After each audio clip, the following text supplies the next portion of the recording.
original Slabman, that's for sure. But it needs some paint, it needs some more shapes, but its combat performance does not live up to its design. It is unfortunately, it just has too weak VLMs here. If they had some reinforced bodies, or I think one problem is that they are all launched at once, and anti-missile missiles, they surround the area in a type of shroud of mini fragmentations, which means that when one of them blow up to one missile, they actually damage like 5 of the missiles. So if the stagger was a lot longer, I think they would, even by only that means, have a better chance of actually reaching through. Here we can see they pop up, and the first anti-missile missiles come in here, and bam, you can see they blow them up all at once because the frags are just doing loads of different damage. Well, this little thing is man, poor things. They don't know really how to maneuver towards the target at this distance. I don't think it's set up in the best way, but it does the job. It works. It just works. Looks like we are closing in on the end of the battle. 68%. Just we missed the 69 mark, but that happens. This turret is a tiny bit sad. This one too. Basically all of them. I wonder if it's even AI dead. It is not. Well, it probably has some extra AI then. Wow, this VLM system would have potential, except, well, it's pretty obvious. 65%, very cool design, but does not really reach the combat performance the army of GMODIST has requested for the Slabman heavy cruiser refit. So unfortunately, it will be DQ'd in a few seconds, minutes, seconds for you. And there we go. Ba-dam! Anti-missile missiles are so great. Looks like a storm is coming. Oh look, they can almost aim over. Ah. Almost. Well, GG, it ain't got a chance. No weapon systems are able to reach it. You can see the VLMs are basically exploding in air, and the crams are going down one by one. So we will move on to the next battles. Well, hope you enjoyed it. And Crazy Kid, I hope you got some good tips of how to improve some future designs. Next out, we will have the very inspiring name Filled in Watermelon version 2, which I guess will not win well, any painting challenge. It's completely unpainted, but I like the ass of this ship. It's pretty cool. So let's see here if it deals some damage. It looks pretty dangerous. That has to be said. Oh my god. Scrubbles lost 3% already. Somehow the original Slabman is in the lead.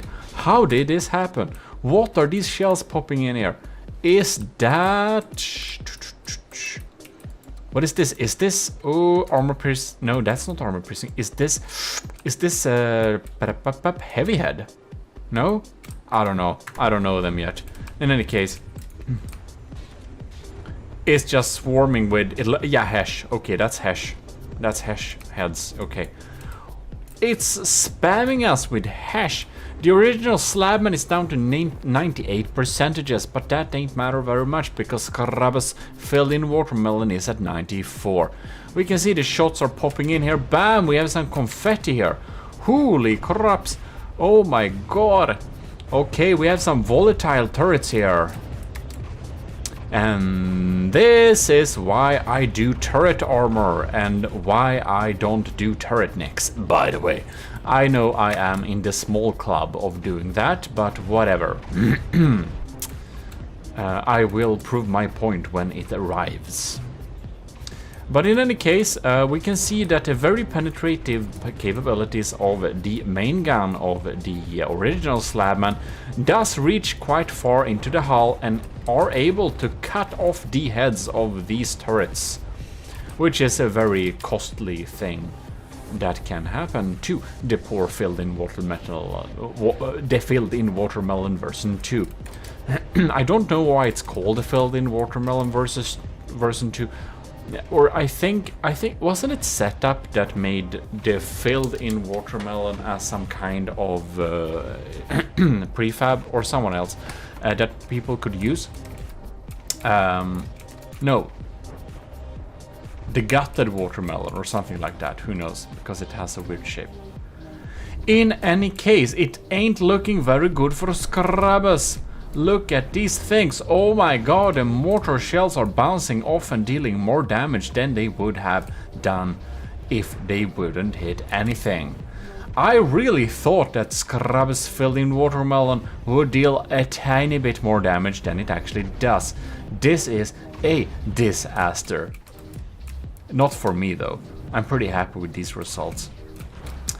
That means that the original Slabman, or actually, I'm not very happy with these results, because that means that the original Slabman is better, and I am sad about the original Slabman. However, I did improve it before we started the battles as well, so it's a little bit better than the thing on the workshop. But in any case, I was pretty unhappy about it, but it's better now. I recognize the sound. I think this is for... I made a video before that goes through all of the sounds of the APS cannon sounds, and this is the plastic cannon sound. I think it's between 300 and 400 millimeter shell. You can see this. Oh, these were only deck guns. It seems that this deck gun armor did not do much for them. I wonder if that's because they are kind of volatile. Who knows? Oh my god, we're gonna have a collision. Dun dun dun dun. Oh no. Bomb. Poor turret. Oh yeah, okay. I think this is better for Scrubbers than it is for me at this point. No, it's not. Oh my god. Yeah, he has a lot of alloy, and alloy doesn't give you any weight, and weight is good if you don't want to get squashed by a wooden metal thing. Well, we took some damage there, we lost some turrets, and now we are showing the back towards the enemy, which isn't very good. Fortunately for us, he doesn't have very much firepower left. Unfortunately for us, we have the AI core somewhere inside down here. I don't know, it's down here somewhere, kind of issue there. Okay, it ain't too exposed. Original Slabman is sinking a little bit, which isn't very good, but on the other hand, Scrubbers is down to 66%, and it doesn't even try to care about this little annoying thing that flies into the air, pitches down to the enemy, and fires a volley of seemingly not very dangerous missiles that snake down and sometimes hit. Well, looks like we are having a thing. Yep. Sinking! GG Scrubbers, better luck next time. We will be moving on because the filled-in watermelon version 2 didn't do a better combat performance than it had a paint job. It kinda died. But who knows, it might have been better against other targets, but of course you will have to beat the original Slabman to proceed into this little challenge. In any case, thanks for the submission. We will be moving on to the next one and test it against the original. The next battle is Maklik's Damage Slabman, or Kill Cam. I don't know which to use. In any case, this is a very sad sight to behold.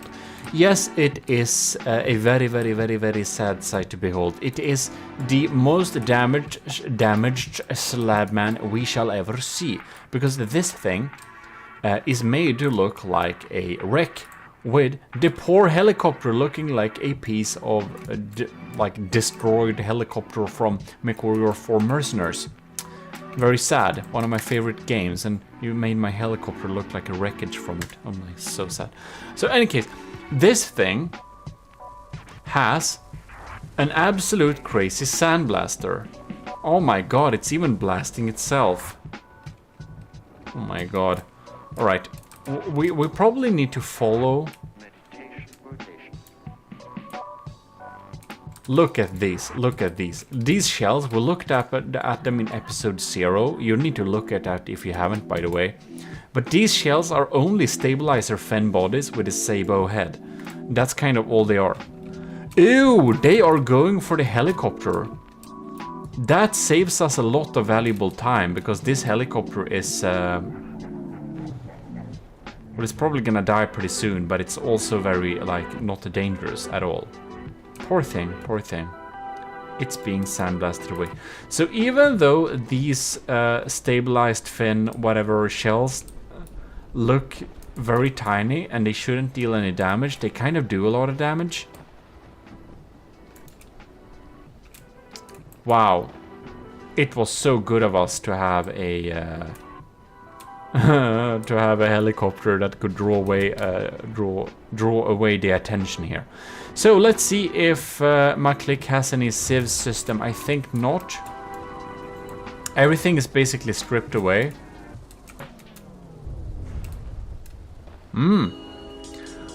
It's only down some few percentages. It's of course made to look like the damaged Slabman. Here we have... there are 2 sandblasters, yeah? And I do think they shoot the same shell. Sabot head. Stabilizer fin bodies. Yeah, it's the same. And super cabs, of course. God damn it, this is the least decorated turret I've seen in a while. It also has a huge system for shooting at... what is it? It has a huge system for shooting rails. Like, they're rail assisted, and that can be seen somewhere in here. Whatever, it's visible in episode 0, of course. We are not doing a too bad job ourselves either of sandblasting McClick's damaged Slabman. However, oh my god, it seems that the... Oh, look at this sandblasting. Oh, it's already through. At least we have... Man, it's already sandblasted its way through, hasn't it? These are scary. If you didn't notice, the helicopter is DQ'd, not very surprising. So now we are taking the full damage of all of the damage dealing systems, which is pretty scary. McClick. I will suspect that McClick will win this battle, but we shall see indeed. Look, we have civs. We have anti-missile missiles. They are trying to take out the incoming missiles. Unfortunately for it, it doesn't take them out good enough, so they reach the target. On the other hand, I do think that almost all of the damage dealing systems that even remotely matters, they are underwater under big amounts of heavy armor, so it doesn't matter too much, does it? Here we have an anti-torpedo thing, don't we? I think we do. Also a bit less decorated. So McClick really likes these types of sandblasting ways of dealing damage, as we could have seen in the Filke challenge as well, because there we really had some... we had the paint stripper, which I believe was McClick's build too, which has kind of the similar idea, except it flew and it kind of sandblasted and shot down incoming shots as well. Funnily enough, my original Slabman, which is this thing in front of us, is indeed in the lead, percentage-wise. Oh my god, I think we actually... No, it's still alive. Okay. Yeah, there it is. Okay, it's still... Both of these sandblasters are still blasting away. Man, I don't know. He might win, actually. They, like... they just bore through this ship. It's just a matter of time before all of the turrets and everything is down. But I wonder if our original Slabman, since we have turrets on different locations, if we can deal enough damage to sink the darn thing before the battle is over. We're only 3 minutes into the actual battle. Man, that cramshell bounced on the underside of the superstructure. I've never seen something like that.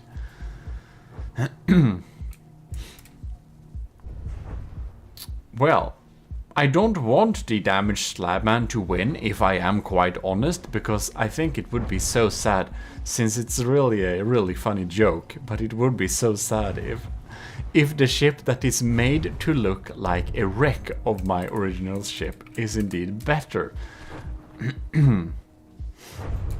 It's like made to look destroyed. Oh my god, I think we might actually shoot off this superstructure altogether.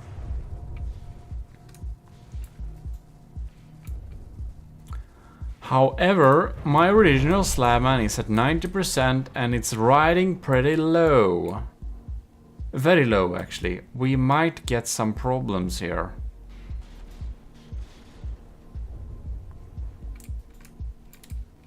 Ooh. They tried to target... Oh my god, they have targeted the turret. That's bad for us. We need to watch underwater, because if we watch overwater, we don't see the shells. Alright. Like, it looks like I'm using sandblasting tactics, but I kinda am. I also use sabot heads, but I use 67mm frag sabots. Does any one of you know what deity this is? Is it some made up thing or is it a real deity? I don't know. Tell me in the comments if you do know. I've been asking this before, but I haven't got an answer yet. Yeah, so I'm also using a sandblasting tactic, but it's actually sabot frag, and you might think that's a stupid way of dealing damage, but it's actually pretty efficient. I tried it before. And I found out that it is a pretty valid method of using. Funnily, oh man, this is like 3 meters of heavy armor, is it? Man. I think this is like 18mm too, this is like tiny. My sandblasting shells are big compared to this. Probably takes like several of them of actually damaging one beam. Wow, McClick has brought these Slabmans to basically the same percentual value, which is pretty crazy.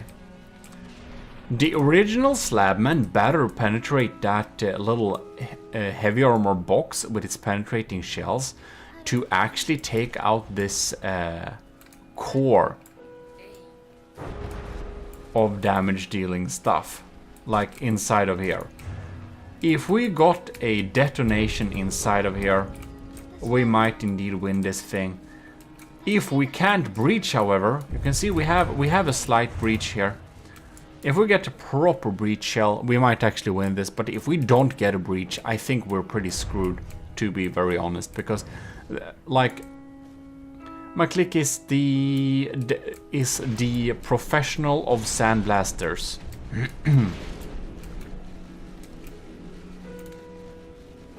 Can't believe how much damage they can do. They require a huge railgun assisted system though.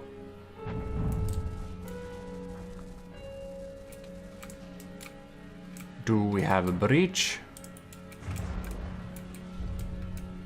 So the main gun's shells, they're so quick, it's hard to see if we got a breach or not.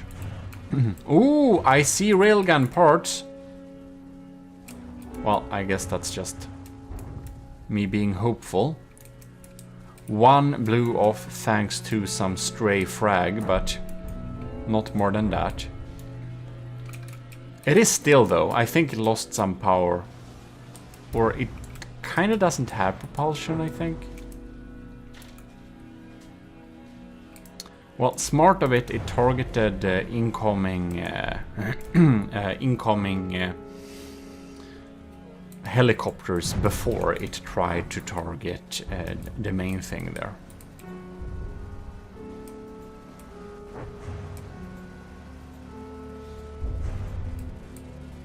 This is the area I want to see damaged. Wonder if the main gun is still online here. It is. How are we faring here? How are the sandblasting measures affecting us? If we're unlucky, it will try and sandblast our AI, and that will mean we're kind of AI deaded. Wherever the AI is, isn't it here? That's the LAM system, which we can't use anyways. Laser. It's somewhere in here, I think. Can't exactly remember somewhere. No, it's one level up actually. Nani? It seems to be sandblasting a little bit slower. Do we have... No, we don't have a big reach.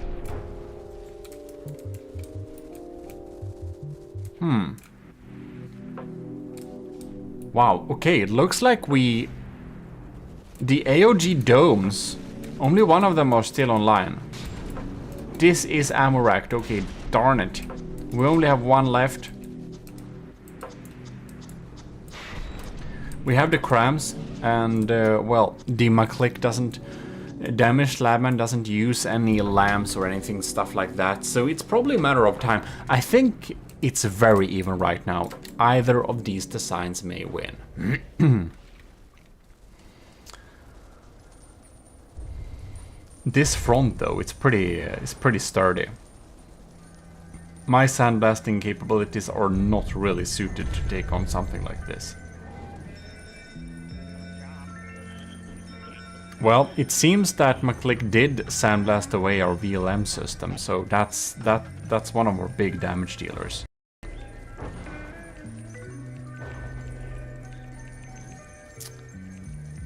And... okay. The mortars are missing. Do we fire mortars anymore? Oh no, we're ticking down quickly. We're below, oh my god, we're below 80 in health and sinking. So, the McClick's damaged Slabman is actually the winner of this battle. Well, congratulations. We'll see more of the damaged Slabman because currently this Slabman is the more damaged one. Darn it. And the damaged Slabman is extra damaged. Isn't that very funny? This time we will pitch Hedgehog's Slabman the Lad, which is this beautiful design we can see in front of us. And now it's getting repainted to my colors. Alright, so we got a drone and he does not, and we shall see what happens. The mortars are launched. Now Hedgehog's Slabman look pretty cool. It looks pretty Slabman-y, but it's pretty own little touch design there. We got a pack turret there. Very interesting. It got a quite unfortunate hit on it, however. We should see the original My Slabman design, which is of course upgrade from the one in the, well, the one that is on the workshop. It is upgraded. But in any case, it's not very good. Ooh, we have got some green stuff in there. Oh my god. I think that the Slabman... Man. The original Slabman seems to have the upper hand here. The mortars are getting through. It seems that Hedgehog did not put a budget into active defenses. Oh my god. Lucky deflection. Yeah, well, in any case... not so much resources has been put in active defenses, and a lot of people do actually promote this idea because it can be better put at dealing more damage. But I'm a little bit unsure that it has been put in dealing a lot more damage. Let's see here. The pack turret is a little bit sad, it seems. And oh my god, these poor turrets are getting sandblasted away. Well, this Slabman version has some great campaign capabilities, but it seems not to be really... it's already 5% behind. It does not engage the helicopter, which it could have been a good idea if it dealt with that. It's only dealing minor damage, but it's also provide better detection for the Slabman main ship here too. So it should help with getting mortars and stuff like that hitting. Hopefully. That's the thought, at least. It should do that. I don't know exactly how much it provides that. It should in theory, but you know that from the depth, theory and reality is not always the same thing. Alright.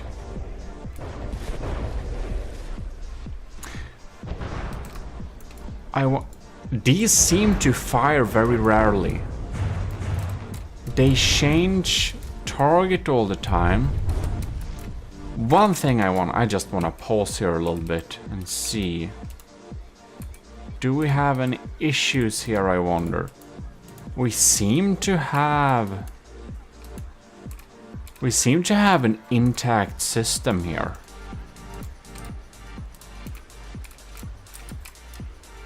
Yeah, okay. It doesn't seem to be any problems. They do have ejectors and everything like that. It would be very sad if it says... I don't remember seeing them fire, but of course they have fired, because the original Slabman does miss 1% of its health. So something has been coming in and dealing its damage, and it's most likely more than packs, that one pack. In any case, who knows? It's not dealing much damage now, that's for sure. I think we can go and assess the damage on the original Slabman to see what has happened over here. So, the 3 AOG Dome 67mm check. Check in my Teespring store if you want to see the water bottle that I modeled this turret's caliber after. In any case, that sounds really weird. It is, but it's also funny. The main gun is still online too. Oh! If he had gotten a really lucky strike, maybe he could have AI sniped us, maybe. But I think this looks like impact packs. And here we got probably some damage from APS, yeah. Looks like some APS damage there, okay. But otherwise, it's pretty much intact, and of course, its repair bot is repairing it slowly, so it's like a little bit more healthy nowadays. Well, and we're just sandblasting it away here, so I think it really looks like this this battle won't turn or change. I'll let it run a little bit more and come back soon. Alright, the battle has been going a little while longer, and it hasn't fired a single damage dealing shot even once. and the helicopter as well as the main ship is still alive and well, pumping in damage towards the Hedgehog Slabman, the lad. I really like the design of this Slabman rebuild, but unfortunately its combat capabilities does not really reach up to its good design. So it will not be making it through to the next battles, and we will be going on to the next battle, because indeed this ship has not fired once towards the original Slabman yet, after its initial heavy damage it received. So we'll have to conclude that it will not either, and in any case, a very beautiful build, but the combat strength is a little bit lacking. So let's move on. Next up we have Lieutenant powered by Greed's HC Minuteman, very close of winning the design challenge. It looks absolutely beautiful, does it not? It does. And it is indeed a hydrofoil, and you may have seen from an earlier video I have actually built a hydrofoil for Lieutenant powered by Greed, because Lieutenant powered by Greed is supporting the channel and has thus gotten a little small build built for him. Now I think his hydrofoil is probably better than mine, but we should indeed see in this little video what it can provide. Right, so here it looks like. It looks absolutely amazing and has a top speed of like, I think it was it like 100 or something? In any case, it has a very fast top speed, and I'm pretty excited about this battle. And by the way, thanks a lot to Lieutenant powered by Greed for supporting this channel, of course, together with the other commissioned officers in the army of GMODIST. We'll be listing them at the end of the video. Alright, so the Minuteman is going in, and oh, it's trying to zap those. That is something we need to look at, yes. This is a little, I think it's a short-range laser meant at taking out incoming big stuff. I don't think the Cram has fired yet, have they? No? Interesting, interesting. Well, the interceptors are popping in there and trying to intercept. Are we aiming? Okay, the Minuteman is doing some weird motions, and it is going for the helicopter. Oh my god, that is some big explosions, down to 72%. It is falling out of the sky like a very sad thing. Well then it doesn't have to bother with that thing anymore. Will be interesting to see if it takes out that missile. No, it does not, but I think it may damage it. Really looks like our lieutenant has put some frag on the missile interceptors, and I will have you know that putting frags on missile interceptors does not increase their performance. Alright, so what's happening here? The helicopter is DQ'd. The Slabman is behind at 5%. Really looks like the Minuteman is going to do some pretty good results here. Oh yes, that missile did take out, that missile did get taken out rather. I think these are diff guns, are they not? The small ones, I think they are anti-munition diff guns probably. What do we have here? Let's see here. Oh, we can check later if they got shot down. Alright, so the original Slabman doesn't look too good here. We have some pretty big holes, and our forward propulsion is missing. And you can see the Minuteman is doing some pretty quick maneuvers there. Oh my god, that's some quick stuff. You can see those lambs are sniping those shells there too. Not that one though.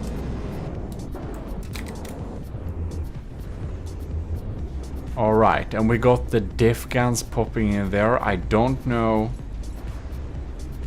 how much damage they do. We're really trying to sandblast off the Minuteman, but you know what? I think it's gonna win. And actually, I think Powered by Greed made such a cool little Minuteman out of the Slabman shape. I think it's almost not Slabman, but it looks so cool. It's I'm kind of hoping for it to win.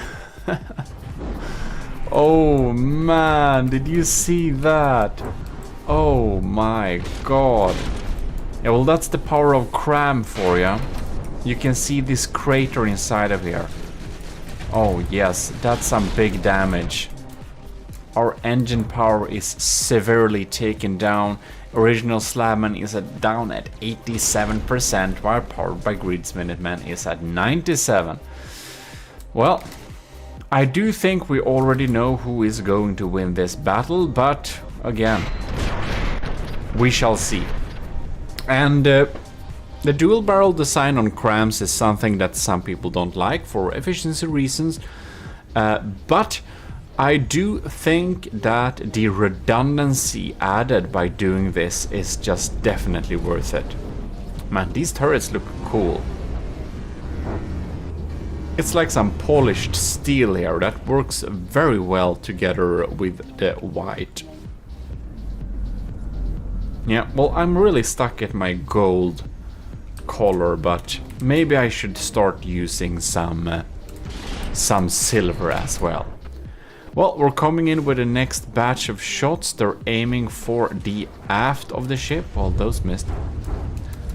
And it's, of course, again, dealing some big damage and a little bit of EMP on there too. Well, that's something I like to have as well. Oh darn. We are receiving heavy damage.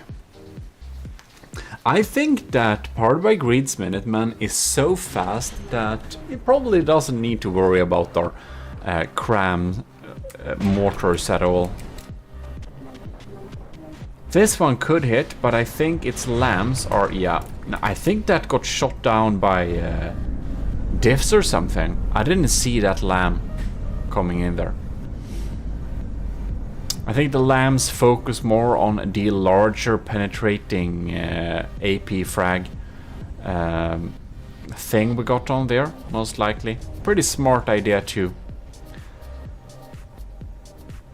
Somehow we are still sandblasting away some parts from the Minuteman, but right now Powered by Greed is really acing this.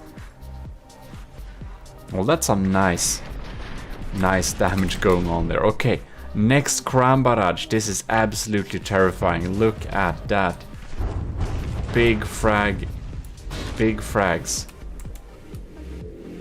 Big holes. Missing turrets. Oh my god. Indeed, the army of GMODISM's original Slabman heavy cruiser has indeed lost, which is a win for Lieutenant Powered by Greed. Congratulations indeed.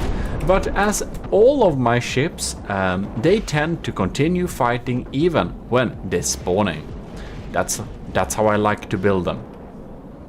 Pretty resilient like that. It's gonna be interesting. Will it reach through?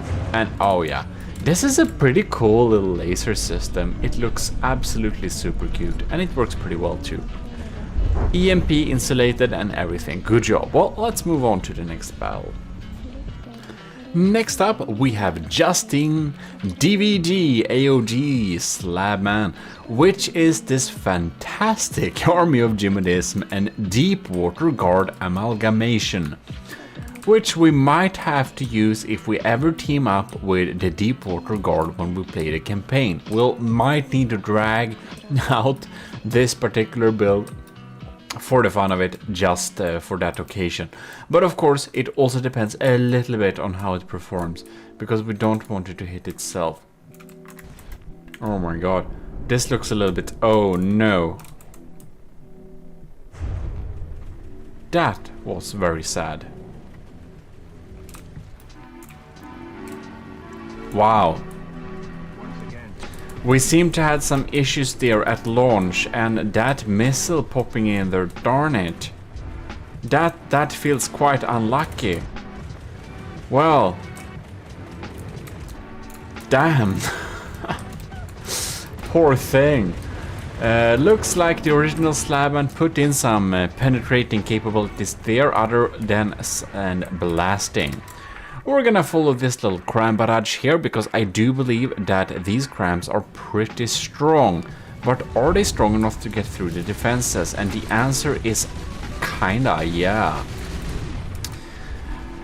Did not reach through further than the surface layer, however, which is unfortunate for it. The Wanda on board is already very sad. But that happens. Now, I don't know what my missiles is doing here. Let's look at these missiles, however. Oh, we have... oh, okay. Justin DVG spent a lot on the Deepwater Guard Slabman's little interceptor missiles. Or, no, it's actually the... I think it's I that spent so much on the interceptor missiles. It probably just retained them. I don't quite exactly remember, but probably something like that. Oh my god, are we going to head for a collision? Because if we are, Justin does have a pretty good advantage having those spikes on the bow. The helicopter, wherever that is, it seems to be alive and well, trying to combat those interceptors. I don't think my little helicopter will get through the Slabman's interceptors or lambs anytime soon. I should clean up some smaller missiles like that. Okay, it looks like the original Slabman does some pretty bad moves, showing its backside to Justin. Not very smart, but that's what it does.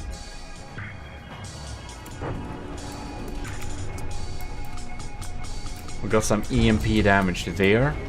Well, one thing I really thought about a little bit, that's of course that it would probably be good if the Wanda was a little bit expelled using a tractor beam before it launched like that, because I think it had some collision that made it explode on the landing pad.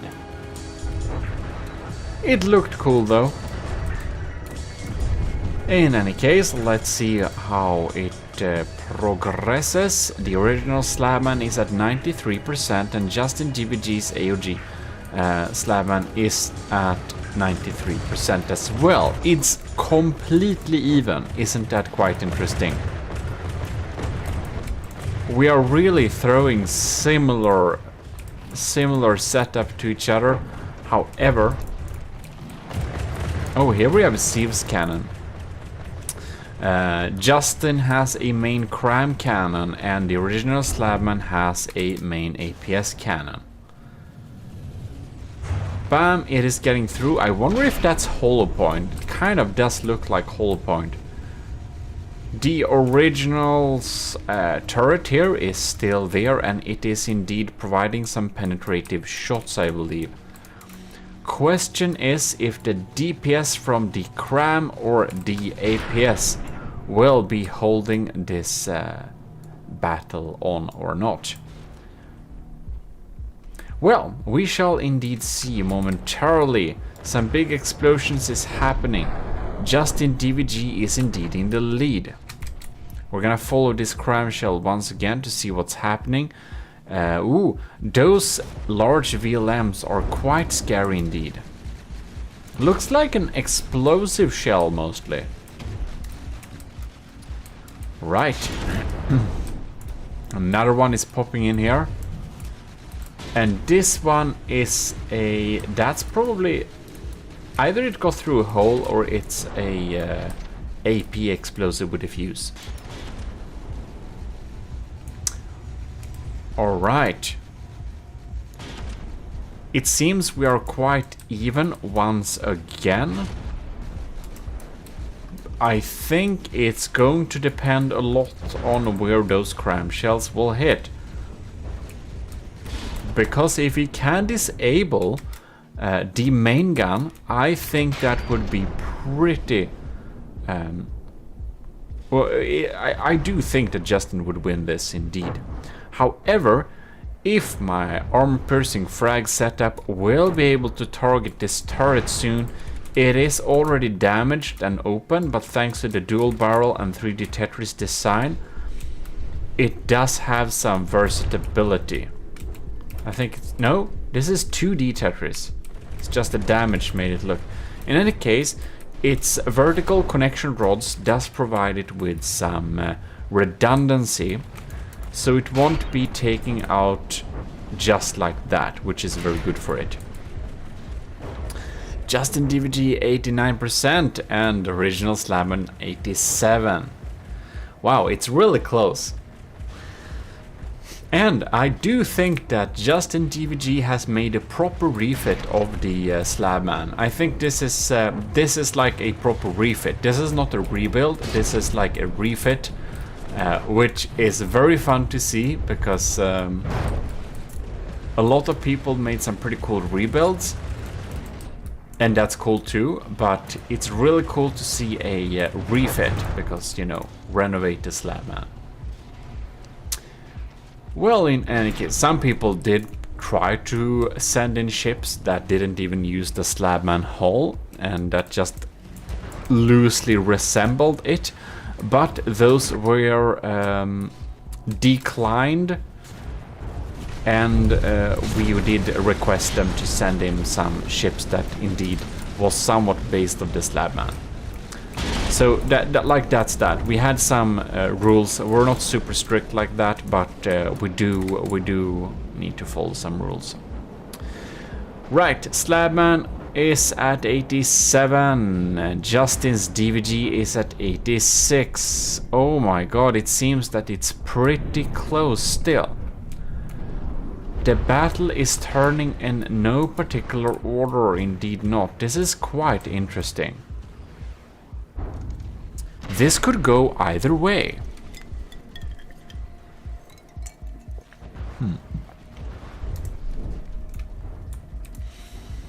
And the mortars are not getting through either, which is good for both of the ships. Alright. Justin is 1% behind now. Will the cram cannon suffer too much damage? What will happen next? Can the original Slabman's APS get through the lamps? I think they can. Oh my god, Justin is starting to let in some mortars. That might not be very good. Ooh, dealing some nasty damage here. I wonder if the power is a little bit hurt. Big missile coming in there. It seems it's been a while since the cram cannon fired last. No! Talking about the trolls, as we say here in Sweden. Here they come. So, oh darn, that is very close to the laser core there. And oh wow, the main turret is hanging on a few blocks of heavy armor. Well, while that's not a little, if we get a similar hit in a similar vicinity, that was so close, the entire turret would fall off. Alright. The turret is online still, but it is somewhat damaged here.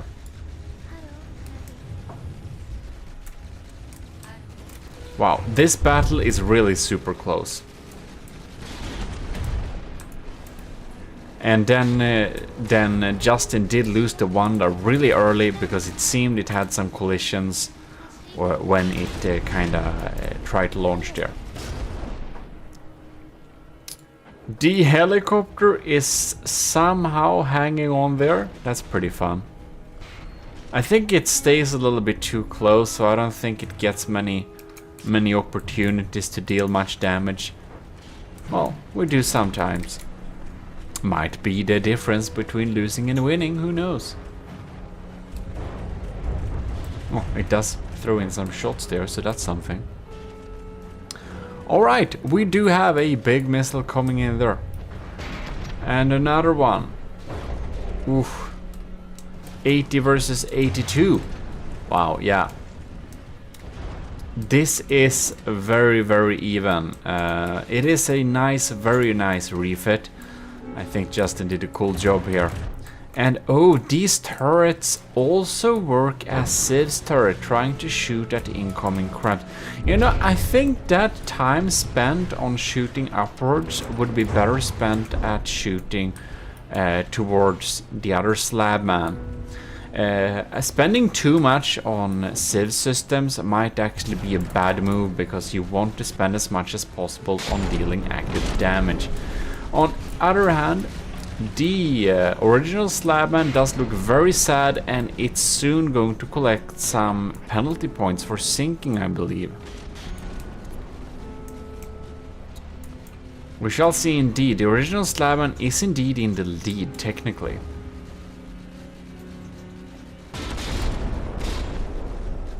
And seems no of the systems are really completely disabled or anything like that. Well, we shall see indeed. The gun, the big gun, is still online. Yeah, here we're just gonna pause a little bit here and see how far. Oh, it didn't reach so far, did it? Not really. Well, I recognize those parts. Seems like we're sandblasting a little bit underwater here. 78 versus 82. That's very close. That's so close. I am hoping a little bit that Justin's DVG will win this, because it looks pretty cool, so I want to see it in future battles too. Sadly, I think the Wanda will just explode next time we spawn it too. Maybe it was just unlucky, but if it wasn't, stuff like that can be good to double check that they actually work before saving a final version. I should make a little instant tutorial about making carriers, because having something like that should be quite useful actually. What we do is we have a tractor beam that kind of puts the vehicle in question a little bit above, and then drags it down when it's docking, and like basically gives it a little launch that makes it very unlikely that it will hit anything important. But anyways, I'll come back with that with another instant tutorial. While we're talking about stuff like that, we are going to, of course, mention the commissioned officers in the army of GMODIST who are kindly and honorably supporting the channel and making this much more viable for me to spend lots of time doing. So thanks a lot. Commander Ike the Boaster, Commander Eugene, Lieutenant Asteria, Powered by Grid, Tyler Ross, LCG Canyon, Vincent Veritas, and our cadets Robert and Shark93. Thanks a lot for supporting the channel, and also special thanks to our stellar GMODIST LCG Canyon Saha, who is our YouTube member, which you can also select to support the channel. So, once again, thanks a lot. You're really making this much more viable. In any case, the battle is still ongoing, and it really looks like the original Slabman is going to win this. I am kind of a little bit surprised it hasn't been gaining penalty points, but I do believe that is because it's moving forwards and sticking its front above water.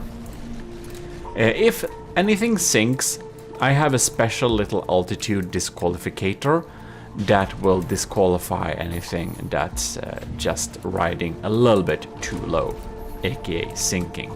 And I guess this isn't technically sinking, it's just borderlining. Alright then. The crams are still going though, but unfortunately it is aiming for us underwater here. And those shots will of course always hit, because there is no super cavity thing on crams, which is a little bit sad. I would like to see some super cav crams, that would be crazy. If we look at the cram shell though, it does look like it has that super cavity pattern, but I guess that's just normal rifling. And that's kind of weird. Doesn't the... Wow, I never thought about this, but the cram shells, let me pause here a little bit. Doesn't the cram shell look like shotgun slugs that are made for smoothbore shotguns with like rotating rifling like this on them? So, yeah. They look like shotgun slugs, don't they? Made for unrifled barrels. So I guess because because the cram projectile does have rifling on it, it means it's made for smoothbore, which means that when a cram cannon fires its shot, the projectile doesn't get a spin from inside a barrel. It only gets the spin, or it gets the spin from the rifling on the projectile itself, not from the barrel, which is kind of weird. Yeah, well, any case, that's apparently how it works.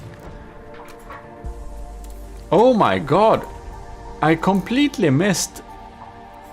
Man, I completely missed. The original Slabman got DQ'd. Man, when did this happen? I was just talking too much. Well, congratulations, Justin GVG. That's a clear win. Awesome. We'll be moving on to the next battle, of course. This helicopter can't deal with this, man. It's not even... Yeah. It's just a matter of seconds before any... Okay, it got hit. Any case, GG, I'm happy you won, because I want to see if that flyer will actually not detonate on first start. Let's move on to the next battle. Congratulations. Alright, this is the last new ship we will see in battle. After this, we'll pitch the ships against each other and see who's the best. So this is Kevin Tries HMS Rise, and it's kind of a very shortened down Slabman design.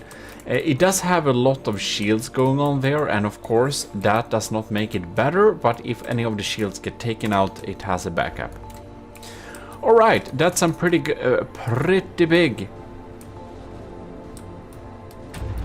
shells coming in there. Ooh, that's fast. I would like to follow one of these shots here. Okay. Man, they are fast. I think they're closing in on something like 2000 meters per second. What is this now? This is a sabot frag. What is that now? It's a timed fuse, is it not? Bomb. Well, it's deeply penetrating, alright. Well, most people use AP frag, and that's very good, because if you use sabot frag, you really decrease the detonation capability of that shot. But on the other hand, you can get in really deep if you use sabot, so putting that payload down to 25% might be a worthwhile investment if your enemy has some juicy interiors, which I do believe the original Slabman does indeed have. It's also kind of spacious, so we'll see. The lamps are really trying to take out these ones, and they are They're doing a decent job of doing that, actually. So, Kevin Try opted for some more long-range lambs. The original Slabman used some more short-range ones. So that's some different design choices we can do here. Kevin Try is 1% in the lead. We'll see how it develops. It's still very early, so it's hard to say. Seems like one of the AOG 67mm domes are indeed already dead. Wasn't that very fun? It looks... Man, the lambs took out one of my missiles from the original Slabman at launch. That's quite funny. Oh my god! We got a lucky hit and one of the turrets are completely gone. Man, that is a thin turret neck. Okay, this is why I don't do turret necks, by the way. This never happens to me. Wow. When I'm unlucky, my local weapon controller gets sniped out from inside the turret by a loose frag or something. But this will not happen. This will not happen. Alright, well, some people really like turret necks. I don't. And I guess maybe I'm biased because I'm only seeing things that prove my point, but, well, I don't do them. In any case, let's see here. It could have probably been a good idea to surround the area around the neck with heavy armor instead of alloy and wood. If you're doing turret necks, I would probably do that. Alright. Well, that's not looking too great for Kevin Try, because when we disabled one of his main turrets, it's gonna have a much harder time dealing some proper damage there. This cannon is of course online still, and it's absolutely possible that he gets a lucky shot. Now, they fire so fast. I'll need to stop time to even ride on this thing. I just want to see what type of damage it does. Not sure. Well, again, the payload is a little bit lowered because of the sabot head. I think that's a sabot head, though. Yeah, I think so. Or did I mix up the sabot head with the armor-piercing head? Oh, who knows? Who knows? I think that was sabot. But in any case,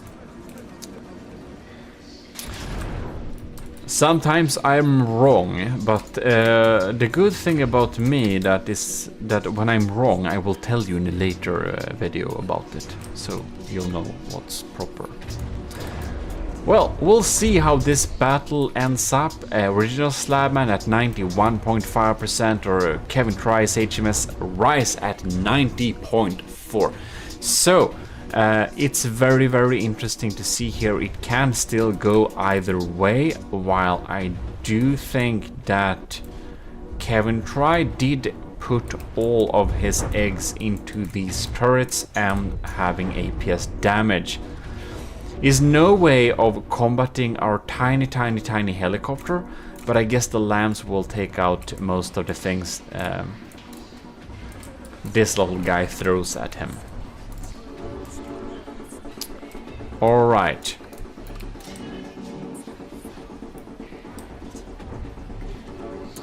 This turret is still online for sure. Battle has only been going on for 4 minutes. Right, this AOG dome is online, but these two are disabled, and that's because they're ammo racked. These are belt feds, so if they get hit by a tiny little thing, we can dive in here a little bit quickly. You can see that basically everything inside of this is kinda gone. And, well, it has turret armor, and that's what's keeping it together. Same with this thing. They're gone. This one has ammo ejectors, however, so you can see even though it's damaged, it's still dealing some damage. And when you have belt feds, you can't have ejectors or emergency ejection defuses. Very sad. Alright. Chemtry at 86, original Slabman at 89. But seems we did damage some of the LAM nodes or the probably LAM nodes actually, because now you can see that the original Slabman's mortars are indeed getting through here. And I think that might be very costly for the HMS Rise. I think Chemtry will indeed I actually think that Chemtry will lose this sorry, when the LAM nodes are gone, because now the mortars are getting through, and these mortars aren't very strong, but again, the deck armor ain't very strong either.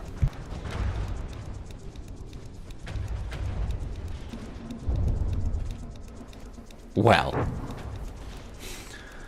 5 minutes and the original Slabman is in the lead with a few percentages. It might still go either way, this cannon is still alive and well. And the original Slabman has started to dip a little bit. Well, the swarm that comes from my helicopter looks a little bit more dramatic than it actually is. Are you still shooting? Yes, you are. I think that's Super Cav 2, so it's probably doing something.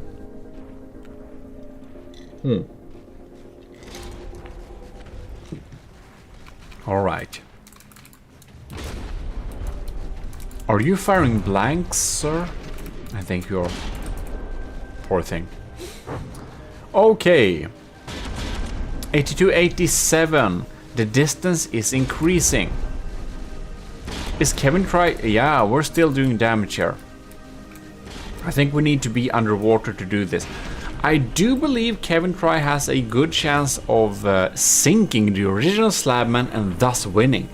If he doesn't, however, I do think that he'll lose this. Right now he's shooting at the turrets, it seems. Yeah. Wow, we're really dipping. Look, it doesn't have any barrel. It shoots my armor-piercing frag thing there. I know what that part was on Chemtry's shell. That's an emergency ejection defuse. That's the little part with the red evil eye. Alright, then. These shells are pretty quick. I do feel they're dealing pretty deep penetrating damage anyways, but I think that the capabilities of the HMS Tri's guns might have increased if the shots had super cavity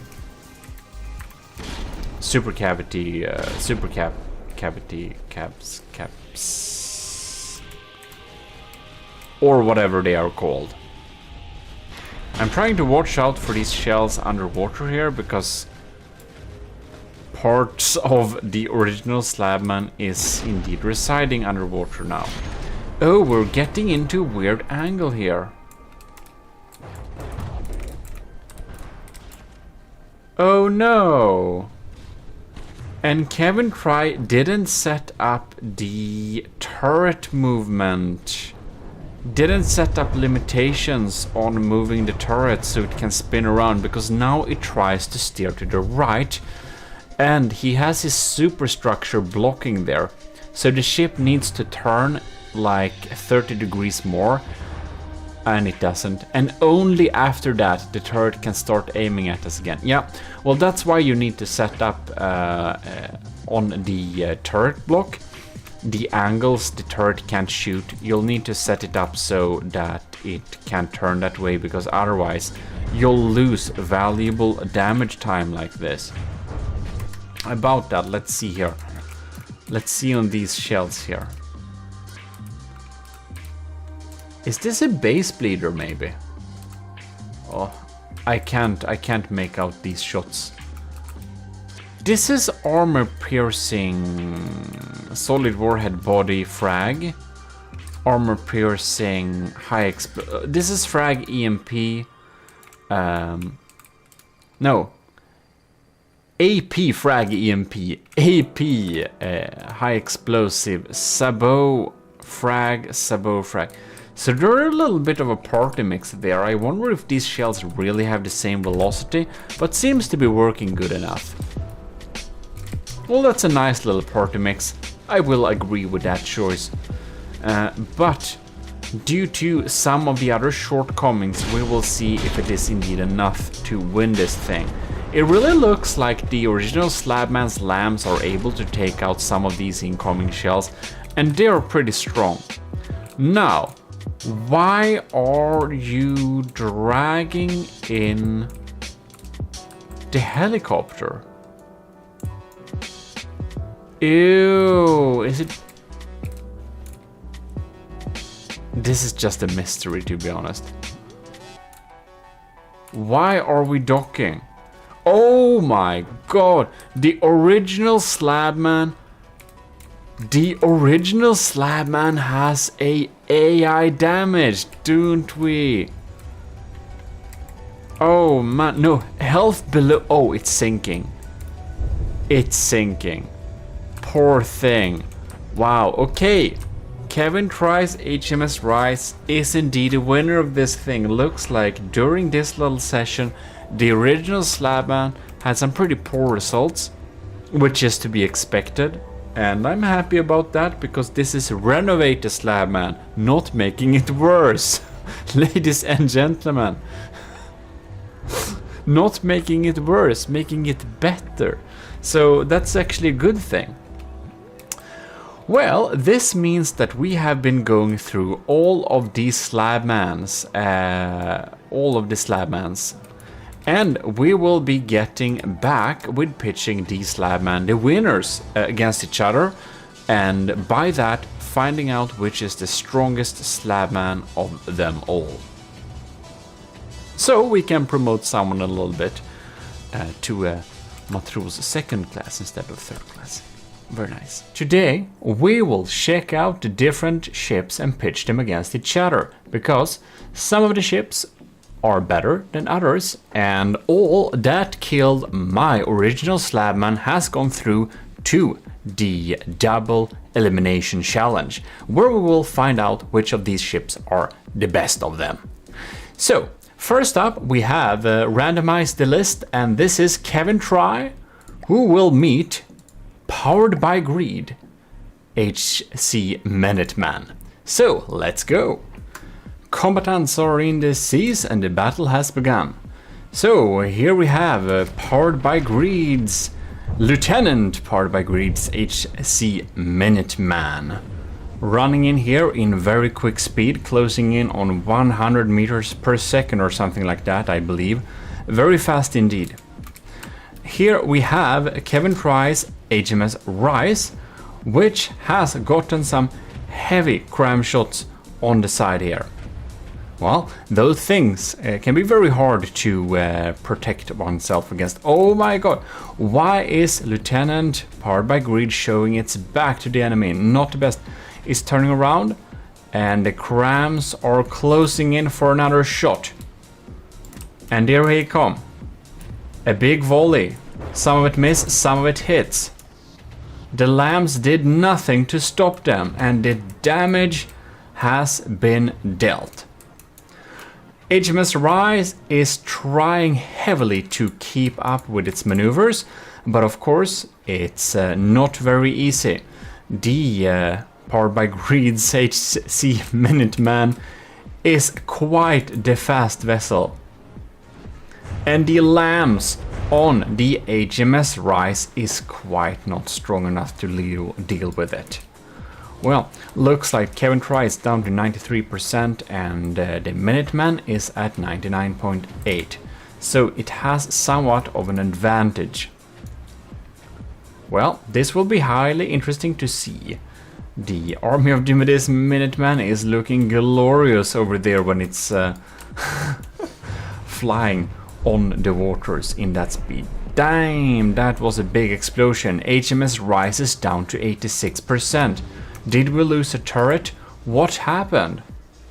Damn, that's a big explosion. Did the turret explode from within?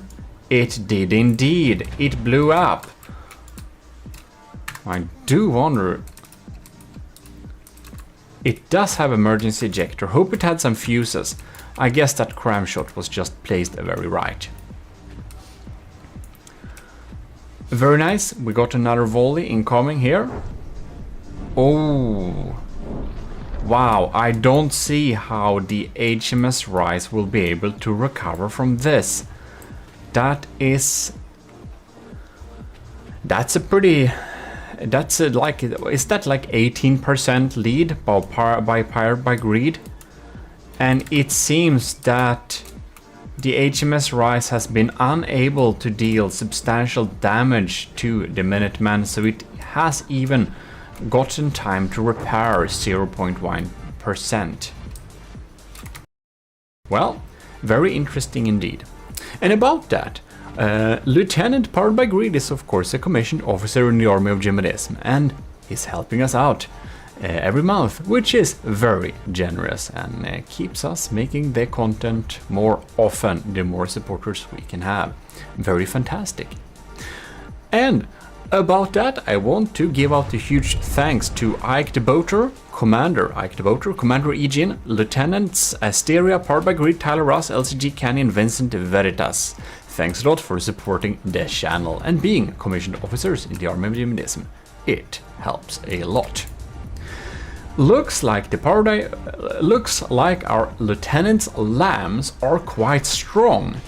I'm kind of surprised that it didn't take so much damage, but it really looks like powered by Greed's lambs zap each APS shell that the HMS Rise throws at it. So it's really in a big advantage here. I think it's very clear that Powered by Greed will win this first battle, and that means Powered by Greed will then meet with Snackob in round 2. But of course, before that, we will pit Justin with Pizza. So we'll see who's the victor of that battle. Now, of course, it's technically possible this battle can turn around, but really not. Not really. Look at that. It's so sad. Well, GG. Good game. It did win against the original Slabman, but that doesn't mean it's one of the best ships in the loadup. But who knows? Sometimes a loser in a first match has been able to recover itself and win the tournament via the loser's bracket. And that was actually the case with one of my builds, my Enxaberkraus ship in one of the earliest one of the earliest tournaments we ever held on the channel in From the Depth. And if you do remember that, well, like the video 2 times. The battle continues, and here we have Justin DVG AOG, Deepwater Guard Army of GMODIST Slabman mix-up. Very fun design, looks amazing, and it has a big trouble with the drone. The drone is not launched in a good way, so we shall see, does it explode? No, it just got stuck. Against the Justin DVG, we have Slabman Pizza by Pizza Summoner, which looks like the most interesting nerf gun I've seen in From the Depth, and it's probably not very nerf either. So let the battle go, and we shall see. And I must say that both of these ships are quite the lookers. They look pretty amazing.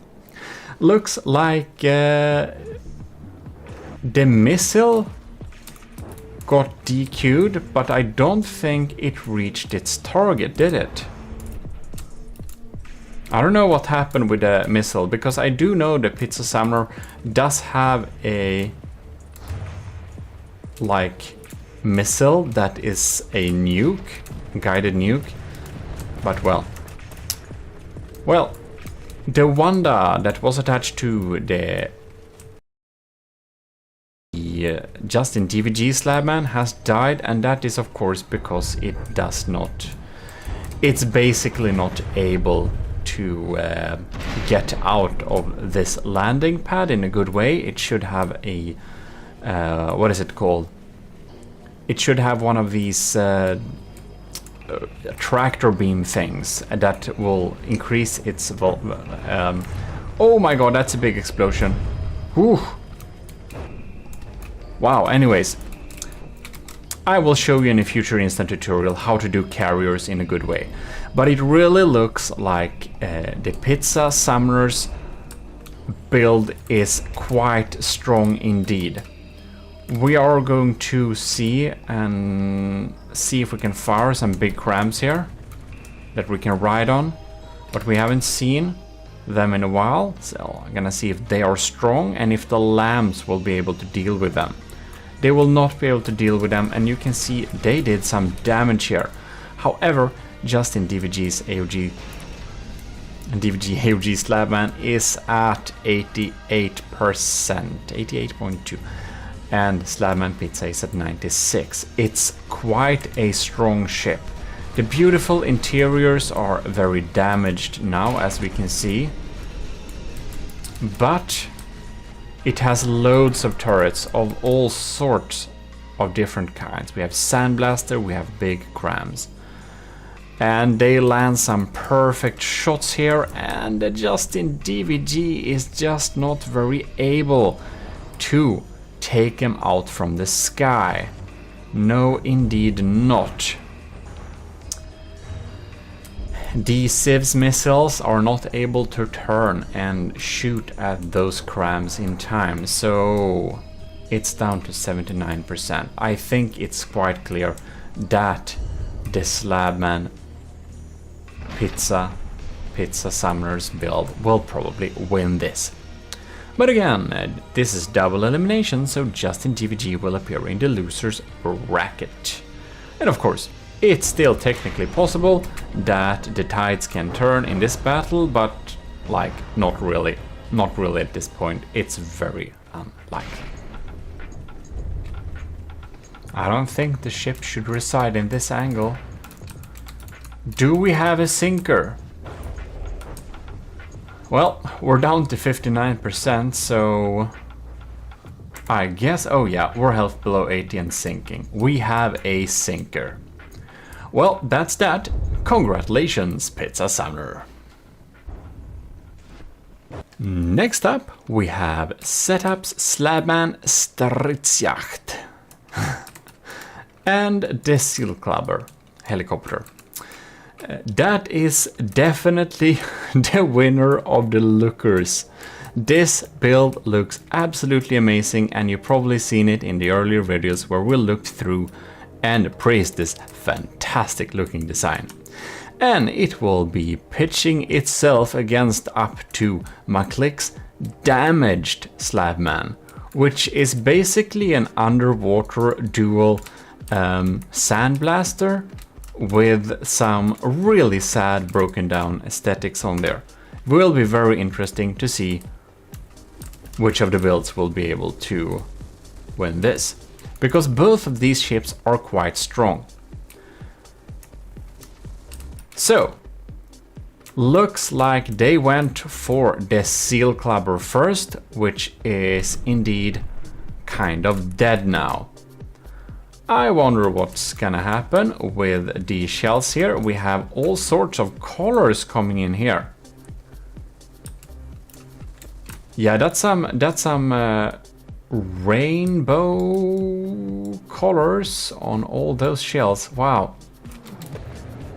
So I think this is some kind of burst gun, or it doesn't feel, it's just a continual railgun with funny colors. Quite interesting.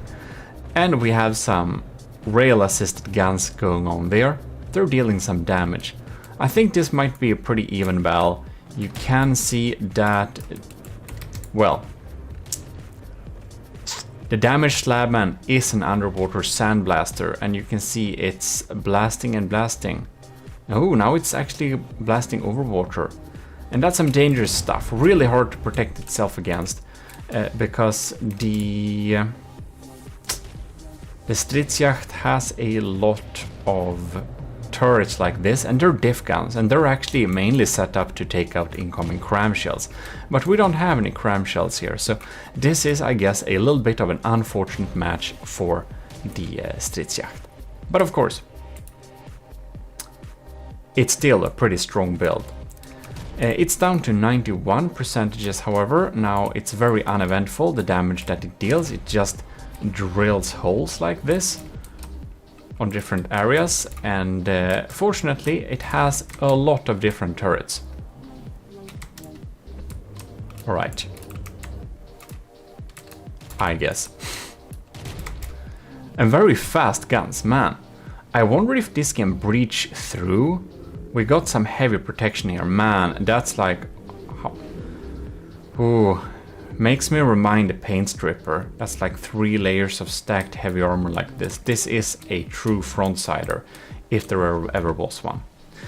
I'm a little bit surprised that the Slabman Stridsjacht does not shoot its flak diff guns, however, because I would assume that the flak diff guns would actually shoot towards damaged Slabman if it wasn't so for that the cram shells were incoming. So well, who knows? I do expect the Stridsjacht to deal some serious damage if it is indeed able to penetrate the thick armor. But the armor is not only thick, it's extremely thick. And you know what? I don't think these railguns can penetrate here.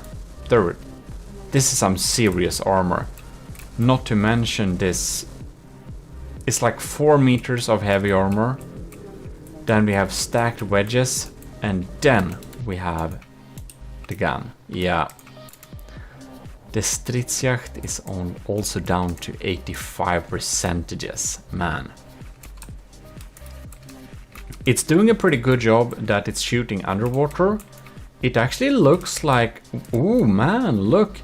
The setup's Stridsjacht got a lucky shot, did it not? Is it? Because the other gun isn't shooting. I think... Oh, I think it doesn't have an angle. Its failsafe is stopping it from blasting. That may be a fatal mistake. We shall see if this little turret neck is damaged. If we get one shot that actually targets the right block, it's probably over for the McClick's damaged Slabman. If not, the McClick's damaged Slabman has good chances to win this, because you can see this sandblasting is very efficient, and it's just a matter of time before it disables all the turret of the Stridsjacht. This one is disabled. This one is probably a bit sad, is it not? Does it have interiors? No. This... Not a dead turret, no. But almost. But yeah, I really wonder what happened with those flak guns. Well, we are really closing in terms of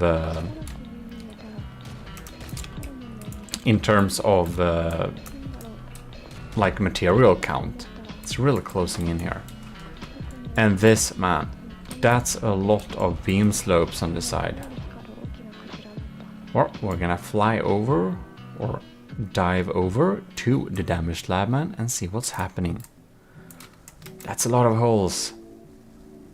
And obviously the turret is not damaged yet, but heavy armor blocks are falling out.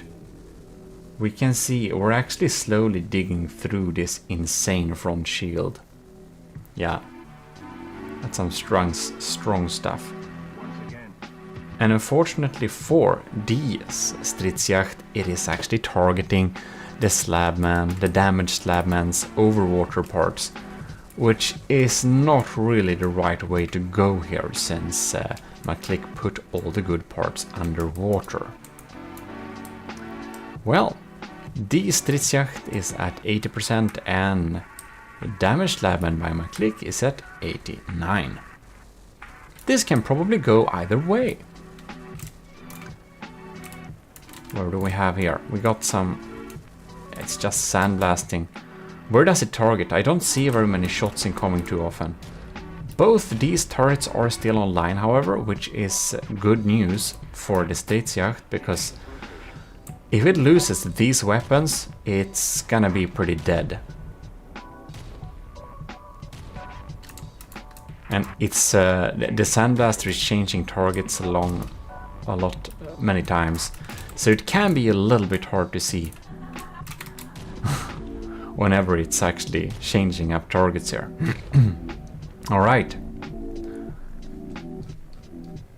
No. I love we got some regular cannons back here. Oh, there they are. They're actually functional. I do highly doubt they deal some serious damage, however. Nope. Nope. These are some really fast shells. I was thinking that I would want to ride with them. Nope. But I can't. Ooh. Well, that's not where we wanted to ride. I don't... Oh, yes. The slab... The sandblaster is online. Blasting and well. Huge rail portions to actually deliver this, man.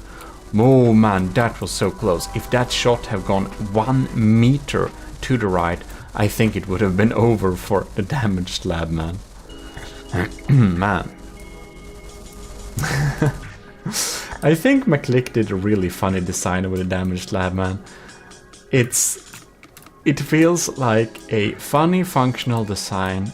At the same time, it feels like a complete mocking of the the Slabman hull, which I understand because it's not the best hull.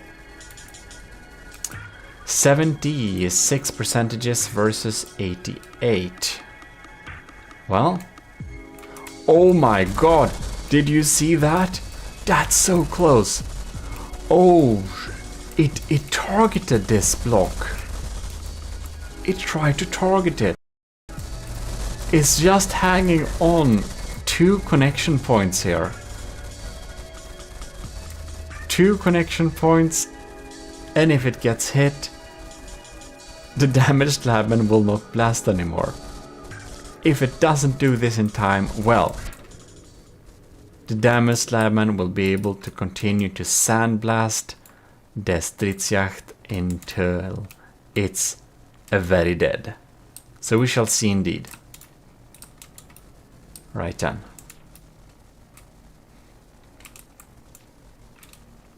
Alright then. No? Well. Woo! There we got bounce on the shield. Good to have shields. That's why we have shield, because a lot of the shields are actually bouncing off. Man. Both of the turrets seems to be still online, but man, that's heavily damaged. I think this might be pure railgun. No, it shouldn't be, because if it was pure railgun, I don't believe it has a muzzle flash. We can actually check this probably a little bit quickly. Because if it's not, if it is, does it have emergency ejection defuses? Yes, it does. Probably rail assisted then. Alright then. The sandblasting is still incoming here. Oh.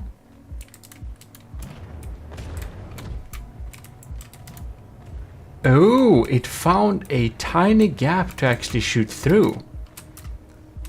That might prove to be quite no. That could have proved to be quite important for the Stridsjacht, but oh, it found some room again. Man. We're up to 8 minutes. I feel this has been a pretty exciting battle, but now it's kind of stagnated a little bit. We're gonna see if anything changes here. Do we target down here now again? No? It's so weird, you can't see the shots underwater and overwater at the same time. You have to kind of choose. It's so weird they're not like displayed. But well. 70%. The Stridsjacht is down to 70 and the damaged Slabman is at 87. And it's the same setup as before. If setup is able to shoot off this particular block, well, then it's pretty much over for this Slabman, damaged Slabman. But oh, setup is down to 69%. I think setup might lose this, and the damaged slabman will be literally hanging on a thread. Look at that, sandblasting is coming in here. This turret is alive and well, however. But it's 68%. That's so much damage. We can see loads of the beautiful interiors there.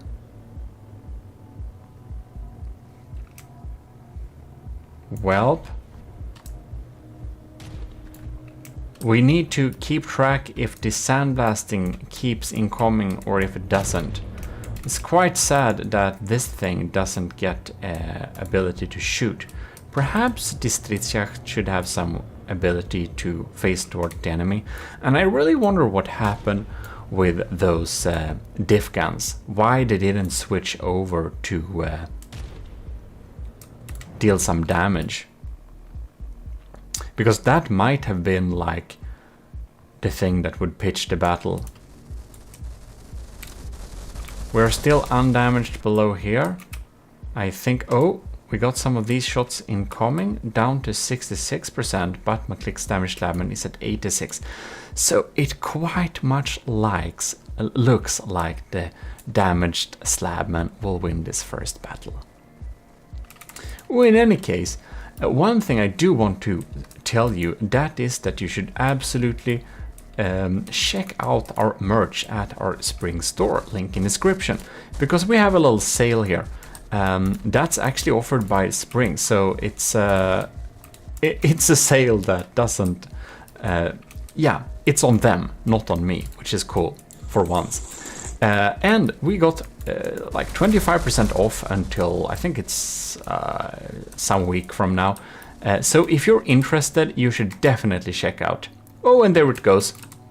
There it goes. It is a win for McClick. Setup slabman Stridsjacht is down under 55% and despawning.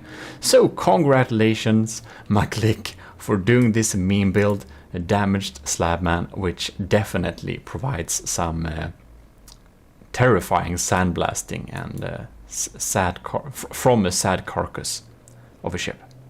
In any case, do look at the merch. 25% is a lot, because if I do that sale myself, there is basically nothing over for me, and basically almost all over for the Spring company. But since it's on them, it's like 25%, but good for everyone, according to us. So you should definitely check out if there is something you like there. It can be a good time to check. Like, for example, the 67mm water bottle, or my my desk mat, which I have been using quite a lot. It's pretty nice. It's actually a good desk mat. So here we are in the depth. And of course we're going to continue with the Slabman challenge. Here we have a previous winner that actually won against Kevin Try's ship. Powered by Grid's HC Minuteman, a very cool hydrofoil, super quick and dangerous crammer. And it will go up against the Snackobs Slabman heavy cruiser that has a little drone on it. And we haven't seen this. This is a winner, but because the winners were on uneven, this will be its first appearance. So quite interesting there. So we're gonna have this battle and make it go off here. So it will be very interesting. We're going to fly with a drone and see what happens here. I wonder how the HC Minuteman will deal with this. We got some lags there. Oh, Snackobs Slabman heavy cruiser lost 6% instantly. We must have hit a heavy hit on there. Oh, and the little laser. The little cute laser thing here that looks super beautiful. It almost took out it. Very interesting. When it gets close, I think it's a short range laser. It's gonna be zapping and the interceptor is down to 65%. Impressively enough, it's still flying live and well and continuing to combat very nicely. Seems so. Right, what's happening over here? Snack Up Slabman Heavy Cruiser. Bam! We got some big explosions here. All the era in the world cannot help you against cram shells. That's why we like to use crams. Well, how is this interceptor doing? Well, now we locked onto the wrong thing. Well, that happens. We're gonna stay here on the Minuteman. Ooh, Snack Up's Heavy Cruisers down to 86%. I wonder if the drone is starting to lose control there in the air. It's locking on some missiles. It's actually kind of fighting. I'm pretty impressed with the Interceptor Mark IV's resiliency. But man, we're gonna fly with this. Got some bad weather now. And whoosh, we got a full barrage. And we have dealt some damage there. Well, Snack Up, it ain't looking good. Powered by Greed's HC Minuteman is truly the powerful little thing. In any case, I just want to, this is like the little last reminder here, on to our merch store, our Teespring store. It should be the 17th of April today, and that's the last day we actually have a discount on the Teespring store. So if you haven't checked out my merch yet, please do check it out. I designed everything myself. I'm quite happy with the designs. I did them in late summer, autumn, designed all of them. And do tell me what you think about the designs. The thing is that Teespring is basically offering a 25% discount. Like, I can also do discounts, but if I offer that much discount, it's not much at all over for me. But when they do it, it's good for everyone. Good for me and good for you. So you can get 25% off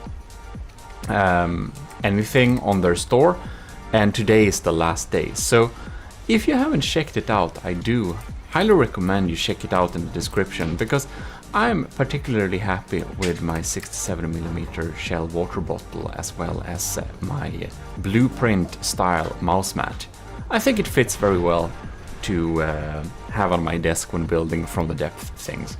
I've also started to use it as some kind of background or like surface thing underwards, where I do some videos and stuff like that, and I can have it as some kind of what is it, like desk cover thing. Anyways, you've probably seen it if you've seen my electronics making video. Pretty cool, I think. In any case, it seems that, I don't know why, now we got a new barrage. I think they're holding their distance so much that we're getting a little bit slower action here. But we can see that the very scary HC Minuteman is speeding on the horizon there. It's getting shot with APS shells, but man, they are just not getting through.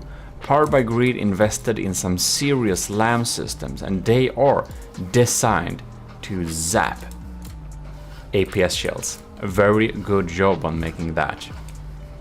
Well, it's looking like it's game over for Snack Up Slab and Heavy Cruiser, but of course this is double elimination, so it will appear in more battles as well. Just gonna see if there is any possibility of this battle changing. Like, it's not very high, but like only one turret is still alive. It does look very much like a Slabman, however. That's nice and all. Somehow the Interceptor is still alive. God damn it. It's so hard to lock onto things sometimes, especially when we don't have... It's actually fighting. Somewhat. I don't know if that's... I think that's small damage missiles. I don't think that's interceptors. Well, 69%.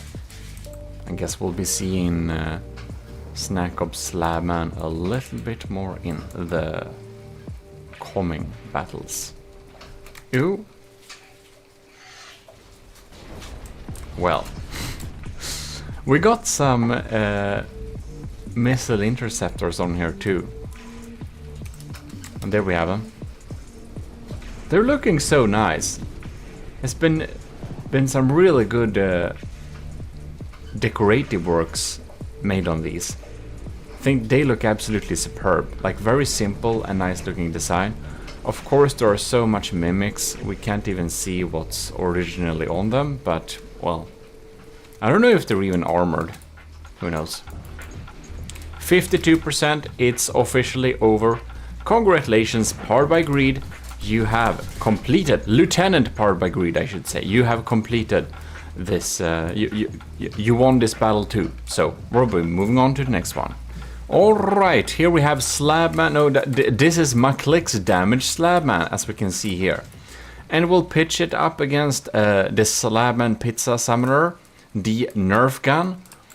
And this time, I think we wanna keep track on what's happening with this intercontinental ballistic missile here. So let the battle begin. And this is a sub-object. You can have one sub-object, and of course, this is a nuke. So I wonder if it will try to if it will try to sandblast this thing. Man, it's moving real weird. Oh my god, this is some cool coding, man. This is some cool coding, man. What the hell? That's awesome. If it hit a little bit further in the front, this would have dealt some serious damage, man. Really serious damage. But it still did deal some damage, so that's probably really interesting. McClick's damage Slabman down to 95%. Since I do suspect this will be a kind of grinding battle. Oh no, actually, those crams go through. Yeah, that's how you beat sandblasters. Cram them up. In any case, what I was going to say is that previously we of course had Lieutenant Powered by Greed, and I forgot his rank. How rude of me. So, in any case, I just want to give out a huge thanks to our commanders, Ike the Boater and E. Jin, as well as our lieutenants Asteria, Powered by Greed, Tyler Russ, LCG Canyon, and Vincent Veritas. Thanks a lot for supporting the channel. It really helps me a lot to do this more often. Wow! Those cram barrages are not to joke around with. That's some serious damage. Boom. Are you even sandblasting anymore? No, you are not. The poor thing is not sandblasting. Oh, I thought it was sandblasting because I was listening to the sound of the rain. I thought that was the sandblasting. Wow, McClick's damaged Slabman is actually completely disabled. Down to 82%, but these explosions have reached where they absolutely could not reach. They dealt some damage and we have incoming stuff there. Wow. Well, that's the first loss for McClick's damaged Slabman. A very sad looking, but alas, a very strong design. I'm just gonna double check. Does it deal damage? It doesn't, does it? No. It's completely dead. Okay, it can't win. It's lost. So, congratulations! Pizza Summoner, very cool. You'll be moving on to phase Powered by Greed. So we'll be going back a little bit to the losers bracket, because this is double elimination, as we always do on the GMODISM channel. Because we are GMODISTs, and we GMODISTs, we really like the double elimination. So Justin, Deepwater Guard, AOG, Slabman, beautiful thing. Hopefully the drone will work a little bit better this time, and we're gonna pitch it against Setup's Slabman Stridsjacht, and hopefully the guns will actually double as damage dealing if they're not needed to be used to take out the crams, which I think they will be. Wow, our aesthetical winner is looking splendid as usual, and The Justin DVD Slabman with Wanda is looking quite nice as well. Oh, did it successfully launch this time? Man, it did. It launched. Isn't that quite cool? Awesome, it was pretty lucky there. We're gonna follow this thing. The Wanda looks absolutely amazing. It's so cool. I love the Deepwater Guard aesthetics. It's very, very cool. All right. Ooh. The Seal Clubber is pitching up itself against the Wanda, which is holding its distance. Very interesting. We're gonna see what that does. Justin DVG is having some its VLMs are coming in there. I do highly wonder if the diff guns, did they shoot him down? I think they may have. Wow, okay.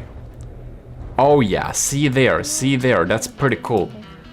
Wow, okay, the manual diff guns here, they're down below here, they're so amazing, these are so cool. They're targeting cram shells, and when a cram shell is coming in, they're kind of sniping it out. Now some other games, now some other guns actually took it out. Weird. Okay, in any case, setup is down to 97% and Justin DVG is at 96, so it's still very even. And there you could see, the explosion disappeared, probably because we reverted to degraded mode. But you can see it's actually just deleting those cram shells in area. Oh, that is some damage there, but not one of the main guns. Unfortunately for the Stridsjacht, these guns don't target missiles. They only seem to target incoming cram shells. Well, in any case, they're doing something this time, which is great. The Wanda and the Seal Clubber is still in air. The Wanda is set up to terrorize the Stridsjacht, and the Stridsjacht doesn't target this thing, so it can just sit here in peace and slowly deal more damage. As well as the Seal Clubber, Justin DVG is not trying to target the Seal Clubber, so it just stays up here and shoots rainbow confetti down to the well, faction crossover ship. It's looking pretty fun. Like this gun, how can you take this gun seriously? Like, look at this. What the oh well. Are we trying to sandblast a little bit here? Ooh, is that some hash in there too? Because I think we did damage this turret from the inside, from within. Man, evil stuff.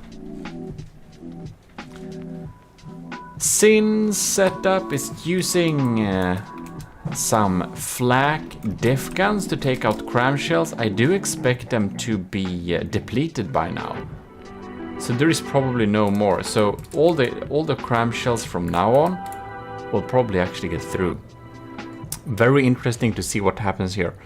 Don't know why the Stridsjacht is moving out of the range so much.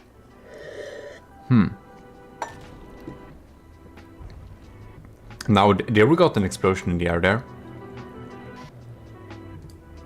The Stridsjacht should probably actually change its side. It should probably put the other side towards the enemy in order to use those other diff guns there. Now these guns are so darn quick. We need to pause the game here. Here we have a sabot. These are both sabots. So you can see we are we're penetrating pretty deeply. And of course, if they're pure kinetics, they will go through the era as well. So era is no protection. It's not a very good protection against kinetics.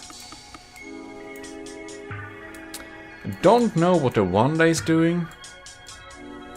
Is it still providing damage? Because now it seems to be turning and going back to... Yeah, who knows? Who knows what that's doing? No, it's actually facing the enemy. It just didn't shoot in a while, did it? Man. This sandblasting is not to joke with, because you can see it shoots on the AOG 67mm dome turrets on the backside, and on the backside we have worse hedge protection. So ambushing the turrets like this is a really good strategy, I feel like. Is it just me, or did it just the DVG not fire at all in a while? Okay, it was just me. So, Justin DVG down to 87%, and Slabman Stridsjacht is up at 92. Man, that cramshell didn't explode. Does it not have a fuse? What's going on here? Somehow got deflected. Well. 87 versus 92, but these crams, they keep coming and they're still dealing damage. That was one of the smaller crams, I believe. One of my small guns that still reside there. Well, we're gonna fly over there. No, that's not my guns. That's of course some new guns, some new side-mounted guns. And what are... Ooh. No?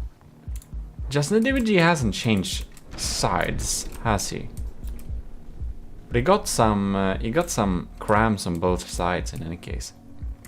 Man, it would be so beneficial if Justin DVG had some little secondary AI with a little gun that was maybe only like a couple of shard cannons that were just designed to shoot this thing, because it has been having free range with mini tiny sandblasting here from like since a while, and I think he really disabled all of the dome turrets by disconnecting them from the rest of the turrets. I don't think these turrets actually blew up. We can check that.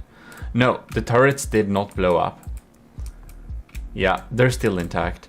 So the only issue with this turret is that a tiny little block, yep, kind of right here, got disconnected because it's not meant to dealt with hash from behind. Wow.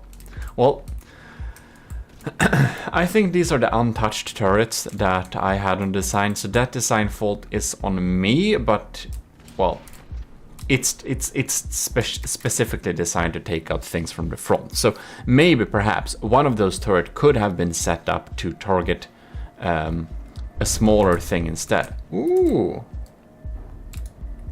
Nice. I think some of that div guns has reloaded again.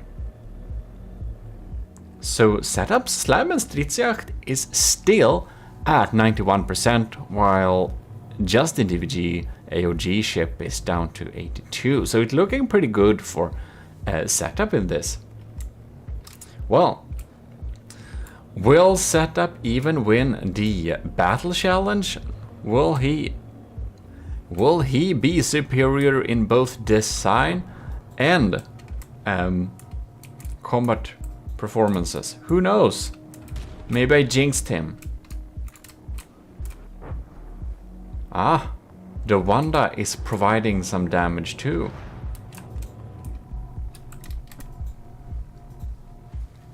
Right, still a 10% difference. I love that we have some simple cannons here. I wonder if they even reach the target though. No, not really. Well, that's sad.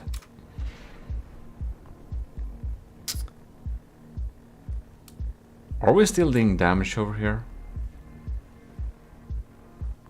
Who knows? Justin DVG is actually trying to shoot these APS shells that are coming in here, but only when they have already went through the entire ship or over it, since this LAM node over here seems to be a little bit disabled, or the detectors are. Who knows? 78%. Alright. I love these wheels are kind of still intact, even though they're not very well protected. They're just sitting there and providing some thrust. Very nice. Well, this battle really slowed down, didn't it? Well, we're shedding blocks, alright.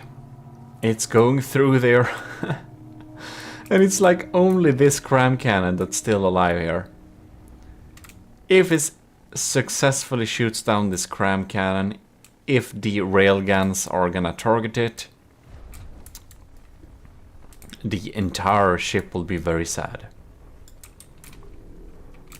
I'm kind of surprised that the seal clubber hasn't tried to give a go for the big turret yet.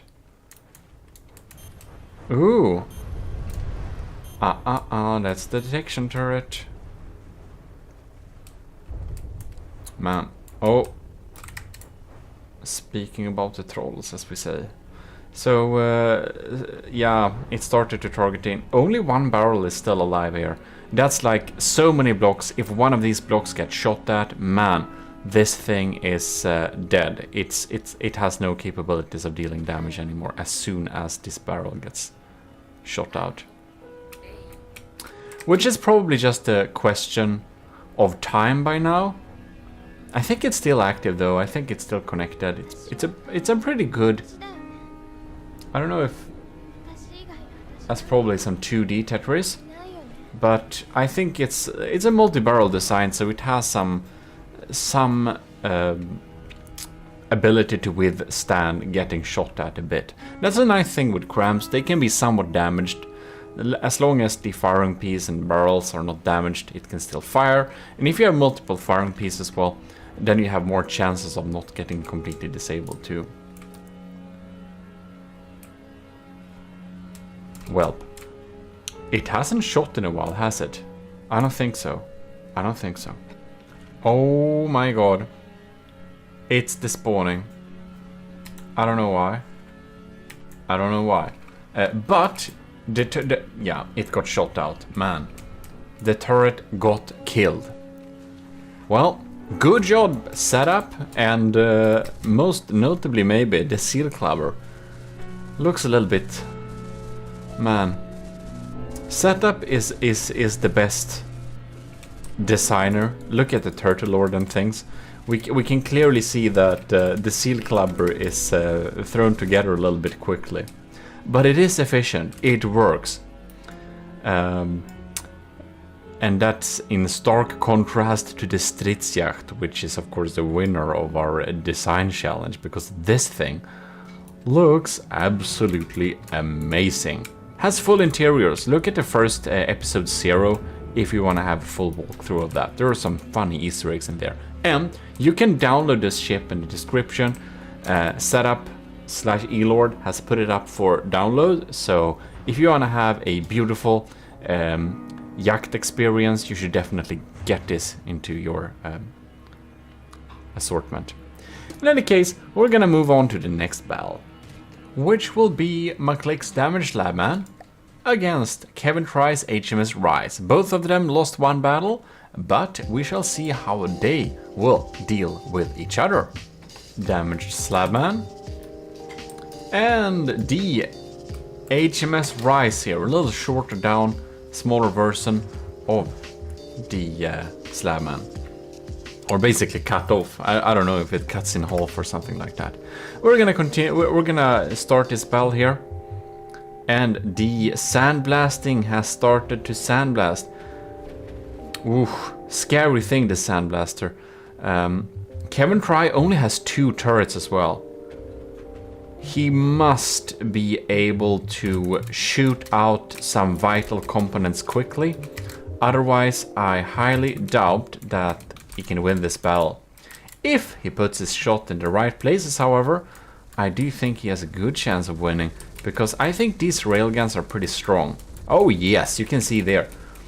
These railguns are has shot out so many heavy armor blocks here. But it's a lot of them. It's like stacked layers on layers on layers like that. So we'll see. We're gonna follow the sandblasting over back to the HMS Rise. Oh, nice. All of the guns are still online, are they? I think so indeed. Oh my god, is that the AI? Holy moly, the AI is almost exposed, man. Oh no, this is gonna be an AI kill, isn't it? Oh, bam! Whew. That is sad indeed. Well, that AI wasn't properly protected, and my clicks damage slab man did sandblast it away. The AI was sandblasted away. GG, but man, this thing is pretty scary. Very scary actually.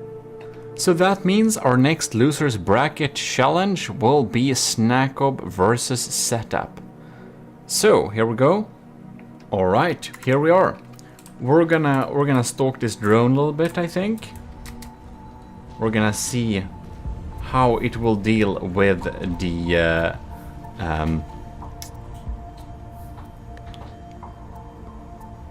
how they will deal with each other, these drones. Ooh, poor thing, it's getting sandblasted away. A lot of sandblasting in this little episode. What happened with the seal? No, it just dived. It did some artful dives. So there is nothing to target the seal clubber. Well, that's a mistake. The seal clubber is scary.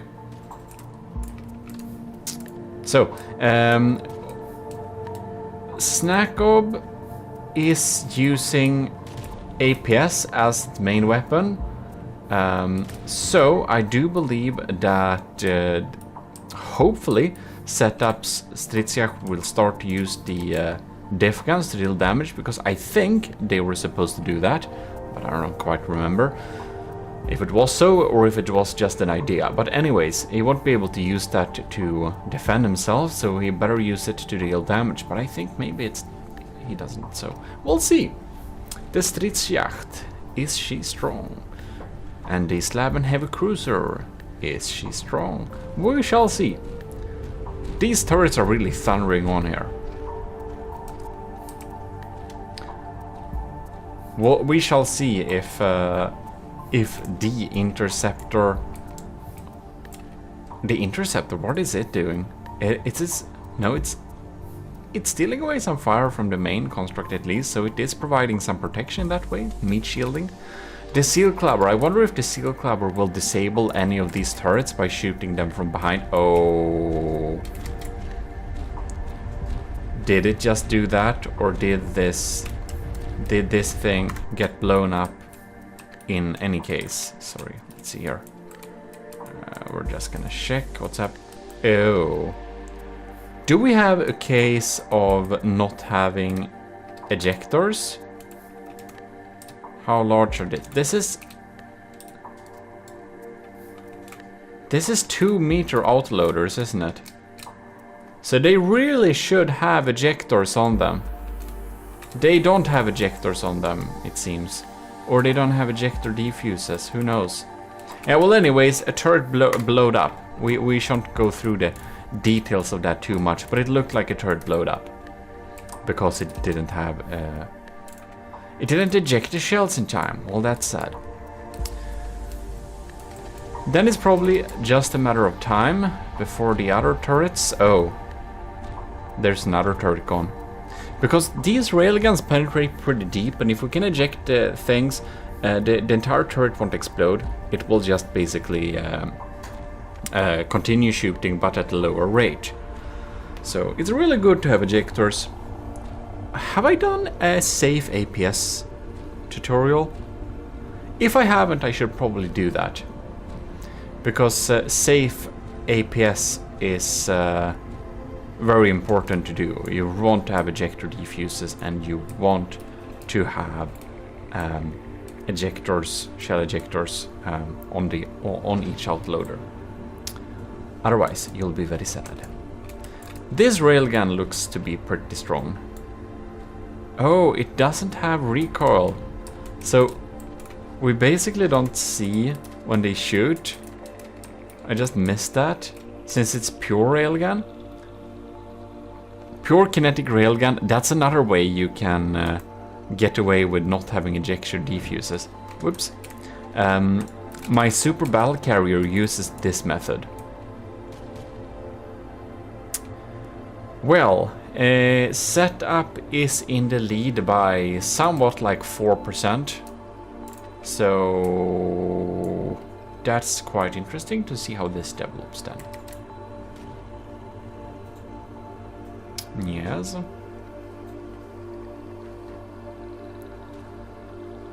And yes. Well. We have entered the graded mood, it seems like. Somehow. Well, in any case, this will be the last. This is the last battle for this episode.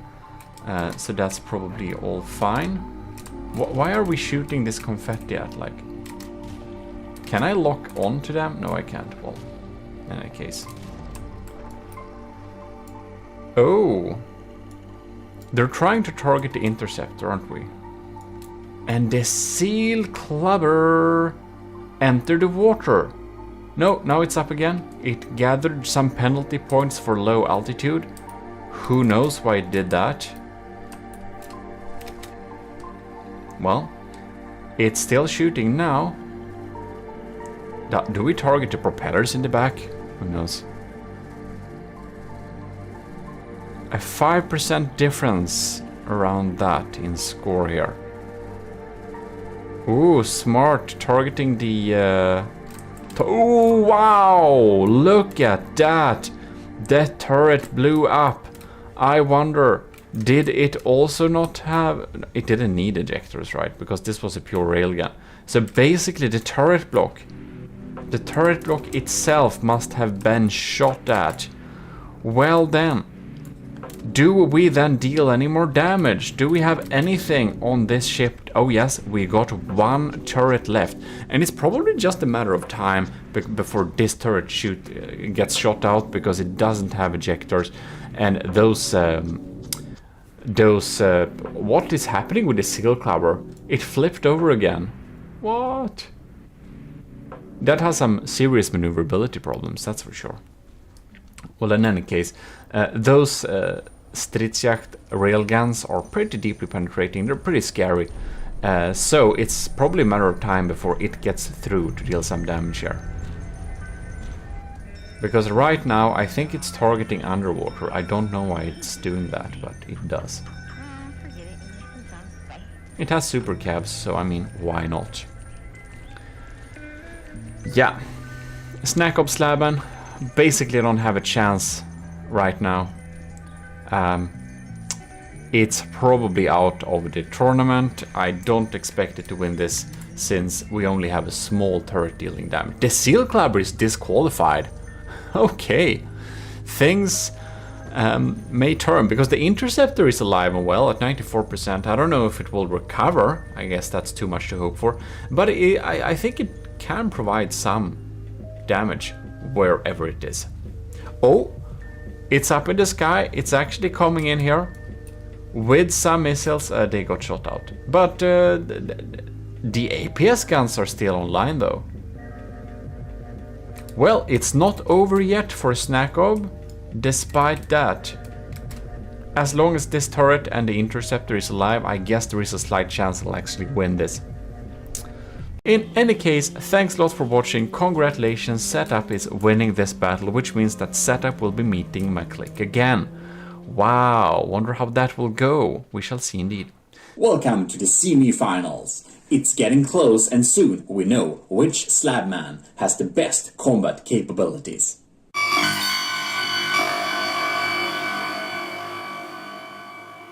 We are back into From the Depth. It is time for the semi-finals.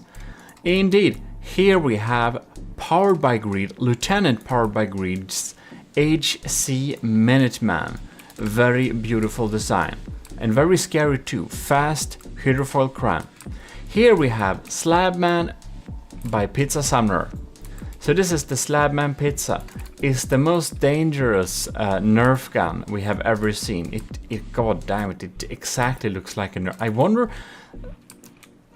Pizza Summoner, can you tell me, was your intentional design Nerf gun when you made this? Because that's how it feels like. And this is my favorite engine repair, man. So, because it is quite exciting, we're going to follow this little missile thing here. So, let the battle begin. Will powered by Greed's HC Minutemen be able to take out this little nasty nuke? Oh, it's diving. Oh, it's trying to BAM! It tried to zap it. But man, it only damaged the armor there. Unfortunately, for powered by Greed, our lieutenant's right side is hurt, but that doesn't matter less because the left side is the one that's facing towards the enemies. Well, we got some sandblasting action into the side here.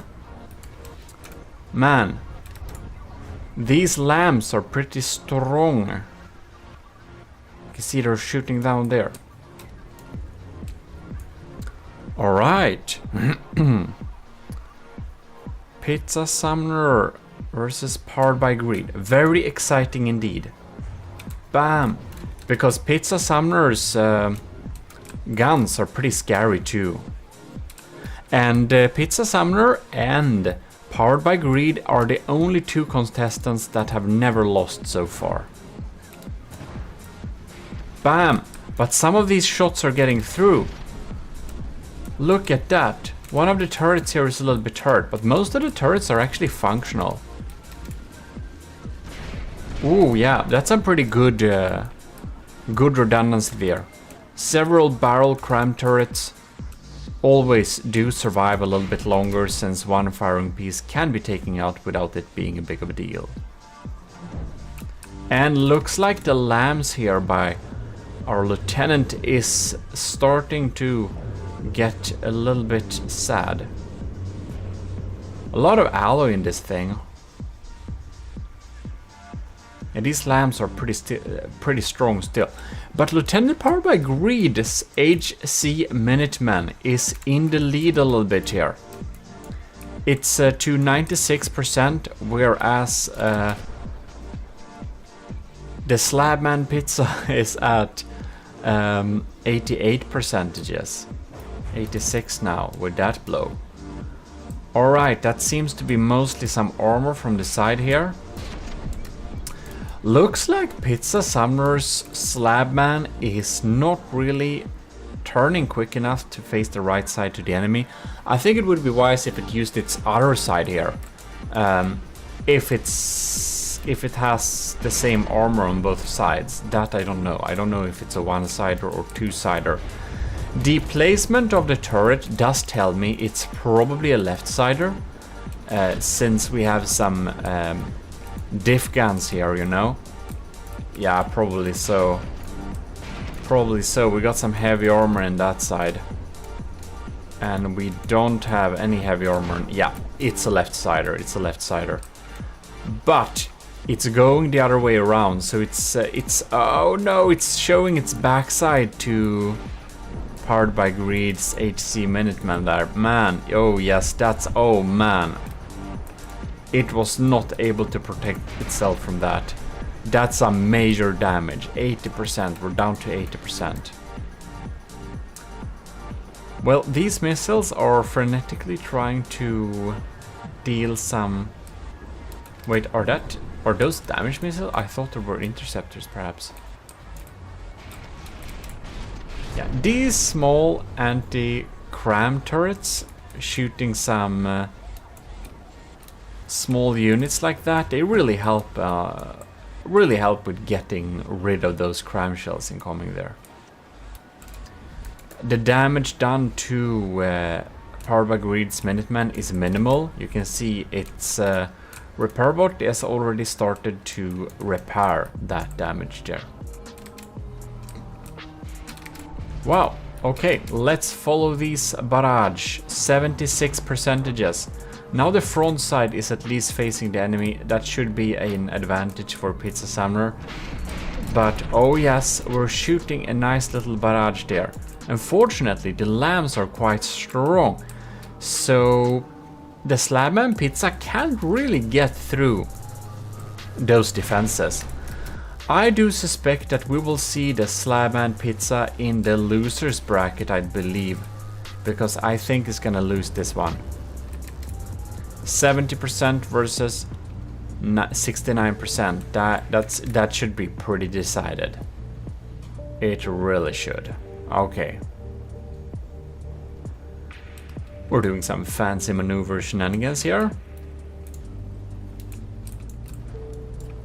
Missiles incoming. Ooh, cram shots incoming. Well, Powered by Greed has some really slow reload time on those crams. Oh, bam! Did you see that one? Knockout. That turret is completely gone. Poor thing, indeed. Man, yes, that's some serious damage.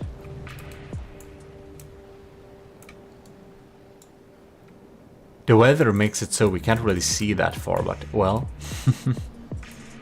I don't think we need to. 61%, the battle is basically already... It is decided. Let's not just, like, joke ourselves here. In any case... I do want to give out the huge thanks to the people that are supporting the channel. Elevated Hellofo and Elevated Udistra Arcana, our YouTube members, as well as our stellar GMODIST LCG Canyon Sahar. YouTube membership is another way to support the channel. Less known, but still there. Has some specific perks if you want to check that out. And of course also, huge thanks to the commissioned officers in the army of GMODism. Namely Commander Ike the Boater, Commander Egin, Lieutenants Asteria, Powered by Greed, Tyler Russ, LCG Canyon, Vincent Veritas. Thanks a lot for supporting, and if you want to support the channel over at Patreon, you can of course join them there. And you will get some cool perks, so you can check out what's in it. Let's move on to the next battle. This means we'll need to move to the losers bracket. It's McClick versus Setup, the rematch. And there we have it, the winner of the design contest. Setup has done some really beautiful designs here. It's completely insane how cool this looks. Anyways, we have the specific tour of that earlier on. Then we have McClick's damaged Slabman. So according to McClick, he likes to build some ships that is using humor like this. And the main reason because of this is apparently that he doesn't like his aesthetic skills or something like that. So he builds, he goes the route of being funny. But I don't know, man. I think this trash pile is a pretty cool design. It really looks like a scrapped helicopter, like Nighthawk or whatever, from MechWarrior 4 Mercenaries. It's very believable. My favorite 2004 game. Anyways. I've seen McClick doing some cool designs too, so I'm not sure how true that is, but that's apparently the reason. So let us move on here and see what the sandblasting will do. Man. It's really sandblasting over here. Oh right, it is trying to target the... I think it tries to target the Seal Clubber. The Seal Clubber is officially down. So let's see what's happening here. Where are we sandblasting? It's going straight for one of the turrets, which is some quite bad news for Setup, because these turrets, there are only 3 of these main turrets, and if they get down, he has a very bad chance of winning this, of course. So let's see how it goes here. This is basically like several meters of heavy armor and some very expensive railgun parts in it. It's a really basic system like that, but it works very well too. So I think this battle is mostly up to if Setup is gonna be lucky where the railguns shoot. Because if he's real lucky with these railguns, he can probably deal some damage to the main system. You can see we had some explosion inside of there, but of course nothing important went out. So if he can shoot out and get some important bits to fly off, he can pretty quickly disable the McClick's damaged slabman. But if he doesn't, it's gonna be a pretty lost cause, because what happened? Excuse me? Excuse me? What happened here? This is strange. Okay.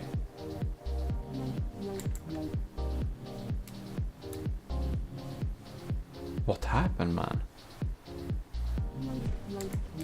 It's not AI dead. Oh, it shoots again. Somehow it got out of targeting. That was so strange. Ooh, we got a hit here. But that's the other side, that doesn't matter at all. Look here, we have almost exposed some of the parts here. I'm wondering, can it be the case that our energy is damaged a little bit here? Who knows? So let's follow this sandblasting here. What's happening over there? All of the 3 railguns are still online. Setup Sladman Stridsjacht is at 86%, however, and McClick's damaged Sladman is down to 93. So while setup is definitely not in the lead, because all of these main turrets seem to be working, this one is a little bit damaged though. Yeah, okay. Some of the turrets are still active, some of the cannons, some of the guns are still working though. So there's some pretty good chances though, I think. It's definitely not decided. I really wonder what happened with McClick stopped shooting there. I wonder if some important bit got really damaged somehow. Or maybe it was just not been able to turn in time. One thing that I see as a possibility is that the power kind of went so low. I think it might be the power. I think it's possible that setup actually damaged the power generation, so it needs to charge up a little bit before it being able to shoot again. Like, it should be in a good shooting location, but sometimes the guns just chill a little bit. Alright then.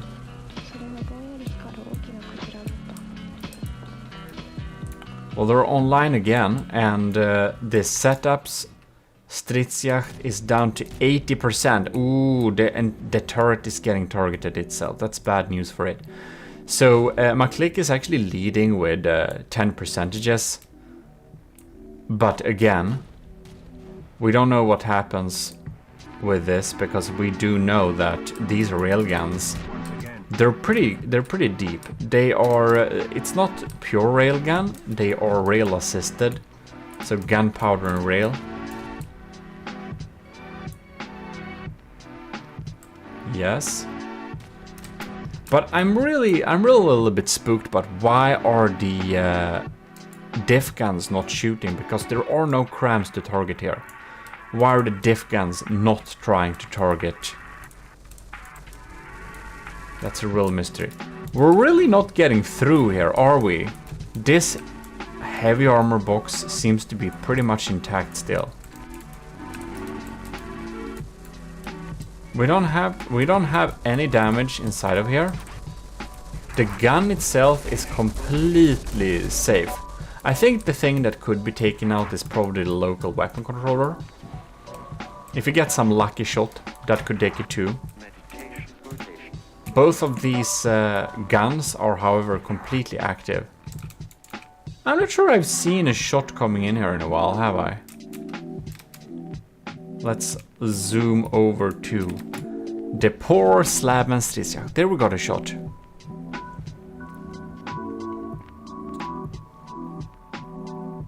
Well, it's really sawing through here. Sandblasting through. Down to 72%. That's a bad place to target, man. It's a really bad place to target. It's like nothing there. Well, good for the Stridsjakt, I suppose. Let's see here. How many turrets are intact? We got one gun there, one gun. 1, 2, 3 guns. Yeah, I think it might be that. The other ones are cut off a little bit. We have these things, but I wonder if the batteries may be damaged. Haven't seen them shoot in a while. Or it's because they are burst guns using stored rail charge to fire stuff. 69%. Ooh, and the saw is coming in at the superstructure here again. This might be pretty bad. Pretty bad for setup. Let's see, what angle is this though? Oh man, they can still reach him despite being in this angle. Oh, this is very exciting because McClick's damaged Slabman might start to get penalty points for being too low. I wonder how far the angles of this gun reaches. Can it turn quick enough, or will setup actually be able to escape? They're still shooting, man. That's a pretty extreme angle. That's... oh, look at that. It moved... no, it didn't move out of angle. That's the... I think it may have close to 360 degrees. In terms of movement angle. Yeah, probably has. Now I don't know where I ended up. Oh my god. Okay, there we are. Here we are. Man, this angle ain't great for McClick though. The setups, the Stridsjakt is down to 65%. But if he can escape the angles here, it might still be a possible win, but it seems that McClick's shooting angles, thanks to the super low gauge on those sandblasters, the firing arc angle is so wide that I think he probably won't be able to get through here. 63%, 62%, McClick is still at 87%. Yeah, I think it requires a pretty lucky hit to get to win this now. Now that was a pretty good hit though. If it had aimed a little bit to the side there, it could have taken out the turret too. What happened now? Oh my god. Oh no, it started to aim again. Whoa, it's so hard to understand when they are... sometimes they just stop working. And it's so weird. But now setup is down to 59%. I'm so... oh my god, is it gonna be cut in half? Because it kind of looks like it is. Ooh, it's hanging on a few beams there. 58%. It is extremely unlikely that the Stridsjakt will be able to win this by a lucky shot now. I think it was actually very close of getting out of the McClick's firing lines. Damaged Slabman were almost not able to shoot at it, but now it's down to 57%. It's so unlikely. Very impressed that the Stridsjakt is battling even to this point. Man, because this is... it's basically 1% off from despawning, and it's still trying to fight, which is admirable. Wow. The sandblasting goes on, and 4... no? Oh, now it comes again. 3, 2, 1. There we go. The win is official. very much congratulations to McClick's damaged Slabman. Setups Slabman Stridsjacht is despawning, so this loser brackets goes, of course, to McClick. So McClick's damaged Slabman, man, that funny design is actually going to meet the Pizza Summoner. And Pizza Summoner actually defeated McClick Slabman once before. So that's a rematch then. We're gonna have a rematch, and the rematch will meet Powered by Greed for the last battle to see who wins. Very interesting indeed. You're most welcome to the finals. In this episode, we will find out who has built the strongest slab man. And that will be a great honor to win. And your slab man will probably be fitted in one of the Army of GMODISM's fleets and be used into the battlefield. So in any case, let the battles begin and let the best slab man win. Aug Invictus!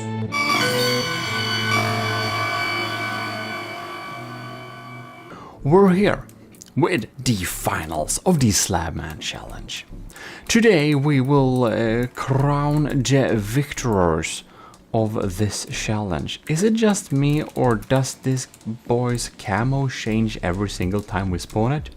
Anyways, so we are going to get into the finals, and this time we will firstly pitch Pizza Summoner's Nerf gun ship towards McClick's Paint Stripper, the damaged Slabman here, because we are in the loser brackets round 4, and we will need to find out which ship will meet Powered by Greed's Hydrofoil that has won every single battle so far. You already know that Setup won the design challenge, and that is with a beautiful Stridsjacht design that you probably have seen. It's a beautiful work of art. And it is namely so that another person in our Discord, Kevin, has taken this design, put it onto a blueprint, and basically made like wireframe exports to create this absolutely stunning blueprint designs. And Kevin didn't want anything for this, so I lowered the price as much as possible, which means that your discount, if you have that, might not work, but instead I have a all-store 10% discount during a limited time, so you can use that if you want to get that. And please send your blessings to Kevin in comments or in the ether. I know he'd appreciate that. And if you didn't know that, you can join the Army of GMODISM if you want to by signing up for Matros 3rd class in our Discord, and you're officially in the Army of GMODISM. If you want to be a commissioned officer in the Army of GMODISM, well, you can support the channel monetarily. Let's get going, and don't forget to like the video. By the way, we're gonna have new challenges coming on, so please make sure you are in the Discord so you will get notified for sure, and also that you subscribe to the channel so you will see the results. Anyways, let's get this battle going. Let's see who will meet Powered by Greed, Lieutenant Powered by Greed on the battlefield. So we're incoming here. We are following this little very funny nuke thing that's going down, and oh my god, are we gonna hit? Ooh, man, it actually hit some of the railgun system. This means that one of the sandblasters have been severely weakened. Alright, so McClick's damaged Slabman is going for the sandblaster approach, and man, you can see it's already dug deep into. Wow, it almost disabled this turret by killing its... wow, it almost killed that turret from Pizza Summoner by just eating away at that important bits. Basically the weapon controller. Alright, so both of these are actually sandblasting. And we got some torpedoes coming in here. I haven't seen very many using torpedoes, and this kind of surprises me because Yeah, because McClick actually spent some good resources on having anti-torpedo defenses. So it does surprise me that they are still getting through here. Oh man. Oh man, I didn't even notice. It's going pretty good for Sumner's Nerf gun ship. Man, this one is a strong thing. And it has, yeah, it has completely disabled McClick's damaged Slabman's guns. Look at that. The wall is here. Nothing is online. It's trying to target, but man, it's received some major damage here. We're even starting to eat through here. I think this battle is very much over.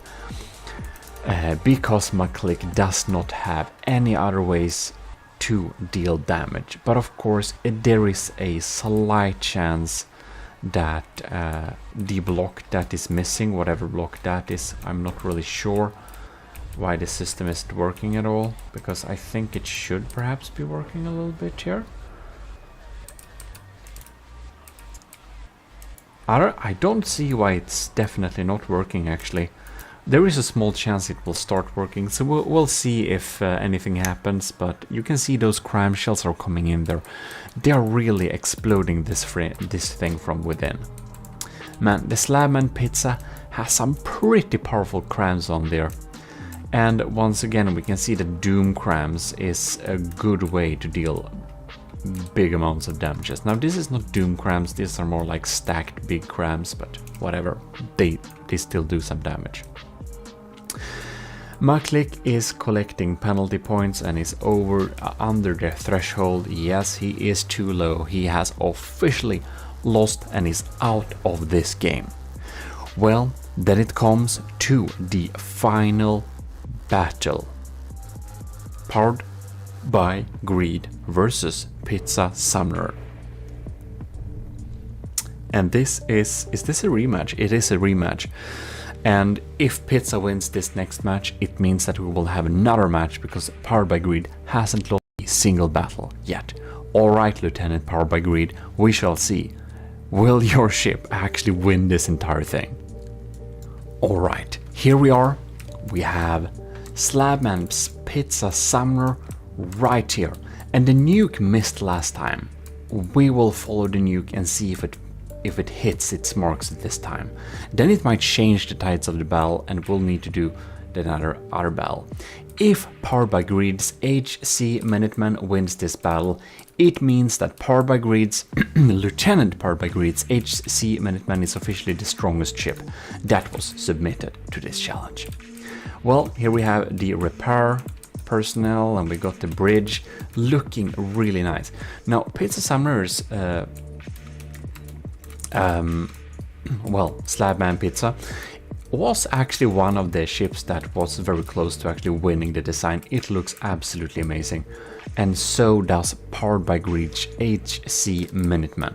But of course, setups design was insanely cool looking at a completely other level.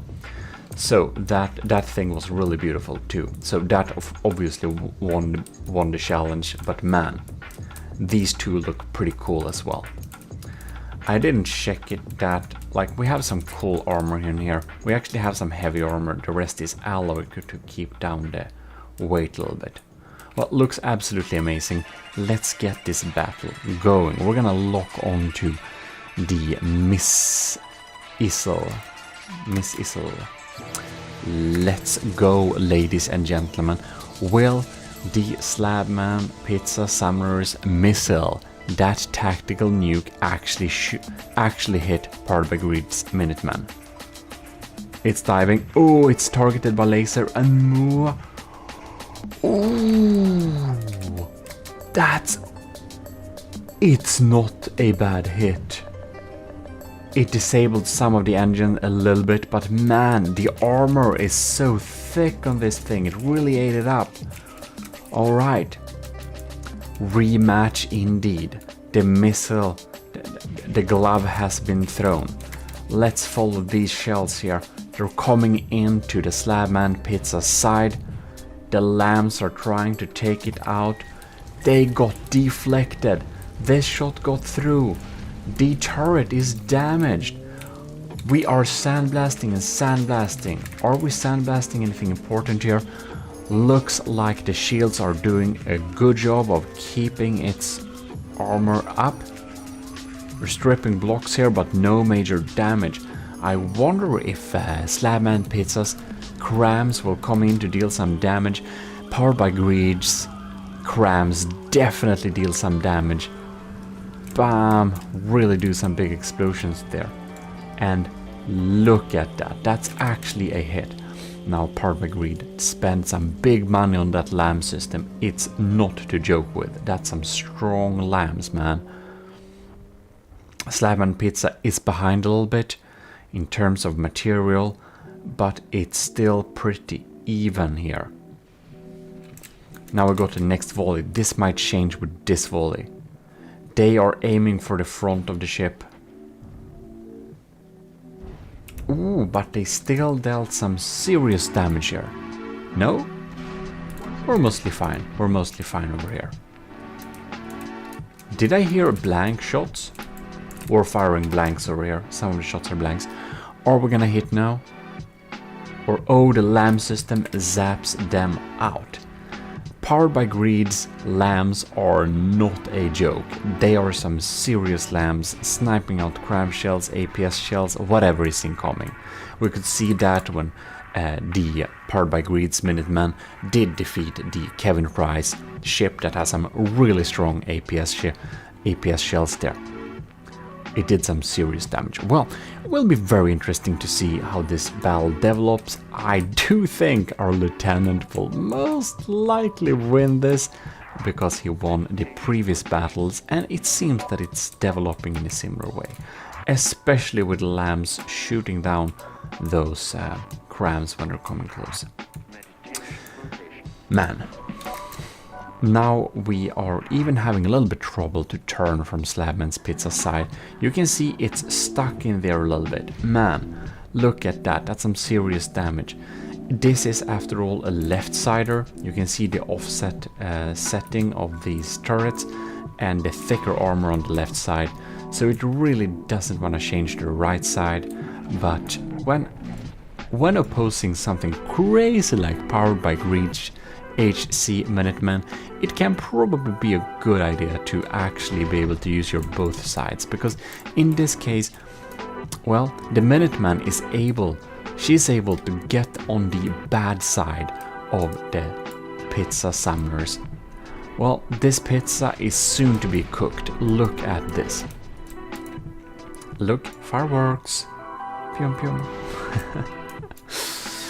Oh my god, Powered by Greed's HC Minuteman is really acing this battle. Good job, great design, that's quite amazing. Now Slabman Pizza's design is very sturdy, but it seems that some of the cram cannons has a little bit of a connection issue. Some of them seem to have been disconnected from their pellets, because we are firing a lot of blanks over here.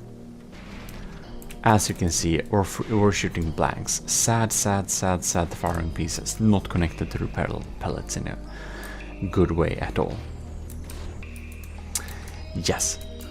Well, we'll of course need to see to make sure this battle can be definitely decided to be a win or a loss. But man, I almost already want to congratulate Lieutenant Army of GMODIST, Lieutenant Powered by Greed, for making such a strong design. Very beautiful looking too. Looks like an absolutely cool spaceship boat thing. That's a real cool hydrofoil, and man, the damage it delivers is strong.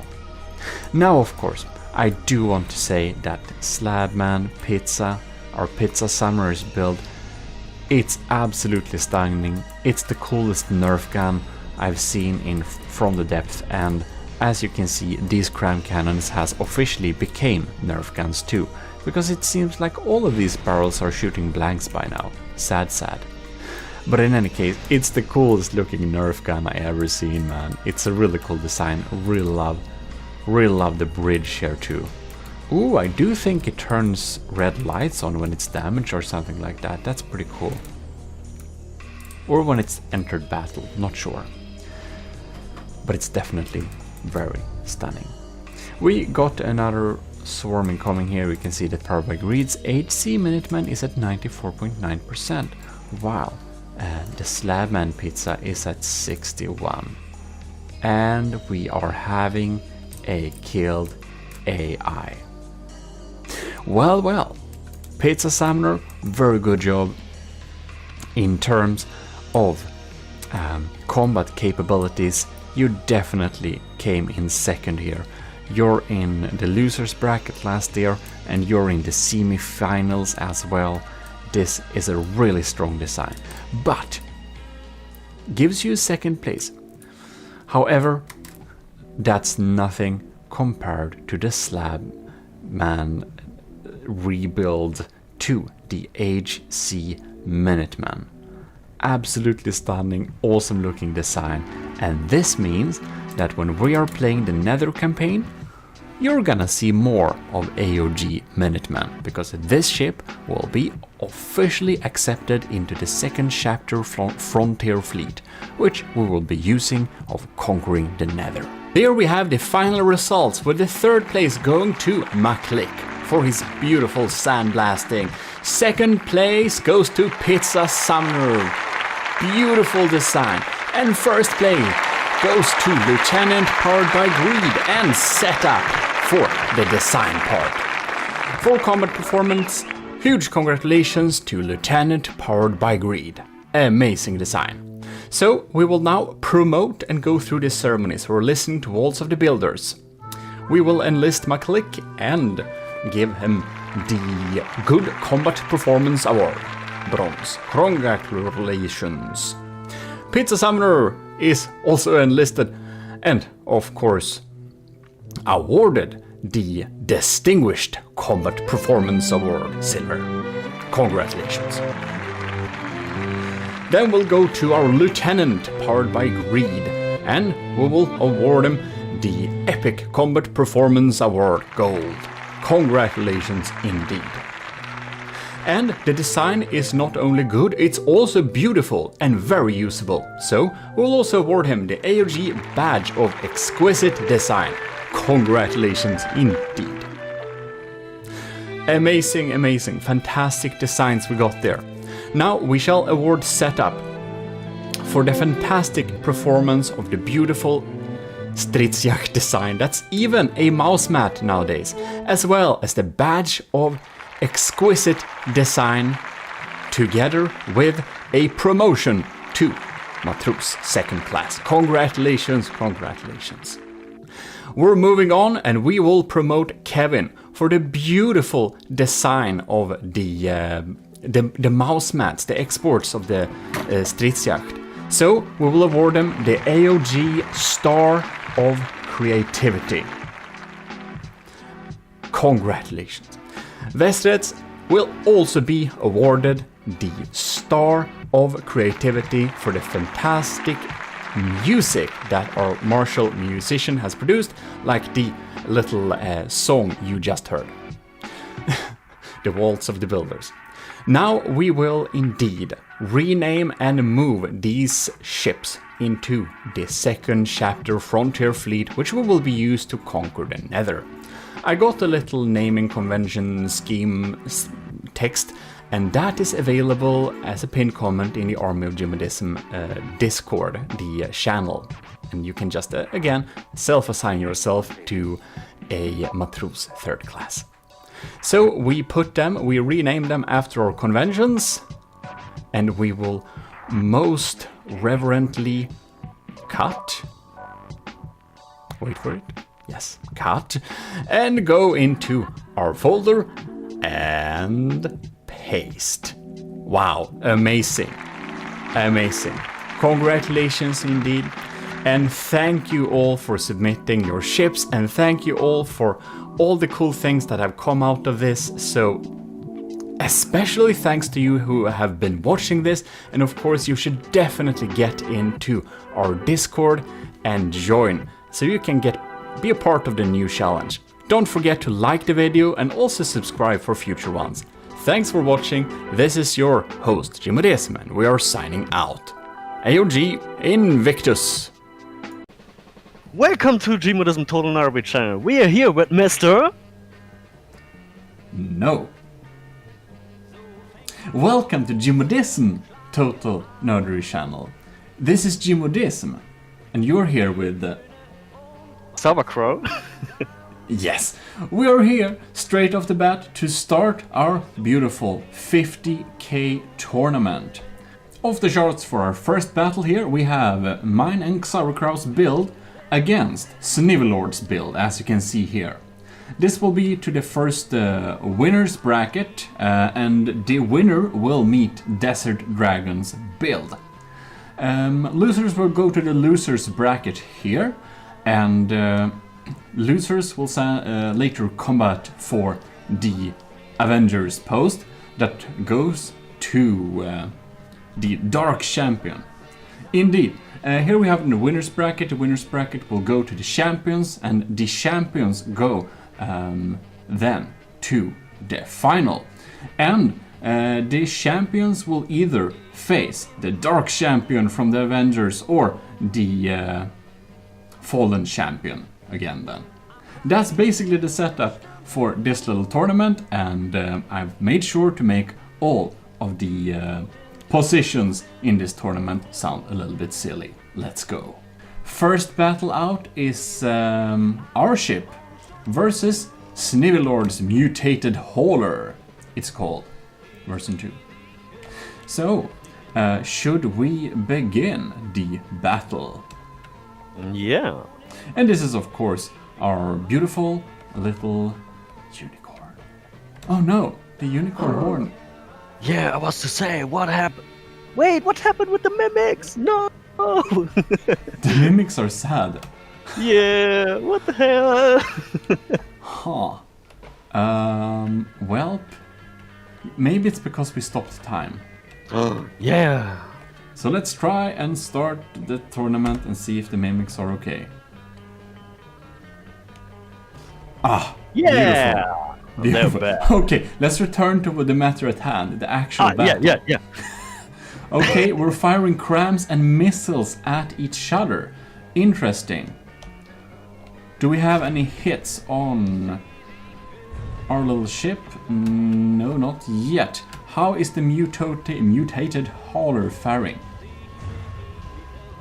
It seems to be going strong. We have EMP missiles coming in, but a wooden hull does a good job of taking up the EMP damage. Then we have below here. We have our torpedoes incoming. Time slows down, something is happening. Alright. Yep, we do some holes under the mutated hauler. Let's see. Ooh! Mimics flying in the air.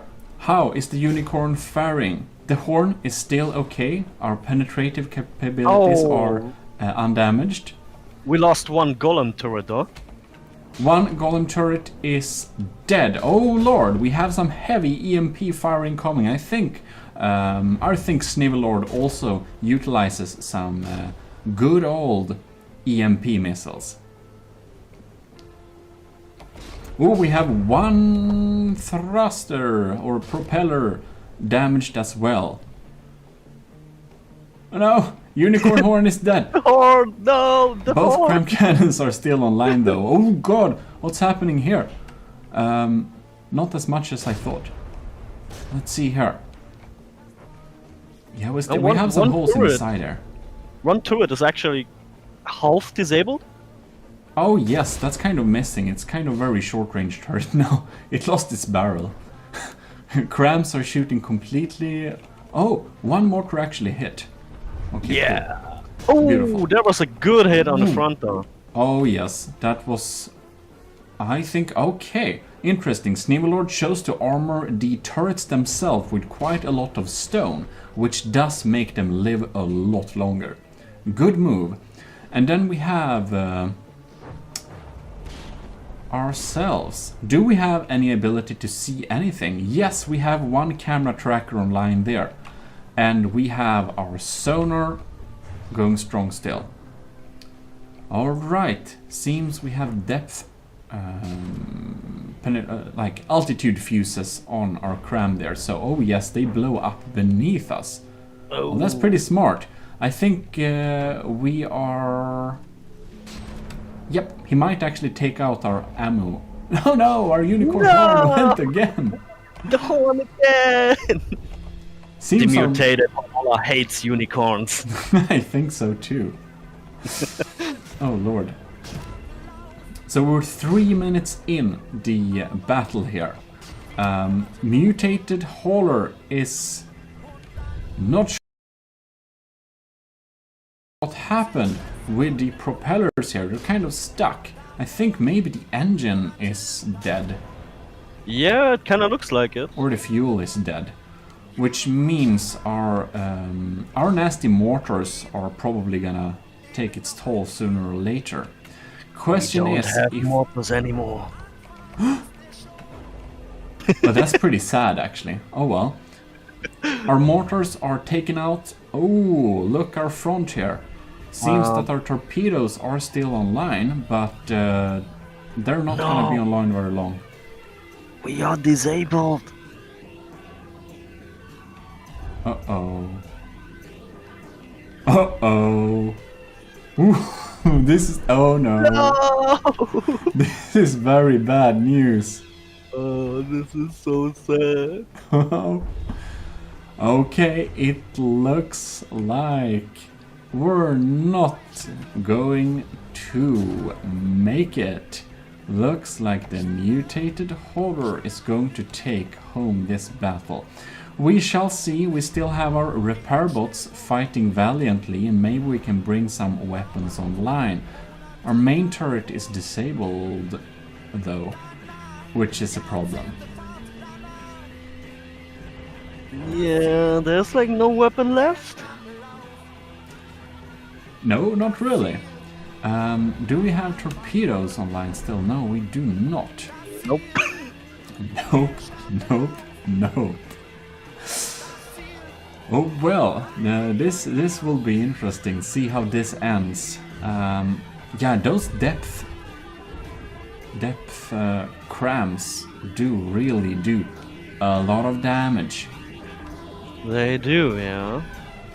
Team 2. Unicorn is at 54. Oh no, Unicorn is down. Unicorn is down. Mutated hauler is on. Still 78%. Well, there we have the outcome of the first battle. Our Unicorn loses against the Snivelord's Mutated hauler. Can we have some sad music actually?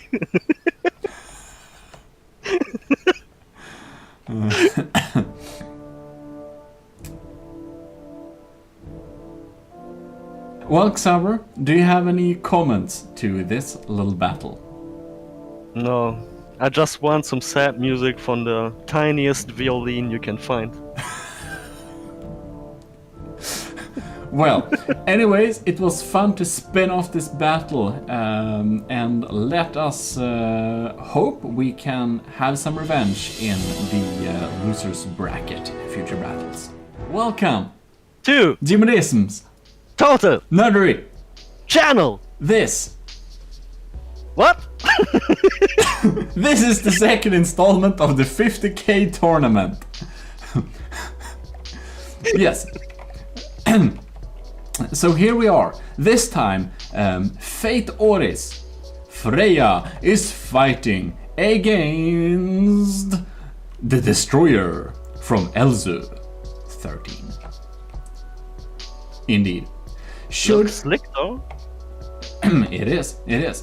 And we should start the time and see the battle unfold. Indeed. Alright, so we have a lot of more weaponry on Fate Oris Freya. We have double crams and whatnot. Advanced cannon from behind. We had missiles launching before. Alright. It seems that Elsa's destroyer is trying to flank it, but it's getting a lot of damage. Ooh! One of the turret is kind of a little bit stuck there. It seems the engine is right there exposed. Ooh, a lot of nasty hits. A lot of nasty hits. Can Elsa's turrets get a straight shot on? I'm actually curious. Is the detection from the destroyer disabled? Because the turret's acting kind of weird. I think we had detection on the top here. We do have radars. We have radars still online. We don't seem to have any sonars, so I think it has detection. It's just very inaccurate. Oh yes.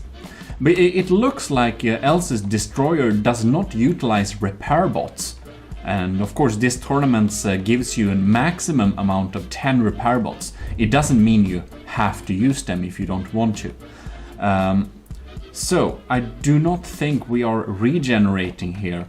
And the firepower and accuracy is kind of already taken out. So it looks like the Freya is going to be the victory. But we shall see. Kind of quick. It's gliding a little bit to the side there. We have the beautiful ship movement physics of From the Depth, i.e. wiggling ass. Shake that booty. Shake that booty. Shake, shake, shake. That's exactly how it goes.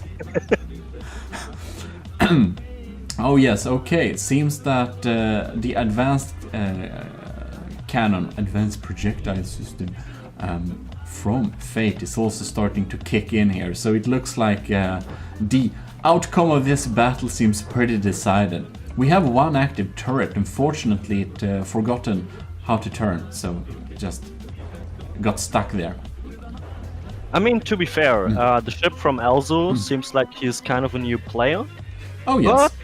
But I have to say, just for the design of the hull, I do see potential. Definitely. We can see that we have a very good like hull designer with some more like better technology on this thing. This could be a real good ship.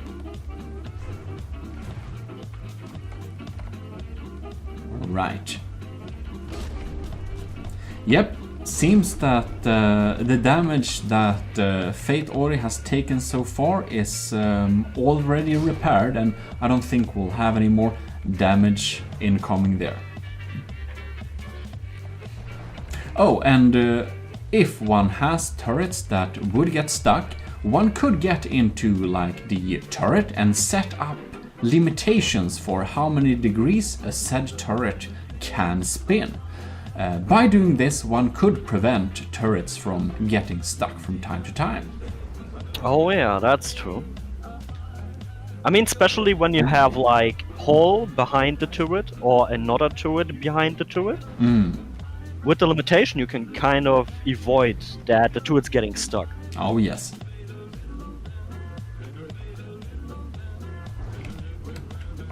Well, well, well.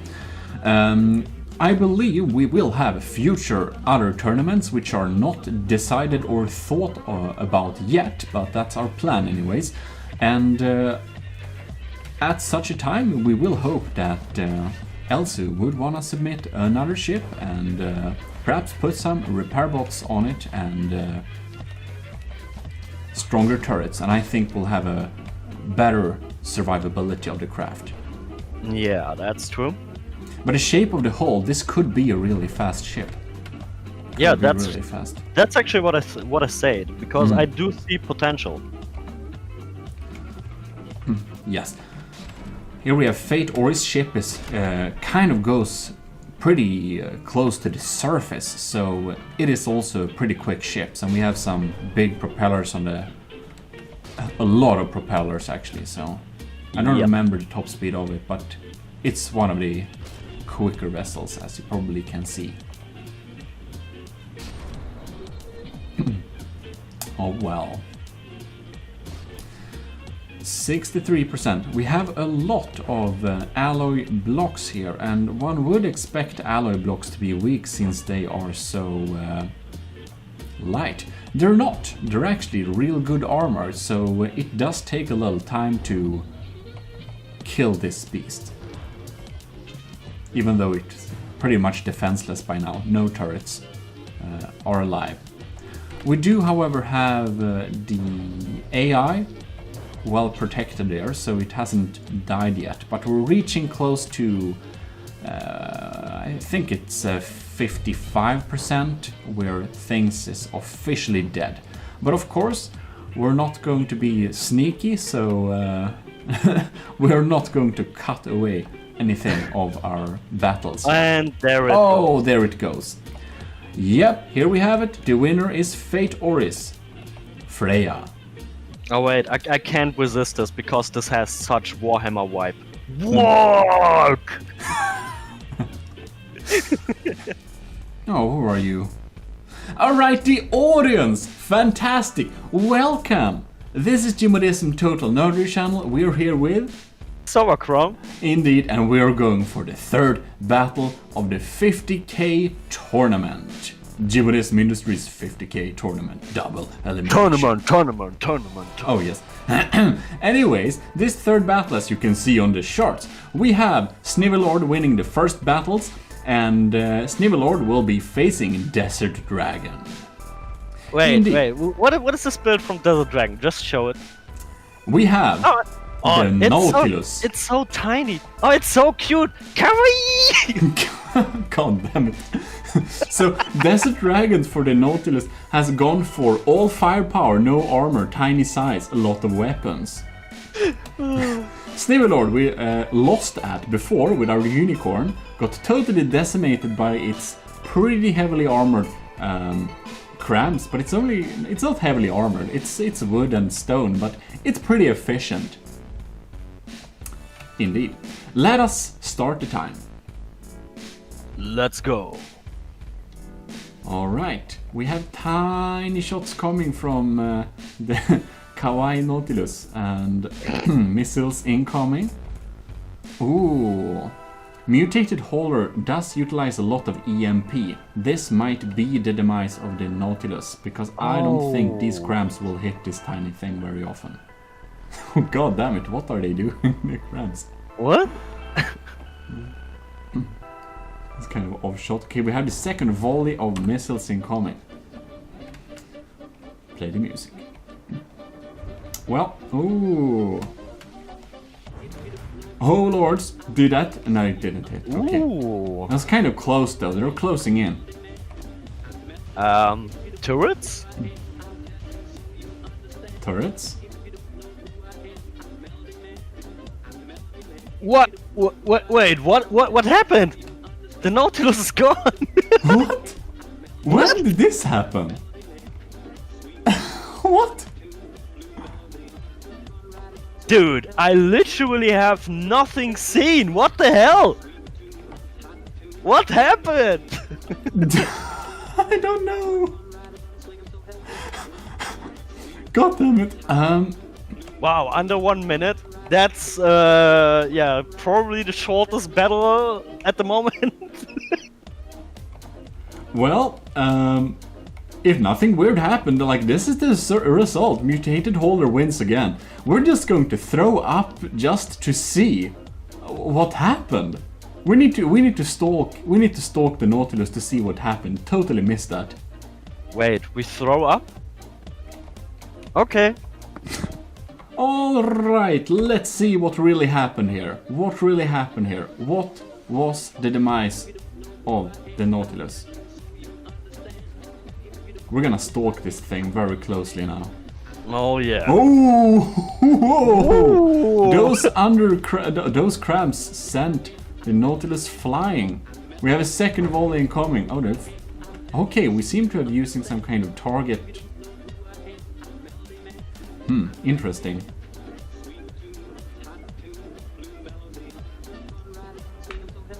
EMP missiles incoming. Missed. Missed, but Oh, no, never mind. That damage. Whoa! Maybe the AI got taken out. Oh, 52 seconds. You know what my guess actually is? It just sinks. Yeah, it got hit by the complete volley from the EMP missiles. Then it have sunk, and so the game decided to pull it out because it was kind of dead. Maybe so. It now regenerated and starts to kind of float again. It kind of has few blocks, so I hope it does have a lot of like material storage and repairables, but we'll see. We have a second volley of EMP. It lasts, like this time it lasted a lot longer.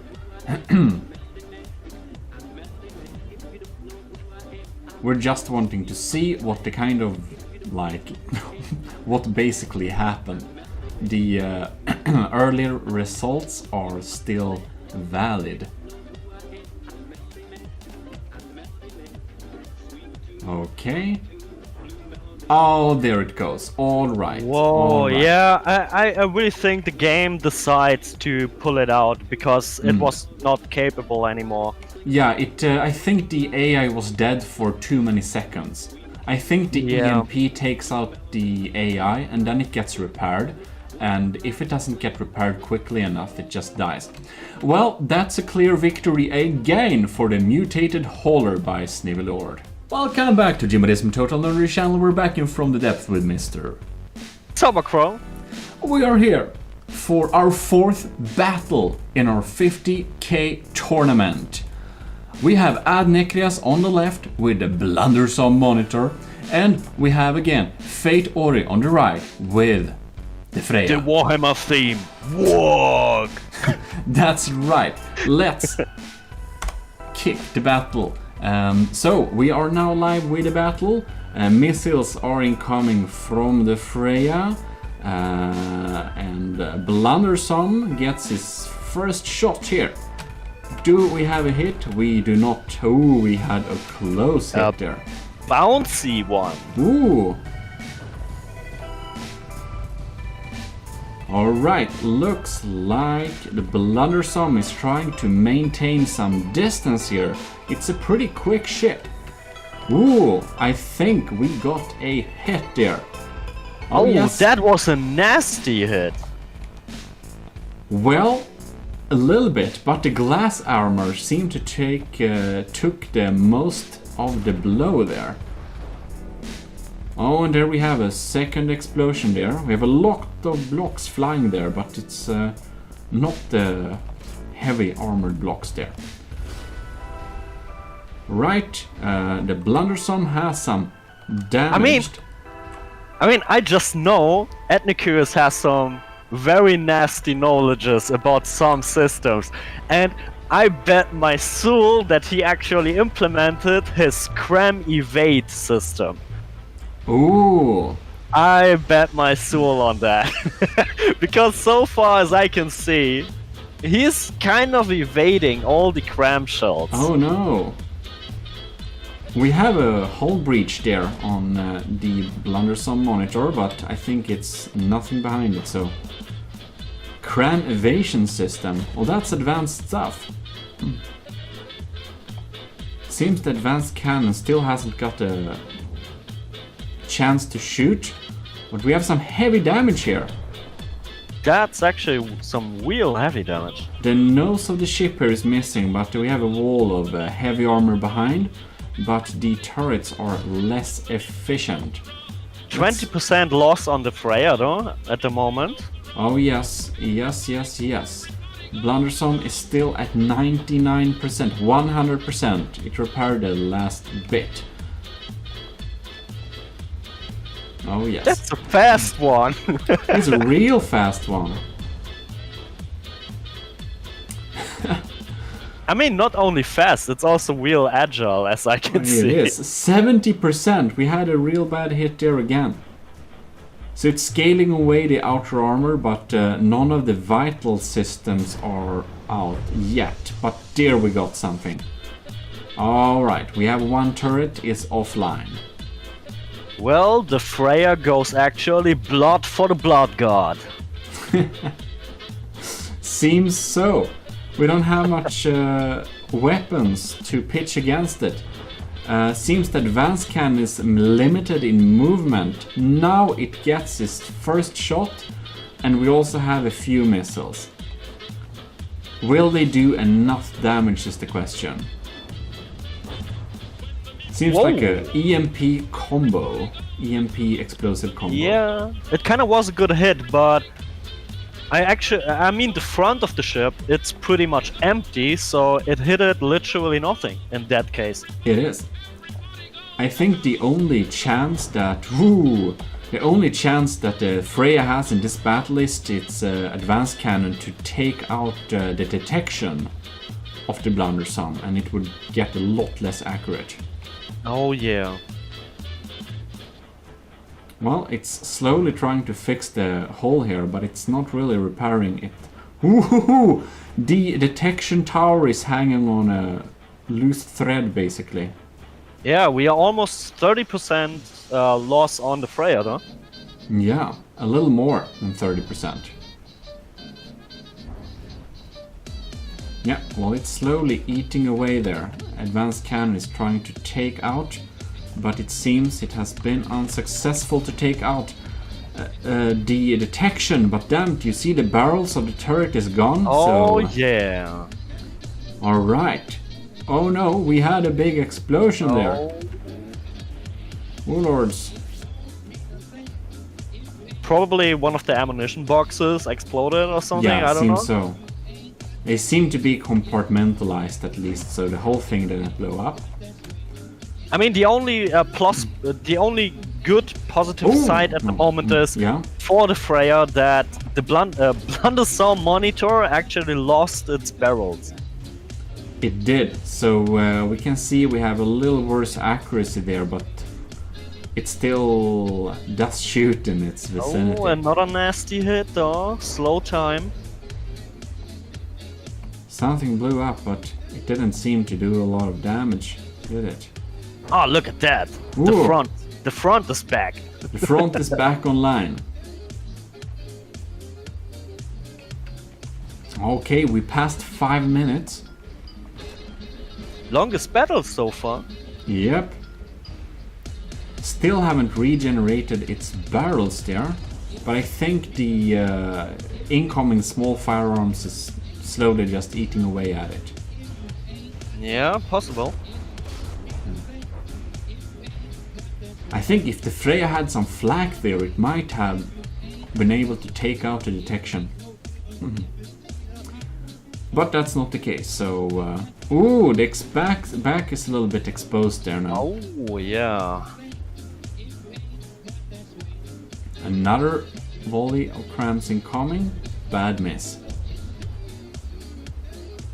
But did you just saw the cram shells did... They just did still a pushback. Oh yeah. Ooh, this looks like a hit though. Oh yeah. Oh no, it didn't. It's wow. Narrow.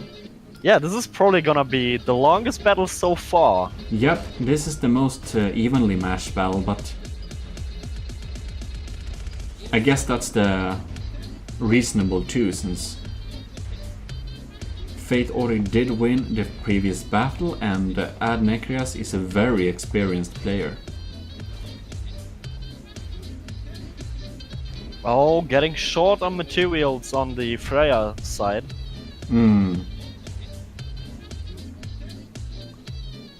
Freya is heavily repairing at the moment. Oh yeah, definitely. Another cram incoming. Oh yes, it just continues to eat away, but it still seems it has not been able to put its beautiful crams online yet. Oh, that shot looks good. I mean, the first shell. Oh yes. Oh, damn. I think they do some good damage. I think the explosive damage is increased also if the explosion takes place underwater. Yeah. Alright.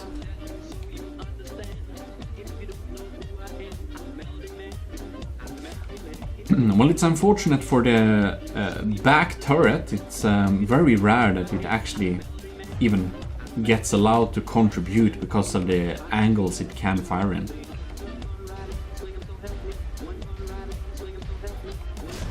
Oh well. Blundersome is fighting still with no barrel technique. It's like some kind of short-range mortar. It's kind of a hollow punch monk technique here. Yeah. Probably But so. the Freya is running out of materials though. It has like literally no materials left. Yeah. So I guess the oh yeah. Oh yes. Yes. The repair capabilities And went there out. it goes. There it goes. Alright. Adnekrias goes as the champion of this battle. And Fate Ori will go to the losers bracket and Adnekrias goes through as the champion. Så välkommen till GMODISMs totala nördi-kanal. Vi är tillbaka i den femte deltävlingen för 50 000 skeppens mästerskap. Välkommen! Excuse me? Oh yes. Welcome to GMODISM's Total Nerdery channel. We're back and we're of course having the 5th battle in our 50k tournament. Isn't that Hype? nice? Hype? Yes, because this time we are facing once again with our beautiful little colorless unicorn against Fate Ori's Freya. Indeed, this is the first of the losers challenge and the loser will be the Avenger, the first Avenger. So let us start the clock. Does that actually mean we are be Captain America? No, we will be Captain Sweden, Germany. Alright, our EMP missiles are incoming and hitting there, some of them. We have cram shells incoming from both ships. Unicorn is getting some... Oh no, the unicorn horn is off. Oh, we actually got a hit on the side of our hull there, or we got hit. Let's look at the Freya here, Fate Ori's Freya. The crams are working pretty hardcore, doing some real damage. Cram shells are incoming and dealing some damage there. I don't know what the mortars think they are doing. Let's see here. This can be a pretty even battle. We are still kind of online here. Nothing is taken out. How is the Freya faring? A lot of smoke. Advanced cannon is online too. Ooh. But well, our crams are doing steady damage against the Freya. Now time slowdown here. I wonder if something blew up or it's just the game in general. Is the main turret of the... Is it? No, okay, it's active, okay, never mind. Our main turret is online, but so is the both of the Freya's main turret. I think we're throwing EMP against each other. It's Yeah, we do. And I think our detection systems just died there. We should have surge protectors that are supposed to. Yeah, but we have still the detection on the back there. Oh yes, like. and we also have, that's true, that's online, and we also have the sonar, so... Oh wow, getting some real close... What is happening here? Real close battle here. Okay, the cram beasts are fighting each other in close distance. I wonder, torpedoes? Are they not going to... Oh, there, yes, there we have them. Okay, let's be on the surface here so we don't miss any important things. Alright, one of the golems is out. 2 of the golems are out. We have a hole in the front, but nothing is there really, except the torpedoes, of course. Ooh!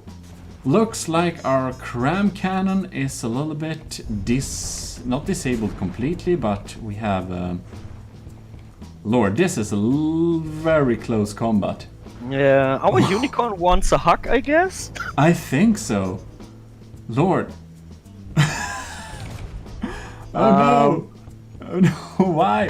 The crams, the mortars are pretty accurate, at least. This is one good thing. I don't remember what combat distance I set up, but... I mean, both ships are online, so... I don't know what they're doing. I guess they're doing something. Oh no, crams are getting less accurate. Seems our detection system is out. How is the Freya faring detection system-wise? The front turret... Oh no, that's still active. Oh lord, there we have the big explosion. Oh lords. Oh. Can't see shit. Can't see shit. There are lots of explosions there. Oh! Tilting! The Freya is tilting. Something is broken. Something in the maneuverability is broken.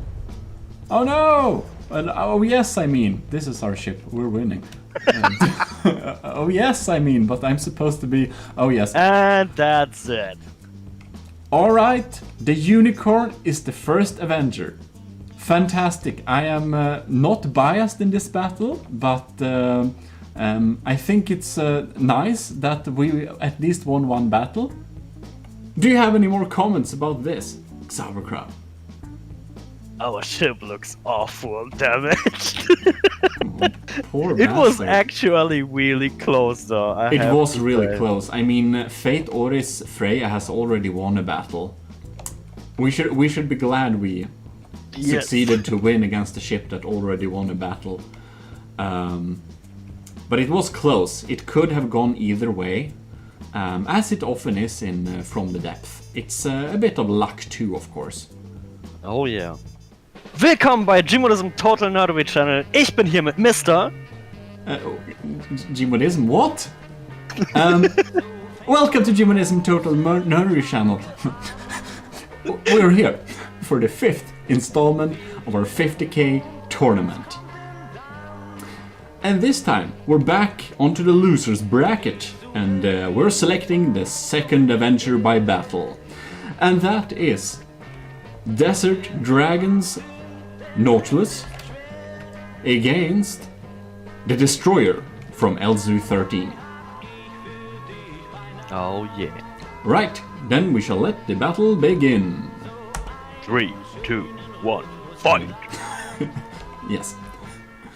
Okay, so as we know, Desert Dragon went for all firepower and little armor. And Elzu went for a very big bulky ship, but not the strongest turrets, as he said himself there. Oh yeah.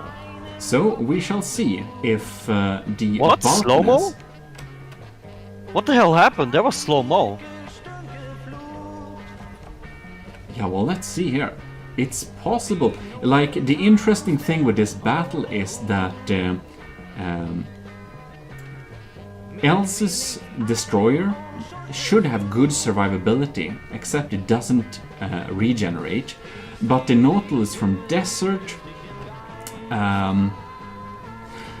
it can't sustain a lot of damage, so Elzu could get some lucky hits and take it out by that way. Oh yeah. We should indeed see how this battle unfolds. It'll probably be a pretty slow battle. It's like no crams here, no? No, not really. Oh well. How much damage has we sustained here? Not too much there. It's like everything is online, though one turret is, as before, a little bit stuck there. Yeah, sadly. Really bounce off, kind of. The shells kind of bounce Yeah. off. I do have the feeling this battle takes ages. I have that feeling too. Hey, GMODIST, want to get outside, get some coffee? Maybe when we are back, we are finished. So we can time lapse this battle or something. Oh lords.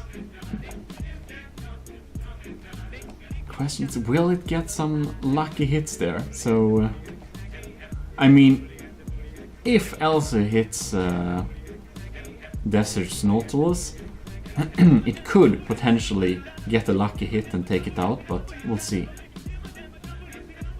Otherwise, it will probably be the Nautilus slowly grinding away from the destroyer. Yeah, and I mean, the destroyer does not have any repair bots, which is sad. I mean, it also looks like that the destroyer does not have any material storage. No, it doesn't know. That's right. That's right. Well, the ship is still looking good, though. There's not very much damage on it yet, either. Nope.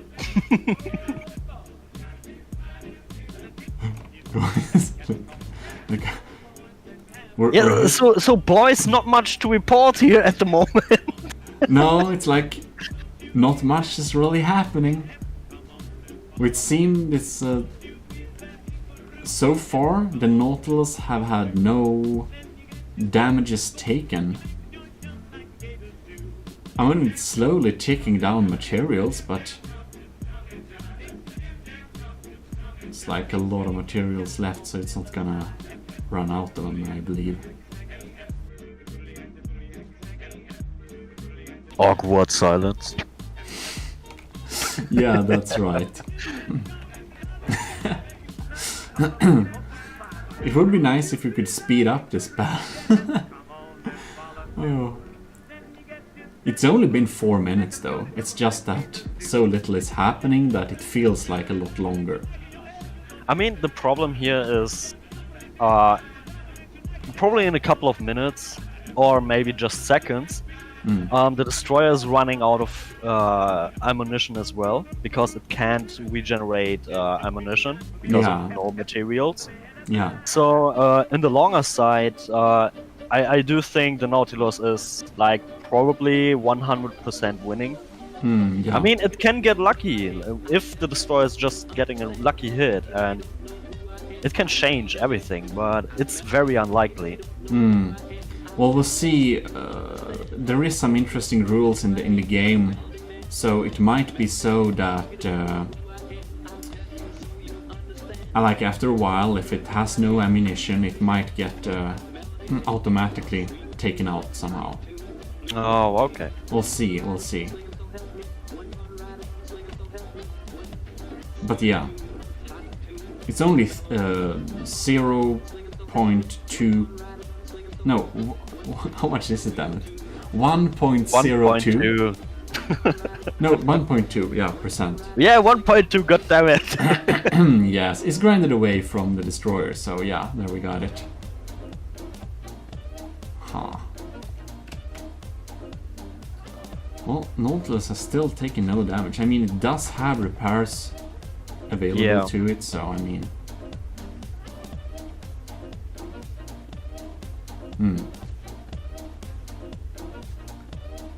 Well, yes. I think we can be pretty sure that the Nautilus will win this. I think. Yeah, I mean, as I said, it's very likely that the destroyer is shortly running out of ammunition and stuff. Yeah, exactly. Destroyer for battle. You can see some stats here even.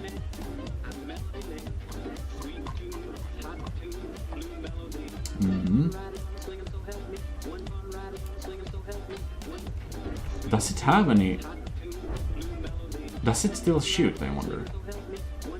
Yes, it does. Yes.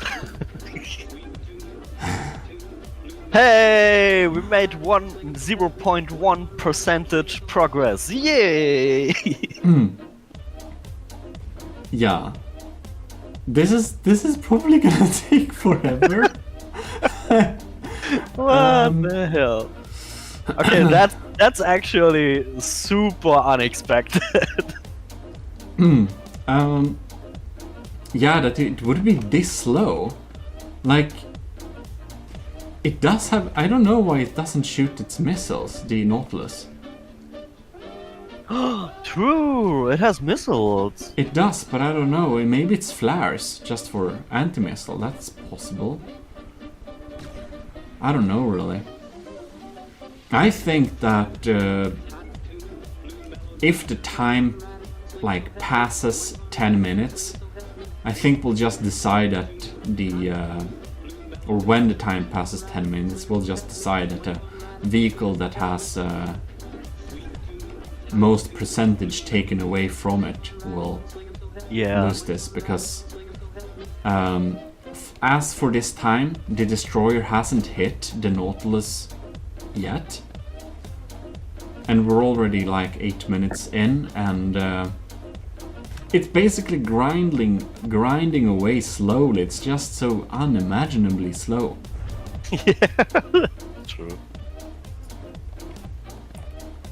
Yeah, well, I suppose like for future tournaments we should probably set like a time bracket from the start. Like, if it goes over 10 minutes, it's like battle is over. Yeah, we should probably do this. 98.5%. We have the first hull breach. Yeah. After 9 minutes. Yes. We will only endure this for 1 minute more. Then we can very safely say the outcome of this. I mean, it's so... You can't even fake excitement because the battle is just... Yeah, I don't know. yeah. It's just they playing tennis, you know, just bouncing the ball around. Yes, like tennis. Like, viewers, I'm sorry. Like, one could set some rule that a ship must be able to defeat itself within a certain amount of minutes. But, yeah, that's... Oh, what? What the hell? What? What? What? What? What happened? What?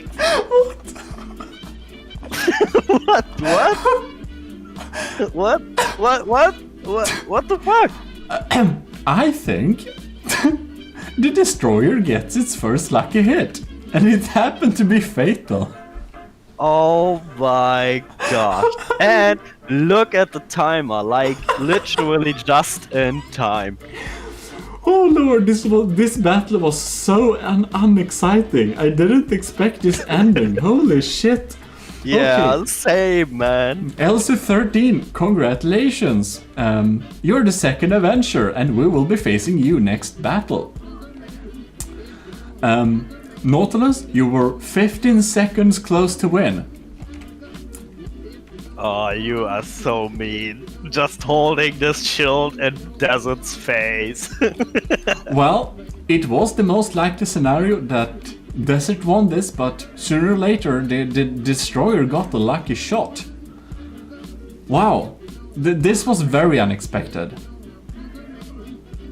Honestly, I already kind of gave up on the bet. yeah, me too. Like, What the hell, man? I really expected the Nautilus to win this, but apparently not. Well, this is freaking unreal. it is. Well,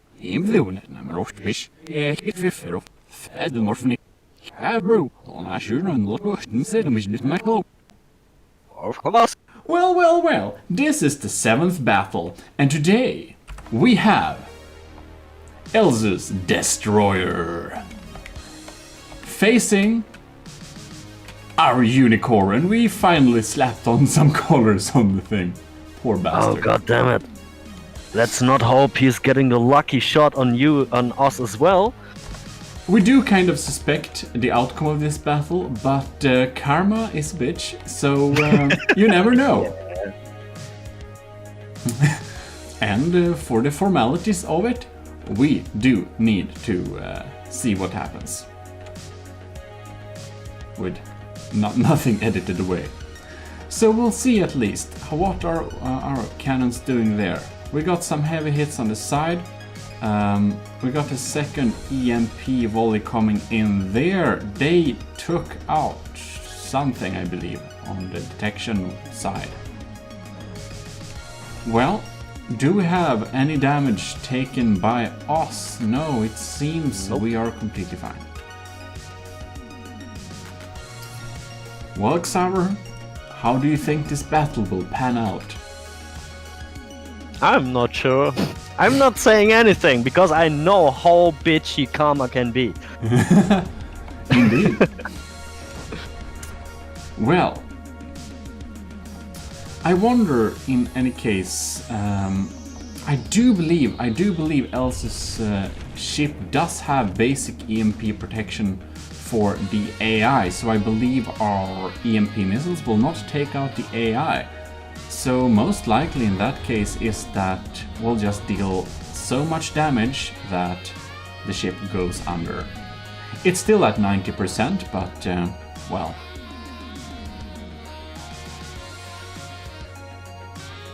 I'm kinda curious, what is our cramps doing?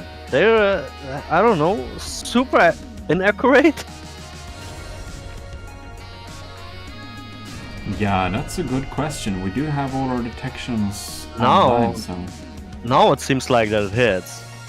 But the earlier shots, holy cow. No, still, what the hell? That's a good question. I guess we could check it a little bit in detail. It's of course a possibility there is some kind of some jamming equipment in Oh, this. wait. Did you maybe forgot to set the AI on, on the target prioritizer or aim something to try to target blocks above water?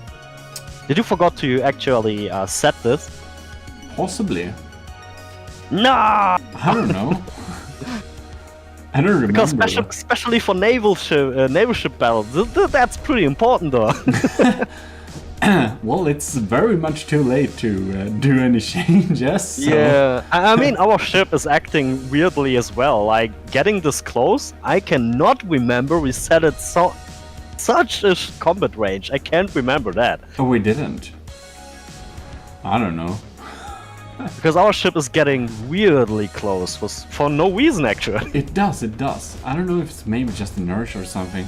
It's a very good question what our ship is doing, but yeah. Well, what can you do? That's things we can think about for our future Next. tournaments. Yes. Ooh, looks like our EMP took out some important thing in the weapon controller or something on the remaining turret.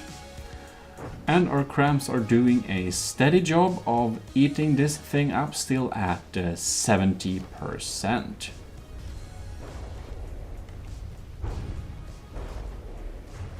And I do believe that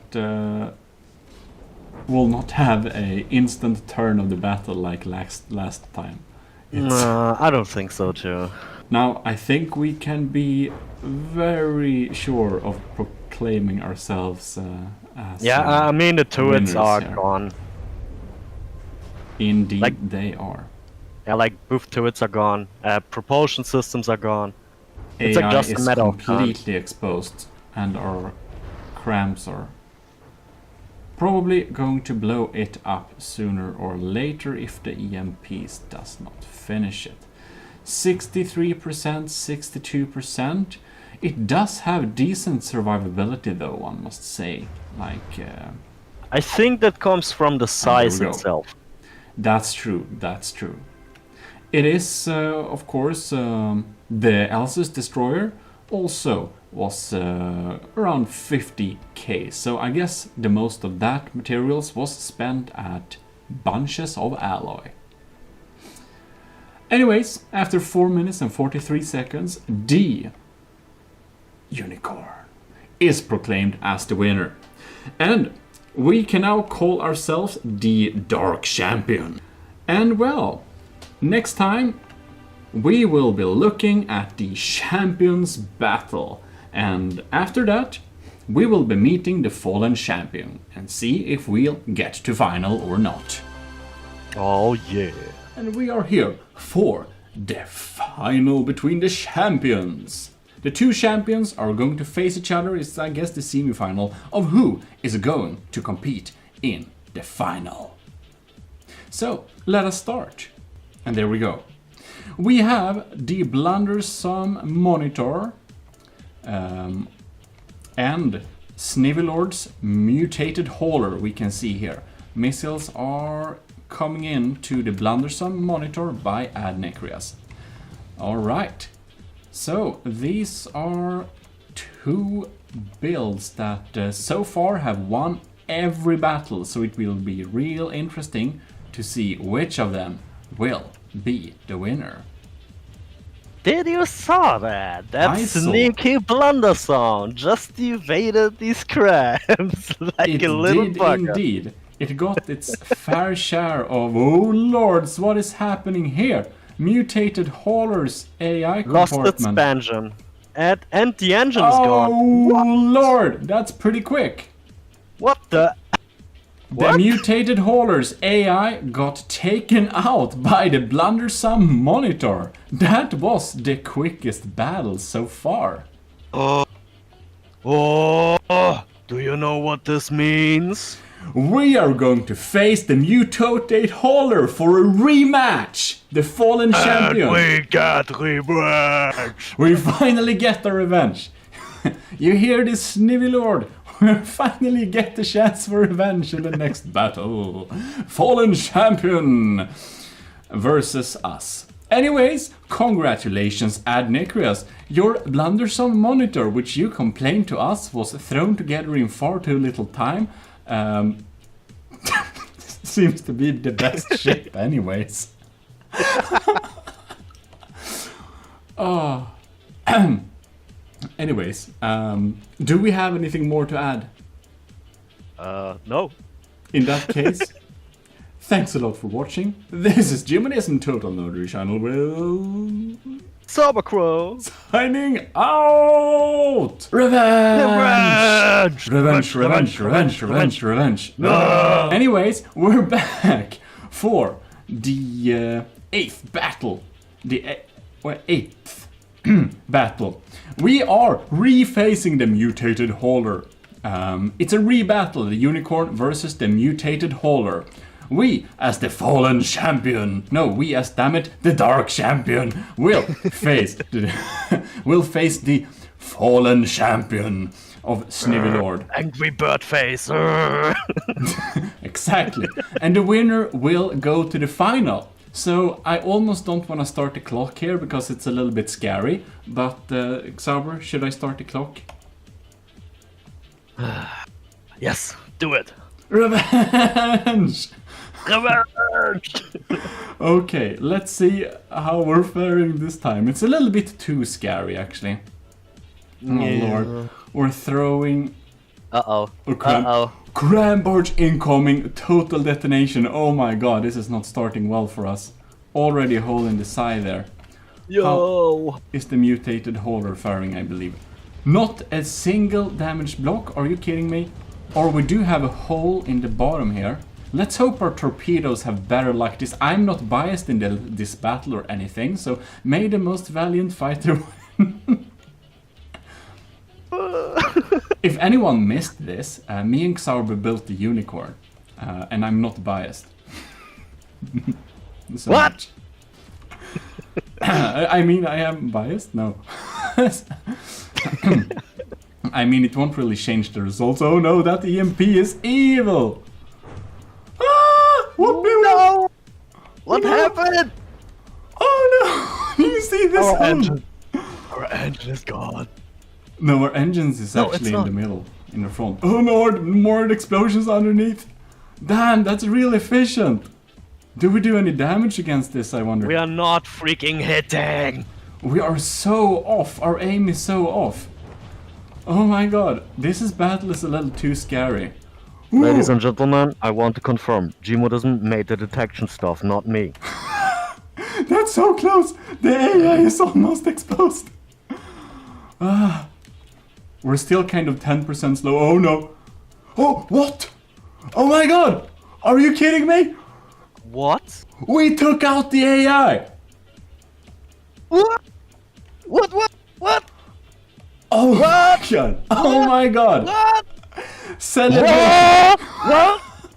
Xaver, I may have made the detection stuff, but I also made the torpedoes, which did take out the AI.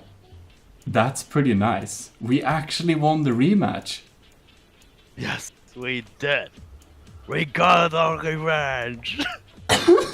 Well, We got it. let's go die in the final against Mad Necreus then. I don't think we'll win that one. But we'll see, we may win it. It's just... Hey.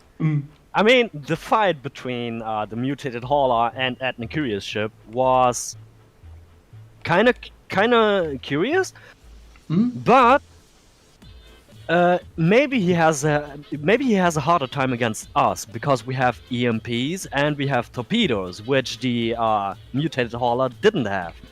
That is true. We might have a chance, but we shall see next battle. But, well, very well valiantly fighted from Snivelord with his mutated hauler, which did decimate us in our first battle. Ladies and gentlemen, welcome back to GMODIST Industries Tournament 50K battle between our naval ships. We have the champion Ad Necreus coming again with the Blundersome Monitor, fearsome but simple. Then we have the GMODIST Industries' own unicorn with fancy weapons and a mixed record. Well, shall we begin the battle? Yes. Timer is started. What will happen? We are throwing missiles, we are throwing torpedoes, crams, mortars against the Blundersome Monitor, which is coming against us with a surprising speed. Lords, this is kind of quick. It's trying to evade our crams, I believe. You can basically see it's what? Damn, that's a big hit! Oh. Well, there goes our plan with being lucky with our torpedoes. Well, our torpedoes are closing in on the target, so let's see if we can get some, or if we have gotten some hits even. No, it's 100%. It's 100%. Where are we even? Are we alive? 92%. We're not dead yet, mate. Ooh, but we're going low on materials. The Blundersome Monitor hates unicorns as well. Oh yes, unicorn hater. God, it's far away though. Takes a lot of material for us to repair this. We set the limit to 35k. Another big explosion. Oh, the Blundersome Monitor has some really heavy hitting weapons, and the cram evasion system is evil. I tell you. Look at this! Ridiculous! This just wiggles away. Hopefully, I don't think it's quick enough for... I don't think it's slow enough for our... Oh no, another hit. 87%, damn it. He's real... No. These crams are real accurate. Yeah, compared to ours, dude, I think no. our AI is drunk. Oh goddammit. Oh no. No. Well, 99.9%. We did do some damage. I suppose one of the torpedoes hit after a while. Oh, Our hope is gone with the torpedoes. No. Oh man, look at this poor bastard. We kind of lost our ability to move. No. We did, and the wooden hull of the blundersome monitor will indeed resist our And sad, the curious, you goddamn little bugger! And this is supposed to be a thrown together quick build. It's like... Yeah, 2-3 hours? God damn it! How much time do we... A couple of days? This sad, simple gun is still... Yeah. Aww. 3 minutes. 72%. Well, we're not dead yet, but... we're not gonna recover from this. Oh no, it's the rockets. No, god damn it, we need the torpedoes! No. We need the torpedoes! Our torpedoes, yeah, they kind of look... They're back! They're back! Oh my god. We need them. We need them so badly. We do. Come on, miss, hit. No! 68%. We're trying to repair God that. damn it! Do we have any torpedoes incoming on this thing? Oh, this is so fucking exciting! Oh no, we feel Dude, our crams are shit! yeah, but the cram Our evasion crams system is evil. Yeah. I guess he uses that. It's just a theory, but do you see any motion detector things though? No. As I said, I know how his cram evasion system looks like. It's a spin block with ACBs and stuff and else. It's probably somewhere inside. Is it this one? No, I mean he's... Wait. No. On the front there's something, like... I mean underneath, like on the bottom, there's something. That's the exhaust. Really? Yep, he throws the exhaust right into the ocean. 62%. There goes our... Yeah. Dude, how can he be so fast and so freaking accurate? This is unfair! And Nekias is a very experienced player. There goes the unicorn! No! Well, what is quite clear is that Nekias blundersome monitor quick build wins our tournament. Oh. God dang it. The winner of this tournament is indeed Nekias with a blundersome monitor. We came second place with our unicorn, and third place should in that case be Snivy Lord. Well, in any case, ladies and gentlemen, I do hope you have enjoyed this little tournament of our battles. And honor the winner in the comments and such. Welcome to GMODIST Total Nerdery channel. I'm here with Mr. Xabakra? Normal introduction from Xabakra. And as a little special episode to celebrate the winning of Nekias, kind of, we'll make a little special Battle Royale video where you can see all the ships in combat.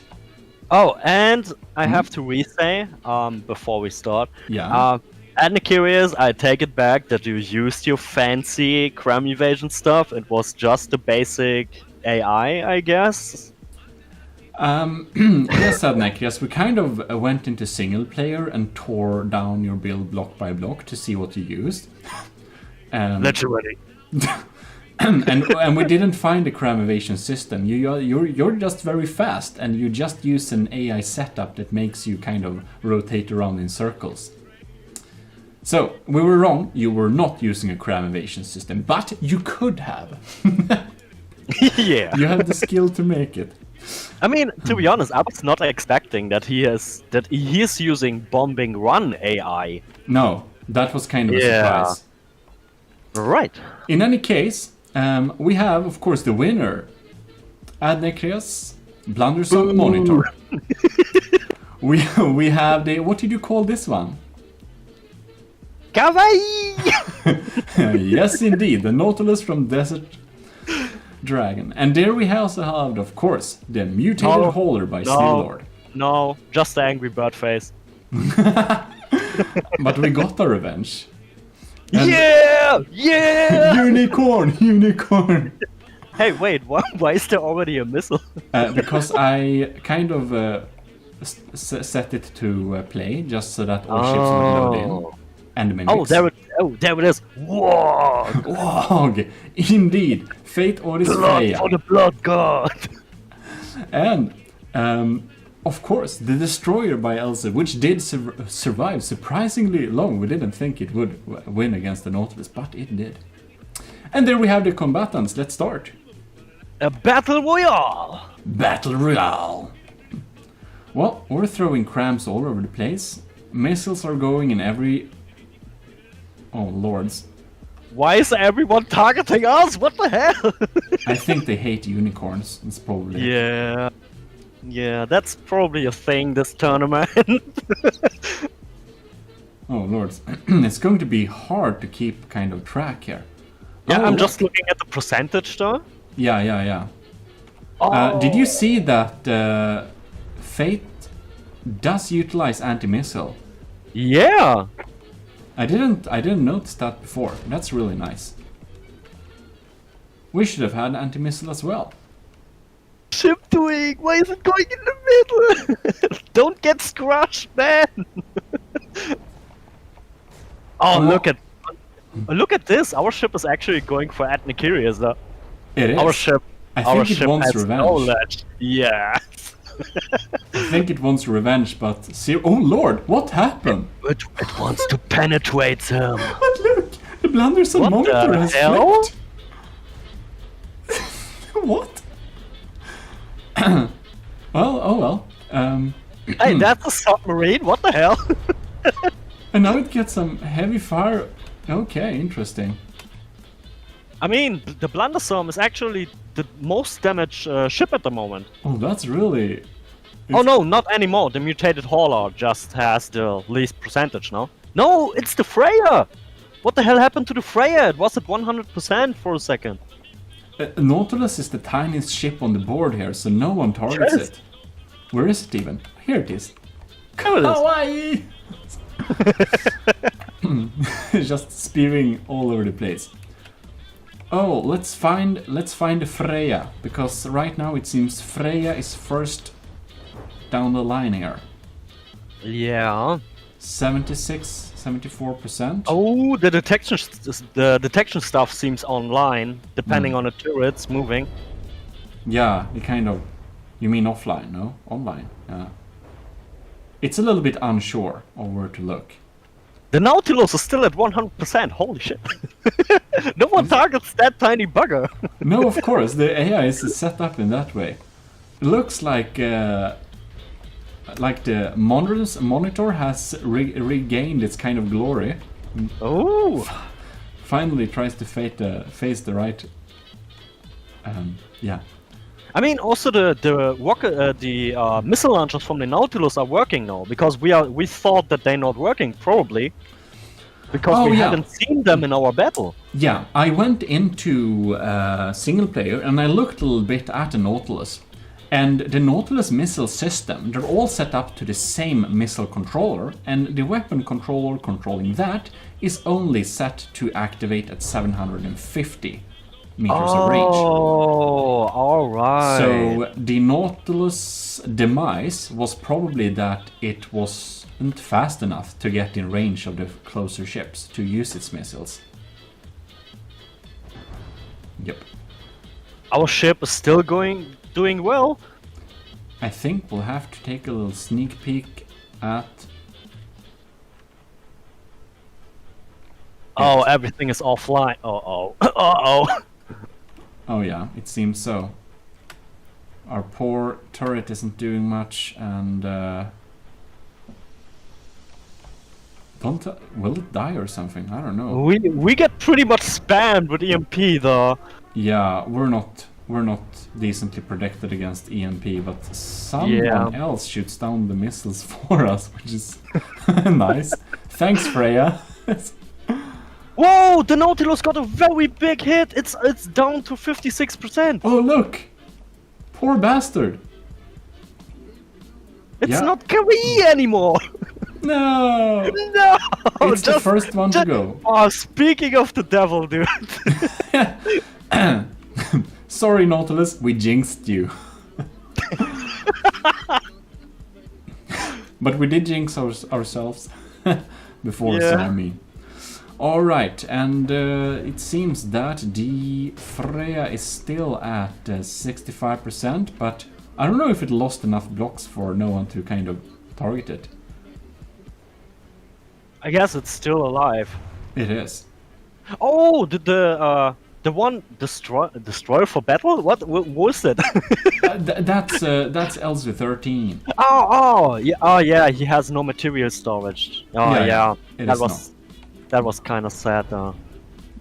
I mean, the Freya is down to 2,000 materials. It's running very short on materials at the moment. Yeah. Yeah, it seems that Freya will be second to go, probably. Oh lord, we got a nasty don't say that too incoming. early, though. Huh? What? Don't say that too early. No, that's true. We thought it would be first to go before, but Blundersome Monitor isn't actually very far behind it. We have almost repaired our ship again, according to our turrets are percentage. working again. Our turrets are moving. Well, but it's offline. we need more armor on our turrets, we just learned. Yeah. Yep. Yeah, so what we talked a little bit before about is that we spent a lot of resources on armor, but we didn't spend enough. Oh, Freya dropped under 60%. Freya dropped.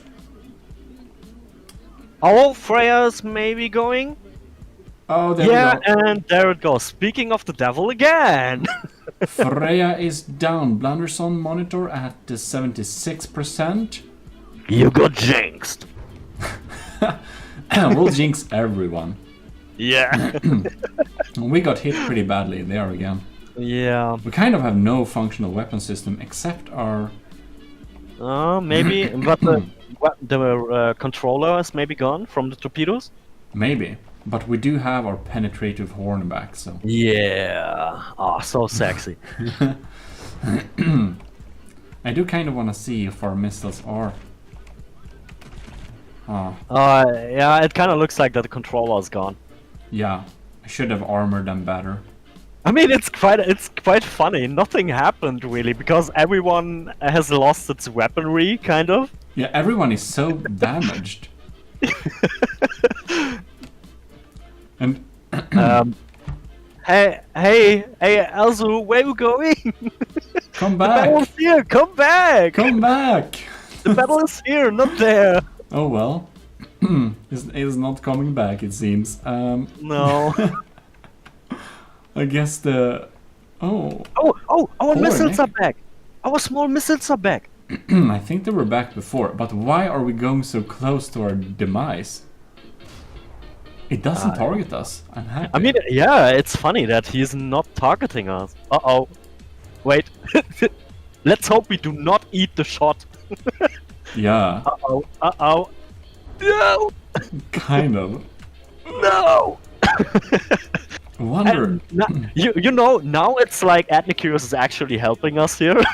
Yeah, it seems so. He just wants to be kind again against us. God damn it! But the thing is that, yeah, I don't know, but we'll see, I guess. But it's probably gonna destroy us later. We are back again, at but 100%. that's amazing. Wait, how can we be back at 100% when the turrets are still what? I think maybe the percentage is only calculated exclusive of turrets and stuff then. Oh yeah. Because we're still going down in materials a lot, which means that something is rebuilding Oh yeah. Or perhaps something And is... we're gonna start to be shortage on materials as well. I mean, 3,000 is not much anymore. Yeah, we repair this thing a lot of times, and I wonder if we'll ever get those missiles going. Oh, yes. Yeah, torpedoes are back. I'm gonna stalk this little bastard. Do it.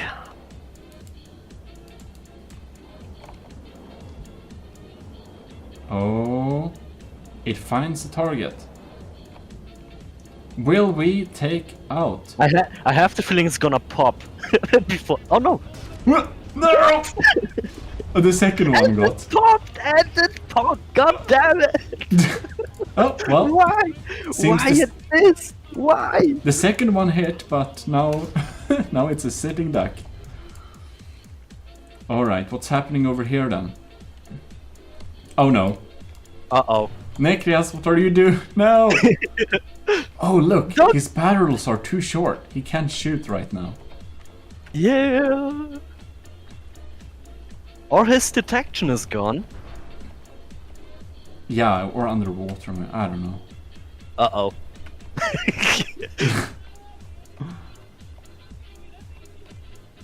Yeah, it seems the detection is gone there. Oh look! Haha! Eat that! Yeah! Eat it! Eat it! Elzu, come back! Come back here! Here's the action! God damn it! You coward! Destroy for battle. 90. Oh. Almost 90%. Yeah, I suppose that we set the combat distance on 1,500 meters for this battle.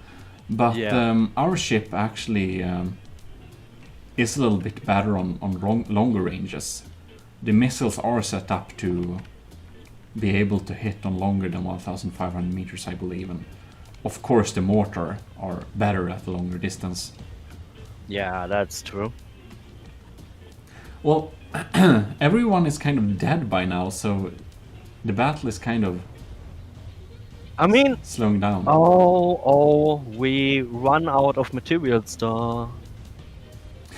The beautiful thing with the mutated hauler and also the blundersome monitor is that the blocks they've used for the outer materials, like the outer protection, is so damn cheap. So it Yeah. doesn't take too much material to repair them. That's true. And that's one of the advantages they have. Like, applique panels are great to have at the outside of the ship, but they do also take a lot of materials to repair. Which means that having wood instead as the most outer layer might actually be the more cost-efficient decision. Yeah, that's true. But well, From the Depth is a learning journey. We're already 11 minutes into this battle. Yeah. It's like real slow now. It probably takes more time because everyone's detection and turrets are pretty much gone. Yeah. I mean, that's true. the only stuff that our ship has, it's the simple turret, the small missiles, and the torpedoes. The main turrets can't come back because we run out of materials, which is really sad. That's true. We do not have any materials left too, so all the damage we take is damage that will stay. It's fatal now. Fatal damages. Fatal, yeah. Sorry. No problems. No. Do I see a little But hey, torpedo? hey. Or what? Can we make the battle just stop at 50 minutes and go with the percentage? Because then we're gonna win. Ooh, look. Are we gonna win? I think that's slightly evil, perhaps. Damn, that's torpedo. It's like didn't hit very well. I mean, you know, this is really sad that the torpedoes are not really hitting because... Like He's one of the just- torpedoes did hit, but Yeah, but he's just driving with 1 MS, yeah, or maybe 2. it's not going very So- quickly. So why our torpedoes are not hitting? This is so... Our world... I don't know. the world weaponry on the Unicorn is so sad. We did win a couple of times with our thanks to our torpedoes. At least one time. But yeah, it could be fixed if we had another fin on the torpedoes instead, so it would be a little bit more maneuverable. Because I suppose the sonar doesn't see infinitely far, so it's only in a certain range where it kind of finds the target. So, and if it's too late, it will be kind of not have enough time to turn. I mean, the sad thing now is our small torpedoes are EMP, so they don't do shit. No, we're only relying on torpedoes to take out this one. It's like and the small simple turret though. Yeah, sure. Our anti-air turret does also do its fair share of damage. Well, we're slowly getting away from the hull, but from beneath, so sometime. Oh look! Oh, yes. Was that the money shot? No, it wasn't. God damn it! Here we have another chance. No! It's What the? What? No! That completely missed then. Mutated holder 70%. And what are we doing here in our hugging party with Adnekrias? Unbelievable. Our weapons are so sad. Holy shit! Oh lords. Where are you going? Oh well. Is it going for Alzu? I don't know. Oh yes it is! Look, there he is. Wait, he's also not moving anymore. He's down at 88%. It's possible that our slow EMP damage did eat away something. Let's see. No turrets! Oh, the back turret. Oh, you probably don't have any propulsion anymore. Seems so. Or, oh no, you know what I think? Mm-hmm. Because he doesn't have material storage, he probably run out of fuel and ammunition and anything else.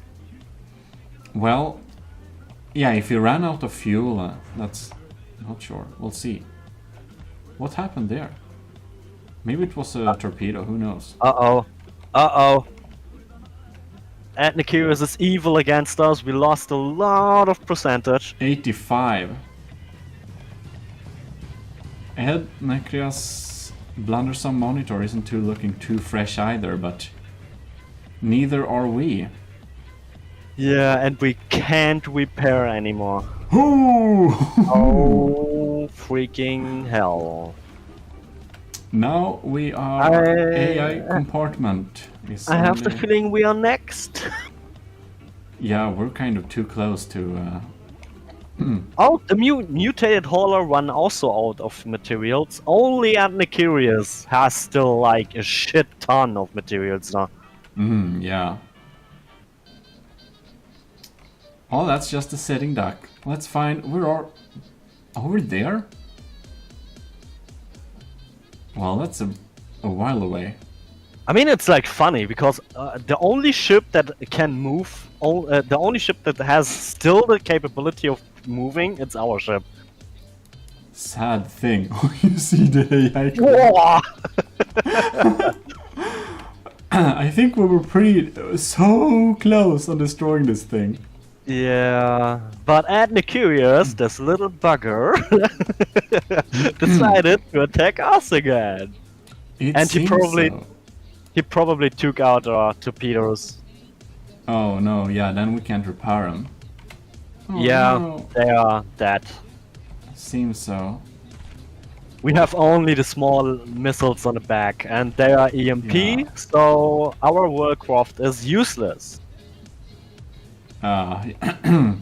Yeah, wow. We do have the detection still, but... Oh, I do think we run out of ammunition. Oh, because yeah. the small turret is also not doing anything. But we're still shooting missile stars, so maybe not? Yeah, that's true. I don't know. Maybe it's just the Yeah, I don't know what it's doing, actually. I mean, this takes probably ages. Yeah, I guess. I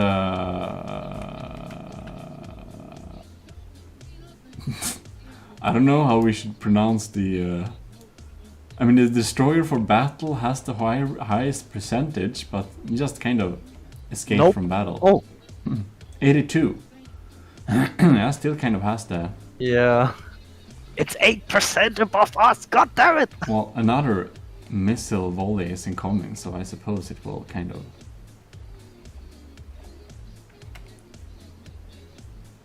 Go down. No? The problem is it's pure EMP damage. Yeah, we only have EMP missiles. Well, this one is doing nothing at the moment, but why? Does it have... It still has materials left, though. Yeah, it's probably repairing the hull. Yeah, I think he uses 2 repair bots or something like that, so it's kind of slow. But it's pretty likely that he'll win.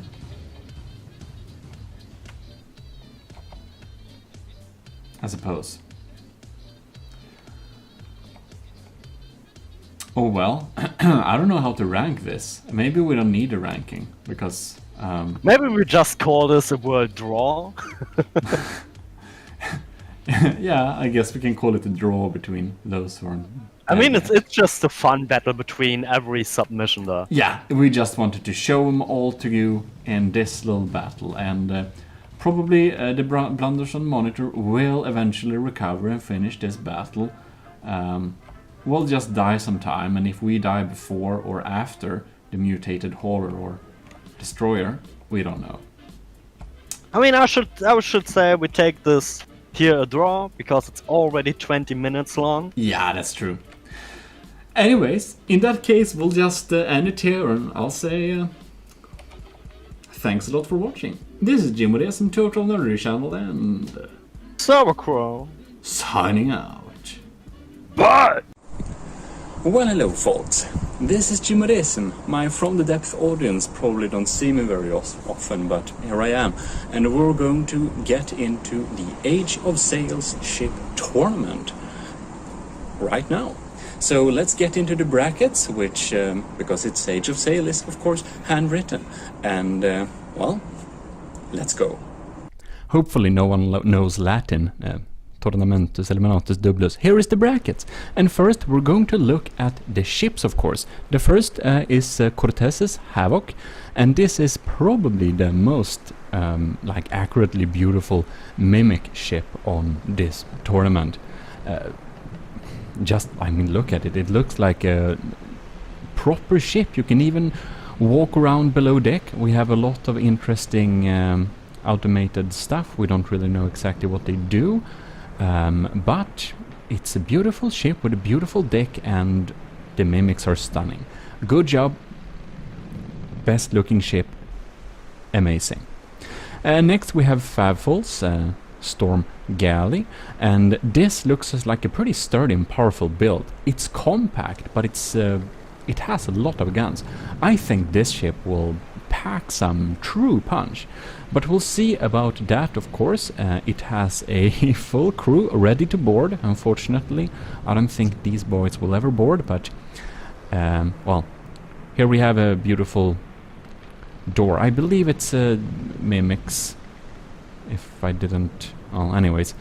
And this is a beautiful Crazy Steve's The Well-Shaven Lady. Very beautiful name. Feels very piratey. And it's sure very streamlined, it's super fast, and it's also quite nice and realistic. We can just walk around on top of this thing, and it's just pretty nice. It has a little below deck with some ammo, but well, for the like small size of this, it's absolutely beautiful. And of course this ship is small, so when we do the tournament we'll have 2 of this ship, because it's under 10,000 materials. So it's it is 10,000 materials exactly, but it's very beautiful and very sleek. Next up we also have a double one. we have the Adnecrias sorry. It's a very like interesting, like modern-ish design. It feels a little bit steampunky in some way. I never seen this design. It definitely looks shippy. That is a mimic as well, if you wondered. It feels quite unusual. It looks like a rhino, kind of, but with like sails. And it's sturdy and it looks efficient. Like this looks like a min-maxed type of build. But next up we have Snivelord's Rainboat. And a rainboat is a rainbow, but it's a boat. And, well, it's pretty like standard, but it has this beautiful like interior space that's painted white. But in terms of like how it works, it's a pretty standard ship. Except it's a rainbow. But we have 2 broadsides, it's wooden. It should do the job. It looks really powerful and it has a lot of sails, you know, so that we basically don't have an issue if someone shoots them off. And we have this beautiful little watchtower as well, with a little guy on top. So it will be interesting to see the rainbow. I think it will be very powerful. Next up we have Elsa's, the Red Trident, which has a beautiful little galleon or front figure hanging out there with a little trident. Very beautiful. This ship, like the Cortez's Havoc, is quite realistic looking, with a beautiful deck you can walk around on. But it only has 1 deck, this one. But it's definitely good looking ship, and it looks really realistic, and the front figure is just amazing. Our next combatant is of course Game Boy, and this is the quite sturdy build. And as you can see, it's a traditional ship kind of as well. It's not as decorated, but it does look quite timely as it is. And this is, you know, the Exodus class. Next up we have Sauerkrau's beautiful animal, Derpidissimo. And it's a Simo, as you can see. It's boaty, and it's absolutely beautiful. We shall see if this is the face of death of this tournament or not.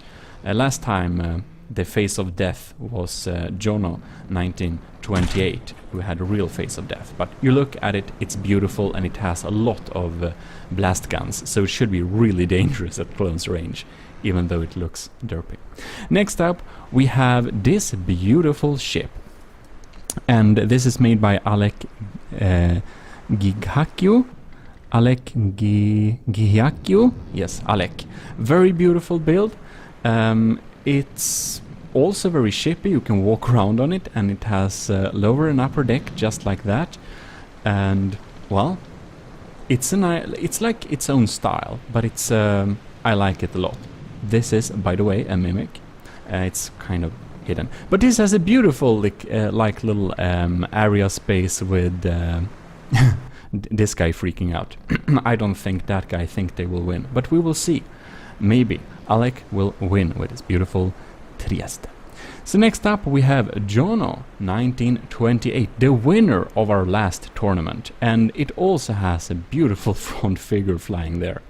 And everyone on this ship has, almost everyone has cat ears, so I guess we have these Neko boys trying to spin this wheel here. And by the way, this is Age of Sail. It's only powered by sail. That thing that's spinning around down there is just railings. They don't do anything to propel the ship in any way or protect. Yeah. It's just for the looks. But lastly we have my build. This is, you've seen it on a picture before, but this is the China Ox, and it looks like I don't know, Chinese boat with a nice little pagoda on it and everything. It's red lacquer and gold. Beautiful. I'm pretty happy with the design, especially with my little front piece, which you will see later. But we can walk around on this deck, but not as fully as maybe some of the others. Well, it's pretty nice. I'm very happy with it. I hope you think it looks cool too. I hope also it will perform well, because I spent some time to make it like efficient and a little bit fail-safe But we shall see indeed. I usually don't win my own tournaments. We can walk up here. Very nice. Well, anyways, that is my China Ox, and we'll see how it performs. I was very inspired by the junk sail types and from the depth, so I thought that I want to make a Chinese-looking ship with a nice oxen head on top of there, and the unicorn horn, of course. Anyways, let's get into the brackets. First out is me, GMODIST versus Snivy Lord. So, let's get into our first battle. And well, we're closing in. It's starting off just like that, and Snivy Lord's rainboat is in the horizon. We shall see who fires the first shot. Looks like the Snivy Lord is going in for a full broadside already. And I think my AI is a little bit sadly set up, so the China Ox, oh no. We're taking heavy fire. Ooh, 2 masts are already out. This is not looking good for the China Ox so far, but it's only a little damage. We can still make it. But damn, we're slow now. Alright, so looks like we're going into a little chase. And we finally have turned a little bit.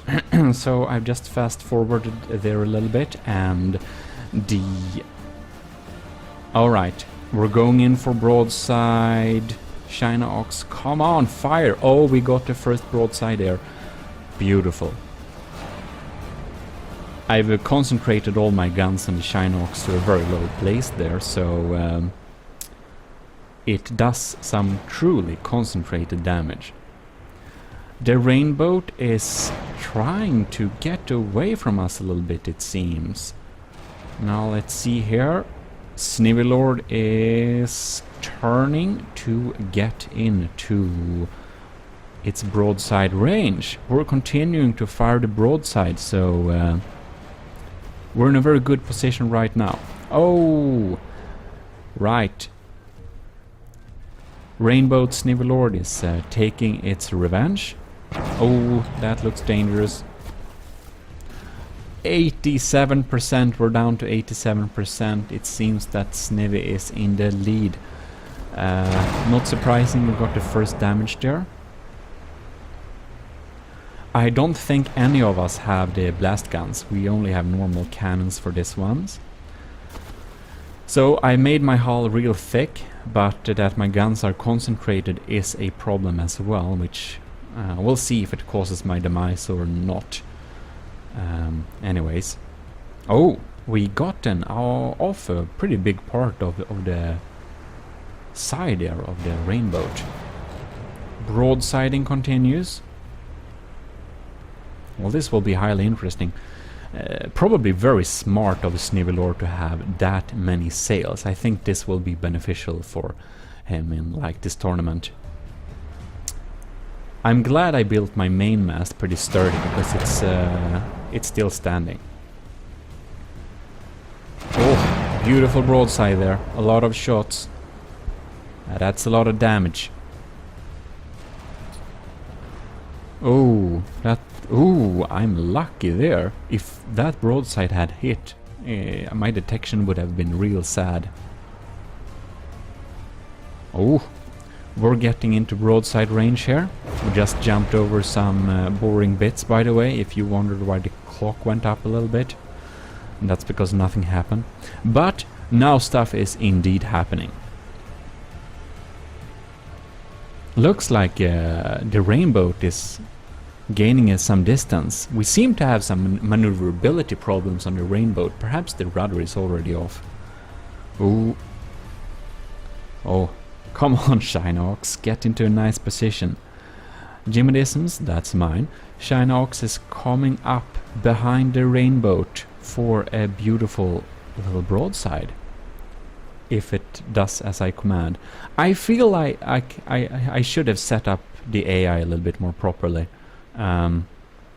It's not engaging on further distance. It's really when I get in close. It's a problem.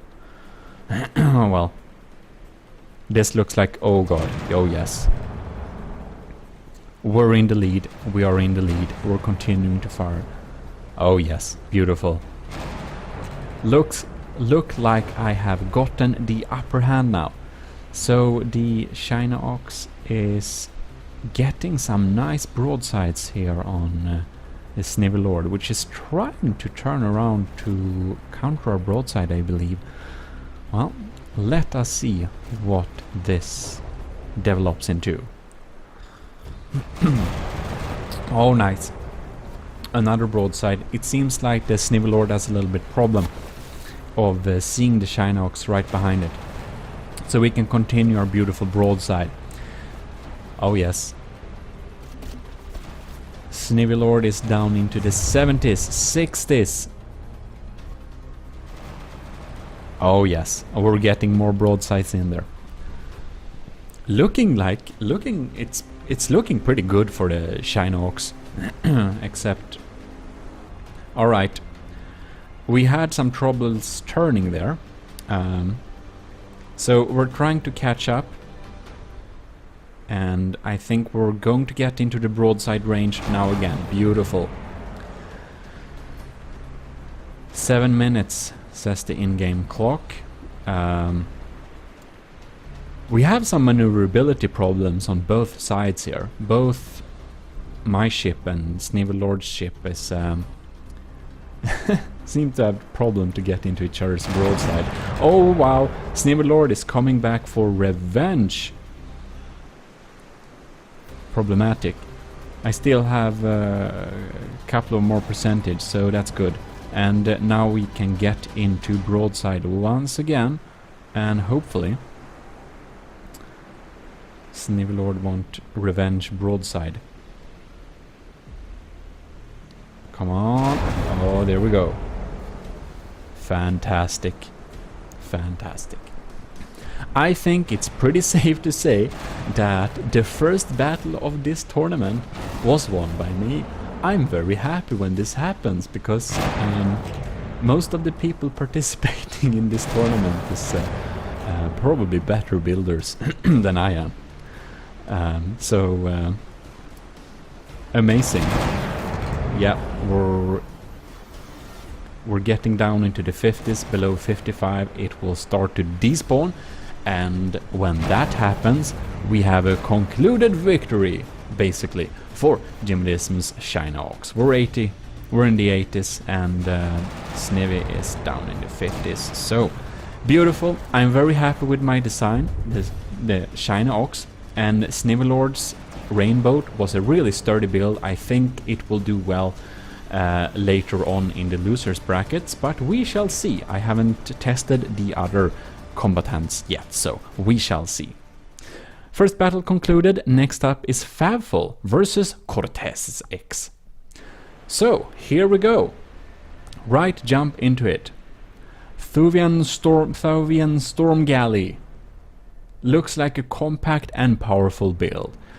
This will be highly interesting because Cortez's Havoc is a beautiful Age of Sails ship, and it has already gotten its first shots into the Storm Galley. Alright, Cortez is firing on Favful, and Favful is closing in. Does it want to ram, or does it want to broadside? This is a good question. It seems we're going for a broadside, and the Favful is lining up, and why didn't it fire?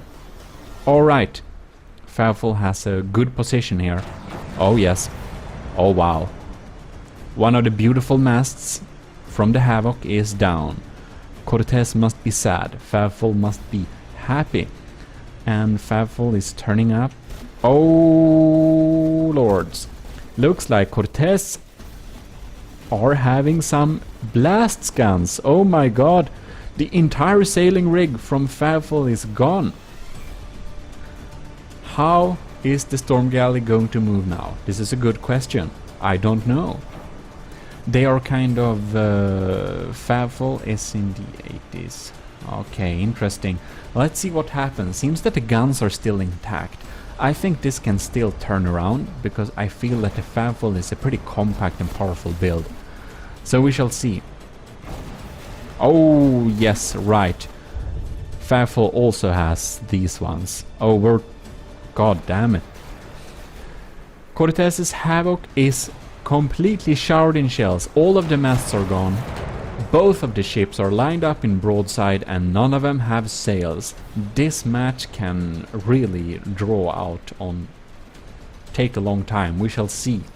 Because Favfol's Storm Galley is down into the 70s and... oh, Cortez is not feeling very well. Favol really did some damage there onto Cortez. Let's see what happens next. We shall see. I mean, it's still like pretty intact. It seems that problem if Favol can turn around and make a broadside, I think the Storm Galley actually can win over the Cortez, because... but it's not, we shall see, because the Cortez still has a advantage. Cortez has a small sail, still intact, 2 maybe, I don't know if one of them are mimics or not, but we also have the blast guns, they're still active. So we're slowly eating away from Favol, even though Cortez has quite bad health. They're both pretty close to despawning, like everything is basically on if Favol will turn around or not, but it seems that it's stuck. The Storm Galley is stuck and Cortez is just hammering on. Oh lords, there we had a little explosion. Next volley is coming in. Alright. Cortez is gaining the upper hand. It looks like Cortez is the winner on this little battle. Just if Favol had some other rudders or something like that, the Storm Galley could have turned around there and made a broadside and probably won this battle, but it seems that this is not the case. Seems that both are stuck now though.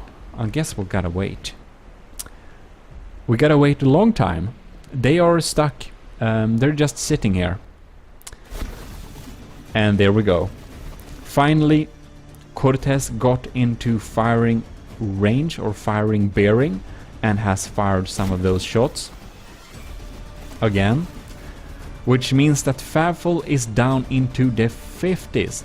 It really looks like Cortez is going to win this one. Still, yeah. Truly. 57. Alright. It was a really even match. If the Storm Galley had some more maneuverability, I think Favol could have won this. But Cortez Havoc was the better ship, and it has pushed Favol down into under 55, which means it will indeed despawn. Oh my god! Wow, Favol is revenge shooting. He doesn't accept the loss easily. No, the Storm Galley is spraying more ammunition, and wow, Cortez is also down into the 50s. Wow, that battle could have turned around. When Favol got into bearing, wow, look at Cortez Havoc, it's completely devastated, almost. Wow, like it's like nothing left. It's like a perforated hull. Very cool, good job Cortez. This was an even battle. Interesting. And next up we have Sabercrow versus Elzu. So let's get into it. Alright. Derpy, the sea mole is closing in. Look at this menacing face. You don't want to mess with that guy. It has a lot of revolving blast guns. They're pretty revolting at close range. They're really dangerous. And Elzu, very nice job with that little galleon front figure with a trident. Very beautiful detail. Wow. I think the trident is a beautiful ship. It's also... wow. Oh god. Sabercrow. The damage, holy. Sabercrow just deleted more 30-40%. Sauber bro. Oh my god. This scary face is scary. Poor Trident. It was beautiful. It barely fired a shot. It seems to have trouble turning because it has no sails anymore. Wow. Sauber really did some damage there. Very impressive. And Xarber is behind, but the revolving blast guns takes forever to reload. And jumping up here, Elzu has finally got into bearing to use the broadside, which we're doing. The Trident is broadsiding Xarber, which is very sad. The Deputy Sea Mole fires back. Yeah, we have some response fire. It finally had time to reload and fire back. Wow, Elzu is down into the 40s and will soon get despawned. It's a confirmed victory for Xarber. Deputy Sea Mole, I know this was a fun mimic build, but Xarber, you made a real powerful ship. Like, Deputy Sea Mole is legitimately a good Age of Sails battleship. It looks silly, but don't underestimate it. This one can flip tables when it feels like it. Very impressive. I'm sure Xarber will be happy. And next up we have Crazy Steve versus Ad Nicrius. These two ships are both on the small brackets, and well, they're small and cute, so they're both under 10,000 each, so we can have like 2 of each. And that's how it worked this tournament. And oh no, they're all separating. And if truth be told, this is like the second recording of this battle, because the first recording wasn't possible to work with because Ad Nicrius ships escaped and hid themselves in the bushes, and after like 30 minutes I didn't want to, you know, nothing happened. So this is another run of the same battle, because the first battle was no result, and this is not, it was boring, like no shots were fired. And this time we have some nice crossfire here, so it looks like Ad Nicrius isn't running away this time as much. Hope that it will stay this way, because small fast ships like this, battles with them seem to take a lot of time. And this time we don't have like an official time bracket, so I think I'll close off battles at around 10 minutes if nothing happens, if it's still like boring. If it's interesting, that's another thing, but we shall see. If stuff is happening, we'll keep the battle open. So it's a real long distance battle. Crazy Steve with the well-shaven ladies, 2 ladies, beautiful, are coming in here against Ad Nicrius's. It's a hard name. It's. Wonder if that's not like. Is that like rhino in Portuguese? Who knows?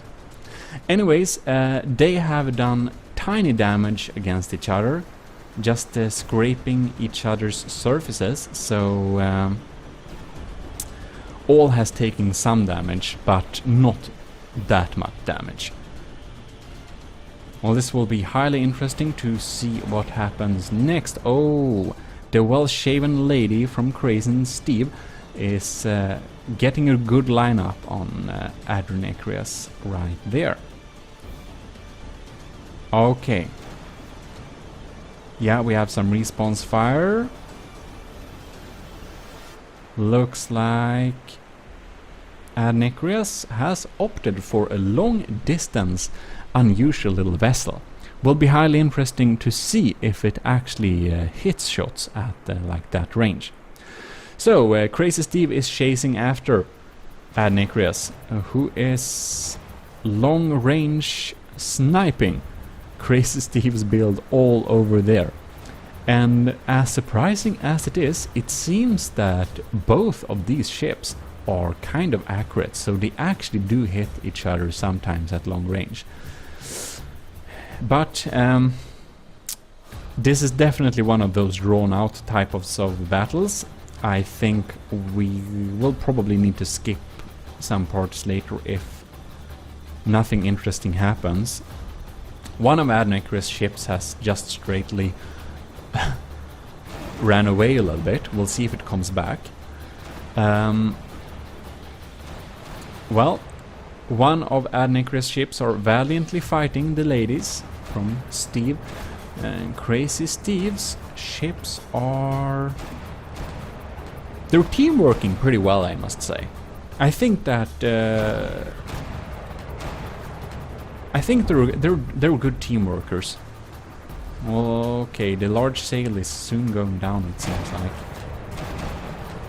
You can see we get some slow shots, slow hits here and there, but it's not really that often. But I must say, like, Crazy Steve, the well-shaven lady, is a beautiful ship. It looks fast, it is fast, and it's very, very Age of Sail. Very, very, very nice design. Okay. We're definitely sniping here, that's for sure. So everyone is long-range fighting each other. I wonder if there is some team damage here or not. Seems that we are... Crazy Steve is long-range sniping. So it looks like Adnekri's other ship haven't run around, like ran away yet. Seems that one of the ships is like damaged, and that won't be running very much at all because it doesn't have a sail, basically. Poor thing. Oh, but it gets a broadside opportunity or bearing sometimes, so that's something. Oh yeah. Crazy Steve is teamworking with his ladies to take this abandoned ship out, which is beautiful. I love teamwork. But it seems that the other ship from Adnekrias is kind of away in the horizon. Where is it even? Is it even helping? Or has it abandoned its friend? Did Rhino 1 abandon Rhino 2? No, it's out there and sniping, so it does something. But one of these ships is down into the 70s, so yeah, we'll see. We'll see what happens up here, what happens next.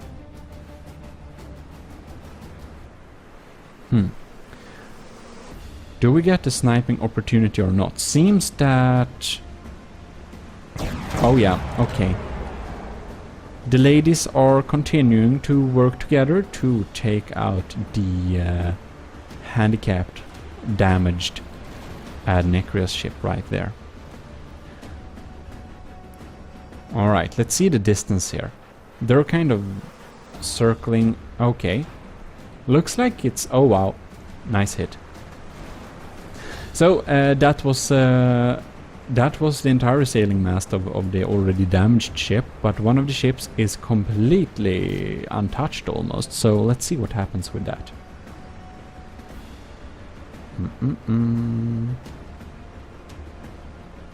It's very sad. Will it... oh yeah.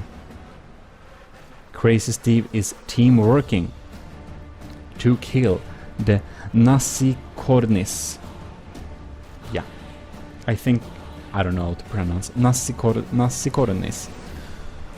Yes. Anyways, one of the Nasikornises is one of Adnekri's ship is getting pretty bad health. Looks like they are going to completely be able to take it out. It's down into the 50s basically. So hopefully the other Adnekri's ship will probably jump in and help its friend now, I hope, because it's stayed into the distance for far too long. It's basically just been sitting there and firing some pot shots here and there and hit sometimes. Anyways. The main mast is gone. Alright, skipped ahead a little bit. This battle is definitely drawn out a little bit, but the ladies, the well-shaven ladies, are continuously teamworking to take out one of Adnekria's ships. I'm sorry, I don't know why this is so hard to pronounce. I think I need to read the text every time to kind of remember it. Wow, that's a long-range shot. Will that... how high chance does that have to hit? Oh, 55. One broadside more and one of Adnekria's ships are gone. But both of the ladies are down into the 70s. Bam. Under 55. A very good job, a very good job. The well-shaven ladies from Crazy Steve has killed one of the opponents. So, one left. Let's see what happens now, because it's kind of far away and I'm starting to worry that Adnekrias will run away again. Oh, we're still firing. And let's see what happens. Like, will it ever? I think this is one of the last shots that Adnekrias fired. And somewhere around here, this beautiful little ship decided to run away, kind of. Somewhere around here. Probably. Okay, we got a few more shots there. The ladies are into the 70s and Adnekrias... I should stop trying. It is anyways holding its distance and trying to snipe them off, but it's starting to look like it's going to run away again. The ladies are chasing after Adnekrias. Crazy Steve really wants to meet Adnekrias, but looks like Adnekrias wants to... Oh, no, we got another broadside. That must be some of the last shots. I think. It looks like runaway mood. We'll see. This battle is over 15 minutes. This battle is taking far too long. Like normally, I think I would cut the battle at around 10 minutes, whoever had like the lowest points. But I really want to see, because you know the battle has still been going on. So when stuff doesn't happen anymore, and it looks like it's going to run away, then I think we'll need to cut the battle for whoever has the most amount of percentage. That was the last shots fired. Now, unfortunately, it turns out that Adnekrias decided to run away, and Adnekrias is faster than Crazy Steve, so nothing more happens during this match, and I think 20 minutes is long enough, and since this already happened before, I think that we have to conclude and decide that Crazy Steve is the winner of this one, and Adnekrias was a coward. Sorry, but it's true. Next up we have Game Boy versus Alec, and hopefully no one will run away this time, well, we don't like cowards. Coward ships that run away get minus points, especially after 20 minutes. But this time, I don't think we have any of those. I think we have valiant, brave broadsiders. Game Boy and Alec is closing in onto each other, and we'll see who gets the first shots fired.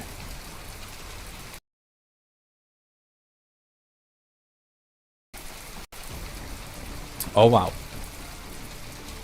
Alec is getting a prime opportunity, but why?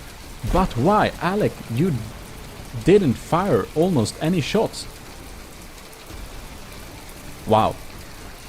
Alec really missed that opportunity, and Game Boy was able to respond, and wow, Game Boy has gotten a prime bearing here. and can really shoot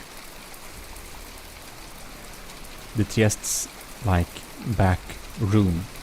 Or I don't know what that area is called in the ship, but where the guys with the maps are panicking, basically. A beautiful weather to honor this location. Of course, both of the ships are in pretty good health, so things can turn around, but Alec basically has no sails. Wow. If Alec would have fired those blast guns during the first opportunity, I think this battle could have gone elsewhere, because even at this distance, one of Game Boy's masts were taken out. And yep, well, Game Boy also has this type of revolting blast guns. They're really dangerous, and especially for sails. Looks like Game Boy and Alec are lining up for a pretty nice broadside. Oh yes, HMS Trieste is firing.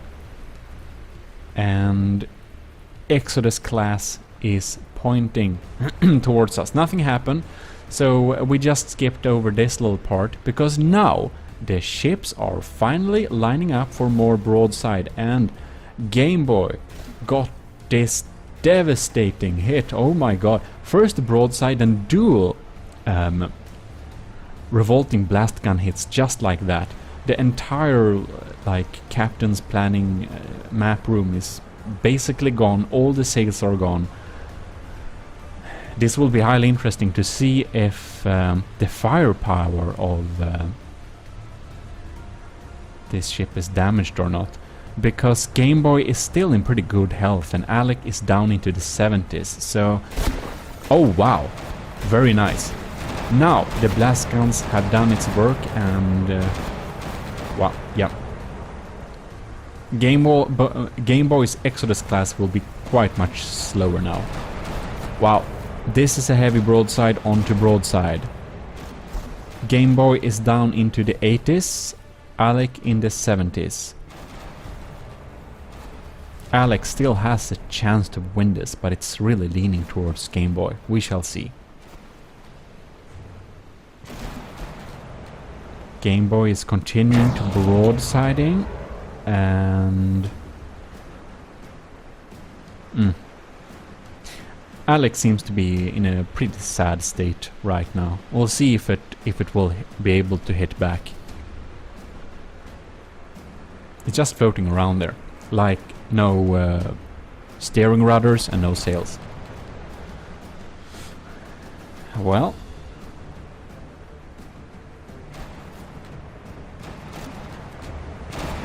the broadside is going on, and Alec's health is diminishing quickly. HMS Trieste is very sad. Game Boy's Exodus class blast guns have blasted it to smithereens, basically. Not much left. I will be highly surprised if Alex somehow recovers from this. We do still have some active guns, but basically no rudders, I think, because it seems like Alec can't turn anymore. We're down into the 50s, and it's not looking like we're going to get out of it either. Probably just another broadside, and I think that Game Boy indeed will win this one. So very nice and powerful build from Game Boy. The Exodus class is quite powerful, but see here, Alec gets an opportunity to respond. If the blast guns would have been active there, it would have a small chance to win. Well, Alec is not going to die easily, but is fighting to the last drop of blood. Very valiantly. No coward ships this round.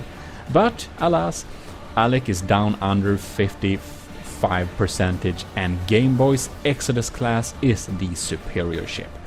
Congratulations! Quite damaged, but still up and fighting. True powerful. I think Game Boy has a good chance to win this, but we shall see. And there we have it. Jono will jump into the winners bracket because he won the last tournament, so we saw so much of him. So first out is GMODISM, that's me, versus Cortez. Two winners battling on. So this will be highly interesting. The Cortez is a beautiful yet powerful ship. It dealt with a storm galley indeed, and of course my China Ox somehow defeated the rainboat from Navy Lord. It was really powerful. Let us see who gets the first shots here. Oh, jump around a little bit there. So they're slowly closing in, and it looks like Cortez, unfortunately, will have the first round. I'm, of course, unbiased, even though it's my ship down there. China Ox, come on. Anyways, Cortez is 5. Did he hit anything? Oh lord, the revolting blast guns. We got a full broadside down onto the Havoc right there. Interesting.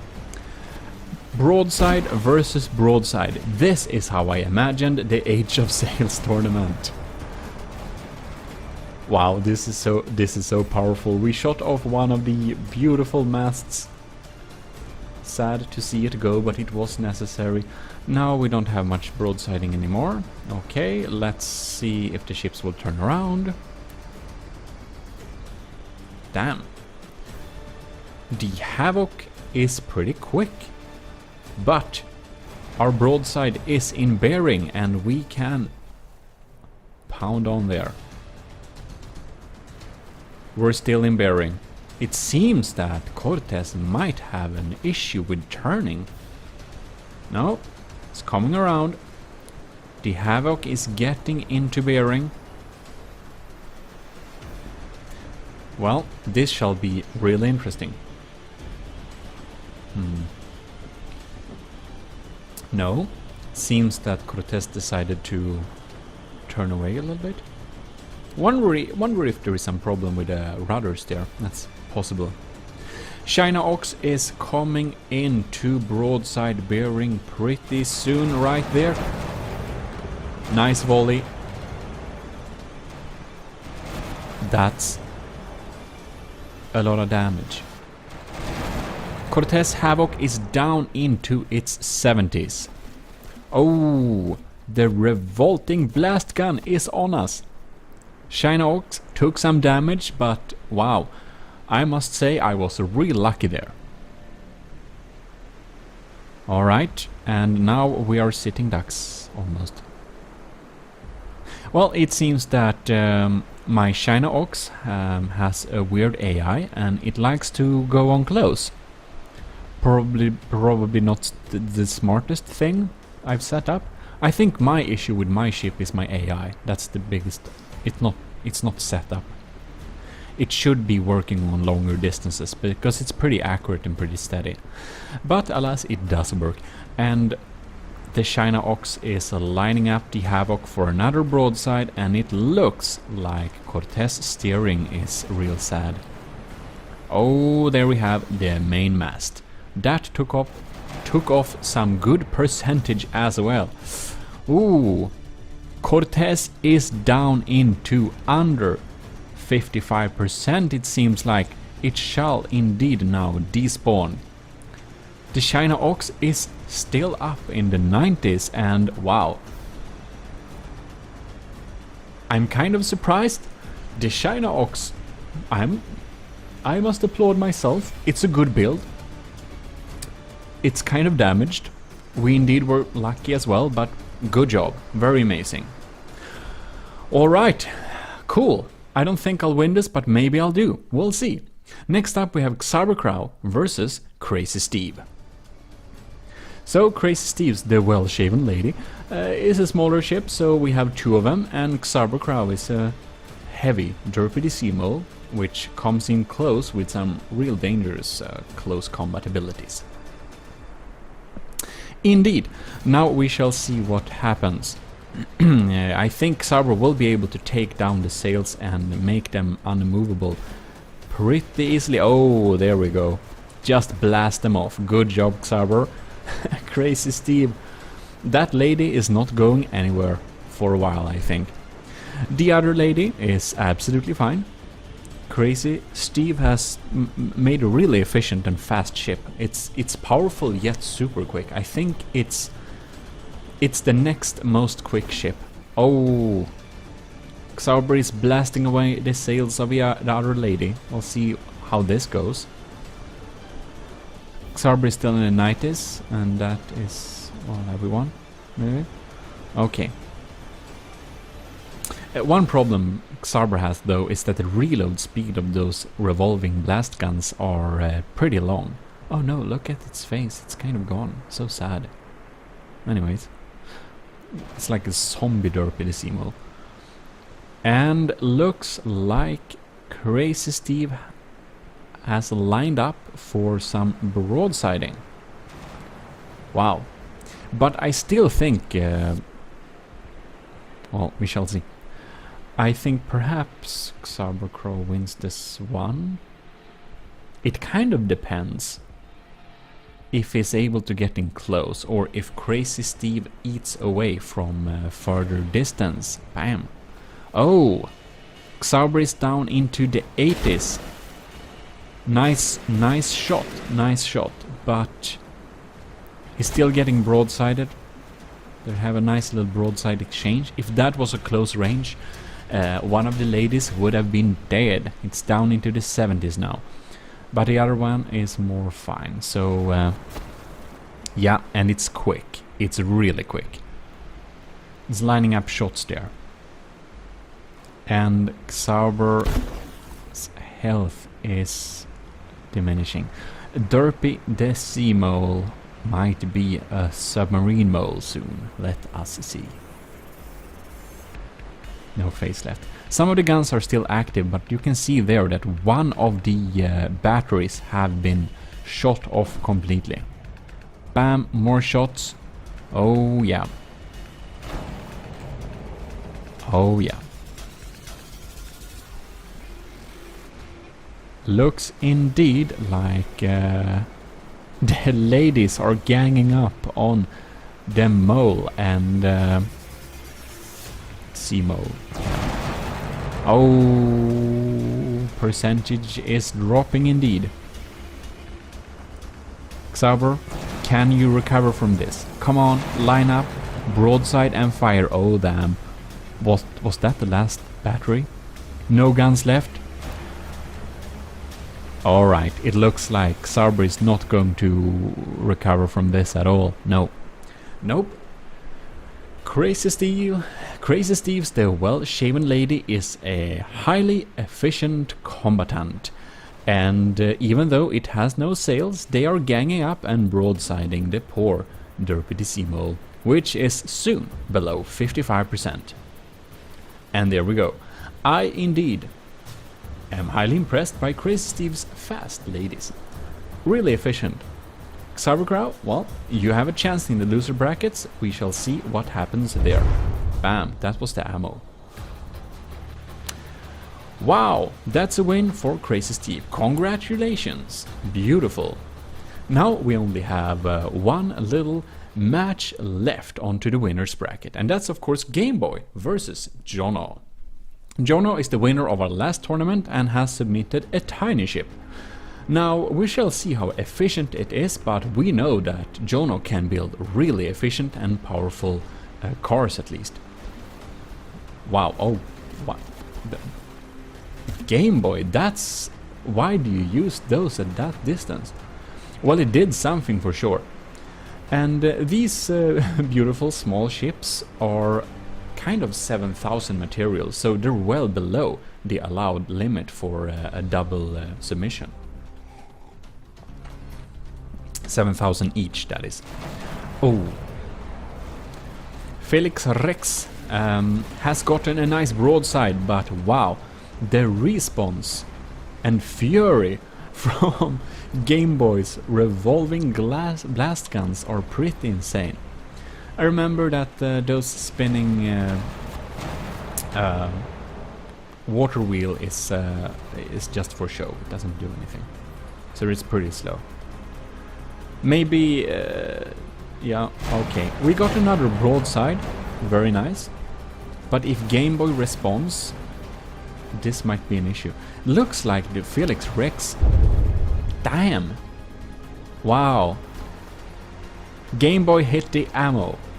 Jono is very sad. One of the ships said kaboom. The sail is a little bit handicapped right there, but it seems to be functional still. Will it line up? It won't. Oh no! One of the Felix Rex is going down into the depth. Oh, and it's gone. Right, so Game Boy is indeed down into the 80s, but Jono's other ship is soon pretty sad as well. So next time, oh yeah, indeed, already. Game Boy, good job. Lined up and took out Jono's, first battle. So that's interesting. He was the winner last time, but you never know. Well, we already know all the combatants and who was the best on the first round and who is the losers. And the losers, of course, will have a battle this time with each other, and we're going to see who's the best of the losers, basically, because this is double elimination. So let's get into it and see what the Seas have for us today. And let's get into the loser brackets, and we begin with Snivelord versus Fabful. So, the Storm Galley is popping in, but here is, of course, the Rainboat. So it will be highly interesting which of the boats will shoot first, and it's clear that it is the Rainboat. And, wow, those sails are now dead and gone. And indeed, I believe that the rainy weather is a very fortunate little detail for the Rainboat. I think it gives the Rainboat a lot of luck. But now we see here, Fabful is slowly but surely swinging around maybe. But the Rainboat really has a super nice artillery. What? Oh wow, that's scary. That's like, oh, the last masts were gone. I thought Fabful would spin around there, but it didn't. It pointed towards the Rainboat instead, and that is, of course, not a very good sign. Because, wow, Snivelord is in prime time artillery mood and is broadsiding the shit out of Fabful's boat currently. So... and there comes another volley. I mean, damn, those volleys are pretty powerful. When you just see those volleys incoming, you can really understand how scary it would have been to stand on one of those Age of Sail ships meeting an enemy vessel in naval combat. And one of those volleys is coming in right again. And Fabful seems to still be completely unable to spin around, which is of course very sad, because I feel this battle is hopelessly decided. And there something blows up in the water and Fabful is down below 55%. And this means Fabful will indeed despawn, while Snivelord's Rainboat is still at 100%. The win is absolute. Very good job, I must say, to Snivelord. It seems that Snivelord might be a pretty decent champion for this little thing. Losers bracket, that is. So, I mean, Snivelord might still win, and Fabful is out of this tournament. Next up, we have Elzu versus Adnekrias. So, the small boats are here, and Elzu is, of course, the beautiful trident. And looks like Adnekrias' small boats are fleeing the battlefield. Look at this beautiful. That's the trident. Nice galleon figure there. But it seems that Anacreon's ships do like to keep some good distance before even engaging in combat, and I think it's this behavior that causes them to be a little bit cowardly. But we shall see, maybe they don't flee, but there we go, the first volley is off, and Anacreon's ship is damaged first. And now let's see, it looks like Elsa got some hit there. Will be highly interesting to see what happens here. Trident is firing another volley, but it seems that the Trident has some accuracy issues. Another volley. Oh, got a few percent or promille of that one. Alright. I don't know if Anacreon will circle and engage in combat or just flee. I don't know if it's a circle AI, but oh, it fires back. It indeed fires back. So here we skip some minutes because nothing happened. And we can now look at this long-range battle. And as you can see, the Elzu's Trident does have some accuracy problem. I mean, it shoots volley after volley, but we seem to have issues of hitting it. Or it's just possible that Anacreon's ships are just small enough to be a target that's kind of hard to hit. But as you can see, most of the shots miss, while many of Anacreon's incoming shots do indeed hit Elsa's ship here. So we shall see. The other ship from Anacreon is somewhere else. I don't know if it has... Oh, there it is. It's coming into battle. Fantastic. Now both Anacreon's ships are in battle, and indeed we hoped on some minutes there because it took some time for them to do like that.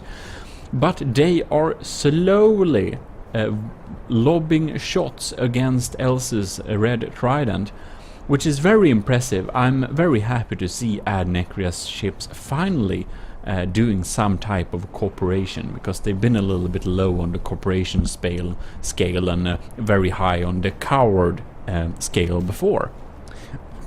Trident isn't looking very happy, I must say. Alright. Little bit slow. Little bit slow battle indeed. We had to jump a little bit more time. And you can see the extreme distance that Anacreon is fighting on. It's pretty insane. That ship is of course closer, but the ship that's further away is really far away. But they are keeping their distance, and oh, you can see they are slowly but surely eating away from Elsa's red Trident.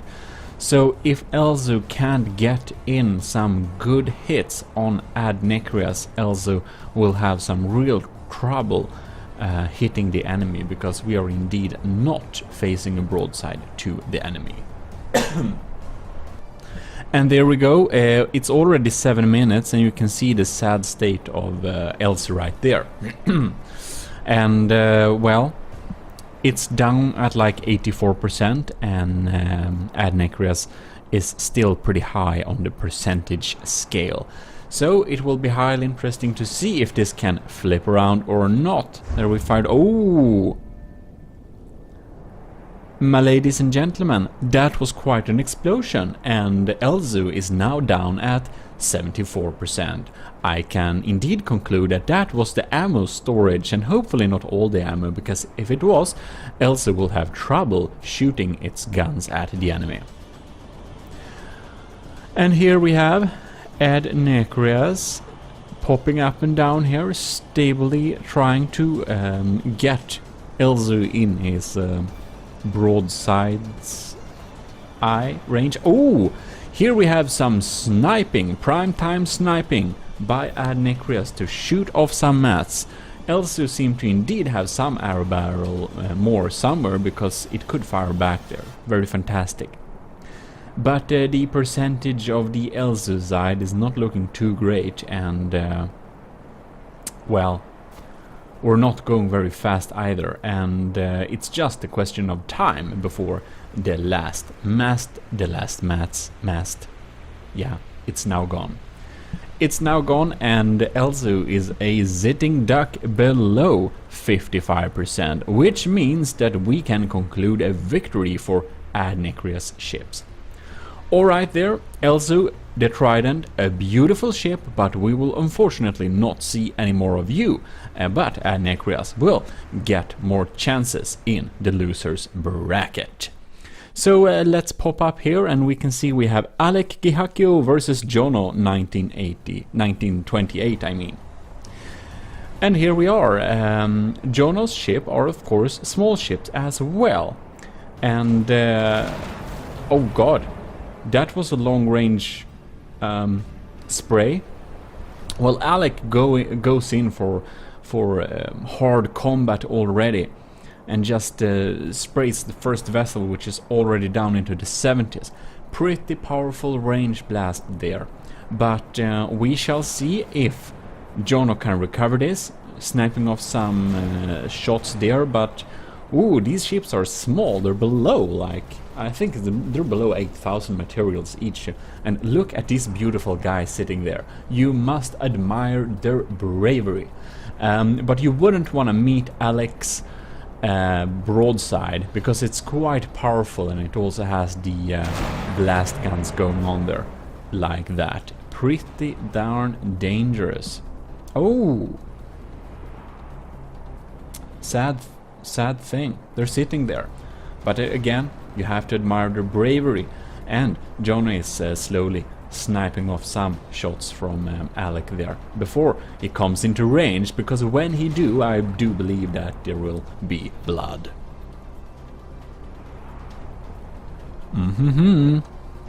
We're coming close, and I think we can expect the revolving blast guns to... No. Wow, how did the blast guns not activate there? That was prime time to take it out, but woo, about taking out, those sails are goners. I must say that Alex's maneuverability on this ship is pretty damn good.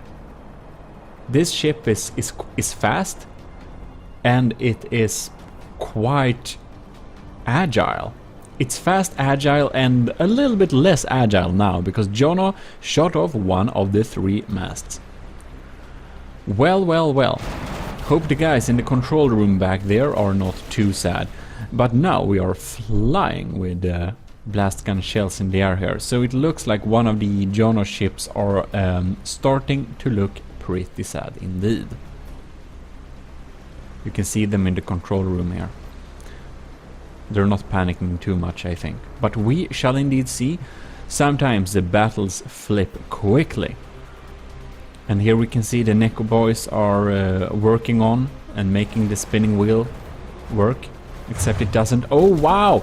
What a spray! That mast is definitely dead, and that ship is below 50%. Which means it's very sad. And it's now gone. So one of... Jono's ship are now gone, and wow, it's looking pretty dark for Jono here. I can't see him recovering from this one. Oh no, I do believe that Jono will go down and Alec will indeed win this.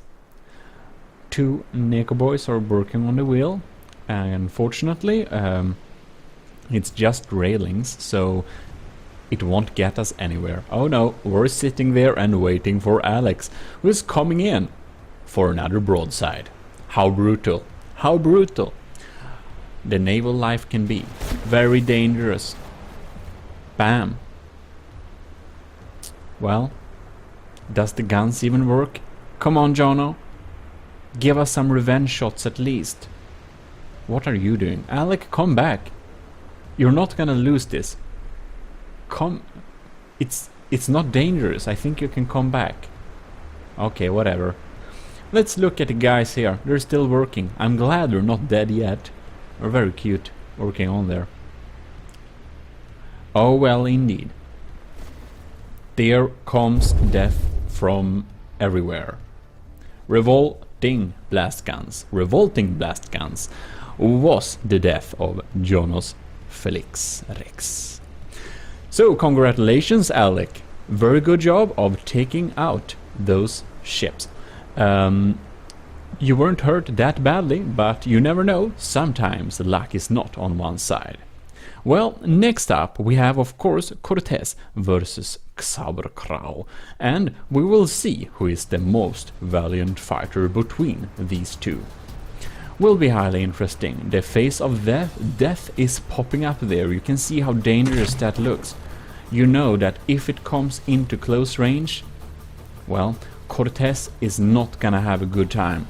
But Cortés can perhaps fire the first shots, and if he does, it's... oh no, he doesn't. That spray death, oh god, it's 60%, down to 60%. Oh lord. Cortés, I feel sorry for you, this beautiful ship. Well, we'll fire some revenge shots on there, but damn, that was brutal. Xaberkrau, Derpy the Sea Mule, is a brutal killer creature. Look at that face. It's completely evil. Absolutely evil. Cortés Havoc, a beautiful ship. Thanks for submitting this beautiful vessel. I think it's the most beautiful ship in this tournament, but I do believe its combat capabilities are not in line with Xaberkrau's Derpy the Sea Mew, the brutal killer ship animal thing. I don't know. Look at it. Well, of course, there is also a small chance that Cortés will somehow be able to snipe Xaberkrau's AI or something like that, but the realistic ability of that is so low, I do not think it will happen. I think what will happen is we are waiting for Xaberkrau to reload those revolving blast guns to go for another killer volley. Because 60% versus almost full is not very good odds indeed. Look at that face. You don't want to have that face coming up from the horizon with loaded blast guns. And if you do, keep out of range. Ho ho ho! Poor thing! Poor thing! Oh, Cortés is down into the 40s. It's absolutely wasted. Absolutely wasted. Very impressive, Xaberkrau. I know you submitted a meme build, but that thing is dangerous. Look at its face. I think this could possibly even win the tournament, but we shall indeed see. We shall see. So there we have it. Snivelord will face Xaberkrau, but not right now. First we will have Alec versus Adnecrias. So Adnecrias have those small, cute, long-range ships, and well, Alec just won. And of course Adnecrias won before that. So let's see between these two winning losers who is the best, most valiant fighter. We had some nice long-range sniping of those revolving blast guns, but wow, they should really do a better job closer up. But ooh, those sails are gunners halfway down at least, so Adnecrias, one of the ships, won't be as fast anymore. It's responding fire of course, but I do believe that Alec has the upper hand in this little situation. You do not want to face broadside with one of those bigger ships when you are a small one. But they're lining up nicely, and Adnecrias isn't actually faster this time because the sails are so sad. But of course there is also always the thing that's called lucky shots, and well, we shall see how this goes. I do not know where the other Adnecrias ship is doing or hanging around right now, but it seems that it fails to cooperate with his friend this time. And we shall see if this becomes Adnecrias' demise or not. It might come back and save the situation as last time, but it remains to be seen. Oh, more revolving blast gun shells incoming. Wow, one of the masts is off. Adnecrias shot off Alex mast, so he only has 2 left, which means that it'll be a good bit slower perhaps. Can't really say I'm seeing it, but whatever. Looks like Alex has decided to not face that scary Ad Necreus ship and instead go after the 100% one a little way further down, which is still in range, which is a good sign, because otherwise it might have escaped the battlefield. But ooh, poor people in the control room. They're sniping. Well, we can indeed say that Ad Necreus' ship is a real coward, but you can't say it's a bad sniper, because it's excellent at plopping down those cannon shells at the right places at the right distance. It's quite accurate. Oh well, we had to skip a good bit there, because damn, this has stuck in a little loop. Alec has been chasing Ad Necreus here for a while, and unfortunately Ad Necreus decides to run away again. This is not very good, but what can we do?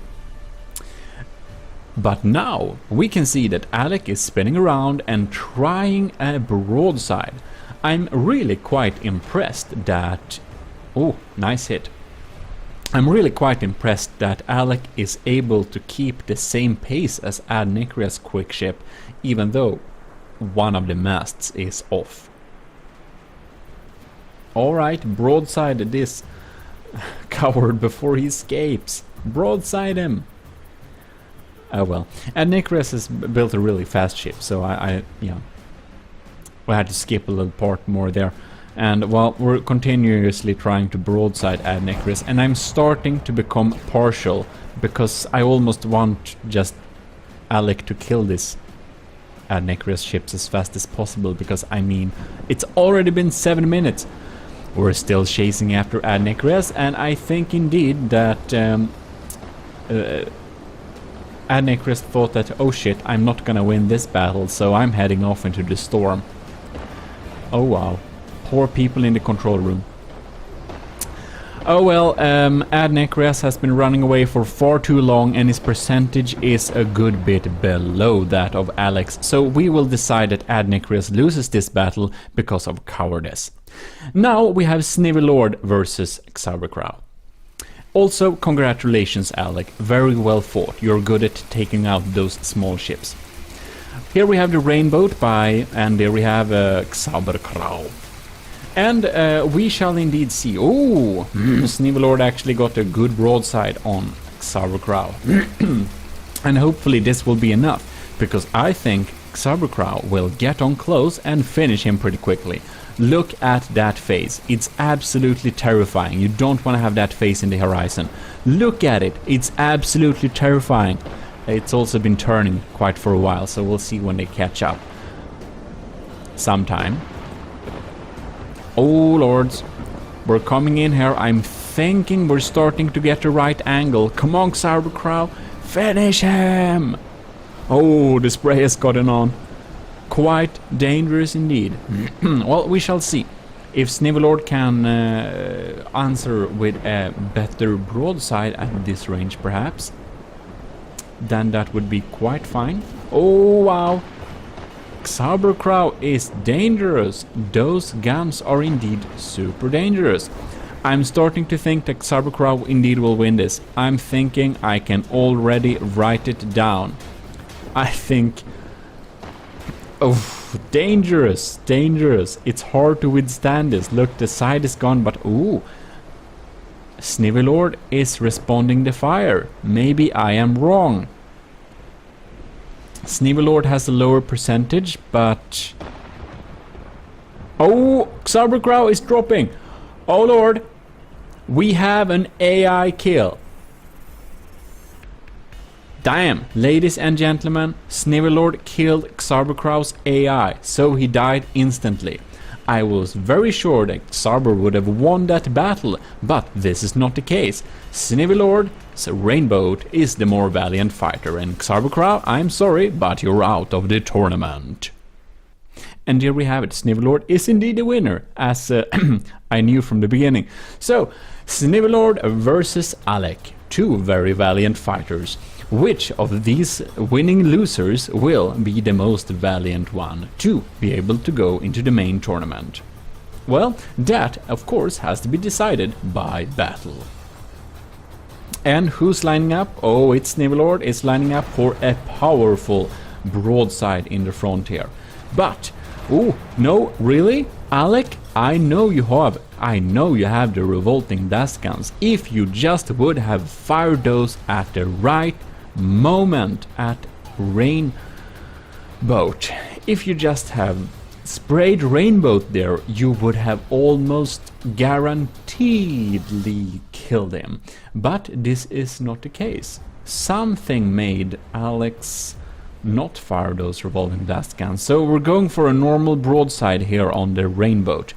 And of course, it's still pretty even, the percentage is equal, and there goes the blast guns at totally the wrong distance. Well, from the depth is also a lot of luck, but now we're having true naval warfare with broadsides, 2 masts! The Rainbow, Snivelord, wow, you're accurate, you're so accurate, taking down 2 masts in one shot, and the 3rd mast is almost off. Ooh, wow, all the masts are off. Snivelord, you have made a quite accurate Rainbow. I must be very impressed. And I'm also very happy that I somehow won against the Rainbow. Maybe me, GMODIST, has a chance to win this tournament. We shall see in the next part, of course, because I didn't lose a lot of battles. But Snivelord is really powerful, and Alex is down into the 70s. Alec, if you just would have fired those revolting blast guns at the right moment, I think you would have been the winner of this one, perhaps. But you didn't. And here it goes, completely bombarded by Snivelord's super dangerous and scary, and very scary, broadside artillery thing. Of course, Snivelord is coming in here, and there is of course a chance that he'll get AI killed or something by Alec's broadside, but Alec is a sitting duck right now, so it remains to be seen what's going to happen. But the fact remains that Snivelord is in the 90s and Alec is in the 70s. Another broadside, very scary. Just so accurate. A lot of shots. Well, ladies and gentlemen, who do you think will win this one? I'm betting for the Rainbow by Snivelord. It's quite indeed powerful, and Alec is down into the 60s. Poor thing. I wonder if they survive in the control room or if the control room is completely gone. Looks like it's almost gone. Oh well, poor things. Well, ladies and gentlemen, Alec is down below 55%, which means that you can see the sad faces of the control room. They will not be able to recover from this. Very good job, Snivelord. The Rainbow is the best of the losers, and that means that we will see more of the Rainbow during the next and last part of this tournament, which is the finals, where the winners of the winners and Snivelord, which is the winners of all the losers, will indeed face each other to see who's the best one. Anyways, Alec, beautiful ship, you had a good chance to win this, but this time Snivelord's Rainbow won this. Congratulations, Snivelord, we'll see you more next time. Fantastic, beautiful thing. And there we have the brackets. Snivelord, GMODIST, Crazy Steve and Game Boy. We're facing each other next time for the last part of this tournament. And second place, which will of course, as always, be decided by Battle Royale. Welcome to the third and final part of the Age of Sails ship tournament. Today we're going to find out who is the first, second and third place. And the second place is, as usually, decided by Battle Royale. But the first and third place will be first out. So let's go. Jumping into the brackets, and we can see here that first off we'll have GMODIST versus Crazy Steve. And GMODIST is of course me, and Crazy Steve is the well-shaven ladies, two of them, because they are smaller. So we both have won all the battles so far, so it will be highly interesting to see who is the more valiant fighter. And it seems that I get my first broadside off, and there we have some shots incoming from one of the ladies, and the China Ox front mast is now gone. Alright, looking like I'm sniping off some sails there, and we have back and forth broadsiding there. They're lining up nicely, and it looks like Crazy Steve is gonna teamwork his way here. We shall see. In any case, there goes a mast. I'm quite happy with the accuracy of my guns, but my speed is decent, but we'll see if I can match the ladies. Probably not indeed. Shots incoming, and well, the China Ox is out of broadside range at this moment, which is not very fantastic for me, but very nice for Crazy Steve. Oh, incoming shots in the front there. China Ox taking some heavy damage. My percentage for the China Ox is not as good as Crazy Steve right now. Let's see if we can recover and spin around this. The China Ox is pointing towards the lady. Will it broadside? I'll really need some broadside now to be able to get some shots in there. And there we go. No. Come on, China Ox. Point your side towards the enemy. Nothing is happening. Oh no. And now something is happening, but well, Crazy Steve is firing some shots on me, and oh, there I get away some broadsides on one of the ladies there. But oh yes, that ship is starting to look a little bit sad. But the other one, the other lady, is at 100% still. So, well, we shall see indeed. I don't know what it is doing because I didn't see any incoming fire recently, but we can see that I think that lady has some worse firepower now. I think we shot off most of it. Here comes the other well-shaven lady. Beautiful name of a ship. Two well-shaven ladies battling the China Ox. Sounds like a title. Anyways, they're lining up. I think we can expect some incoming fire here pretty soon. Oh yes, there it goes. Did it do team damage? Perhaps it indeed did. Oh well.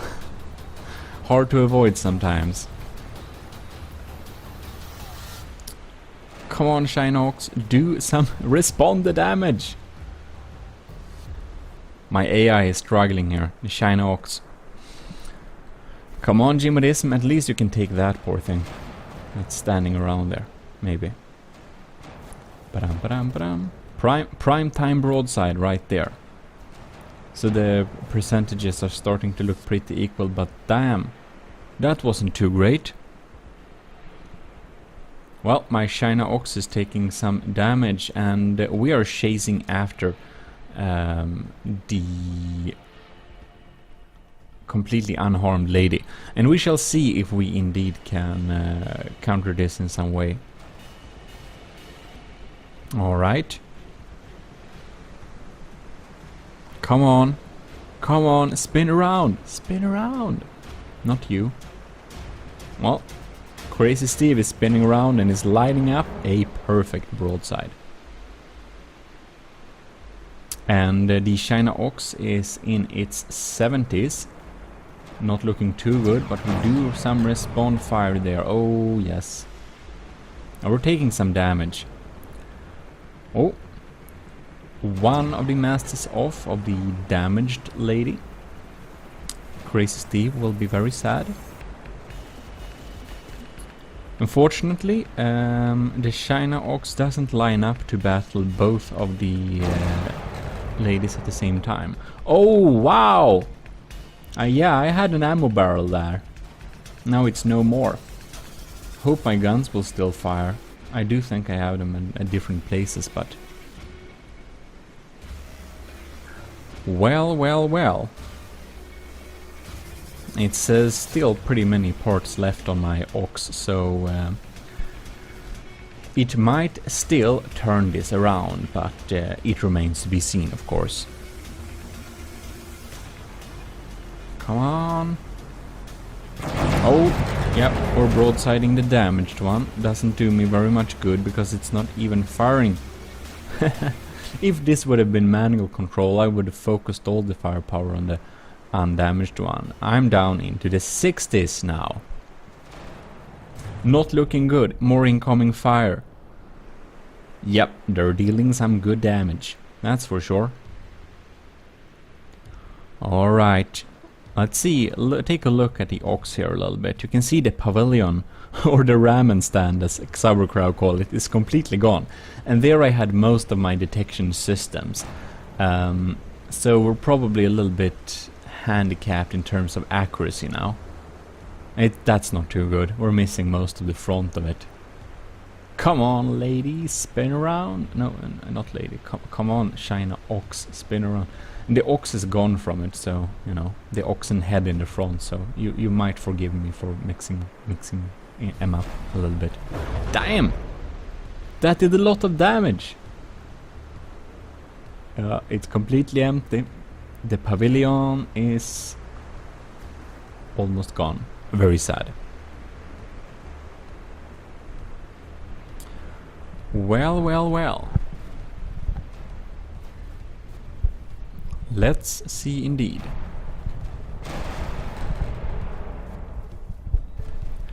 Alright. Come on, Shinox. Line up some shots. It doesn't. So, my Shinox seems to be a good bit stupid today, sadly. Oh, I see primetime broadside. Come on here. Come on here. Oh no. Are all these guns online? No, they're online. Bam! Oh yes. Take out the sails. Oh yes, now we're speaking. Take out those sails. Come on, Shinox, snipe the AI. Do something. Don't just stand there. Fire! Gurg. Come on. Alright, I'm down into the 50s. This is not looking good. Other 55%, my ship will despawn. No, do not focus on that one. Focus on the dangerous one. Come on. Oh well. Yeah, my ship fights until the last bit. I must congratulate myself for building a sturdy build, but we're 55.1%, which means one shot more onto our China Ox and we shall be gone. We are indeed goners. Crazy Steve, the well-shaven ladies, is the better ship. Sad story, China Ox. You couldn't win this. Couldn't win this. Of course, there is there is still a very small chance that the China Ox can win this, I believe, because I haven't lost the battle before this one. But it's looking very good for Crazy Steve. Well, Crazy Steve was able to win over my ship, so that's fantastic. One loss for me, and next up we have Snivy Lord versus Game Boy, because Snivy Lord has defeated all of the loser bracket people. And Game Boy has done pretty well indeed. Pretty powerful build. So we shall see if the best of the losers is better than Game Boy's Exodus class. Rainbow is popping up and is firing the first broadside straight into Game Boy Exodus class. I think this will be a quite even battle. Both of these builders are very skillful and have a similar design, even though Rainbow opted for only long-range weapons and Game Boy also opted for mostly long range, but a bit of those revolting blast guns.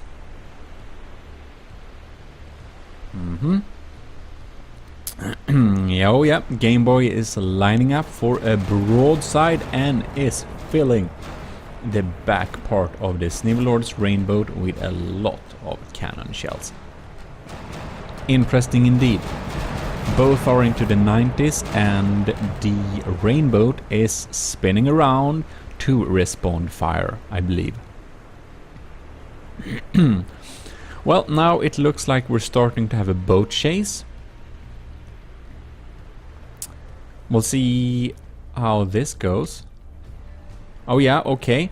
Game Boy is indeed lining up for a broadside instead. Look here at this angle. He will soon be able to fire his broadside, and Snivelord is not responding this one. Oh! Short distance revolving blast guns come on there, and I'm surprised to see that none of the sails were removed. Oh well, should have waited with those for a little closer range, I believe. Alright. Now we have one of these beautiful boat chases again. Scary Exodus class popping up in the horizon, but whoa! Wow! That's one mast off! Snivelord really made a nice broadside response there and took out one of the sails. Interesting. And for some reason, why? Snivelord, you should have continued doing that broadside. You should not have escaped that one. That was a prime opportunity to deal a lot of damage. Well, the Game Boy is popping up straight behind, so Exodus class is closing in on Rainbow, and we shall see when the next opportunity for broadsiding happens. So Game Boy's Exodus class seems to be quite the brave fighter, and Snivelord with his Rainbow tries to keep a little bit of a distance. Can be understandable, because those revolving blast guns are not something you would want to play with. No indeed. You know, you know what happened with I think it was Cortez versus Sauerkraut. That was some real damage, really scary. Oh, Game Boy is lining up, and who will fire the first broadside here is popping up. Rainbow is a little bit slower. Exodus class, I think you will do the first. No, Rainbow. Snivelord is doing the first broadside and is completely tearing up the side of this Game Boy's vessel here. Oh wow! Why? Respond fire now before it's too late. Oh, revolving blast guns, come on, just 2 shots. Oh no, now we have some more. Too much for Snivelord, which is indeed trying to escape, but 3 of the masts are already gone. Game Boy is continuing the normal broadside, and Snivelord is lining up for another response fire. Very powerful one, and you can see that mast on the Game Boy was removed, so we only have 2 tiny bits left. This is an extremely even battle. Snivelord is in the lead in the 80s and Game Boy is in the 70s, but not far behind. But look at those sides, it's completely gone. I do not think that Game Boy will be able to recover from this one. Game Boy, oh, Game Boy responds with some revolving blast guns, and those really took out almost the rest of the sails on the Snivelord's Rainbow. Wow, this is an battle. Snivelord is still in the 80s, but not anymore, down into the 70s, and Game Boy and Snivelord is now at equal levels, I believe. I still think that Game Boy is a tad bit more damaged, but it seems that Snivelord has some maneuverability and the propulsion problems. We still have a rudder there, so it's good that it can still turn. But we shall indeed see how this one develops, because Snivelord seems to be unable to line up for another broadside when Game Boy comes here behind. If Game Boy would stay behind, Snivelord and just continue broadsiding. That would have been almost a guaranteed win, as long as he can't spin around, but that's not how AI works. No, indeed it is not. Oh, Game Boy is lining up for a broadside. And indeed, Game Boy is now in the lead terms of material-wise. That was a lot of blocks from the aft of the ship. And ooh, revolving blast guns are popping in again and removing some more percentage. Oh, and even more. Those are dangerous, but damn, if he got in more close and just fired them at point blank, it would have basically removed the entire ship. I don't know if it's smart programming or oh, Snivelord is really pounding on the side on Game Boy here. It looks like the boat is almost going to be cut in half. We shall indeed see. It's really damaged. Both are into the lower 70s and anything can happen because they're lining up broadsiding each other here. Both very powerful. Yeah, this will be very interesting to see indeed. Rainboat has some problems swinging around and Exodus class is popping up for another broadside. I don't know if this is luck or if it's smart programming, but it seems that the Game Boy has tilted its less damaged side towards Snivelord, which is a very smart opportunity because otherwise most of the guns would have been already removed. Because Snivelord's sniping capabilities is nothing to play with too much. But alas, Game Boy's good side is on to the Snivelord, so we shall see what happens when they pop up into broadside here, because I think it looks like Rainbow's guns are basically all intact, so things can flip over very quickly. Well, that's bad aim. But one of the masts are off and oh, Rainbow is pounding onto Game Boy. They are both down into the 60s. Amazing. Well, this is some beautiful broadside battle we came here to see. Holy moly, let's see what happens here. Snivelord, you need to turn. Turn now. Wow. Game Boy is still at an extreme speed. I don't know how he achieves this speed, probably luck with the wind. Or lower payload because of all the damaged blocks. Revolving blast guns are popping up again, both are down into the 60s as before, but we shall see what happens, because I think that Game Boy will line up with Snivelord's broadside again, and that might indeed be his demise, because Snivelord's side is full of loaded cannons and Game Boy's ship is almost a wreck. Basically a wreck. Look at this, guns are ready, but the rudder is now completely gone. That explains why it won't spin around. Alright, we have some slow maneuverability here, and both ships are not very quick. So let's see here when they pop into broadside mood once again. So we've already been 9 minutes. Oh wow. Oh, Snivelord is taking damage but responding.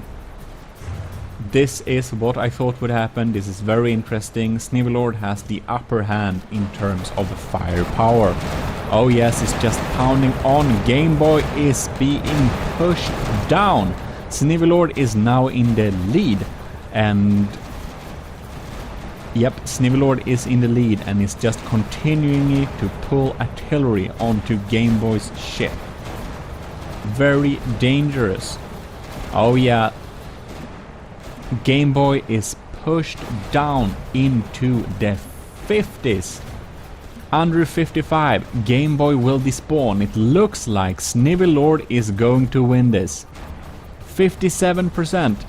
Oh, 50. Oh, no, 50. Whatever. It's lower in the 50s. It's almost about to despawn.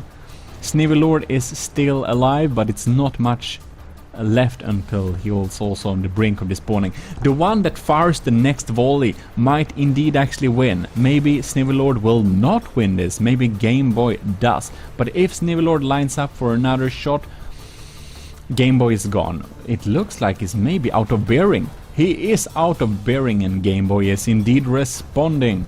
responding fire with a few guns he has left. Alright. What will happen now? Oh, Snivelord can't line up those shots. Oh! And there we go, releasing those revolting blast guns. The last mast is out, and Snivelord can't even move an inch. They're both now down into the 50s, and we had to wait a little bit there for the next broadside opportunity, because this one takes a little bit of time when both of the ships are so damaged. Alright, nothing is decided yet, and it all depends on which will line up in the right direction and have the right opportunity first. This battle is extremely even. It's not looking too good for the Rainboat, because he can't turn, the guns are ready and loaded, but not into bearing for a while. So if Game Boy can take him out before he gets into broadside, Game Boy will probably win this one, but Game Boy has so few guns left, this is not a guarantee. Alright. One shot. More shots. Let's see here.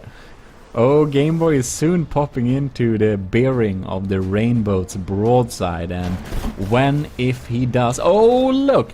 The revolving blast guns came into exactly the right moment. Game Boy, that was very lucky and very well made design. Snivelord's Rainboat is down under 55% and does indeed despawn. This means that it's a complete victory for Game Boy Exodus class, who is also just a few small tiny percentages away from being despawned, and has been that for a good while.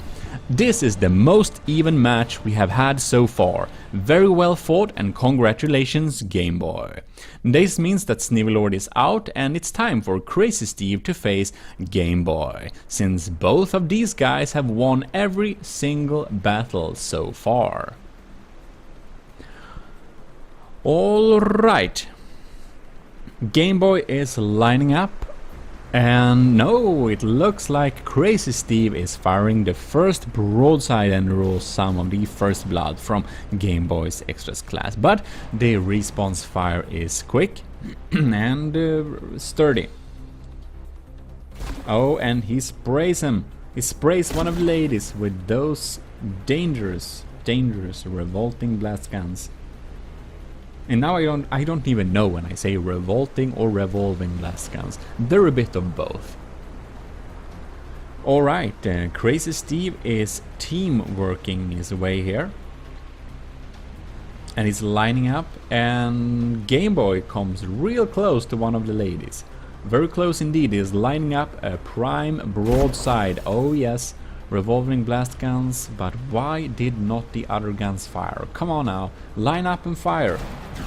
Oh, there we go.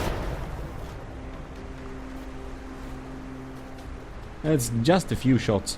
I don't know what happened with the rest of the guns, but it did do some good damage, of course.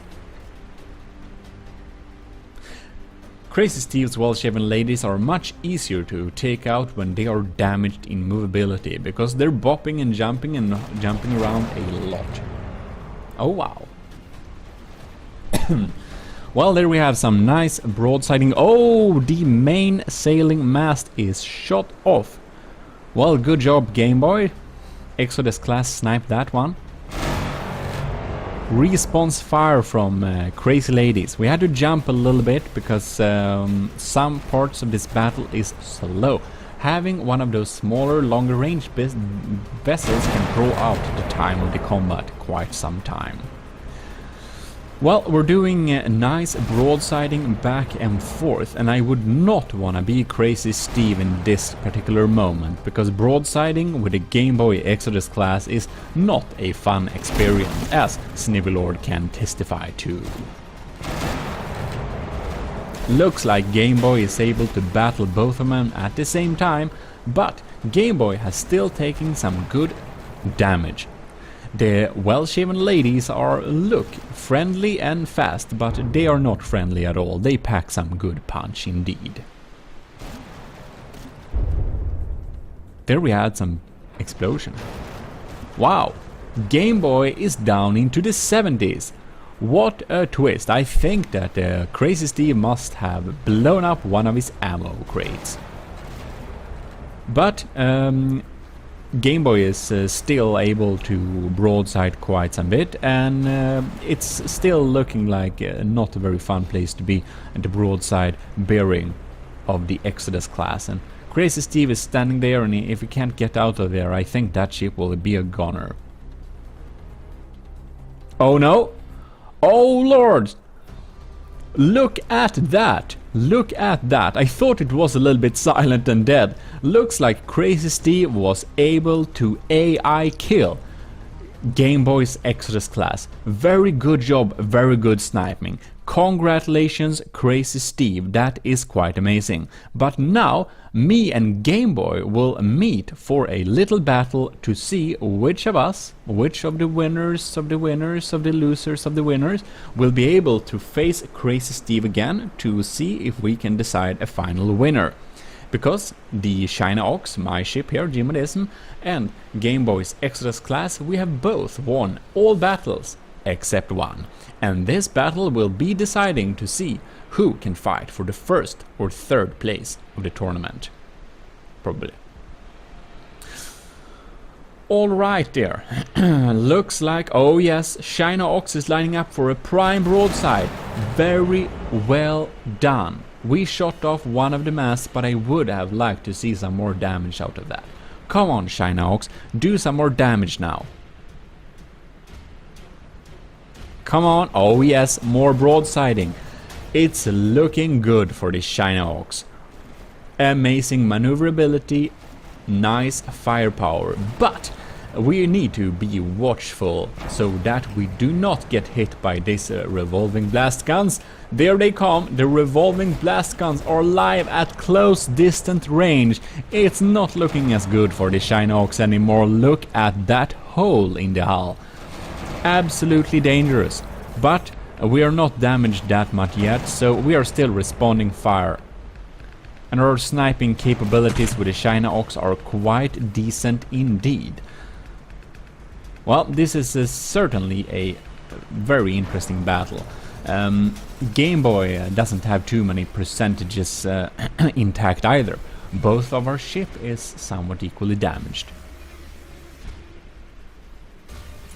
Oh, more revolving blast guns. These things are dangerous. Alright, let's see what Game Boy comes up with here. He has the nice bearing, but the China Ox is spinning around.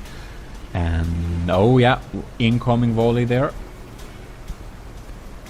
Game Boy in its 80s. China Ox 2. Wow, that's some good damage to the sails. China Ox has done something really smart. We have pointed the undamaged side towards the enemy. It's completely unintentional, but it's luck. Alright, come on, pop up here.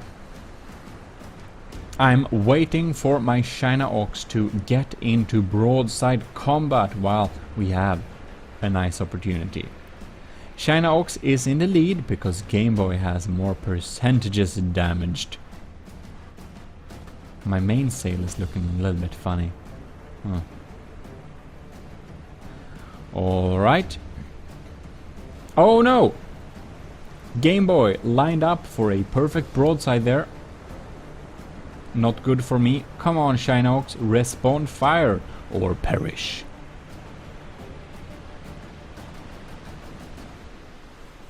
What will it do? Alright, we are popping in to having a boat chase, it seems. China Ox is trying to get hold of Exodus class, but Exodus class is, oh wow, broadsiding us completely. Those revolving blast guns are real dangerous even at this distance, and Game Boy is now in the lead.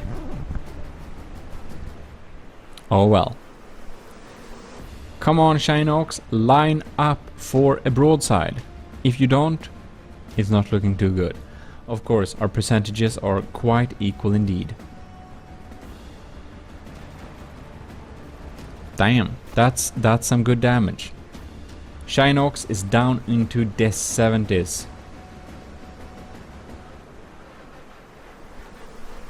Come on. Oh yes, we're lining up for broadsiding. There we go, beautiful broadsiding. Come on, Shinox, continue doing that. No, no, what are you doing? Don't exit broadside, get into broadside again. Well, that's very nice for the Game Boy's Exodus class, because he can just pop in here and do his own broadside. And he's saying, bye bye Shinox, I'm too fast for you. And that's because my main sail is very damaged. Now in retrospect, I think I should have mounted some of those revolving blast guns on my ship as well. But I didn't, and it might be a winning trick for Game Boy. We shall see. Alright, Shinox is coming into broadside range, but oh no! Oh, Game Boy is broadsiding first, and the revolving blast gun tears a big hole into our side there. Not very nice. Are any of my guns still active? I do not know, but I do know that many of my sails seem to be quite sad indeed. Yeah, that's a hole. That's a big hole. At least the pavilion, or the ramen stand, as Xaver calls it, is intact. Oh yeah, wow, wow. Okay, Shinox is down into the 60s and has been unsuccessful at lining up a decent broadside against the Game Boy's Exodus class in a good while. So we shall see if there is a small chance we can turn this around. Come on, Shinox, broadside it out. Thank you. Do some damage, fire more. Well, we're eating away at the Game Boy, but I think his revolting blast guns, I mean, might come into or have reloaded pretty soon, and that would not be fun. Game Boy is in the higher 70s, and I'm into the higher 60s, so oh no. Look at that. Now the revolving blast guns are in, and we are in the lower 60s. Damn it, we're very close to despawning. Looks like Game Boy's Exodus class will indeed win this battle. Yeah, it's continuing broadsiding. I think we may lack rudders now. Or it's just because we have too little sails. Oh no, we are still turning. Might just be the AI that's not very smart. Ooh, we need an extreme amount of luck to turn this around. We're down into the 50s. Shinox, do what you have to. Oh yes, more broadside. Why did I miss that one? Yeah, oh well. My Shinox is just a few percentage of being despawned. I think indeed that Game Boy's Exodus class is the more valiant fighter. And another broadside. Oh wow, there they go off. The revolving blast guns are live and has pushed down the Shinox down into the lower 50s. Which means it will despawn, and this is a complete victory for Game Boy's Exodus class. Bye bye Shinox, you're out. You will not be able to win this one. This means that Game Boy's beautiful build, a lot of holes in it, but damn, it's still active and fighting 70s. Yep, it's good. It's really good, and it will fight Crazy Steve again to see if it can defeat it, because this means that Game Boy will face Crazy Steve again. Crazy Steve haven't lost, but Game Boy can win still. But if he loses this match, Game Boy will indeed be very sad. So it will be very interesting to see what happens now. This very battle will decide who is the best fighter on this tournament. Game Boy is spraying one of the Crazy Steve's well-shaven ladies with a lot of blast guns, and the sail is almost devastated. But the guns are still active, and we shall see indeed what will do the most damage. The revolving blast guns are of course better at closer ranges, but now we seem to have a little bit of long-range combat. The Game Boy's Exodus class is super quick, but I can see that it indeed lost one of the masts, which of course will make it a little bit slower. Crazy Steve is cooperating quite well with his two ladies, and they're ganging up very well on Game Boy, as before. But if Game Boy just can get a little bit close, I think that the ladies will be very sad. The Exodus class is not something you wanna play with close range broadside, as I can testify to extremely well. Alright, here we come up. No, come on Game Boy. Oh yeah, there we go. No. Why? Game Boy, come on, that was prime time. You lost 2 sails. Game Boy has no maneuverability left basically. Very sad. But that is the broadside I'm speaking about if it just would have lasted a little bit. Oh yeah, there we go. There we go indeed.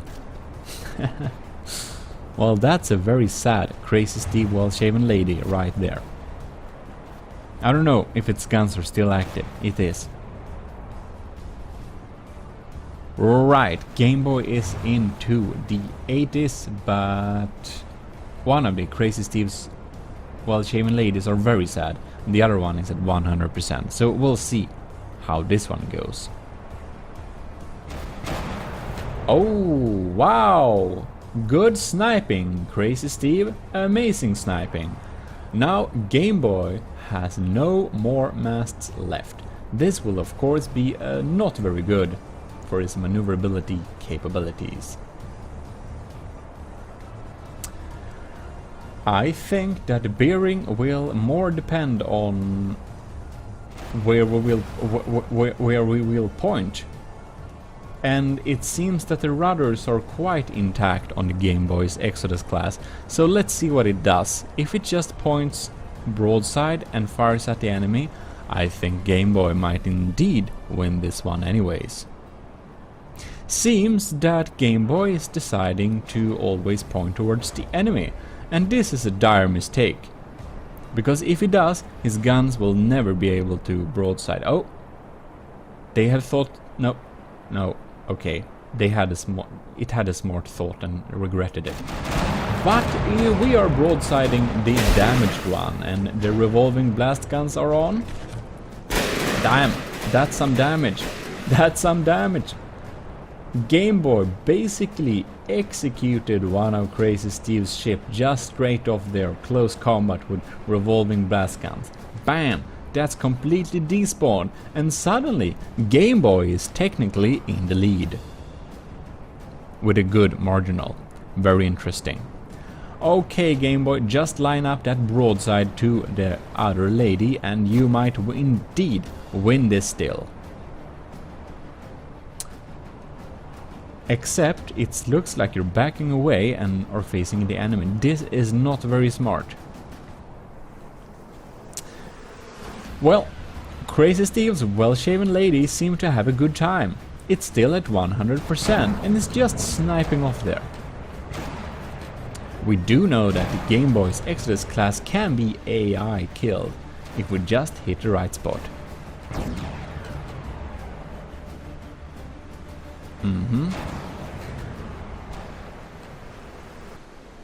And we needed to skip a little bit there because it took some good time for us to spin around. And now the Crazy Steve's lady is coming in to more broadside the Game Boy's Exodus class, which is still turning and pointing towards the enemy.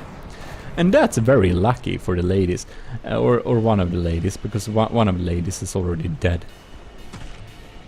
It's just pumping up and down like that. I love how the Crazy Steve has made his ship move. It's really cool. Oh well, Crazy Steve's well-shaven lady is sure a very valiant battlecraft, and it's lining up and firing more broadsides, and Game Boy's Exodus class is continuously pointing towards Crazy Steve. This time it would have been smart to not have any rudders to spin around with, because damn, Game Boy's Extras class is down into the 50s, and it really looks like Crazy Steve is indeed going to win this one.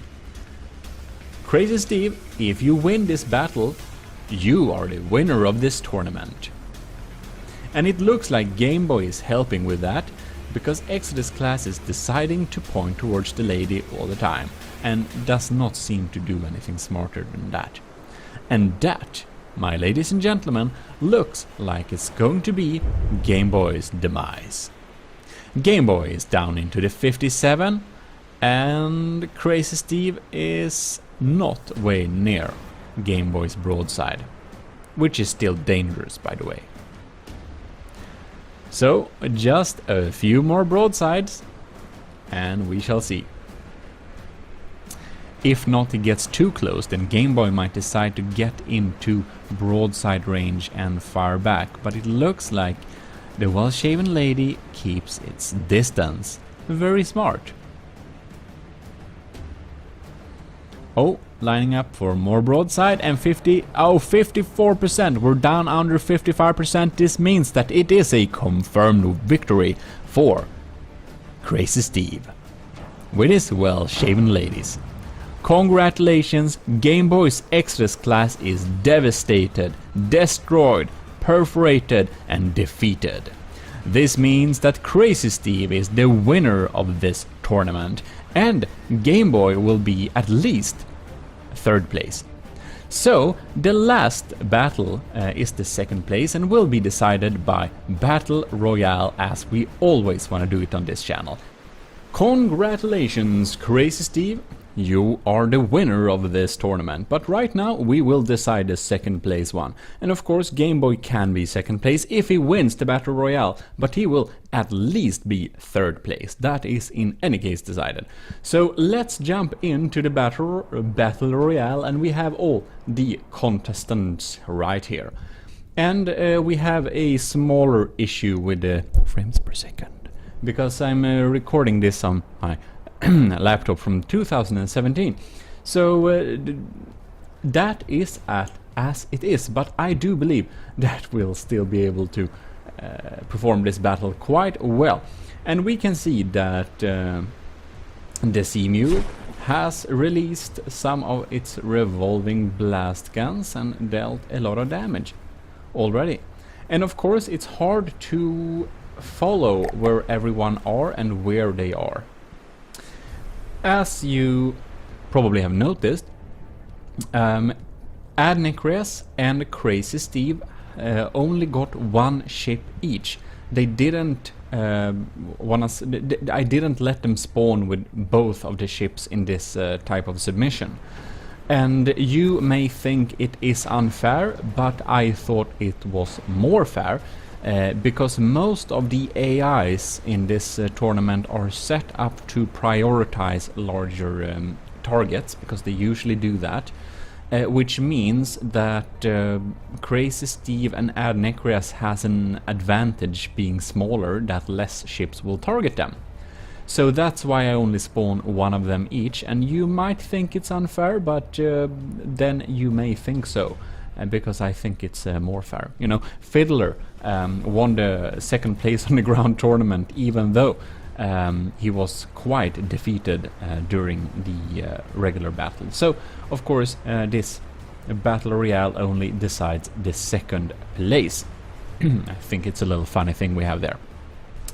Looks like the Trident has lost its main mast and is having a little fight here with the Game Boy's Exodus class. Quite interesting.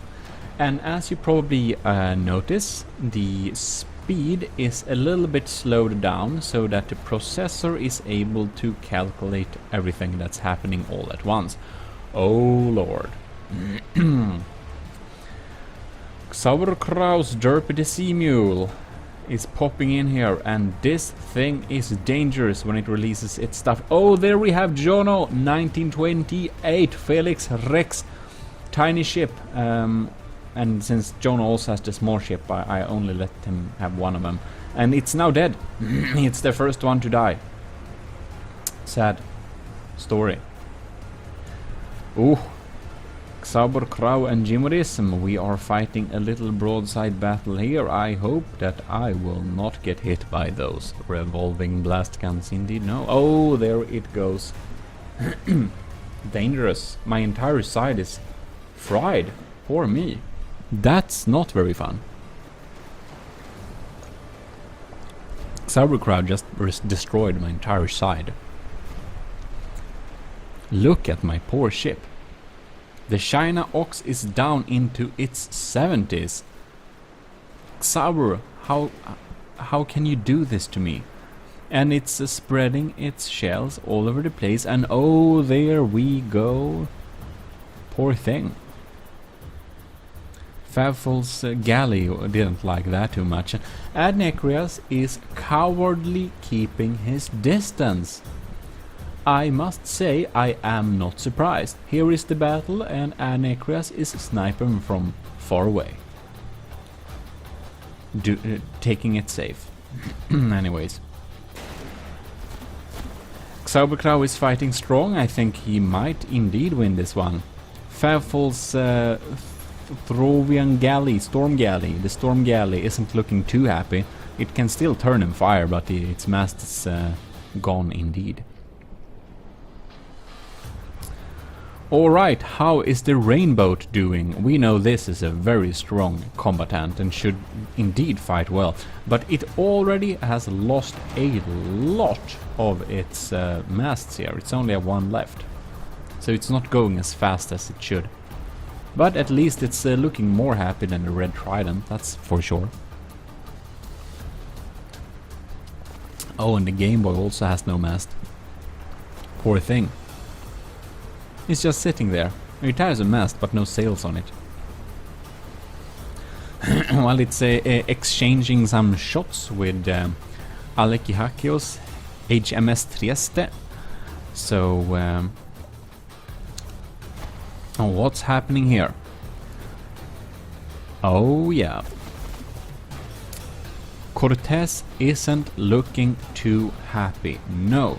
Only one mast left, but it's completely broadsiding Crazy Steve there. It looks like it's not going too well for Crazy Steve this time. Oh! I missed that one. Sauerkraut Derpy the Sea Mule is KIA. Killed in action. Very sad. Well, I thought it might would have won, but it seems that one of the long distance boys took it out completely.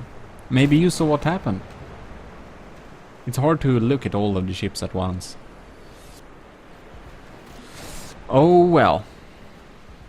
This beautiful ship, Cortez Havoc, is below 55%, which means it is despawning.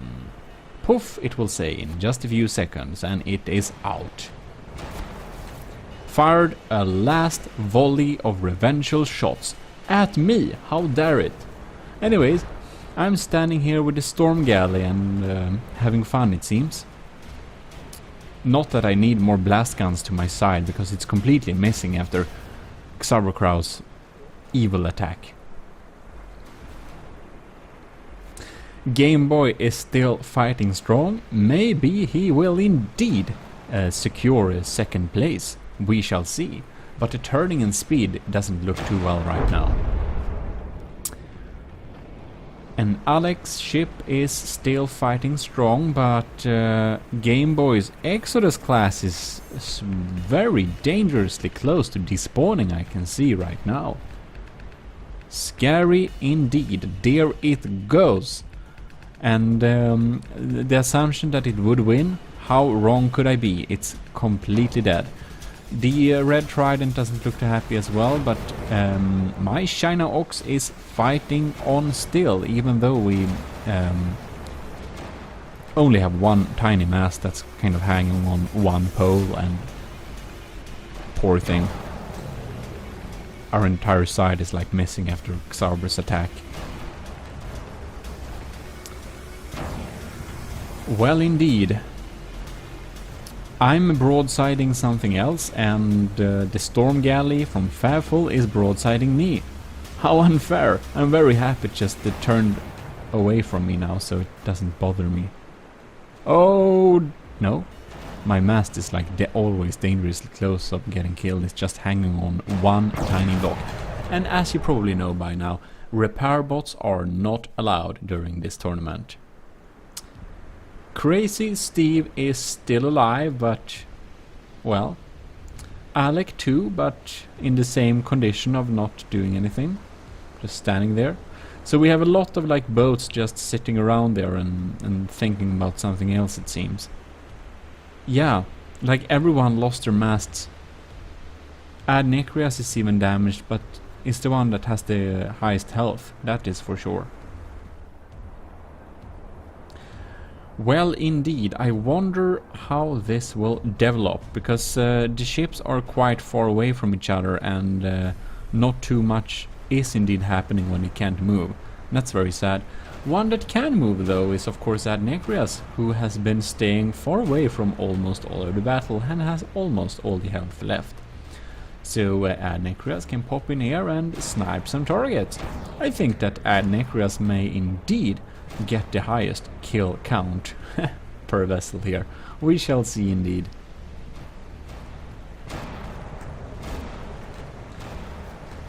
Oh wow. Well, looks like the China Ox is indeed fighting Adnecrias, even though Adnecrias do fight some other vessels.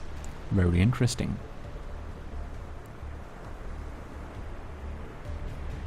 Oh, what are we doing? China Ox is down to 72%. It's been staying in the 70s for a long time, I must say. Somehow. And it's broadsiding left and right. At least we can use both of the sides of the ship right now for battle, which is quite nice. Adnecrias is keeping his distance, and well, we shall see how China Ox is doing here. We're facing Crazy Steve, but I must say that Crazy Steve, Shaven Lady, well, Shaven Lady doesn't feel as dangerous now with no masts, just sitting there. I'm feeling I have the advantage in this particular case, and well, it doesn't really matter because Crazy Steve is the winner of this tournament, whatever happens this battle. Never have one person won the tournament and also won the Battle Royale, but if it would happen, I think we would call it some type of special celebratory win. Oh, there it goes. Crazy Steve will not win this one, that's for sure, because it is indeed despawning below 55%.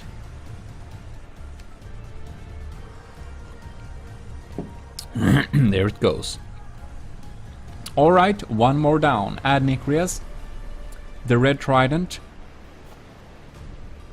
and Snivelord's Rainbow. Oh yes. Alec and GMODIST, me, is still left. So will be interesting to see how the ships will even approach each other, because I mean, no one is turning very well right now. It seems that my ship is the only one that's still like functioning and can like move around. Quite interesting. So Alec is down into the 60s, but we're popping in here and we can see that the panicking guy has already left the building in the control room here. I would understand him. This one is just pointing at all the enemies. Dangerous. Alright, China Ox is popping in here. And somehow my mast hasn't gotten shot off yet. This is just extremely lucky. It's resting on one tiny pillar. And if it gets shot off, then I'll be like the rest of the boats, just sitting there and doing nothing. Let us hope that this does not happen. And indeed, we are continuously bombarding Alec. And wow, we took it down into the 50s. It looks like Alec will be destroyed. But before that, it looks like Elzus, the Red Trident, isn't doing very well. It's indeed trying to turn towards us, but the China Ox is continuously bombarding it. And it is indeed not having too many percentages left, indeed, no.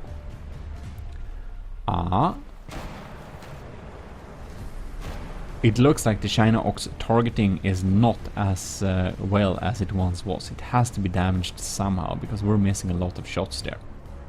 Can't decide on what target to choose. And if the China Ox comes into broadside contact with any of these vessels, it might be the end of it, because this mast does contain a few percentages because it's big, and it's also just resting on one block, and if it does, we'll be sitting there, and this battle will probably take more than half an hour to complete. And I'd rather play out the entire Battle Royale battle instead of just deciding it by percentage after 10 minutes, because this is a special battle that takes a lot of time and we might need to accept that it's a little bit slow to decide. Oh, what is happening there? Alec is below 55%. Good job, China Ox. Very well. You successfully stayed out of its ranged. And there it goes. Alex HMS Trieste is down. Down, down, down.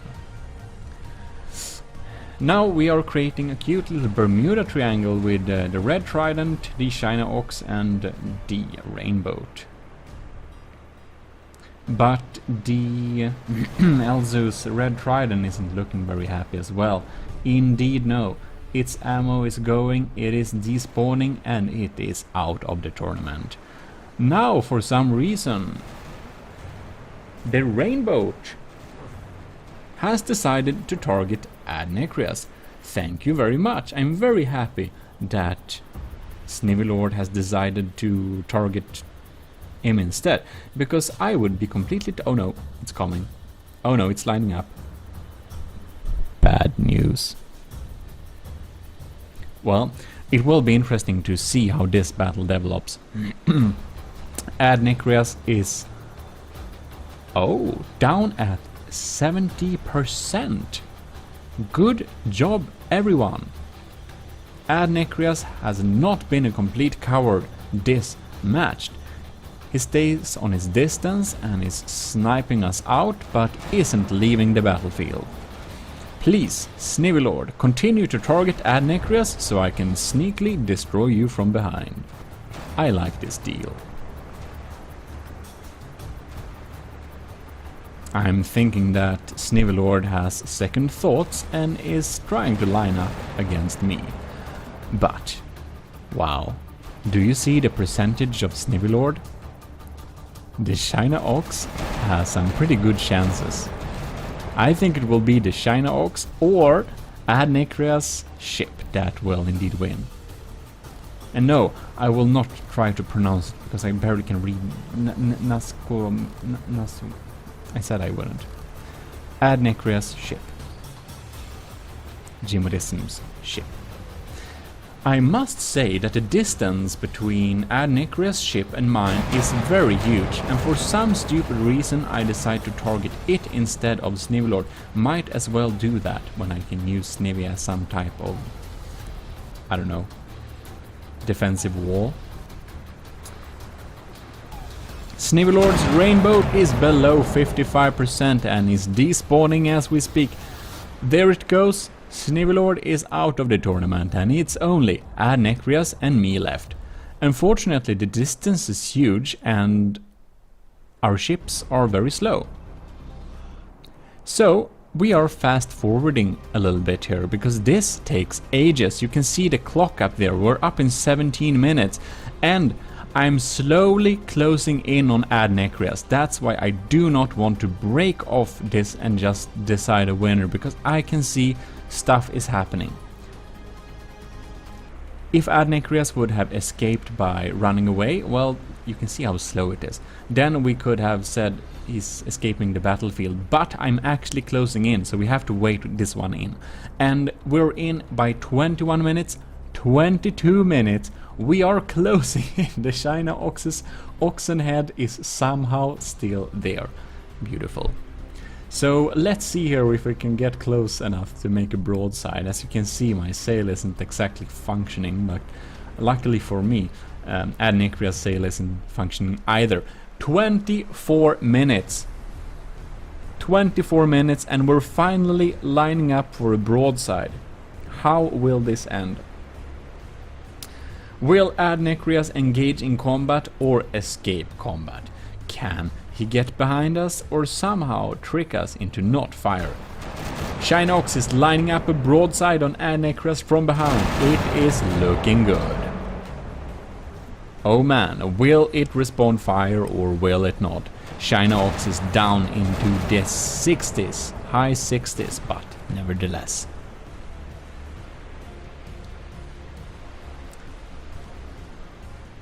This is intense and slow and intense at the same time. Come on, Shinox, broadside it. Broadside the coward out of this tournament. Don't lose. Adnicrias, your ship is fantastically accurate and it works, but it's still a coward sometimes. Just so you know. And there it goes. We are soon closing in on another broadside, I believe. Come on there. It looks pretty sad. It looks pretty sad indeed. But so does the Shinox. Come on now. Broadside. Broadside it. Turn. Just a few degrees. You can do it. Shinox, I'm believing in you. First shot fired, and here comes the volley.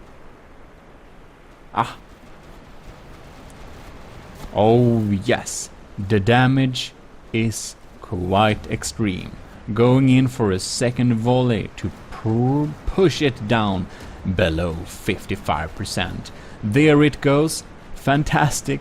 Not every time I get a high placement in my own tournaments, but this time GMODIST's Shinox somehow secured a second place by Battle Royale.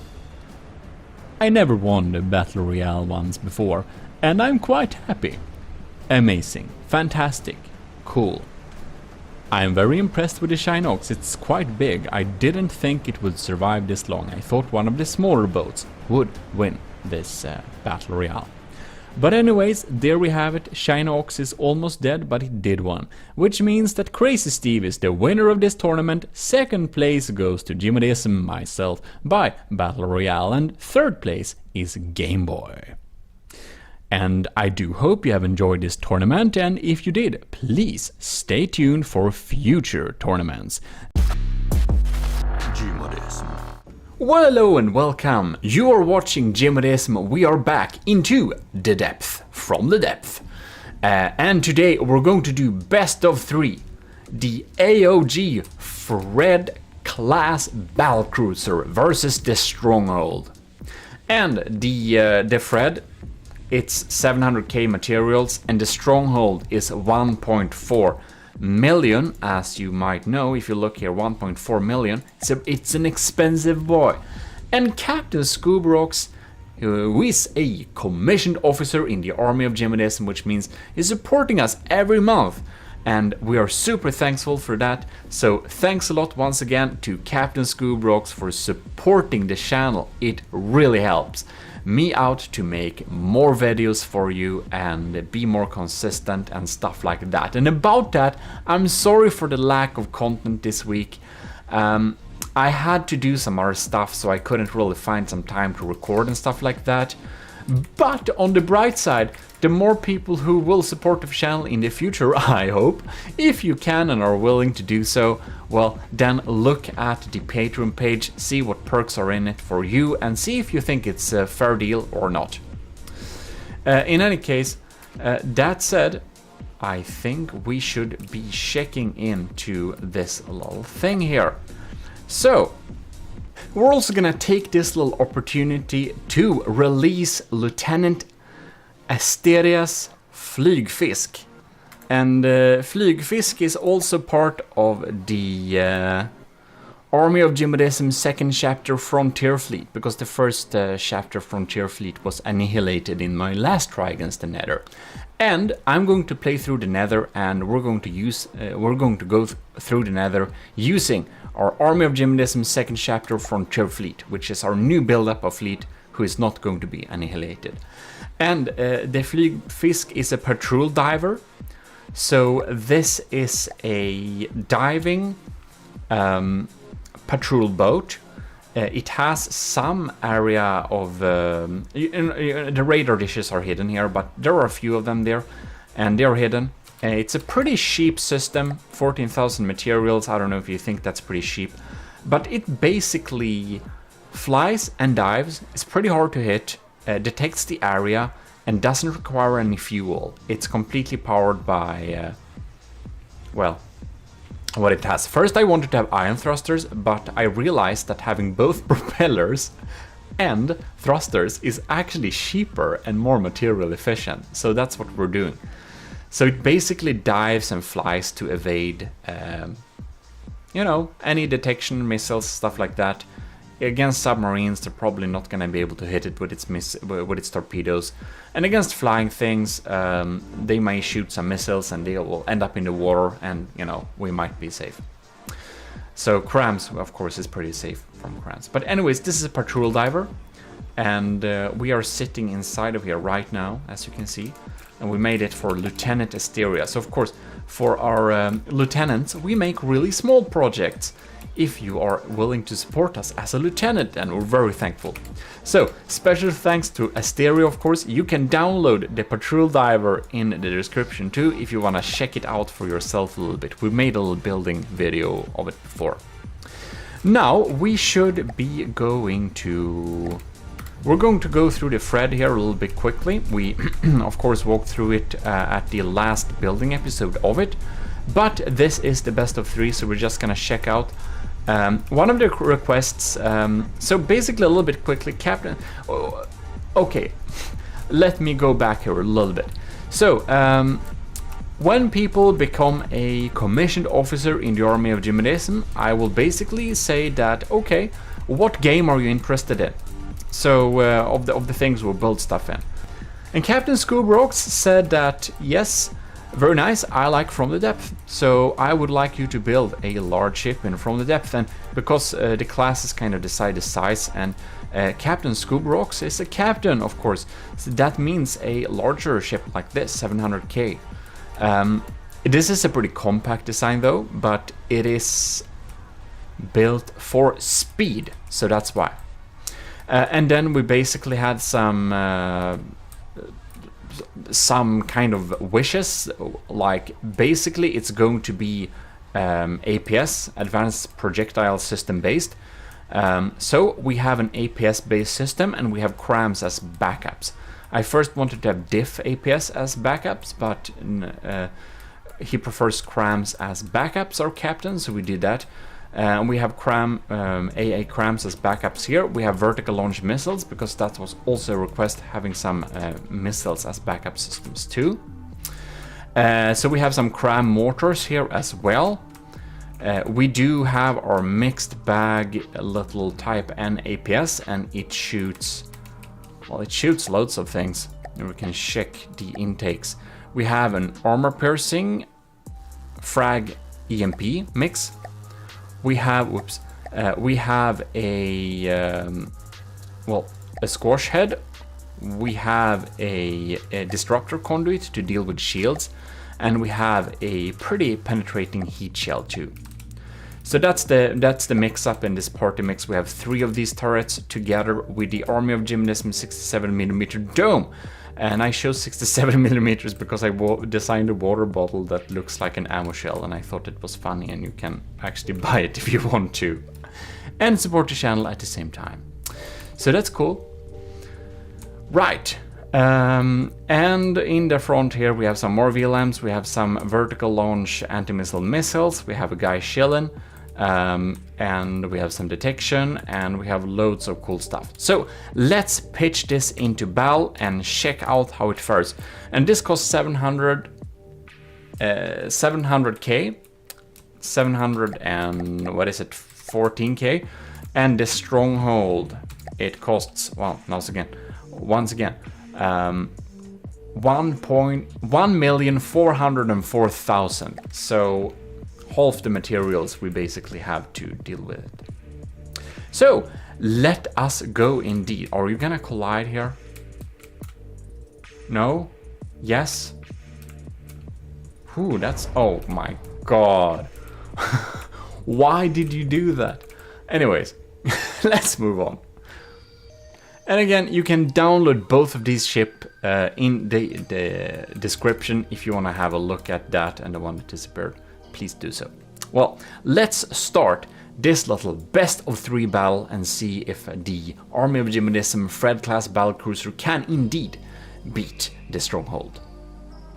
Alright then, let the battle begin. Let's just check out our forces here. Here we have the Fred, and I have lined them up with the nose forwards towards the enemy, as I have done in earlier tournaments and stuff like that. And maybe I'll change this. Maybe I will line up one-siders with the side towards the enemy. But for the sake of consistency, this is how I'm lining him up right now. So of course the stronghold does have an advantage, as this is a front-sider. Here we can see this malicious fox thing sitting here, trying to, just wanting to kill us. Very evil indeed. While these cat things, because I think these are cat things. Are these slave cat things? What do they have around their necks? This one is passed out. I imagine this is a fox, but maybe it's just the color. Anyways, or it's a squirrel. Listen, I don't know. In any case, the Fred has a disadvantage, and let's just make the battle happen. All right, first volley is coming in there. Ooh, big volley. Bam! What happened here?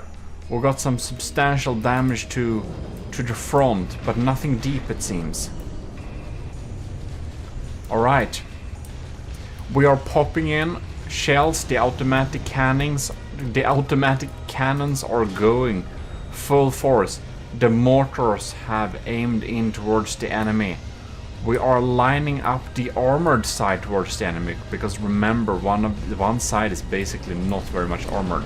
The torpedoes are in the water here. Oh, the lambs are helping too. Oh man, it's getting through. No way, it got through. I shouldn't be so surprised. But wow, okay, we got one of the torpedoes, but this is a deep hole, as you can see. The anti-torpedo system and one of the diff CWIS or like diff anti-torpedo defenses are actually compromised.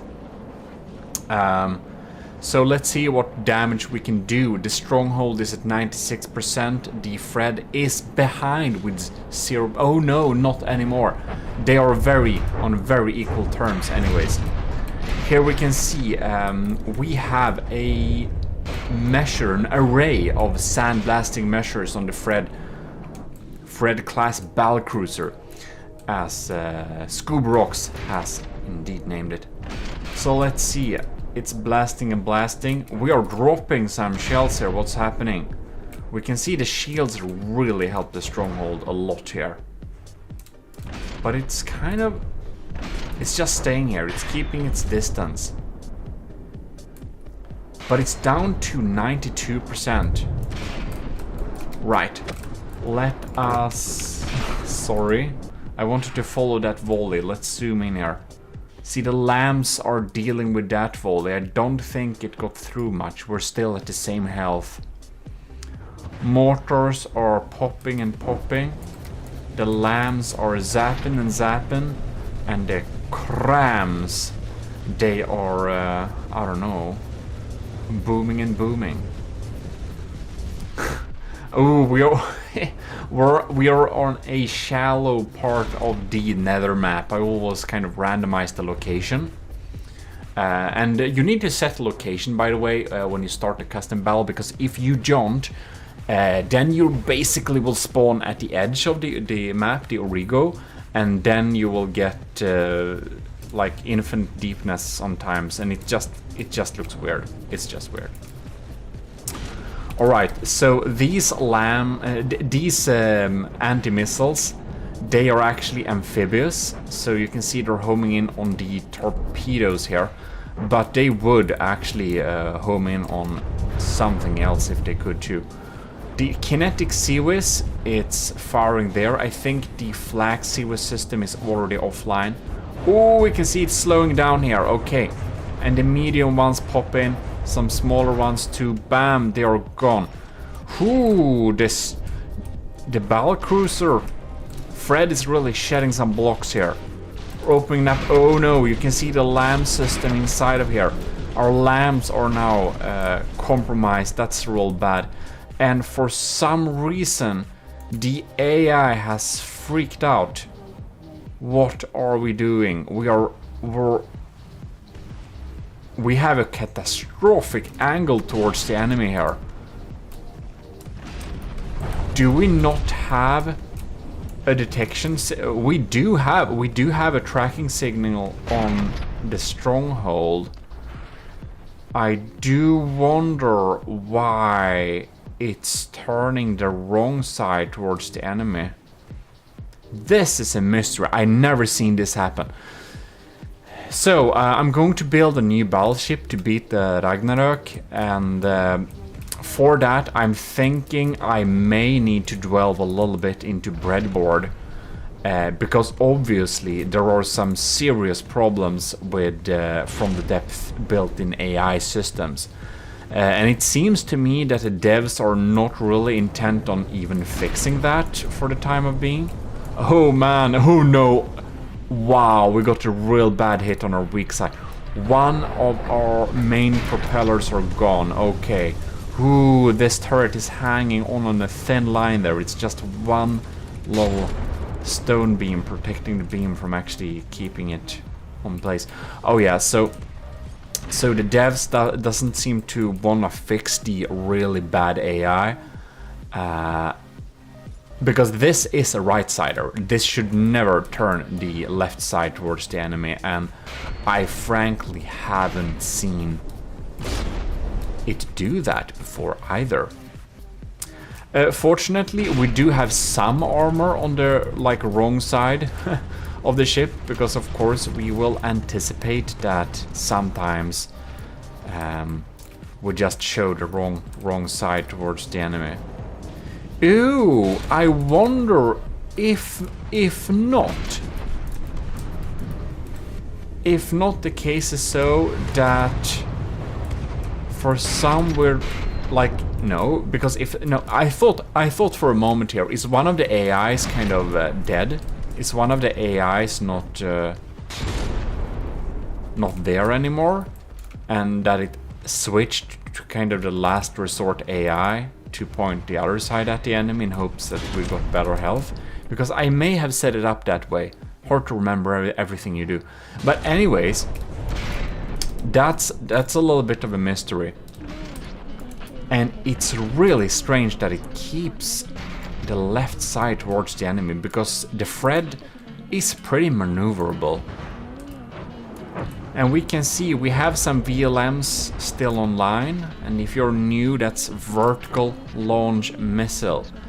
A lazy to-go stop for any ship, any weapon. You can do VLMs. It's good against everything except submarines.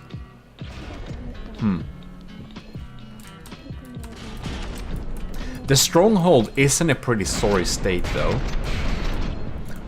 As you can see, it doesn't have a lot of weapon systems online. So, you know, the stronghold does have some problems here, yes. But it's at 77%, and the Fred is at 89%.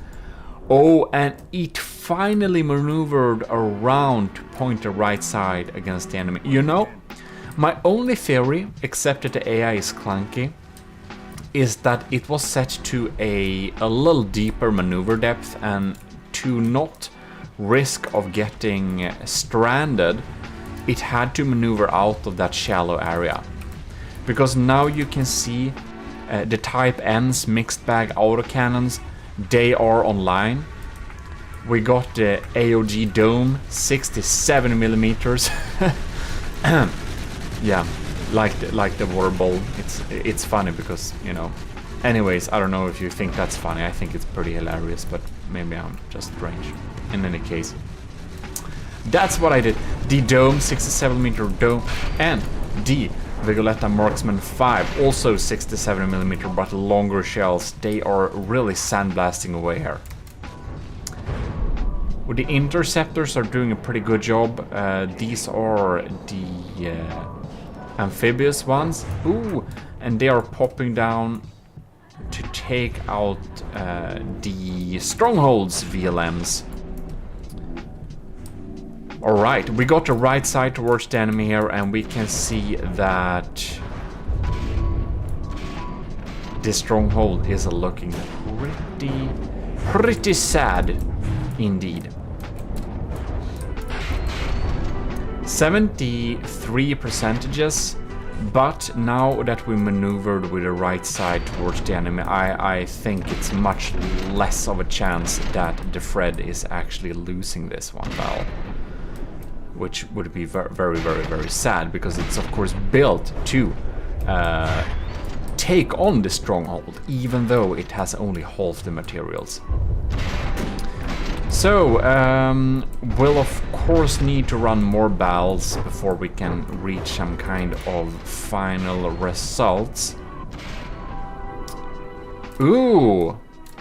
It looks like this stronghold is only firing blanks. Ooh. Only firing blanks, my guy. That's a sad sight to see. What can we do about that? Says the stronghold. And, well, you should have had some more repairs. Oh no, the sad fox thing is sitting there in his loneliness and crying. Poor thing, not even a chair to sit on. Well, I guess we should put him out of his misery. And, like, seriously, does the stronghold... The stronghold doesn't have any weapon, right? Oh, we do, it does have a weapon. But if it has torpedoes, that's the only thing I'm remotely worried about. Because my anti-missile missiles generally seem to be able to take out these. Let's just see if they're still online, and they are. Fred is at 90% still. Yeah, I think we can conclude that the Fred is going to win this battle. We will move on to the next battle, because we haven't seen any type of damage coming into the Fred in a while. The stronghold isn't outputting anything. Ooh, but there are torpedoes, because the torpedoes, they are the only thing that can damage us. And it's interesting that it's still online after all this time. The torpedoes. Ooh, but okay, we get a pretty good focus on this this torpedo here, so I don't think it's gonna go there. Our kinetic seaway systems are still online too. So yeah, that's pretty good for us indeed. Yeah, nothing is getting through. The stronghold really needs the crams to overwhelm our defenses and take them out. Because if it's only the torpedoes or only the missiles left, our active defenses actually deal with them. So we'll do another battle. And by the way, this is why you should preview your location. Alright. Maybe like that. I think this is a good location. Okay, good. We're gonna increase the 3,000 meters and just click start. Alright, ships are loaded in, and this time I think we're gonna stay with the Fred a little bit for this first volley here. So here we are. We're locking in here. We're coming in. Ooh, that cram volley completely missed. Very interesting. So now, okay, we're turning and turning. We can see our jets are helping to turn a little bit there too. They're going pretty low today. Why are their jets low like that? Because they are, no, they are online. Okay, I think it's going a little bit lower when we're low. Okay, oh my god. Whew, our lambs took out that volley. But here comes another one. Couldn't get... What? Wow, that's just a scratch. Okay, we got that volley. I think that our anti-torpedo defenses are working so much better on deep water. I cannot see the torpedoes at all. And Stronghold is down at 95 and their threat is at 99.9. Alright. Well, we're gonna fly in with this volley here. We can see our turning thruster crams. Ooh, they almost, they kind of went for the superstructure there. And this is why we want to have high superstructures, because the enemy can aim at them all they want and they're not gonna deal any substantial damage to anything. Of course, our kinetic CWIS system, it's pretty useful. It's a pretty good one. That has to be said. Excuse me. But now they couldn't get through, so that's nice for us. Okay, let's see here. What are our active defenses doing here? They're popping in there. Yeah, they're really... Oh, yeah, okay. The torpedo just got executed by our Super Cav Civs diff guns there. I know Scoobrok said he didn't really like diff guns, but I sneaked in some Civs diff guns underwater because we really needed to we really needed to take out those big torpedoes, and I think that or I know that our captain Scoobrok is pretty happy with that. So, you know. But yeah, diff guns only as a complete defense, like, you know, secret advisors, wooden monstrosities. You know, that's, it turns to a point when it's not just fun anymore. It's just a weird concept. Okay, now I got teleported there because I wanted to lock onto another torpedo. All right, there we go. Kinetic Civs, Flag Civs is still online. That's pretty cool. Ooh, wow. Yeah, those medium amphibious systems I got, they're pretty strong, man. I'm happy that my Flag Civs is still online though, because that one is usually the thing that's first to go. But anyways, a Fred class is down to 98.9%. So, slightly more than 1% damage. And the Stronghold is down to 83. Yes, this is what I saw in my tests. This is what I like to see. Man.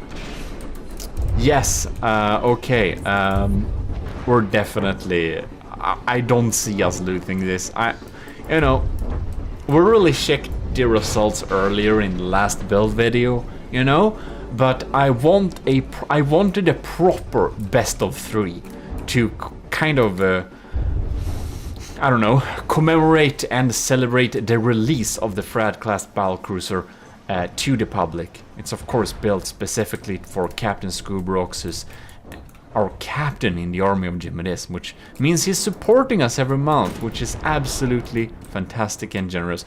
But we usually do release the stuff to the public, the builds for the commissioned officers, so that things can, you know, people can look at them and see this is a real cool build. This is built after Fred's.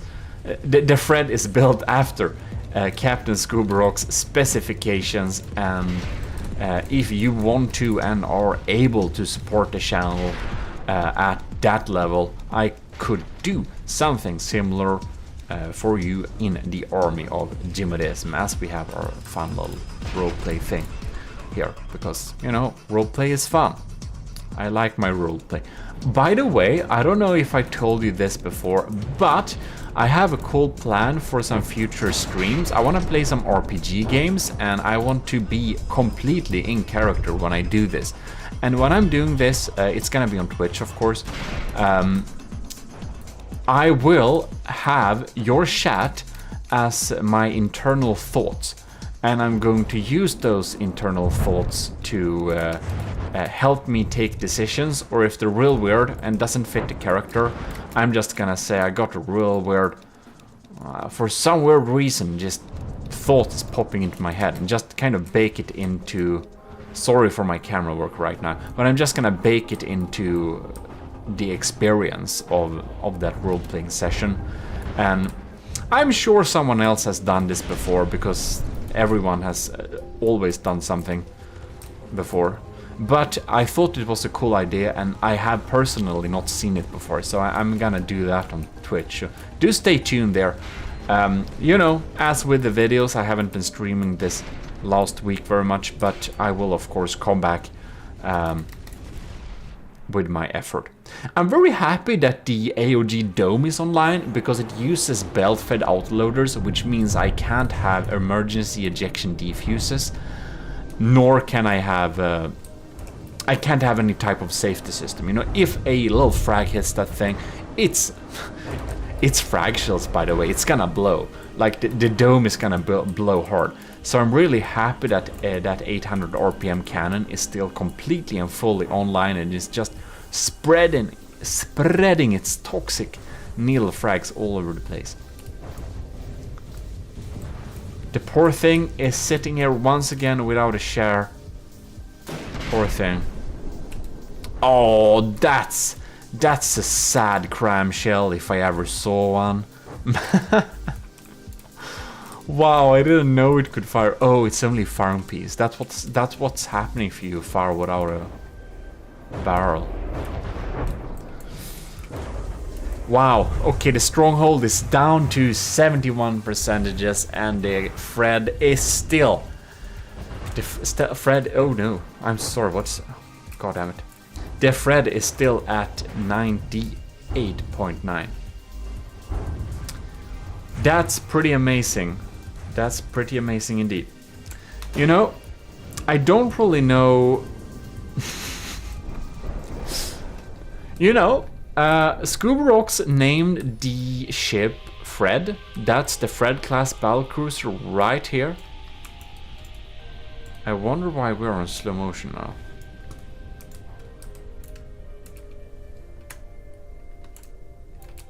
Did we accidentally slow down time? What's happening? Why is it in slow motion? Something must be lagging. That's probably the only reason I can see. In any case, because I tried my unless.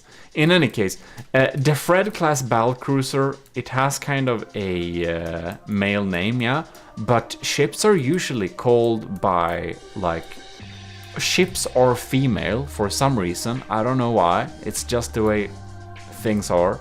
So when you're talking about a ship, you usually talk about her. But since it's named Fred, I'm not really sure if is Fred still a her because it's a ship, or does a ship suddenly become a he if the name of the ship is, you know, I don't know, basically.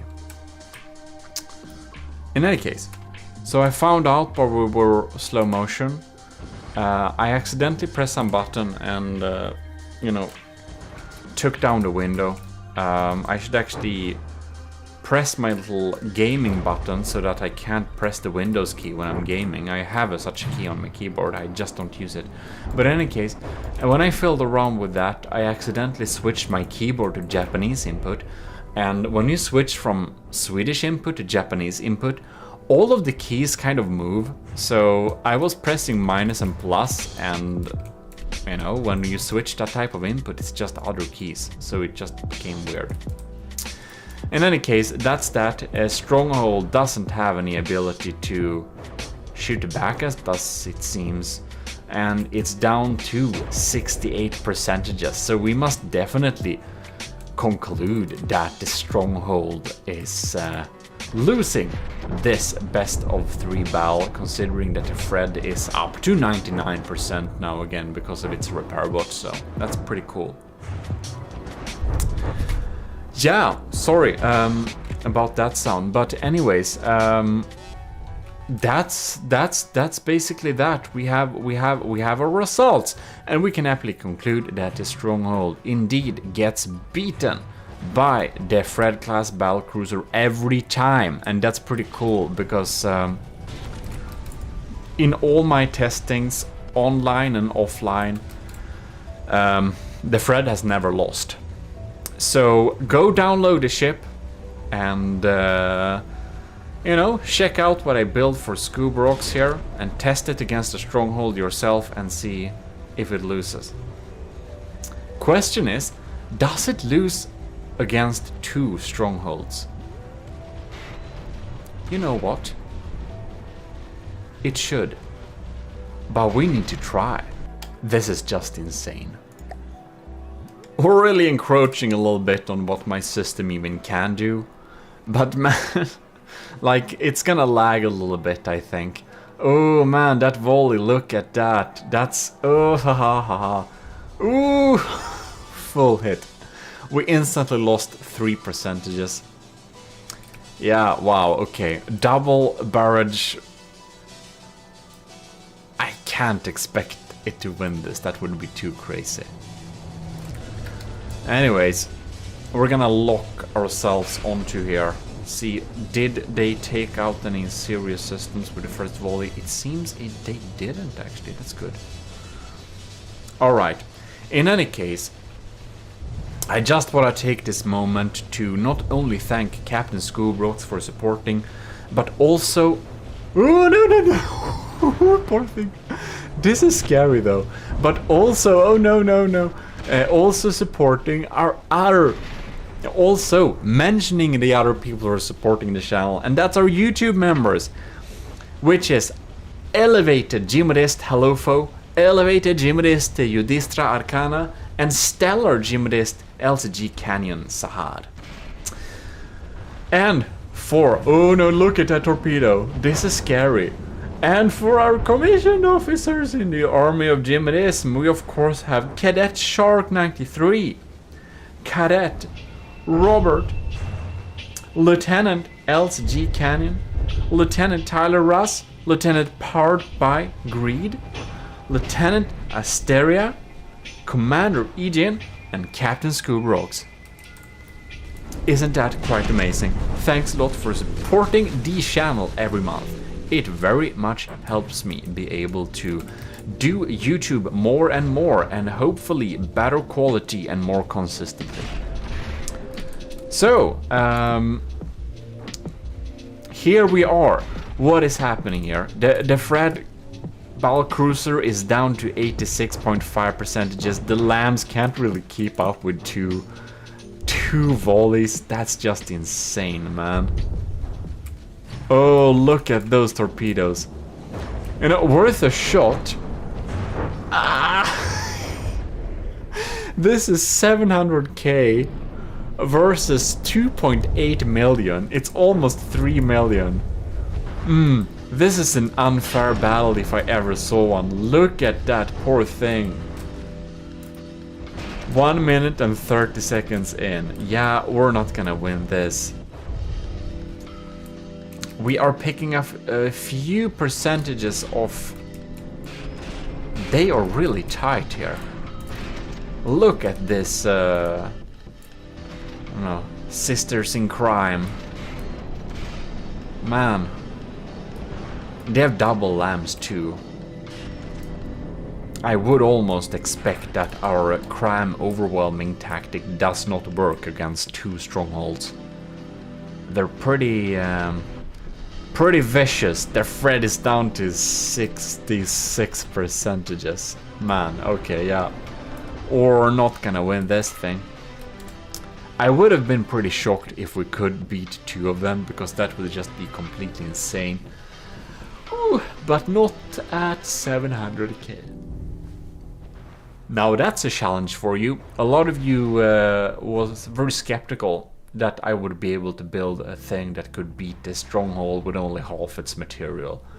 But of course we can't build 2 strongholds. That's only like a quarter of the materials. That's insane. Well, maybe that's a challenge for you if you want one. But in any case, thanks a lot for everyone who's supporting the channel, and special thanks to Captain Scoobrox, and go into the description and download the AOG CC Fred class battlecruiser for yourself.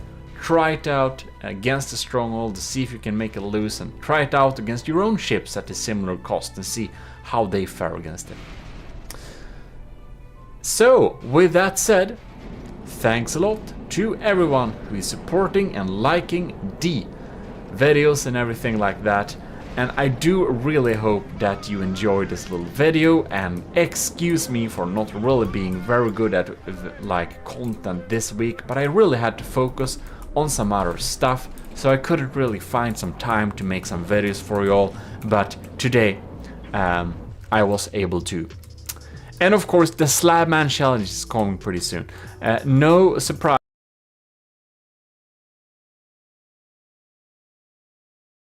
The strongholds day 1, but well, 4-1 in terms of material. That's hard to beat. Welcome to GMODIST Total Knowledge Channel. We're here with Mr. Xabacrow. Beautiful, and we're gonna have this little battle, because I earlier made the Ymir, which I'm sure you have seen on the channel earlier, which is now spawned in as Onyx Watch. But then we have Xabacrow, which is spawned in on the player team, so it actually has the proper colors, and he built the Fenrir. And we are going to show off the ships against each other and see how it works out. And we have done a little half, you know, offline test kind of, but it was a little bit sketchy on multiplayer, so we have now tried to spawn them in on single player and see if the results are different. Let's hope. Yes, and that's why Xaber is very happy. Anyways, should we get this battle going? Yes. Right, we now click on unpause. No countdown? What? No, we just run straight on. And well, now of course the Ymir has some weird color scheme because it's on the Onyx Watch right now, but it looks fine there too. We can see Fenrir has launched its first volley. It's going towards the Ymir. Second volley. Pretty quick cannons there.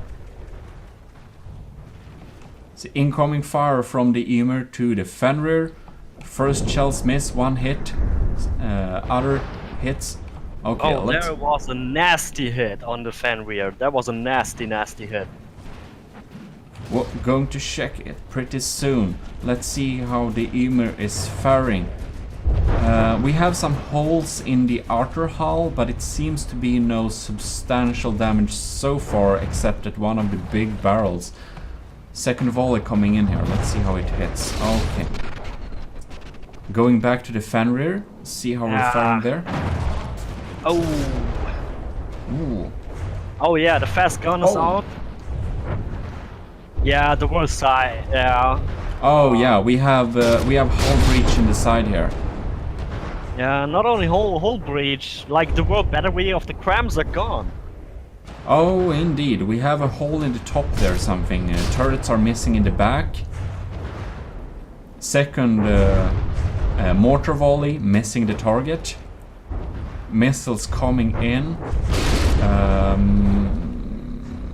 We have another volley of torpedoes coming in against the Fenrir here.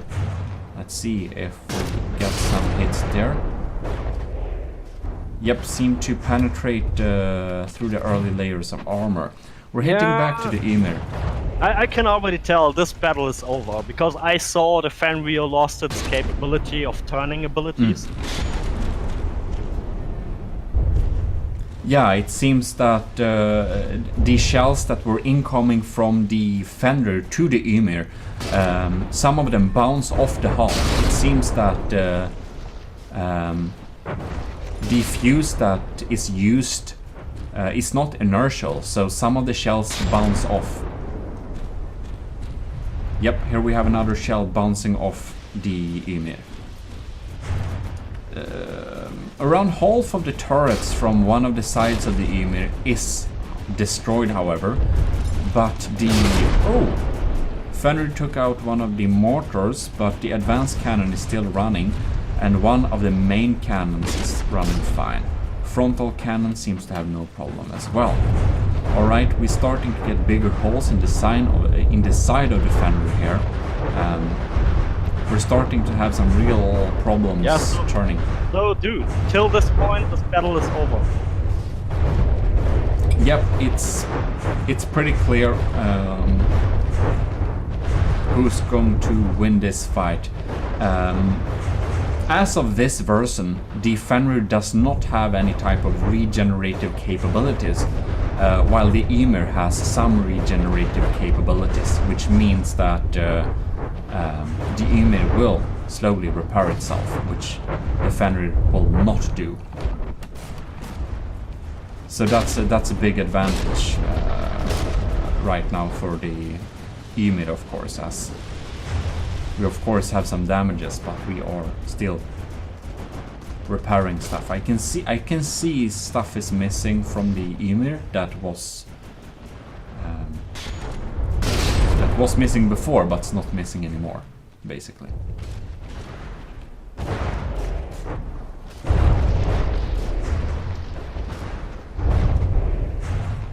Yep, I suppose we can say that the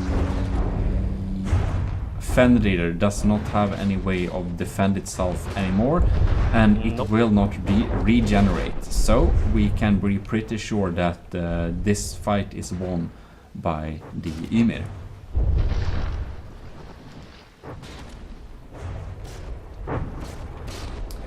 Well, I guess we should clean up this, and we should now try to pitch the Emir with the Fenrir on the same team against Fate Oris Wilhelm, I think it was called.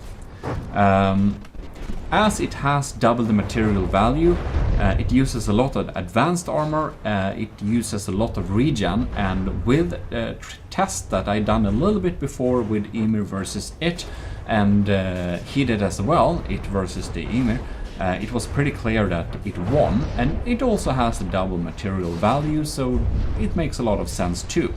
But we're going to see if our ships together will be able to defeat it.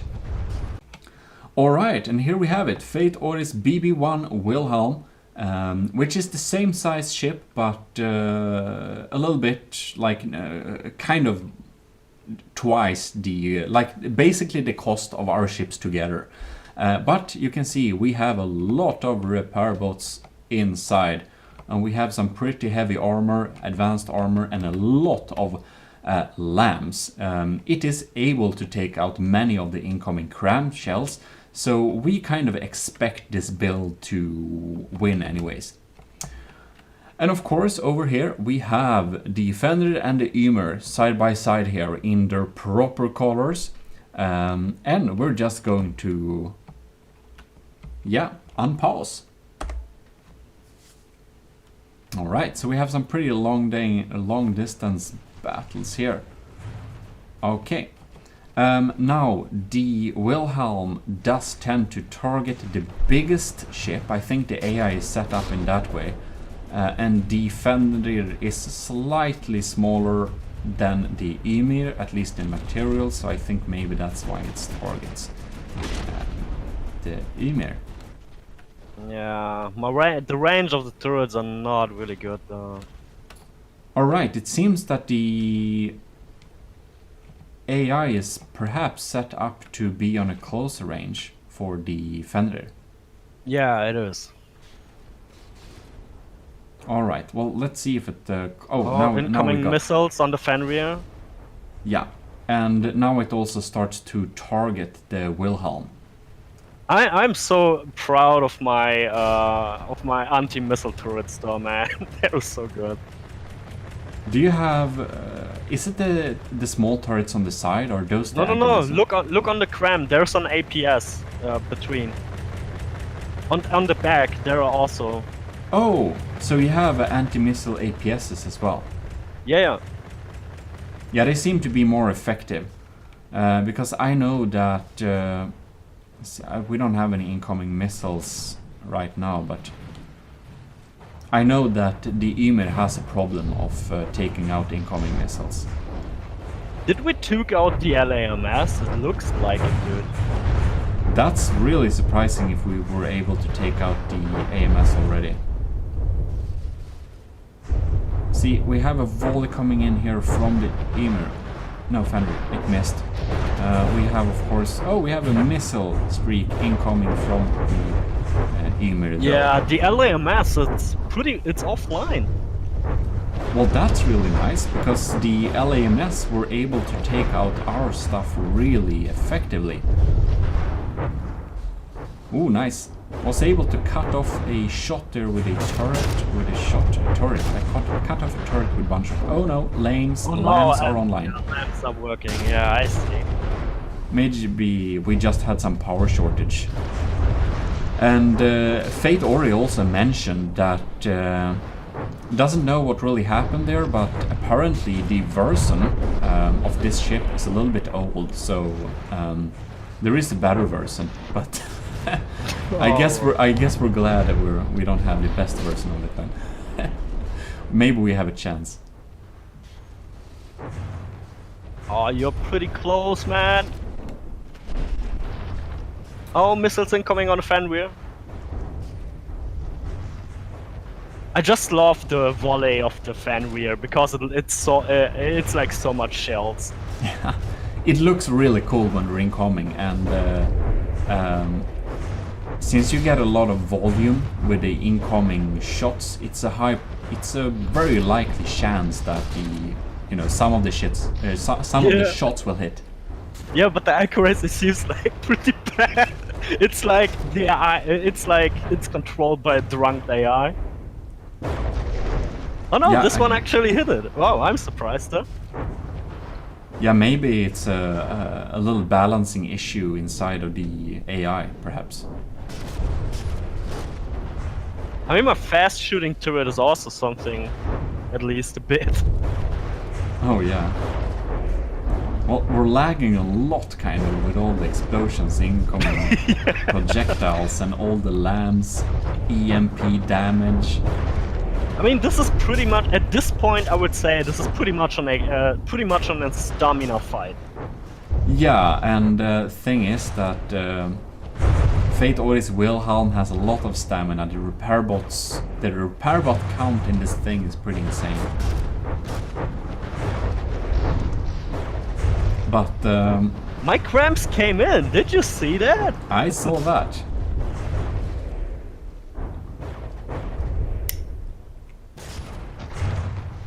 Oh yes. Seems that the APS system of the Ymir seems to still be online, but heck, I mean, Wilhelm has a scary regenerative power. You can just look on the side of the shell here. You can see that it's damaged, but it's already repaired. Like, you can see this little block here. You can probably see, yep, now it's there again, replaced.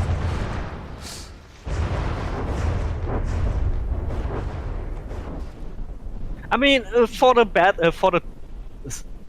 tournament we should make a rule for having like a maximum amount of repair bots and no shields. I mean, repair bots is really good to have, but I mean, if we have 50k, I think it's perhaps harder to make it sustain, be alive so long. I can like already see someone is submitting one block with 49,000 repair bots.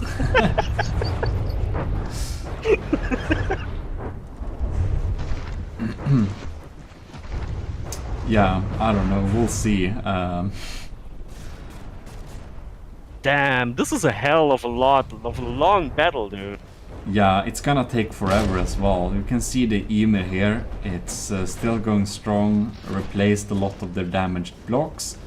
But hey, at least, Yeah. my Fenrir proves he's a very good support ship.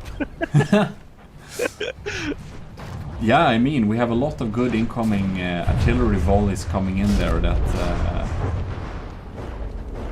can't get shot down completely, like all of them. But it's as you say. we basically can't take this out because all of the repair stuff and the shields and anything else, it's like... No, but we did take out the radar tower now. Oh, yeah, I see. So, I mean, I wouldn't say this battle is over yet. I expect the Wilhelm to win, but we do have an equal material matching. The Ymir does regenerate, the Fenrir does not regenerate, but it's not the largest ship on the battlefield, so the Fenrir is still completely fine. So we have a small chance of just spam killing this ship. At some point, yeah. Yeah, I mean, the strong point of the Ymir is that it's able to deal a lot of damage in a short while.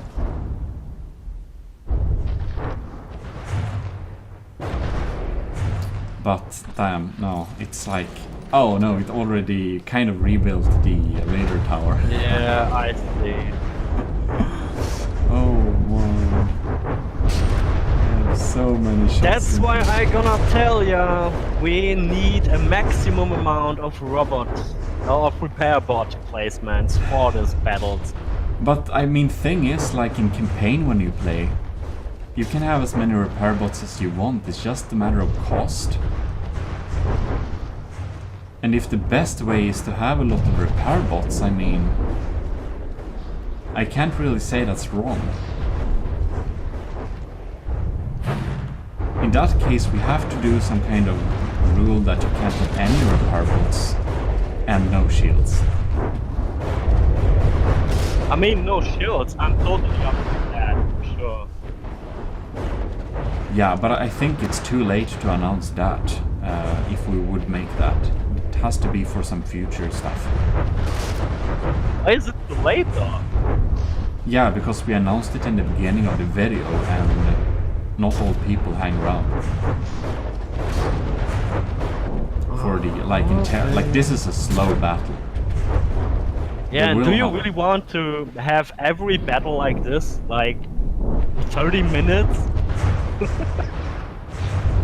I mean, if we do a battle, we have to kind of broadcast the whole thing to like, for there to be some kind of proof.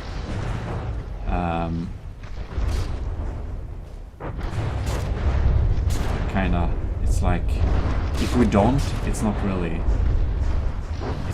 telling. But yeah, having a lot of repair bots makes the battles so slow. They do. Let's see how the Ymir is faring on here. Main turrets online. Some of the turrets on the side damaged. APS online. Some missing blocks, but no substantial damage so far. But of course we do repair it all the while. Where's the Fenrir actually? Oh, all the way back there, okay. We can fly up there and check it out. It's keeping its distance, you could say. Yeah, but that's weird.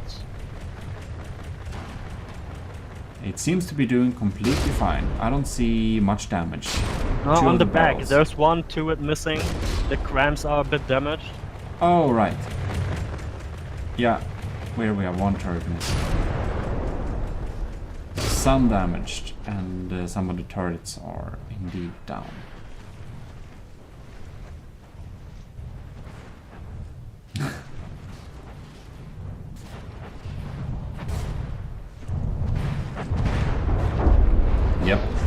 God damn it! I gonna call this a draw, man.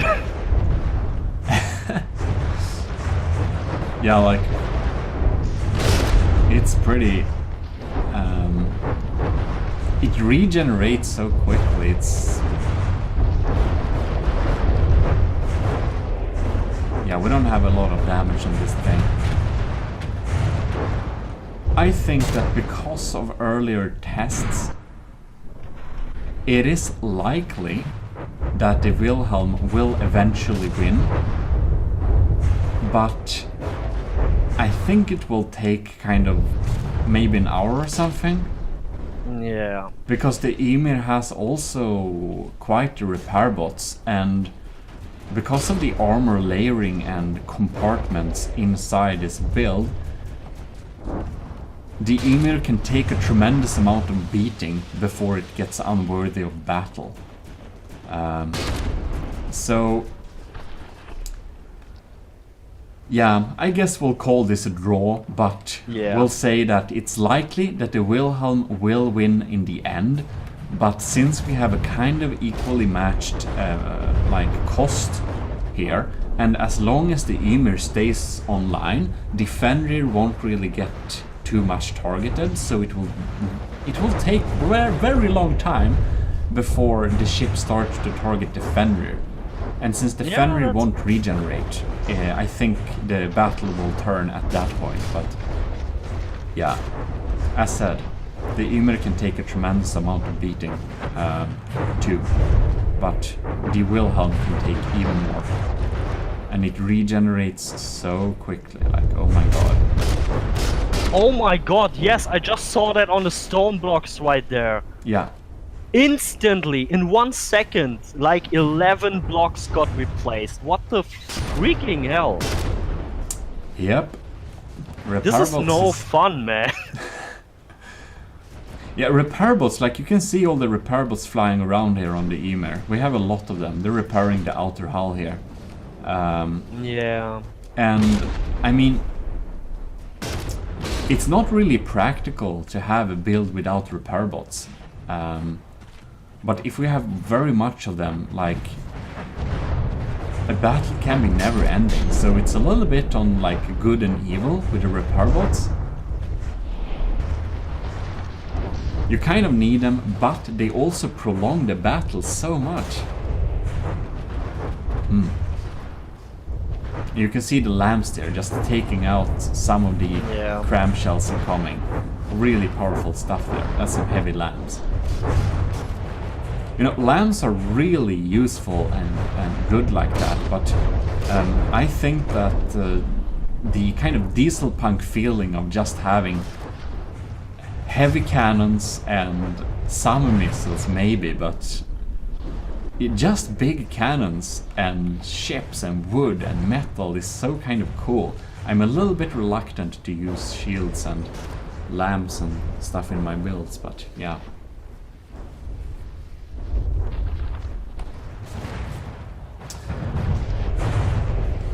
Oh well, I suppose we might as well call this battle a draw to the favor of Wilhelm to be a likely win. Yes. Yeah. Probably Wilhelm will win eventually, but it's probably going to take an hour, so we'll just call it a draw in the favor of the Wilhelm.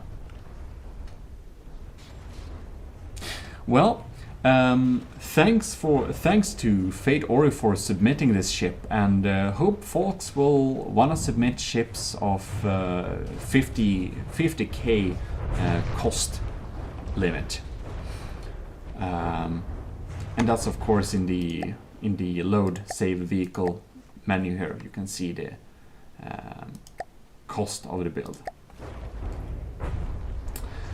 and well, lords, it's starting to lag a lot. Yeah, so we'll try that out when we have.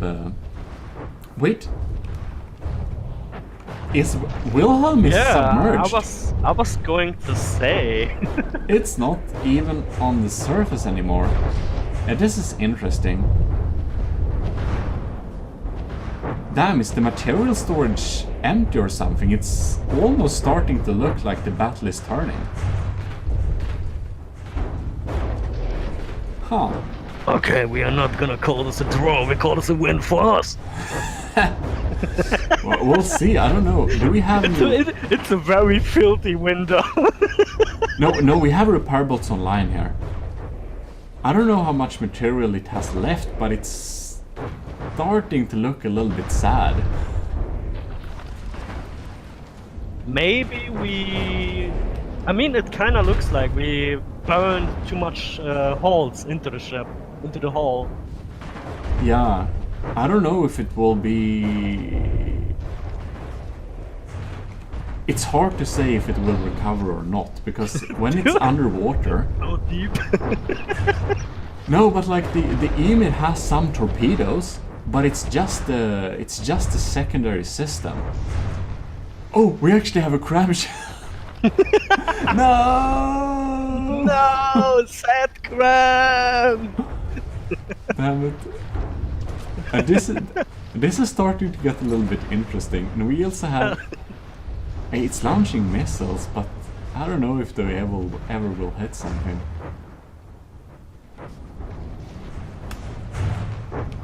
Like, is it regenerating anymore? It's hard to say. I don't know if it lost too much material or whatever. Oh, big chunk of the turret there. Yeah. Yeah, like the Emir has... The Fenrir doesn't have any torpedoes, or does it?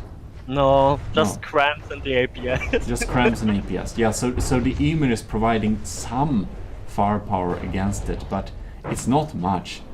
Like we have some small missiles which have a secondary propeller, but unfortunately they're blind underwater.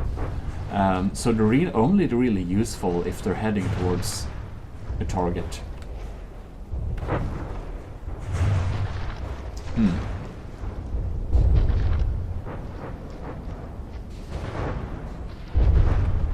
It's looking like it's not regenerating much anymore, so it's a little bit hard to say.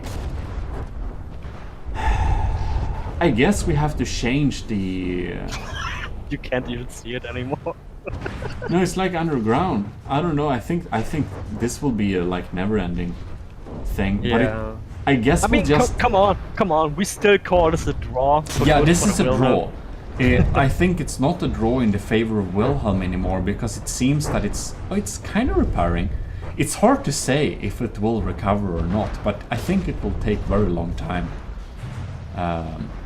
So my thought actually is we made too much breaches in too much air pockets. Yeah.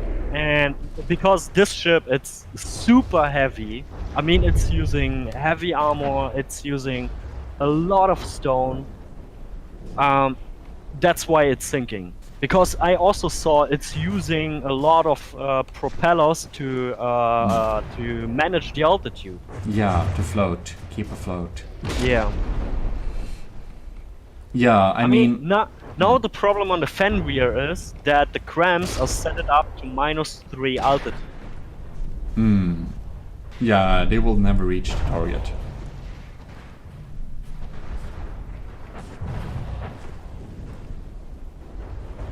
Yeah, I mean, the only one that's dealing damage right now is the Emir, but it's dealing real slow damage.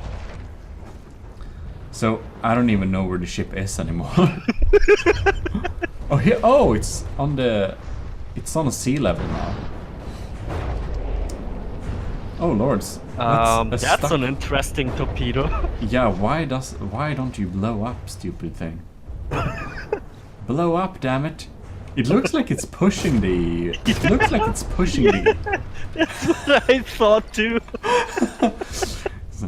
It's like forcing it down to the ground. Get down! Yeah, like this is definitely a draw. The Emir will continue to deal damage to the Wilhelm, but the Wilhelm will keep regenerating. It is a possibility that the Wilhelm will eventually get well and get up to the surface and start fighting again, but this is a draw. This is a draw. It will take ages anyways. But you know, the Wilhelm is a very compact but expensive build. But you know, the general values between the Wilhelm versus Fenrir and Ymir together is kind of the same, so it's a fair fight. But that's just a draw. Interesting turnout in the end there. I was really expecting it to not sink. Yeah. So that's a little bit happy surprise, because I didn't think this would happen. We are back into From the Depth. So I am building my super cool, hopefully superior battleship. We haven't built so much, we don't know yet. In any case, what I wanted to check out is basically between these beasts. This is the Turtle Lord made by Setup. And over here we have Brenzo's Ragnarök 2.0 remake. And what I basically want to do is I want to pitch these two battleships against each other, because I know that the Turtle Lord is immensely strong. It's like a crazy build. It's so strong and so cool looking. And here we have the Ragnarök, which has so much fame and history and has really been made to produce a much stronger and more dangerous behemoth. This is truly a beast to beat, and basically I want to build my battleship to definitely beat the Ragnarök. However, I found that the Turtle Lord is immensely strong too, and its crazy stacked cram, damage and diff guns and mortars, all of that is just so immensely powerful. I kind of don't know anything that can beat the Turtle Lord that costs less than it. This is literally one of the best ships ever. So, I want to know, is the Ragnarök better than the Turtle Lord? Will it be able to beat it? I don't quite know yet, and I see we have a collision incoming here. Oh my god. Yeah, well, in any case, we might do a proper walkthrough of the Ragnarök sometime too, but we will just check a little bit quickly into the Turtle Lord, so we can kind of see it has some cool interiors. It has some plates and stairs and different floors.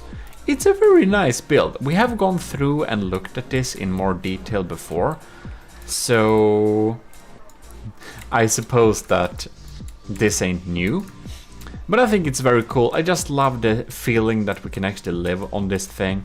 It really makes me think about Philip Reeves' Mortal Engines books. Very good books, by the way, if you haven't read them.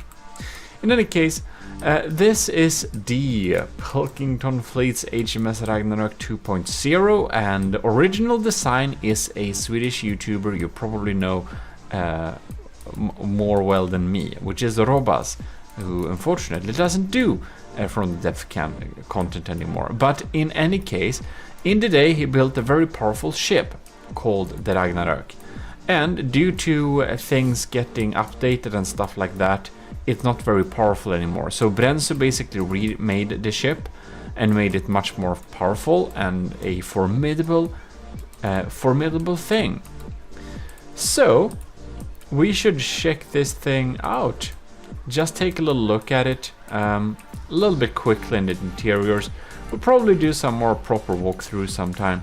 By the way, adding video screens like this, that lags a lot. So if you're doing a ship that's supposed to deliver performance and not lag so much, I would recommend you to remove them. But this is of course also made to look really cool, so it has that. Poor thing. Yeah, we have some cool Robas artwork there. Yeah, and the Macvoros, the best fast food chain ever, of course. Barracks. Yeah, well, in any case, this has so cool interiors. We'll probably look... Oh my god. We'll probably look at this a little bit in more detail in some future video. We've gone through it a little bit before, but it's cool and all. But in any case, let us actually have some battles going. So we're gonna pitch these against each other. God, it just lags with them approaching. It's calculating the imminent collision. Bam. Yeah, well, in any case, this is not the type of battle we'd like to look at, is it? This is just collision. Poor thing. Poor thing. Let's go. And I'm gonna load my big naval battle rule set. It gives us 1 million material per ship, 10% thing like that. It has some rules. If you're under 25 meters under the water, you're probably already kind of dead, or you're trying to be a submarine, which kills you. Maximum distance 6,000. We don't want to watch anything else like that. So yeah. God damn it, Turtle Lord. Do you see this? Version 486? Oh my god. Yeah, well, setup saved us a lot of times, that's for sure. Up here on the, where is it? The Ragnarok, we have version 390. Oh man. These both ship has been polished so much, it's completely crazy. And there we go. So basically, Brenzo, we made this Ragnarok rebuild, and Setup, who made the Turtle Lord, they are both really skilled builders. So I'm not sure I'll be able to pull it off, but I would like to make a ship that can beat both these ships. Preferably with a material disadvantage, but of course I'm not sure that will be even possible. I'm not even sure I'll be able to make a ship that can beat both of them at like a lower material, but we'll see. I'm going to do my best, and of course the Turtle Lord, it is quite a bit more less like it's 1.939, so it's under 2 million. While the Ragnarok, it's actually over 2 million. So it's basically a little bit under 2.2 million. So yeah, basically the Ragnarok costs like 200k more than the Turtle Lord, which is of course a formidably expensive gun. Yeah, 39, yeah, exactly. That's like anyways, 200k-ish. Not sure exactly. I don't have my calculator. So anyways, we're gonna let this battle play, and this is very interesting. And one thing you should know is that the Turtle Lord has smoke and it has shields, but it does not have active defenses. So it's not using lambs, sieves, or anti-missile anything there. Now, the Turtle Lord fires a swarm of diff rods. So they're coming in here. And you can see that the lambs, oh my god, lambs can't take it out. Bam! That's a barrage! Oh my god, the damage! Oh god, the Turtle Lord is scarily dangerous, man. You can see that the Ragnarok has some pretty formidable civ systems. Now, okay, the next volley is coming in. Nice cram barrage, bro. So they're trying to target, of course, but man, I feel that. Oh, that hurts. Yeah. Wow, that's crazy. I'm a little bit scared. I'm not sure I'll be able to make my ship beat the Turtle Lord. That thing is absolutely brutal. Setup is such a skilled builder, and he builds so nice details too. It's pretty crazy. Like, Ragnarok has some pretty good civs, but I think against this particular thing, it's probably so that Brenzo would have used flax instead of what we are having now, which is kinetic and lambs. Yeah, no, wait, no. He actually has flak. Yeah, Brenzo has flak sieves on this too.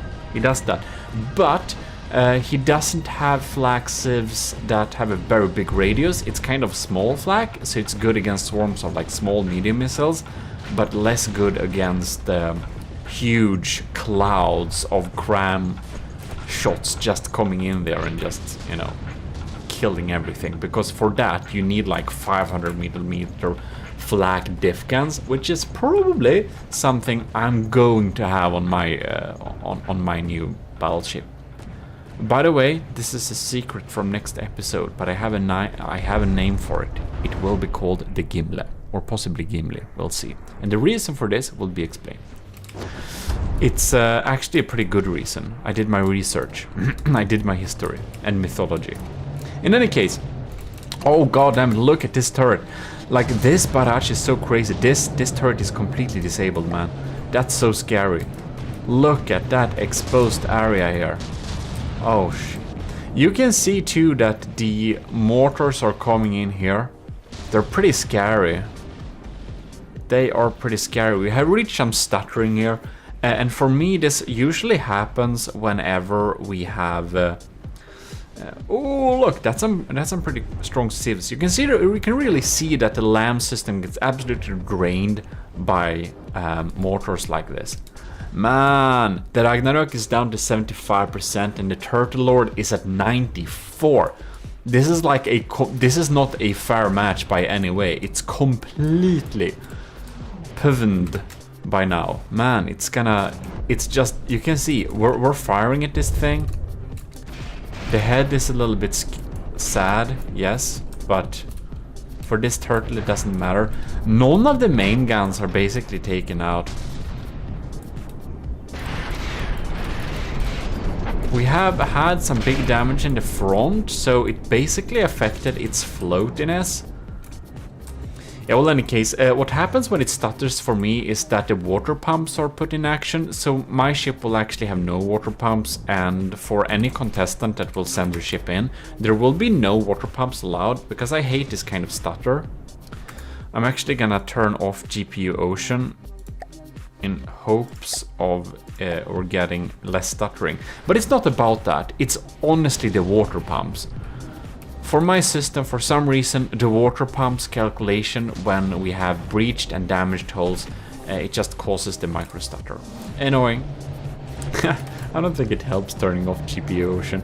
I stopped turning it off because I noticed it doesn't actually matter. Like, not for me. 67%, oh man. The Turtle Lord is just completely sweeping the... It's sweeping the floor with the Ragnarok and like cleaning the carpet too. Poor thing. Man. Alright, I think I'll be able to design a ship that can beat the Ragnarok, but I'm not sure I'll be able to beat the Turtle Lord too. That thing is absolutely insane. The damage, how can you even protect yourself against that? I think the answer is diff flax, but that's something that would be added at like the latest stage. Yeah, we're gonna have another round. This battle is obviously over. Like 94 versus 63%, just 3 minutes in. None of the main guns seem to be functional anymore. Okay, we're down to 58. Yeah, let's move on to... Woohoo, man! That's crazy. Well, let's do another bell. You know, we're gonna do best of three just to know. So we'll do another bell. I guess the Turtle Lord gonna win, but who knows. And I know for Brenzo's battle, he basically made it so that you can spawn at like an angle. I don't know exactly the angle, but let's say like 76.3. Because he thinks it's fair that broadside ships can spawn with the side towards the enemy, so they have some advantage over the front sider. However, I will disagree, but we'll do this battle again. I give it the spawn angle, and yeah, we'll see if it's the same results or if the Ragnarok will be a little bit lucky this time.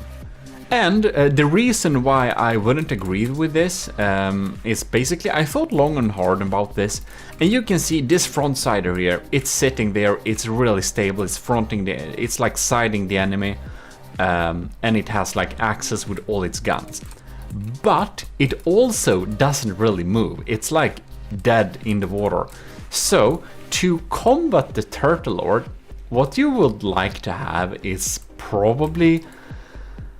I probably have like radar missiles and just have radar frag missiles just hitting every part of this ship and just disabling the barrels. That's one method.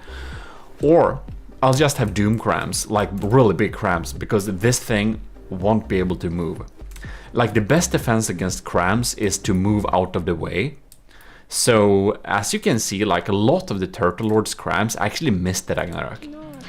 And I think it's fair that you spawn the ships with nose to each other, because yes, the front sider have access to all its guns, but it's also an easy target. When we spawn like a broadside ship with an angle here, it can access its sideways movements very quickly, and it's much more likely to evade shots. And if you let people spawn their ships with a broadside towards the enemy, it doesn't like make them have a good maneuverability. It makes them get away with having like non-maneuverability, and I think ships should be maneuverable. Otherwise, they will get into bad angles, and in a way, we should reward ships that are built a little bit more realistically, that has good maneuverability, and now the Ragnarok has really good maneuverability, I will say that. But some ships that are really big doesn't. And if they don't spend materials on having good maneuverability, they will end up closer towards the enemy and might end up with a bad angle. And that's like the trade-off they have to make then. That's my reasoning, and I actually spoke with Menti about this, and Menti is of course from the depth most famous tournament organizer. And he also agrees on that. He has some other rules, like letting ships not having too many, making them be like one-siders, or that they have to have several ships in the fleet, or that they yeah,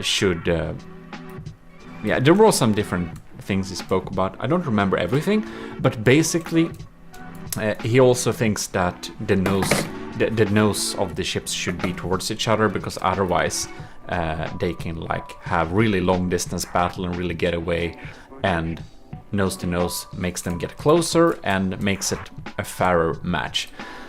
He said that, so I totally agree with that. But let's start this battle. I shouldn't talk forever, my god. Sorry about that. So, okay. The Ragnarok is maneuvering in.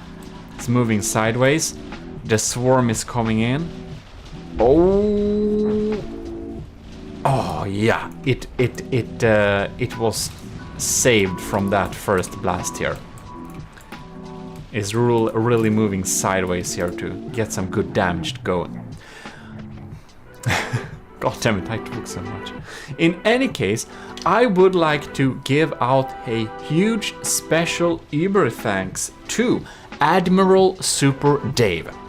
We have a new admiral in the army of GMODISM. He's enlisted and commissioned officer in the army of GMODISM. And the admiral is of course the top level you can be in the army of GMODISM, the absolute most revered supporters here. So thanks a lot for supporting the channel, and thanks a lot for joining the army of GMODISM. My best army of GMODISM commander, Admiral Super Dave. And about that, we also want to give out huge thanks to Stellar Lieutenant C2. Stellar is of course YouTube member. Ooh, those bounced. Lucky for the Ragnarok. Ragnarok is faring a little bit better in this match, like sideways, with having its all guns access the enemy at the same time. It's nice to see. Well, any case, Stellar is, of course, Stellar GMODISM from YouTube membership. And then we have Commander Ike the Boater, Commander Ejin, Lieutenant Asteria, Lieutenant Powered by Greed, and Lieutenant Tyler Russ, and Lieutenant Vincent Veritas. Well, commissioned officers in the army of GMODism, thanks a lot for supporting the channel. So, we'll see how this battle develops. I do suspect we get very similar results this time too, but you never know. This is why we have best of 3, because sometimes a ship is just unlucky. Ooh man, you can see those Civ scans are really sawing through here. Bam. What happened here? The Turtle Lord, oh, it hasn't fired in a while, I wanted to say, but then it fired. So we have the swarm here. Turtle Lord is in lead with like 1%. Bam! Poor turret. None of the turrets are disabled yet, and we're already 1.46 minutes into the match. Right. We got 87%. Okay, it's turning. Turtle Lord is still faring a lot better, but it looks sadder this time. You can see really digging through here. I don't know how many layers of era spam is in here, but there's like some questionable there's like almost cheese, and that's like borderline questionable, but okay, yeah. It does sponge all the aim points, so I guess most of the weapons will actually aim towards a pretty sensible spot, or sensitive spot.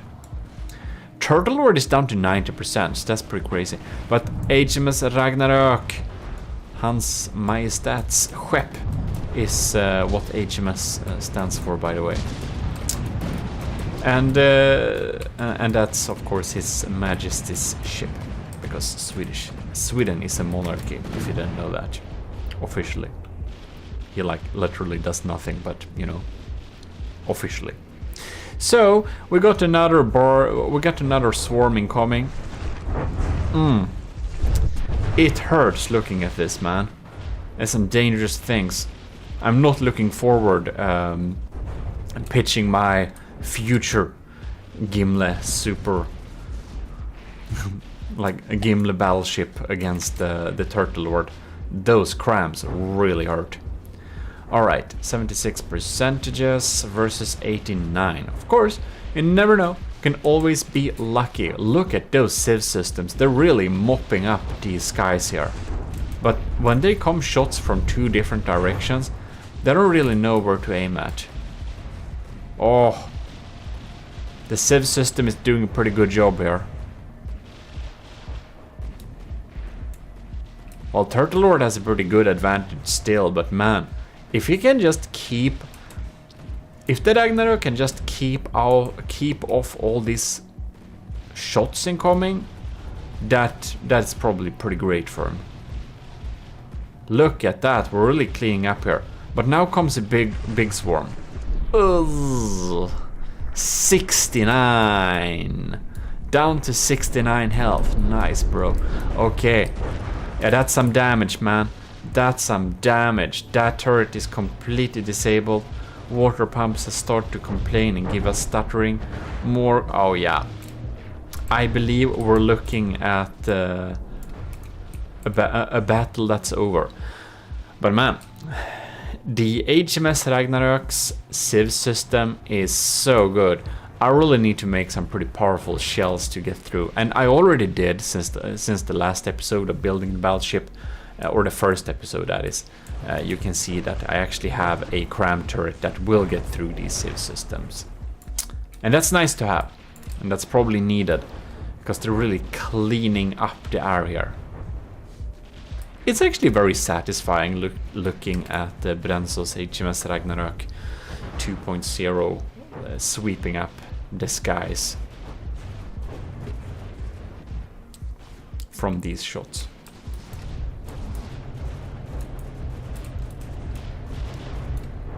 Very nice indeed. Alright then. 62-89. I think we'll know exactly where this is going. Same result as last time. But both ships are truly very strong. The turtle is looking a little bit submerged. I would say he's a little bit under the weather. Very funny GMODism. So, actually not very funny. But anyways, look at that arc though. Crazy. Really spacefaring.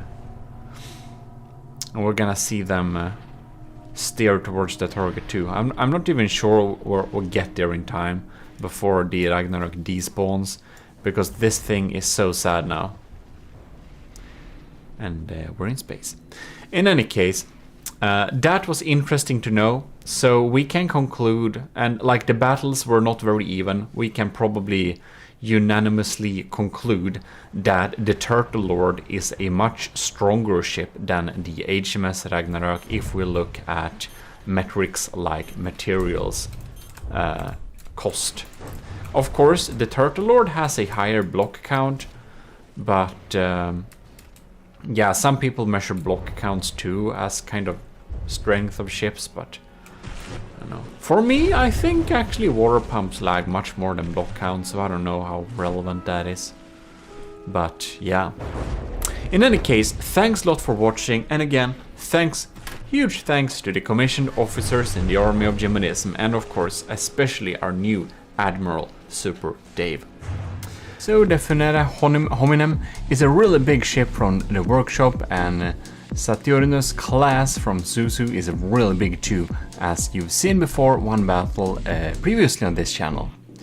This channel was actually supposed to be a battle between the Saturnus and my ship, but I did build a design that was able to beat the Saturnus at a lower cost. However, it lagged too much, so not even Suzu, Azusa, who we should thank a lot for the recordings here. Well, she couldn't record it either. But anyways, huge thanks to Suzu for recording this thing, and you can see that the updated version on the Saturnus class also has some ICBMs, intercontinental ballistic missiles, with some, well, not that it needs them, it has a swarm of several hundred like missiles. It's pretty insane. They're really nice design though, the missiles. And the entire Funera Hominem ship is a really beautiful design too. Well, in any case, it has so much many missiles that I do believe that when we are... we actually need to record this in 1/10 of the speed, and then I boosted it up in post-production to make a smooth experience in real time. It's pretty insane actually, that's why you don't see these types of battles very oftenly, like ever, because it's really huge. In any case, you can see that the Funera Hominem is down to 85% already, while the Saturnus class is still at 98. So there is quite a gap already, but I should tell you that the Saturnus class costs 18.5 million and has 125 firepower. And the Funera Hominem costs 20 million, so it is actually a tiny bit more expensive, more than 100k more expensive, but you can see that the Funera Hominem has obviously spent a lot of resources on looking real damn cool, and the Saturnus class has spent a lot of materials on just providing enough firepower to overwhelm. And I do also believe that even though the Funera Hominem has some really powerful guns, the Saturnus class has some insane armor.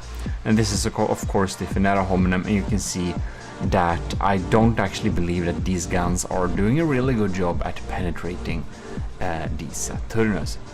So, as you can see here at the 76 materials, the Funera Hominem is actually losing the battle. So we should look a little bit here. The Saturnus has, well, 8 hybrid railguns and some sabots at higher speeds, as well as 160 large missiles. Yeah. As for the Finetta Hominum, I'm not really sure about the loadout, but there is a lot of guns basically on there. And you can see that while they have penetrated quite a bit, the Saturnus class, I would actually say, spends too much on armor probably. It's several meters of heavy armor. It's pretty darn insane. But you can see whatever guns the Finetta Hominum brought, they did not reach through very often. I should, however, say that for battles at these sizes, you should always go with crams. And here we can see we have some screens inside that shows some cameras, and that's something you should absolutely not have if you want to decrease lag. But I guess it looks cool inside ships, but I still would advise not using cameras with displays, with video displays in ships. Here is a hull breach. Oh my god, the Finetta Hominum was actually providing a... yeah. So also the Saturnus class has a 200k DPS laser, and I think they're mostly lambs, but I guess they're also offensive lasers according to Suzu, but I haven't seen them actually in action, so I don't know really what they are. But you can see here we have some really big steam here. We have some insane pack guns. They just have to be really expensive, and you can see just the cut through of the ship here. So here we see some stats for the guns, pretty big stuff.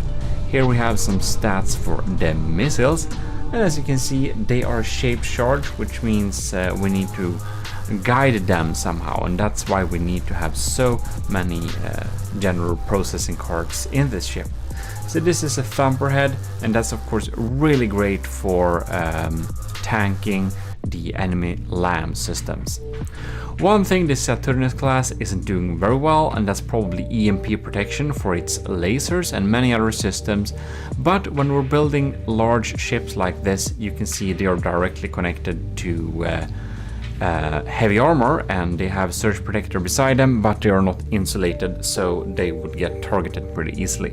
But in any case, there is so much mass in this system, I guess, that you can see that the important breadboard here and some other AI components are insulated, so even if EMP nukes the LAM systems or laser system, which they could do, you can see that these EMP proofed AI components are the most important that you proof out. It also seems that, I don't know if I see wrong here, but it seems that the battery isn't actually EMP insulated, and I really think you should do that, especially if you have railguns.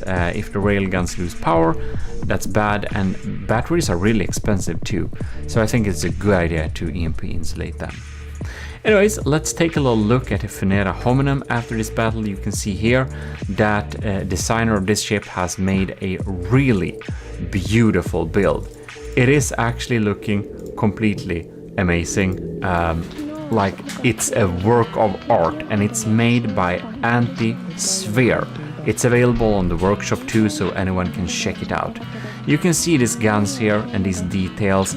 We have some really beautiful things on this build. It has, of course, a lot more reasonable armor, but it doesn't have a powerful enough lambs. So, and here we can see we have some components that are not attached. If these pin components will actually fall off when it's facing a real battle, that's a huge miss on the designer's part. It could of course be possible that Suzu accidentally removed some stuff or something when checking it out, but I don't think so. I think it's probably a design flaw that should definitely be, well, fixed in any case. So there we have it. There we have a really big battle, and it even has some jet engines to help with speed, I think. Well, hello and welcome to GMODIST. We're back into From the Depth. And, well, the secret advisor sent me a new ship, the Paper Naginata class Frontier, because as you may have seen in the previous video, the thing he submitted completely lagged everything. The recording was far too long, and I'm never gonna battle anything that laggy ever again. So, with the same concept, basically not much has changed, but it's not super... it doesn't have a lot of... It doesn't have like super many blocks. It has a block count of 84,000, which I think is comparable to the Draconia. It's still enormous amounts of tetras, and for some reason we have the cut-off corner blocks there. I don't know why just not use full blocks there, but we're not. So that's how that works. So we're really gonna see if it lags a little bit less this time. So we have some ammo storage compartments here, wood, metal, cubes like that, and the weapon loadout is again this time diff guns, diff guns, diff guns, only a lot of diff guns. And in this video I will also post in some special footage I have that I could capture via our Discord friend Nova Galaxy, where we basically tested Draconia against the previous ship that the secret advisor sent, and see if that will bring some clarity on how the battle would have gone or not have gone, since, as you may have seen in the previous video, I couldn't really end that battle because it was horrible. Actually, don't watch that video if you don't want to have a total lag fest. And hopefully this will not be a total lag fest, because apparently the secret advisor built this so it doesn't use any air pumps because that causes lag, and it doesn't have missile interceptors, and he gave me a list about things that should make it not lag. So we shall indeed see if it will lag or not. And let's see here if we can go to the Draconia, because I do want to check whatever block count we have here. It's 81,000. So they are comparable in terms of block count. I think this one, it has more blocks, but it's also a lot cheaper, and it's all made out of wood. So honestly, I have no idea whatever does even cost materials on this thing, because like what the hell, it's wood, it's diff guns, and what more, like what can possibly cost so much materials? Who knows? Well, let's get this battle running. And I think I wanna tune into the diff fest here and see if oh man, this looks pretty scary though. Okay, we need to slow down time here. Oh man, look at that. These looks like spears. I mean, they are 10 meters long. Oh man. I slow down the time to slow motion just so we can see what kind of happens here. We're so lucky most of these miss, but this is the first volley only. And I wonder, are these... Supposedly they would be Hesh? Man, look at that, they're just passing by. But they also look like flak. I mean, it looks like flak. I don't know what our lamps are doing, but it didn't see like we shot basically anything down here. Well, we did take some damage, of course. Those spears are still dangerous. Here comes another volley. Oh my god. We're so lucky this does not hit. Only a few of these. Why do they miss though? Man, look at that.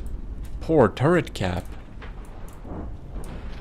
And the laser is also pretty damaged. I wonder if we even can like render like anything almost. Like I wonder if we can render the fragments, because if they're Hesh, I don't know if they are, but the laser is predictably melting through quite a lot. because it's only papier-mâché. So yeah, now this volley seems to hit. Let's slow down time a little bit here.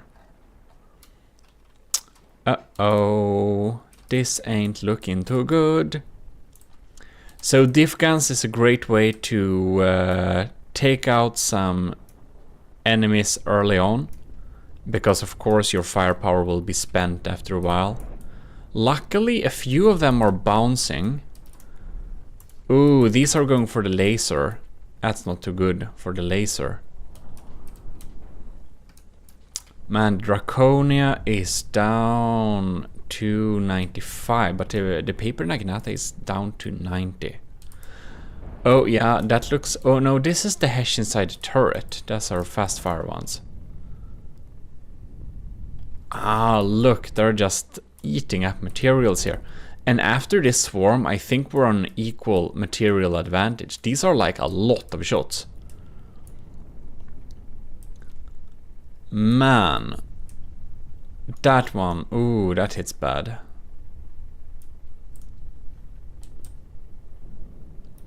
It's kind of not easy to hit these many, like, it's not easy to take these many out with lambs. It would be interesting to see how a more formidable high cost system would deal against these. Like my lamb system isn't very expensive at all. It's kind of cheap. Yes, yes, yes. It would be interesting. I wonder what this would do to something like the Megalodon or the Titan Slang that has like really expensive lambs. So yeah, interesting. In any case, we should check what's happening here with the Paper Naginata. And well, ooh, no, look at that. Let's speed up timer. It seems that, is my laser even working? Seems a little bit it seems pretty weak. Or no, it goes through, does it not? What is this, by the way? This is like a lot of wood. Is this the AI? Yes, this is the AI. With a shield in front of it out of wood. And we have small tiny islands of inefficient steam engines going here. Alright. Well, we ain't gonna lose power, that's for sure. Here we have a bigger, and this is driving the propulsion. I see, of course it is. So, oh no, no, no, the Paper Naginata is in the lead here. Draconia is down to 78%. These diff volleys has really taken its toll. And the latest shot has completely like made this a total wasteland. Look at that. The entire front is like gone. We just have some auxiliary crams going on here. And they still have shots to spare. Ooh.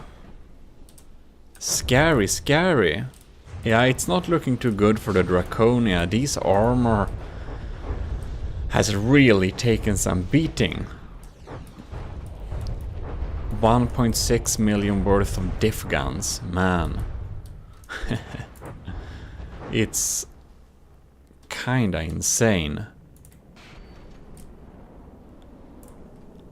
And they just keep coming. Well, we have our vertical missiles, and against something like this, they of course deal good damage because the wood isn't providing much protection. Oh no, there we have another volley. Yeah, I think this is gonna be over pretty soon. Like, look at these guns. How many barrels are there? I can't even count. It's like ish 20 or something per gun. So that's like, how many turrets do we have here? 1, 2, 3, 4, 5, 6. That's like a lot. It's like several hundreds of rods that can come in here. So because we have so much redundancy with all these diff guns, the amount of shots that can come from this thing is basically more than a equivalent turret equivalent cost that just shoots shell like this, because its lifetime is gonna be lower. Yeah. Spamming diff guns like this, we can really, like having disposable guns in general, we can really deal some damage. Oh, yes, yes, yes. Yeah, the papier-mâché method with the diff guns is a solid and powerful method. It works. It really does. Personally, I think it's a little bit boring way to build, because you're limited with like one material, wood, and like one gun. And that's diff guns, specifically using 10-meter rods, 500mm usually, and having chemical shells, so like frag, explosive, flak, hesh, heat, one of those. EMP, of course. So it's limited, but it works. It really does. And of course, the Draconia is set up to deal with proper armor. The Draconia is not set up to deal with papier-mâché diff gun targets.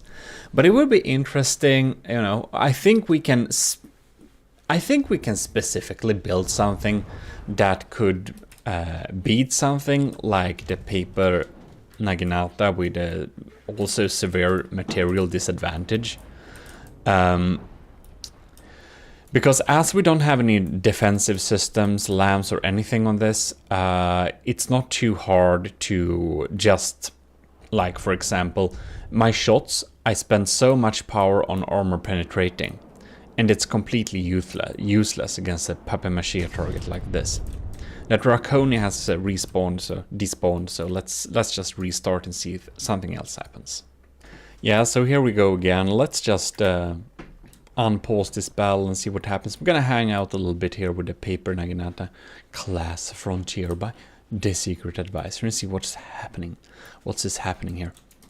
Yeah, so, oh god, that's so many shells. But anyways, if I would set up the Draconia to deal with something like this, or if I would build a battleship to deal with something like this, like against this, since it's empty air, heat and hesh is completely useless against a target like this. So the Draconia has a lot of hesh and heat, so I just changed those for simple, high explosive. And in terms of the, yeah, frag also, a lot of frag. All the Draconias, like mortars and cram cannons, they all use huge amounts, like really big amounts of, what is it called? Like hardeners on the cram cannons to make all the crams survive a formidable LAM system. And of course, a LAM system, like this doesn't have a LAM system, so it could have, but if we're building against it, we wouldn't need to care about that. And then we could, like, I don't know, triple the firepower of the Draconia. And if it had a LAM system, we could make everything hull points, and it could take out big chunks with when it comes in contact. You probably saw that cram shot, like. Each shot. Now I don't know what happened. It just disappeared, didn't it? Well, we landed something here. I think it was a big missile or a cram cannon shot. But it basically took out an entire chunk. We can see that was a hollow point cram. And if we drop a couple of those, the papier-mâché shell is basically cracked. So that can happen too. Oh man, that was a little lag spike. It was going a little bit better for the Draconia while there, but now of course the next diff volley comes in here. One thing that's also, if we wanna like deal with and survive something like this, the paper Naginata class, we could just build a fast ship that just circles around. I would expect that the Borderwise's Titan Slung would do a lot better against something like this, because he's moving sideways really fast. So that's like an interesting lesson. Like in the last best of 3, you could see that the Draconia did one over the Titan Slang Mark II. It seemed to be it did win that. So we could counter like the Titan Slang with the Draconia, but the Draconia can be countered with this thing, the Paper Naginata class bronze iron, because it's like 200k cheaper too. So it's a difference there. And we could of course build something to specifically counter this. So it's kind of a food chain. From depth food chain thing. Yeah. But anyways, good job by the Secret Advisor to make the Paper Naginata class still be strong and not lag the system out completely. So that's cool. And it indeed is most likely gonna win this. It really, man, look at that damage. It looks like Hesh actually. You could see all that. You can see this entire area disappearing afterward. That has to be spalling. That's just not getting rendered. Yeah, it's probably Hesh. I guess, why would he use something else? The top on them did kind of look like Hesh. It's not flak, it's not flak. I know that flaks look completely different. They're like orange, those little components in the ammo customizer. Yeah, well, of course, very expected. Best of 3, since the Paper Naginata wins this too, it's definitely winning the best of 3. You can see there is like a big holes in this, but these big holes in here, they look more serious than they are. Because remember, this was just empty air, this was papier-mâché from the beginning. The question is, how many of the turrets can we like take out? And a lot of the turrets have been taken out, and with a real big amount of luck, well, the Draconia could probably win this, maybe, probably not, but with real big amounts of luck, say that the laser just takes out the turrets in series, it needs like, I think the Draconia needs like 3 seconds per turret to take it out if it aims at the right spot. It could theoretically win. But of course, I don't think I want to do that, because it would take a long time, but if I'd set up the Draconia to deal with the Naginata, I think it could win. But in any case, let's dive into the earlier footage that we captured from previously, when we sat via Discord with Nova Galaxy and could check a little bit around, well, we could check around a little bit on what could win or not win when we looked at, I think it was, what was it? That really Hollowwood class ship. Quite funny name. Because that is quite interesting. Yeah, I'll just assume that Draconia loses this, because we have like small missiles to fire at this thing. And it's 10% above, but yeah, well, I don't expect things. Yeah, here we go. Here we go. In any case, what we definitely can do is take this opportunity to say, Army of GMODIST Invictus, this is just a battle, not the war. Yeah, those are Hesh, definitely Hesh. And say huge thanks to our commissioned officers in the Army of GMODIST, which is Stellar Admiral LCG Canyon. We have Captain Scubarox, Commander Aegean, Lieutenant Asteria, powered by Greed, and Tyler Russ. That's just from my memory, so I don't. I hope I didn't forget any lieutenant or above. In any case, thanks a lot for that. Let's dive into the earlier battle with the recapture. Really bad resolution, but anyways, here we go. This is what I mean. Like, this is legit just full zero lag.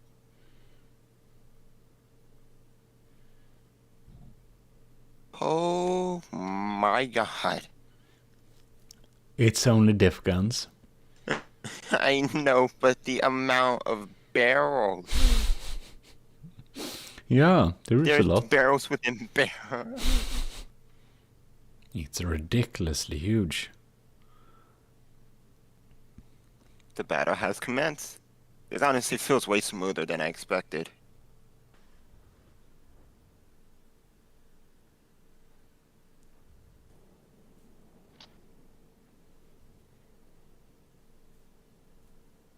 From the depth coding is kinda not so adapted for big things.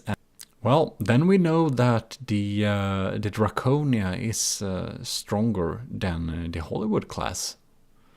But can it fight two? Oh no. Yeah. Good to know. I never got to see the end of the battle, so it was good to know, and I'm happy it can beat it, because this thing is only half the materials of the Draconia, despite its size. That would have been a bit embarrassing, but...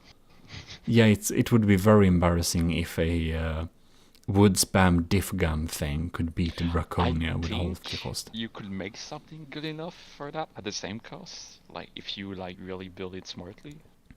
Yeah, I think so too. Imagine having a craft that goes in kind of close range and fire off 100 like blast guns, revolting blast guns. Blast gun? Oh, what's the Medieval name? Simple shotgun. weapon? Yeah. Yeah, some of the simple. So there we have it. I hope you did enjoy that. Pretty fun to see us battle that, and you can see that for some weird reason it looked like the Draconia could indeed like win this thing, which was surprising since we just looked at the Naginata and it was completely different here. And maybe just the Naginata is just a superior design, just has more diff rods.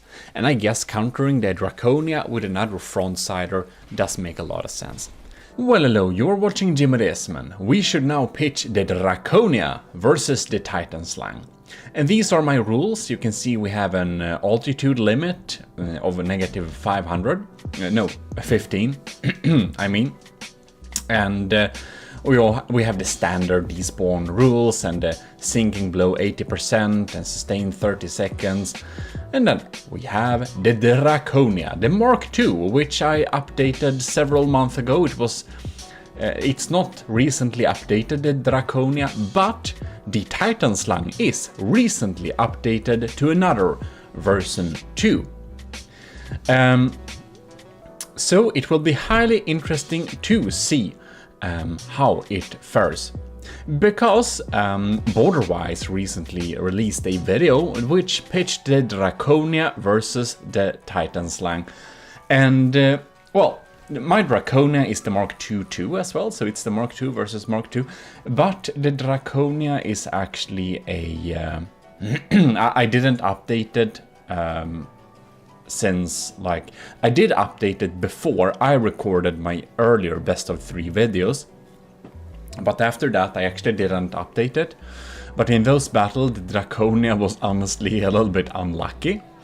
And I do feel that Borderwise made a video which pitched the Draconia versus the Titan Slang just like a day ago or less, dependent on... Anyways, the Draconia lost. And I was a little bit disappointed that the Draconia lost because it kind of lost on technicalities. It looked like it was going to win, but then it started to despawn because it was sinking, but it didn't look like it was sinking. It still looked like it was above waterline. Oh my god. So Borderwise has some pretty good lasers on his Titan Slang there. And, well, the laser on the Draconia, it is strong, but I honestly feel that the Draconia's laser is a little bit overhyped. It is a strong laser, yes, but it's... I don't know, I wouldn't say it's the main weapon on the Draconia. The main weapon on the Draconia is actually torpedoes. So the Draconia is a ship that's set up to battle against basically any sort of craft except probably aircraft that stays just above it. The Draconia isn't set up to only battle other surface ships, but it's set up to battle, well, other types of vehicles as well. It's more versatile. It has some weaknesses, yes, but it's set up to be a versatile ship. The Draconia isn't made to specifically beat, say, the Titan Slang. I only made it to match the Titan Slang's materials because I wanted them to, well, have a fair battle. In any case, Borderwise has a lot of anti-torpedo torpedoes. And these anti-torpedo torpedoes, they are basically taking out every single torpedo that the Draconia launches. And the Draconia launches a lot of torpedoes, I say. It also launches a lot of missiles, but torpedoes are its main game, I'd actually say. And the laser is very strong. But what makes Borderwise so scared of the Draconia's laser? That is because he doesn't have a good defense against these lasers. The problem with the Titan Slang, you can see we are digging through the bulk of the ship, and we are zapping through heavy armor here. And why can we do that? Well, now I haven't double checked this, but probably the Titan Slang doesn't have enough smoke protection. The smokes that the Titan Slang probably have is not strong enough to shoot down the or they are not strong enough to like diffuse the laser. Now something's happened a little bit with it. Oh no. Oh my god. Are you kidding me? Okay, we just paused the game here because we gotta check this. This is really bad. So, the thing is, the Draconia launches a lot of missiles and a lot of torpedoes. And Borderwise has... Oh yes, it came online. Oh no. Come on. So, I'm getting off rail there a little bit. This is a scary battle. The Draconia is down to 90% and the Titan Slang is still at 95%. So it unfortunately really looks like the Titan Slang will win this thing. We'll see. We seem to have some problem with the laser, and the thing is, the laser is a little bit overhyped. But it's basically the perfect counter against the Titan Slang. The Titan Slang is weak against lasers. And this is because the Titan Slang it's a very small design, very narrow. It doesn't have bulk. If you want to protect yourself against lasers, you need bulk. And the Titan Slang doesn't have bulk. Then I would suspect that the Titan Slang does not have proper laser defenses. I think that the smoke is too weak or doesn't activate properly. Probably it's too weak, because I would suspect it does activate properly unless we shot off some laser warners with EMP or stuff like that. I guess the EMP is susceptible, not sure. Ooh, look at those beautiful cram motors. And the thing is that the smoke, you can set them up to be different like strength. And if the smoke uses a lot of material per second, they will be stronger. And you need to make your smoke decently strong in order to actually properly protect you against a strong laser like this. Then, what does Draconia have to protect against the Titan Slang's lasers? Well, the Draconia basically surrounds itself with shields. Oh god, oh darn, the laser is absolutely gone now. Damn. So the Draconia's laser is completely down. And this is really bad news for the Draconia, because the Draconia's reliable way to deal damage is actually using the laser.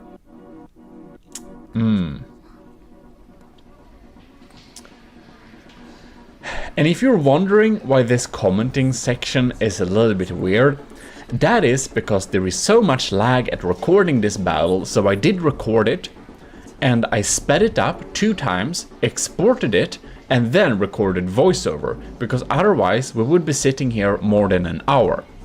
And since I felt that Draconia lost, I wanted to really make sure, is my old Mark II really that bad? Because I thought that my old Mark II would indeed be able to beat the Titan Slang. And even with Titan Slang's upgrade, looking at Borderwise video, it really looked like the Draconia could win.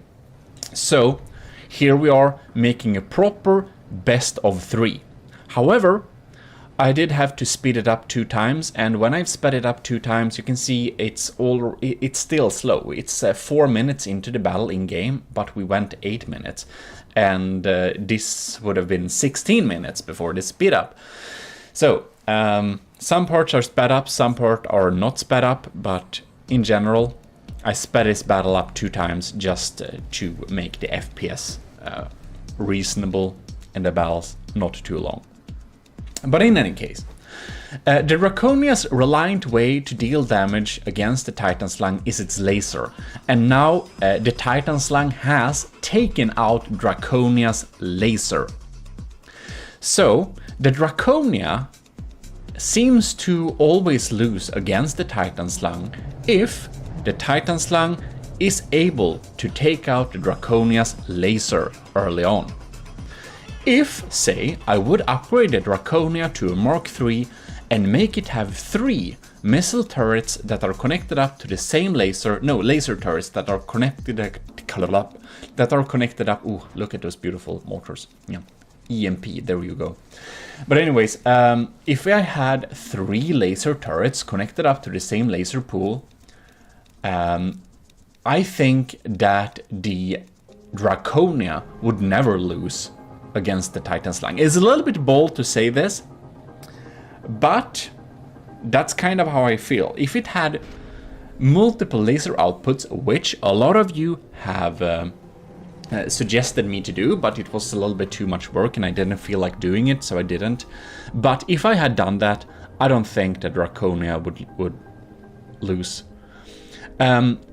So Borderwise having a narrow design, also one way you could take out now I'm mixing things up again. Like, one thing you could take out the Titan Slang would actually be railguns, and the Draconia has a rail-assisted gun too. And actually mortars. So another thing that's kind of overhyped on the Draconia is its mortars. The Draconia's mortars are actually fairly weak. However, they have a lot of health points. And if you have a really weak deck armor, which the Titan Slang doesn't have, the mortars can surely be dangerous. But what actually is the main purpose of these mortars is to confuse the LAM system. Because the LAMs focus on these mortars, and the mortars are mainly only harder. They're actually hollow point mainly. Some of them have a small payload, like armor piercing EMP, armor piercing high explosive, but the payload is very small. God damn it, I think we're lagging a little bit here. Yeah, we can see that the Draconia is down to 60%, while the Titan Slang is actually at 94%. Special negative shout out to Dead Pirate Lenny. I saw that comment on Borderwise's video. I will remember it. Let's hope that the murderous baby seal is performing a little bit better. So basically, Lenny hates the Draconia because the Draconia is... It's a strong ship. Okay, the Draconia lost the first battle. So we'll see if the Draconia loses the second battle or if it wins the second battle. Alright, so here we can see the Draconia is completely obliterated, and the Draconia has a rail-assisted gun. I think it's armor-piercing high explosive and armor-piercing EMP, I don't really remember. But it does deal reliable damage against the Titan Slang. But Titan Slang has basically heavy armor and ERA all around. which is an armor scheme I would not recommend because it's too expensive. But it is efficient against the Draconia's armor-piercing EMP or an armor-piercing high-explosive shells. It is really effective against that. But otherwise, like, to be honest, if I would set up the Draconia to specifically beat the Titan Slang, I would of course add more laser, but I would switch all my cram cannons to APS cannons that shoot fast because his lambs are really strong. Anyways, let's go battle 2.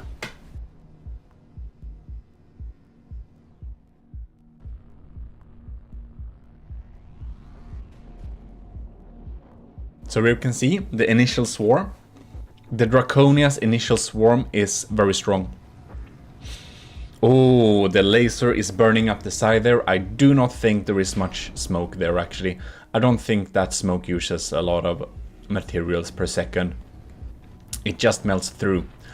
And the Draconia has shields all along. Don't forget your shields. The shields really decrease the laser damage too. So you should have shields, you should have smoke, and you'll be pretty safe against lasers. But if I would set up the Draconia to specifically beat the Titan Slang, I would change all my crams to APS, because APS would get through his lambs much better. The mortars, they're doing a good job. I would actually decrease the payload on all missiles and make them be almost only reinforced bodies, because you can see my huge missile there. It's coming in. Both his main lasers, the missile interceptors, and the lambs focus on it to kill it, and it dies. But it almost gets through. Like, a lot of the missiles almost go through. So I kind of feel like if I would set all my missiles to be mostly reinforced bodies, I actually think my missiles would go through. So Borderwise spent a lot of material and resources on a very strong LAMS and CWIS system. So he spent a lot of materials on defensive measures. And there is like an enormous, like super big swarm of anti-torpedo torpedoes too. And these are like a game changer. If he wouldn't have them, I don't think the Titan Slang would have stood a chance. If he had like cut down the anti-torpedo torpedoes to like half for a third, I do think the Draconia's torpedoes would very much eat it up. So the laser is digging through the engine here, and for the updated Titan Slang Mark II, the engine is no longer one big steam engine we can zap with the zap, but it's actually spread out engine all over the place. Which is very good for the Titan Slang, because usually we could just zap it a little bit and it would sink. And now it doesn't do that. So that's a really good job of Borderwise to fix that engine problem, because that was a big deal. Like his engine there, it was really big weak point, which I think we exploited to win several times, just zapping the engine so the LAMs didn't work and then the missiles just ate it up. Not the torpedoes though, because the anti-torpedo torpedoes, there's so many of them, they just destroy every single torpedo we can with.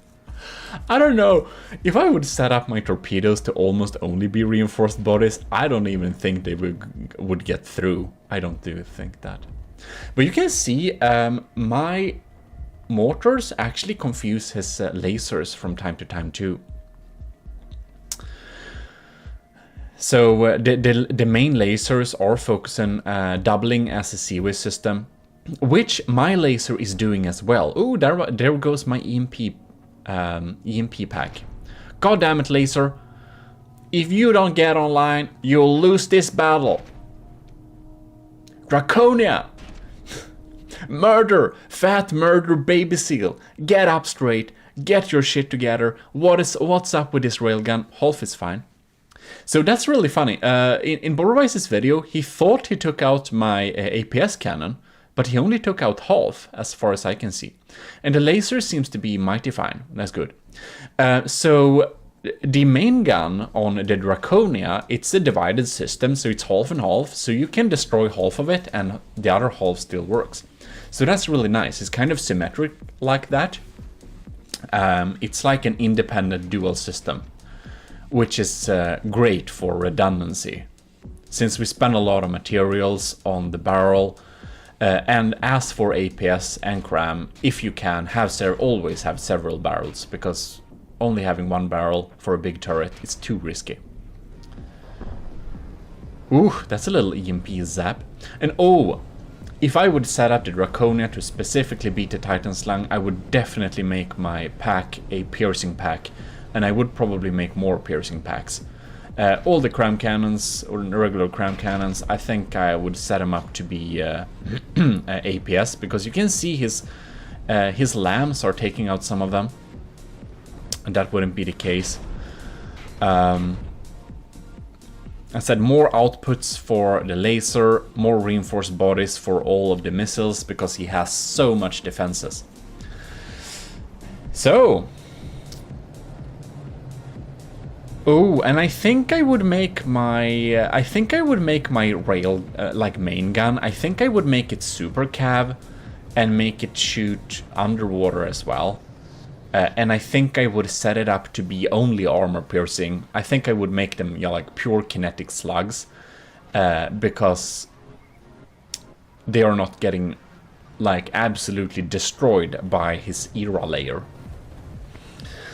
Yeah, but anyways, it will be interesting to see how this battle goes. It's very, very, very, very even. You can see that the Draconia is at 90.2 and the Habs Titan Slang is at 89.2, so it's like a single percentage. And the mortars are dropping down there. You can see they're not doing a lot of damage, the mortars. They are there to keep the LAM systems not too active. My small missiles ain't getting through. We can check down here. Here comes my continuous torpedo swarm. Oh, and there they come. Yep, there they come. It's like a complete... It's like a fish zoo below the Titan Slang. It's just so many of them. Ooh. Oh yes, look at that thing. Wow, that turret is so dead. Man. Wow, that's great. Is that cram cannon down there dead too? No, it's online. So my small missiles are popping in there. The lambs has no problem shooting. God damn it. It's completely still. The Titan Slang ain't moving. Why is it not moving? The Draconia has a 3% advantage now. I don't know why the Titan Slang isn't moving. Ooh, big explosion.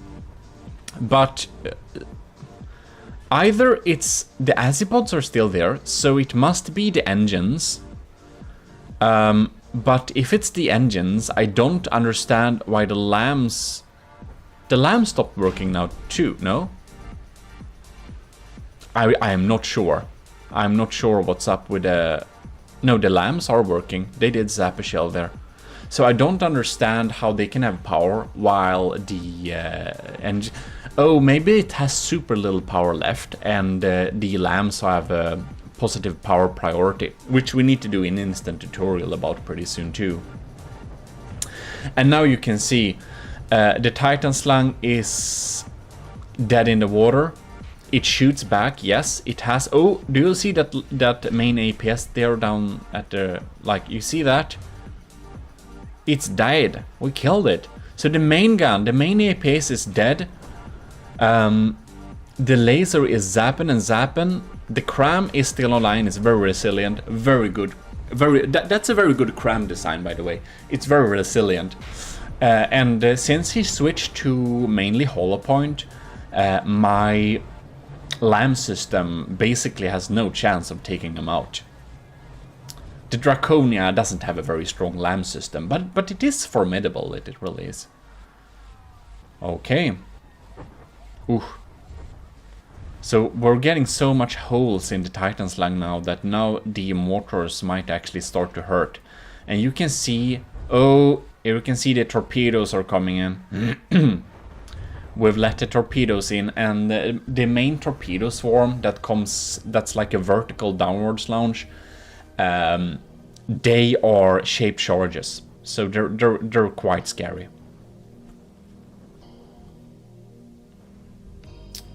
And we see. Thanks a lot for the speed up, because you can see the clock that it's still like ticking kind of slow. It's a little bit janky. But in the first battle, you could see the Draconia's missiles, because of the lag, they just stopped working. They were launched and they lay flat on top of the Draconia, and it was like, why? What's up with this time desync thing, whatever. God, that's a lot of holes.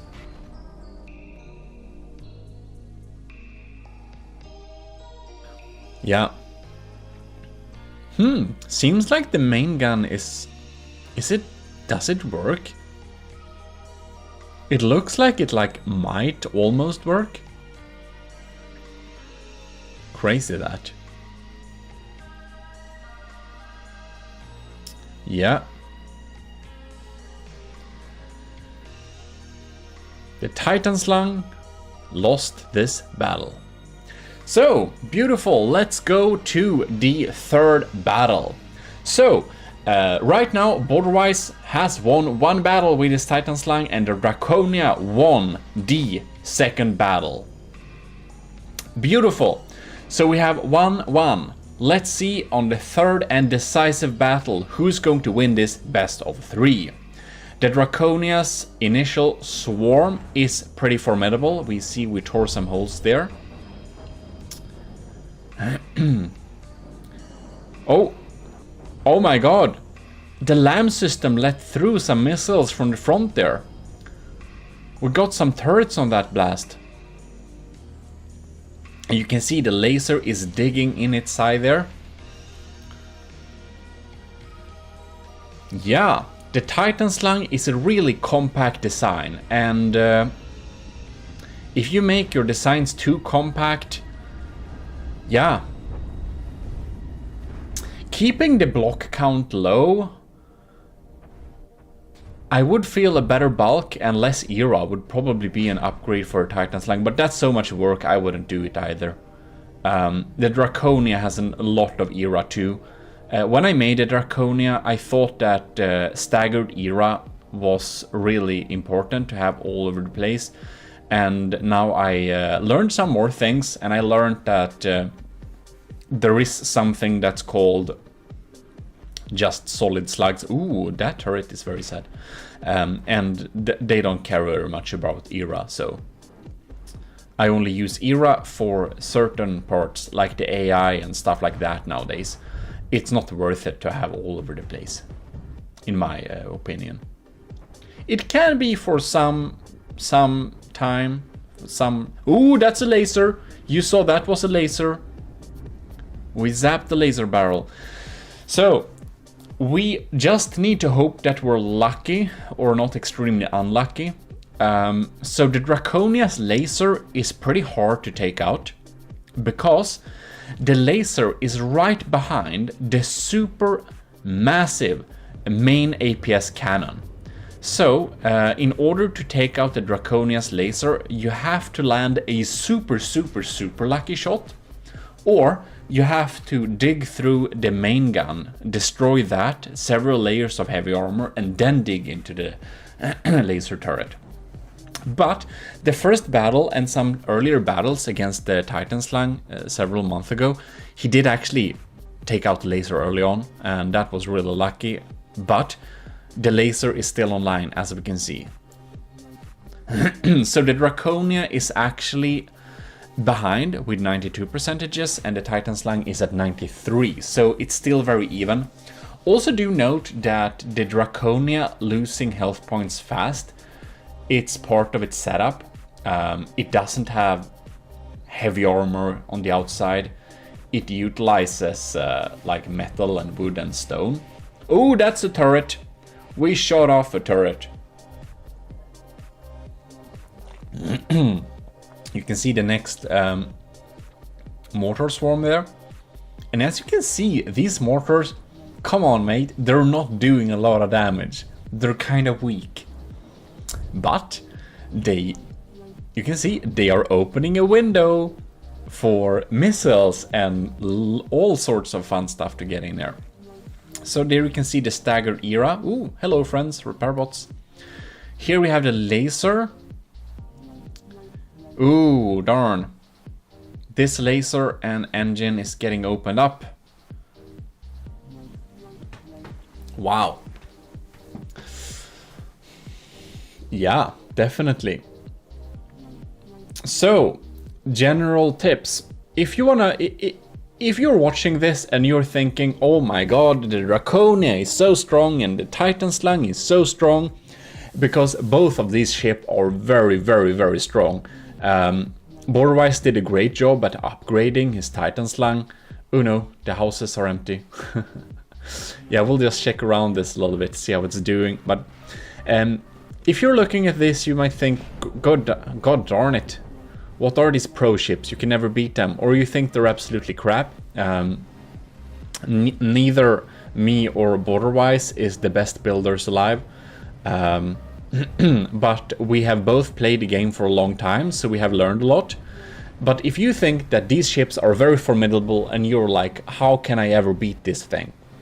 Well, if you want to beat the Titan Slang, I would go with lasers and other stuff that penetrate a lot. So that means piercing packs, lasers that focus on the same spot for a long time, railguns or APS that shoots penetrating slugs containing no payload, or cram cannons that contain a payload.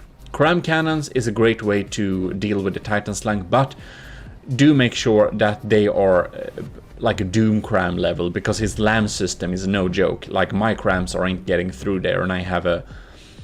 if you want to get through with your crams, you need to have like a proper scary cram barrage like the Turtle Lord. Oh darn, that was another laser barrel.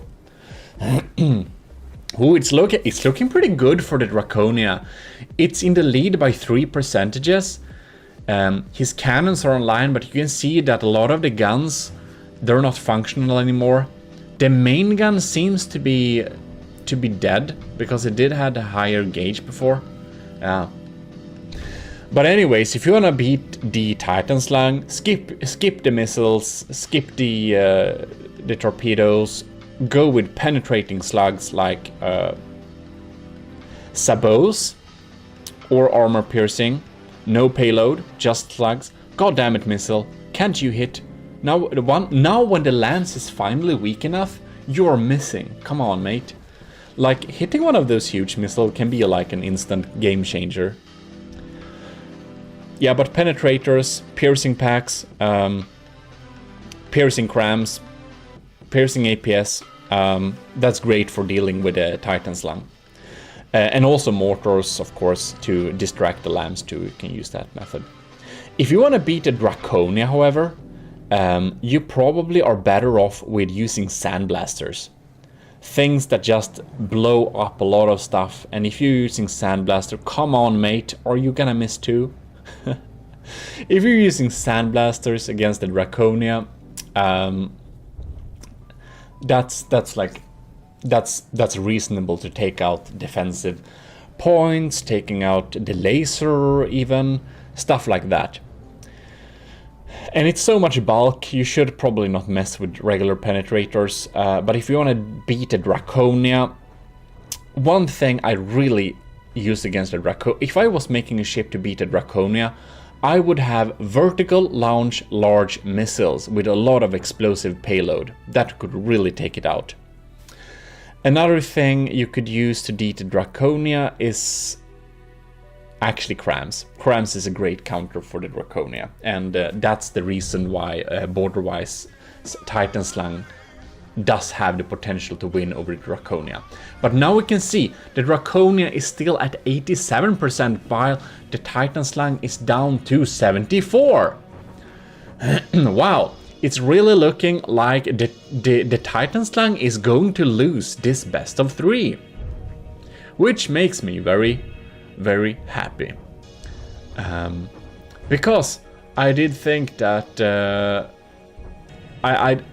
you know, a loss is a loss, but the Draconia losing on technicalities was very boring when it was about to win.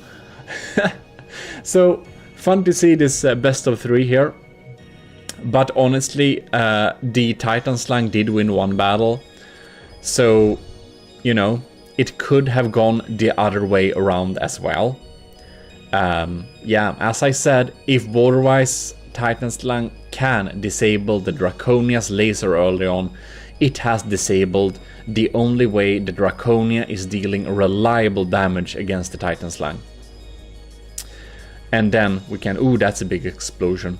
Yeah, you can see Titan Slang down 66%, lamps are down. The engines aren't dead this time, now it's actually moving pretty fast. But now you can see the missile swarm and... yeah, not the torpedo swarm though. The anti-torpedo torpedoes are doing the job, but the missile swarm is coming in. The cram shells are coming in. The Draconia basically cannot lose this thing. And now you can see that the Draconia has a lot of holes, but the bulk take up most of the damage. The small fast fire turrets are not doing much, but the mortars, the missiles, engines, everything seems to be absolutely fine. Well, I must actually say that I think the Draconia is doing a good job. I'm happy with her performance. The Draconia is still a strong ship and is able to win this best of 3 with the updated Mark II Titan Slang. That makes me very happy, and I feel that I don't need to upgrade the Draconia. The Draconia is pretty good as it is. And now the Titan Slang is sinking and collecting penalty points for sinking. Ooh, look, and now finally my missiles and torpedoes. Oh, the torpedoes are finally getting through. I would suspect that a lot of people... Oh, that's a win. It's official. The Draconia is the winner of this best of 3. Yeah. If you have tried to pitch your ship against the Draconia, I bet that its torpedoes probably took you out. Look at that. Man. The laser... Oh, and the lamps is actually on top of the laser, so it's kind of protecting it also a little bit. Man. Oh, that's pretty cool. I'm happy. I'm happy. It doesn't look too damaged either. You can see even the captain's little compartment there, the architecture, it's still intact. A new challenger has appeared. I don't think I'll need to remind you about the Draconia, but here we have the sharpshooter. If you really are new to the channel, this is the Draconia, and we spent a big serious building this thing. It's a pretty strong, pretty big, pretty unique, pretty fat, pretty interesting battleship. That's also known as the dangerous baby whale, murder baby whale, big size. No, baby seal. It looks like a seal, not a whale. What am I saying? Anyways, here we have DP Lenny, or Captain Lenny's a little build here. Oh, so these are a little nose with propellers in it. We have some radars going on here. Sharpshooter. Dread Pirate Lenny. The name is changing every time. What can we say? We got some smoke coming up there. We got the pretty thick alarm system here. We got some cool mimics, and this is a great use of camouflage. Like, do you see this? This ship does indeed have details, but it doesn't have very many details, but it looks very good because it has camo. So if you want to use camo, this is a... Ooh, what? I know this piece. What is this piece? Oh, it's doors. It's doors. It's the door frame. That's the windows. Cool. We have boys, a little interior space. Very nice. And we have a top floor which you reach from outside. Oh my god. That's so cool. Okay, guards with machine guns. Are they guarding the door to a toilet? Seems like it. Alright. Here we have the captain, and we got some personnel. Is his clenching his fist in anger or in winning? I don't think they have high hopes for this battle. Okay, ladies and gentlemen, do we feel ready? Very welcome to the channel. Huge thanks to our patrons: Stellar, Admiral, LCG Canyon, Captain Scooberox 125, Commander Eugene, Lieutenant Asteria, Cadet, Shark 93, and Marty McBacon. Thanks a lot for supporting the channel. And now we should be getting into this little video, so let us click a play button. There it is. Okay. Ooh, my boys are going low. Draconia 99. Draconia is in the lead. The laser is just frying. It should not aim under the ship. Why does it aim underneath? Who knows? Oh my god. That LAM system is really frying those incoming missiles for sure. Oh, but they do not target the torpedoes, do they? Interesting. I wonder how they deal with the cram mortars. Well, that was a miss volley, so it didn't matter very much and all. Anyways. Kinda curious. It seems that the lambs are like trying to zap. They're doing a good job taking out the constant damage dealing stream. And DP Lenny, it follows the rules. Max 4 repair bot, similar cost, no spamming. Yeah. So it will be highly interesting to see. I like this side armor scheme here. We got some slopes going on there. Yeah, that's some serious protection. But it's like pretty flat. And the thing that's dealing the damage is the lasers, so if it was flat or not wouldn't matter. Oh, we see APS parts in there. You know what I just realized? I realized we need to boost my performance. There we go. Sorry, Camo. We could see it for a while at least. Alright. Yeah, this is why I unfortunately can't feature those very cool mega wood battleships. Oh my god. There's a so funny image of my Draconia beside a potential challenger, but I couldn't do that battle because it would lag too much, so I had to decline it. But I should post this image on like YouTube page or something. It's going pretty well for the Draconia. It's still at 98%. That went through. My boys, they are swarming. The sharpshooter is trying to shoot sharp, but the Draconia is so big you can't shoot sharp. Yes. Interesting. Oh no! The entire crew is gone! No, the entire crew isn't gone. It's the poor man in the combat station. He's sitting there. He's chilling. And this is a terrifying view. Oh my god. Would not want his job. That laser though. Damn, it's a good laser. It's the good laser. Zap, zap, zap. We'll do a best of 3, of course. This is not a painfully long battle. So, it will be interesting to see if if these turrets or something would be able to sharpshoot something important so it goes in entire other direction next time. We shall see indeed. You see those, oh god, that's my phone. You see those frags I posted?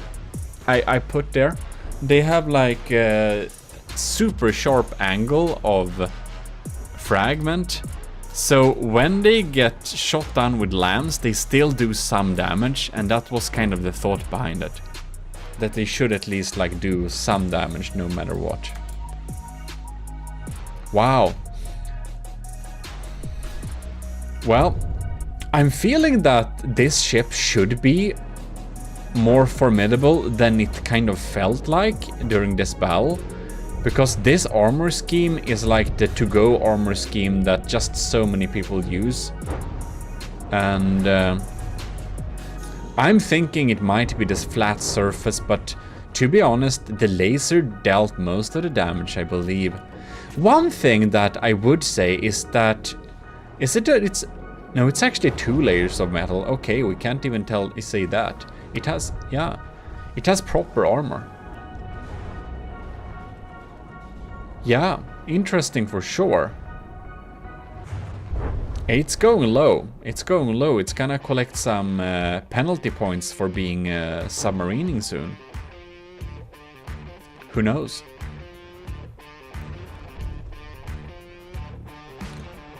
So the Lamb did a good job at the first iteration of the battle, but the Lamb has kind of given up a little bit.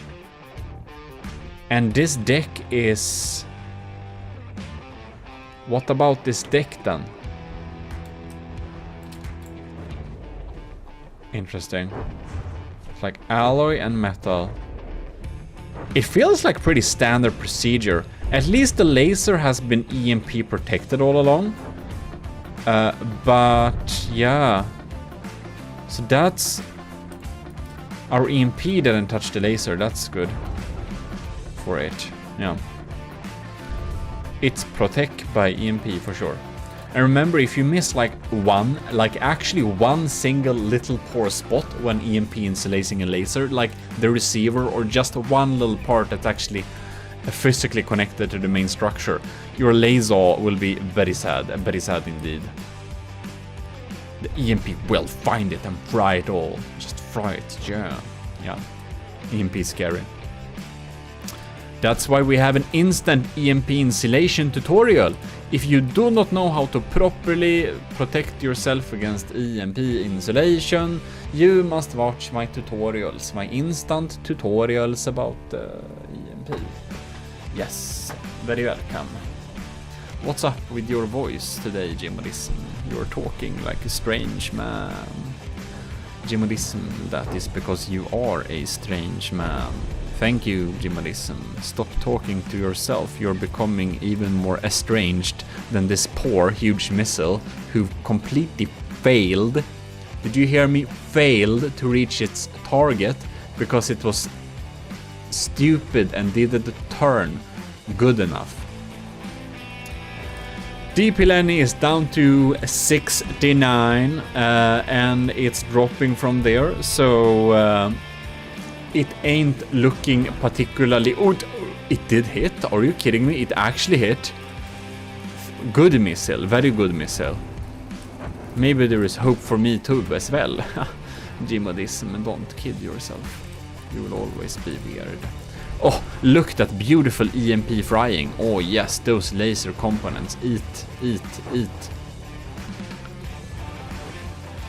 Yeah, 65%. This starts to feel unfair.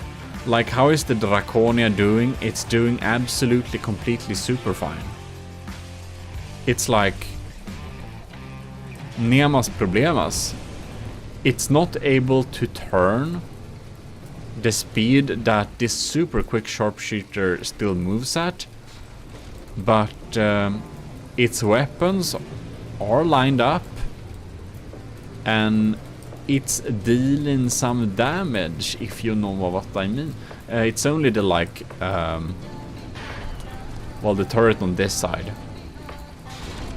They ain't doing nothing. And the huge missile that's like barely hitting. Does it have any anti-torpedo torpedoes then, I wonder? Yes, it does. That was a couple of anti-torpedo torpedoes dropping there, I believe. And my shape charges are probably just filling the inside with frags. Ain't them? They should be. Yep, we see frags bouncing around like angry bees inside of there. Like angry beasts. Alright, we're down to under 55 in like next volley, so we can... Yeah, no ace in its sleeve appeared, so even though we would have guessed the outcome of this battle a lot earlier, it's also submarining very soon, so I do believe it's going to be very much disqualified. Oh yeah, there we go. It's officially despawned. Well then. The Draconia is ready to rock and roll. Rock and roll. Yeah. Isn't this pretty terrifying? Yes, it is. Okay, let's see what's happening this battle. Sharpshooter is here again, popping up. Somehow it has camo this time. Who knows how this game works? I don't know what it shoots, but it shoots some pretty quick shells, so we're pretty sure we can't defend against them. Oops. Meow. Maybe I can just stop the game and take an actual look. These are armor-piercing solid warhead bodies with... Is that the timed fuse or something? I think it's the case. Ew, maybe it's my anti-missile torpedoes. Oh no, it has one. It has them, for sure. Some medium ones as well.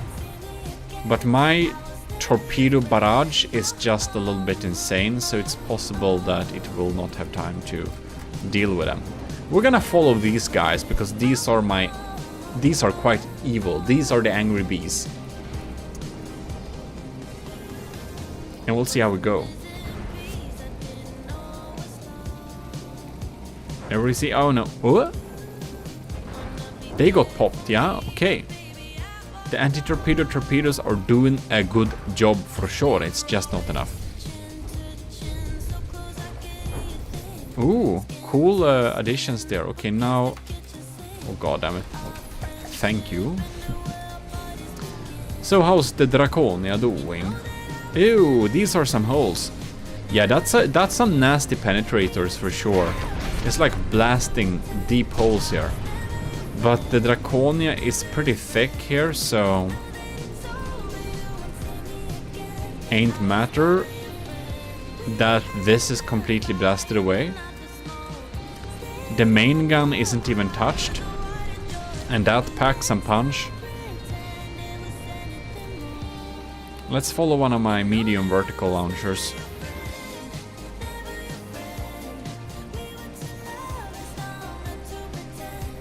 Meow. That's some damage. Are you kidding me? No! Stop being wrong. Turn around. Sir, turn around. Turn around. No! Anyways. It should draw some damage for sure. I have a slight feeling that Draconia's laser working as a CWIS system from time to time is probably a disfavor. Against a ship like this, who has shells that are so fast it couldn't even have time to try and hit them or detect them. It's only dealing damage with its laser, and that's probably for the better. That's what it's set up to do. And so far, The battle is going the same way. We got a nice cram barrage going down there.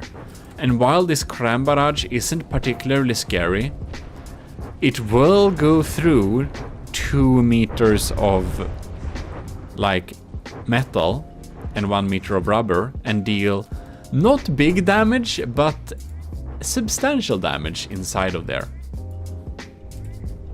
So they did really disable the LAM system using that volley. Yeah, I think that Lenny's sharpshooter is good against ships that are utilizing fast-firing APS weapons more because it's so much underwater. But it's kind of weak against everything that has damage that comes from above in any capacity or form. And I don't know if it has smoke defenses, because this laser seems to be doing full damage. But I have no idea. I'm not a laser super expert, so I can tell if this damage is with or without smoke, but I didn't see any emitters and it melts through quickly, so that's the only reason I based that on that. Wow. I'm kinda impressed that the Draconia is doing so good again. Because this armor scheme, it ain't bad. I will tell you that. This is not bad. I don't think anyone will tell you that this is a bad way to do it. It's a pretty standard way to armor. And it's going pretty well.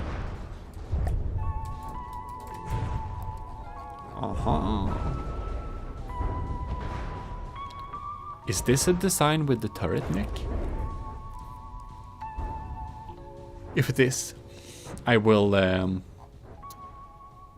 be very sure about... ooh, big explosion! I will be very sure that I don't need to do turret necks and that I should just continue to doing thick turret heads, because that's good. Oh yeah. We're Freinen. And Captain Lenny's sharpshooter, she's down to 74.5%, while the Draconia is at 96.6%. Is it so that the sharpshooter's perfect counter happened to be the Draconia, while it should be the other way around, just because the Draconia was, I suppose, completed before this one? Very interesting in any case. It looks like this is a solid win for Draconia once again. Like, the sharpshooter is dealing some damage early on, but its systems gets disabled so quickly that it just stops dealing substantial damage anymore after a little while. Is this thing even working? Who knows? No one knows. My anti-missile missiles has to be completely useless during this particular battle. And the needles, the 1,000 needles are needling. The decoys should also be pretty useless this tournament. Oh my god. Okay, I wanted to follow the crams, but whatever. That was a cool view in any case.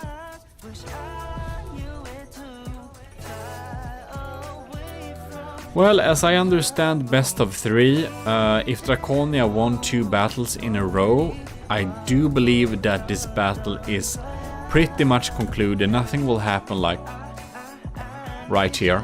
But we'll start another one just for the fun of it, I guess. Loading. Oh, loading. Oh, loading.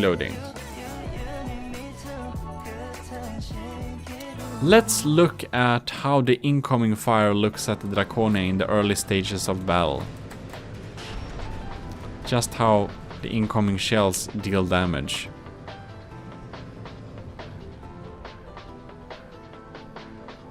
I don't see any incoming shells. No. That's some deep damage for sure. but only the front part of the ship. It's pretty massive. These guns ain't got what it takes to get through the thick seal skin of this sturdy fat baby seal Draconia. No. You can see it goes through here, deals some damage, it fries and blocks, just... But this front portion is actually specifically built to do that. I will give myself that, because it really is.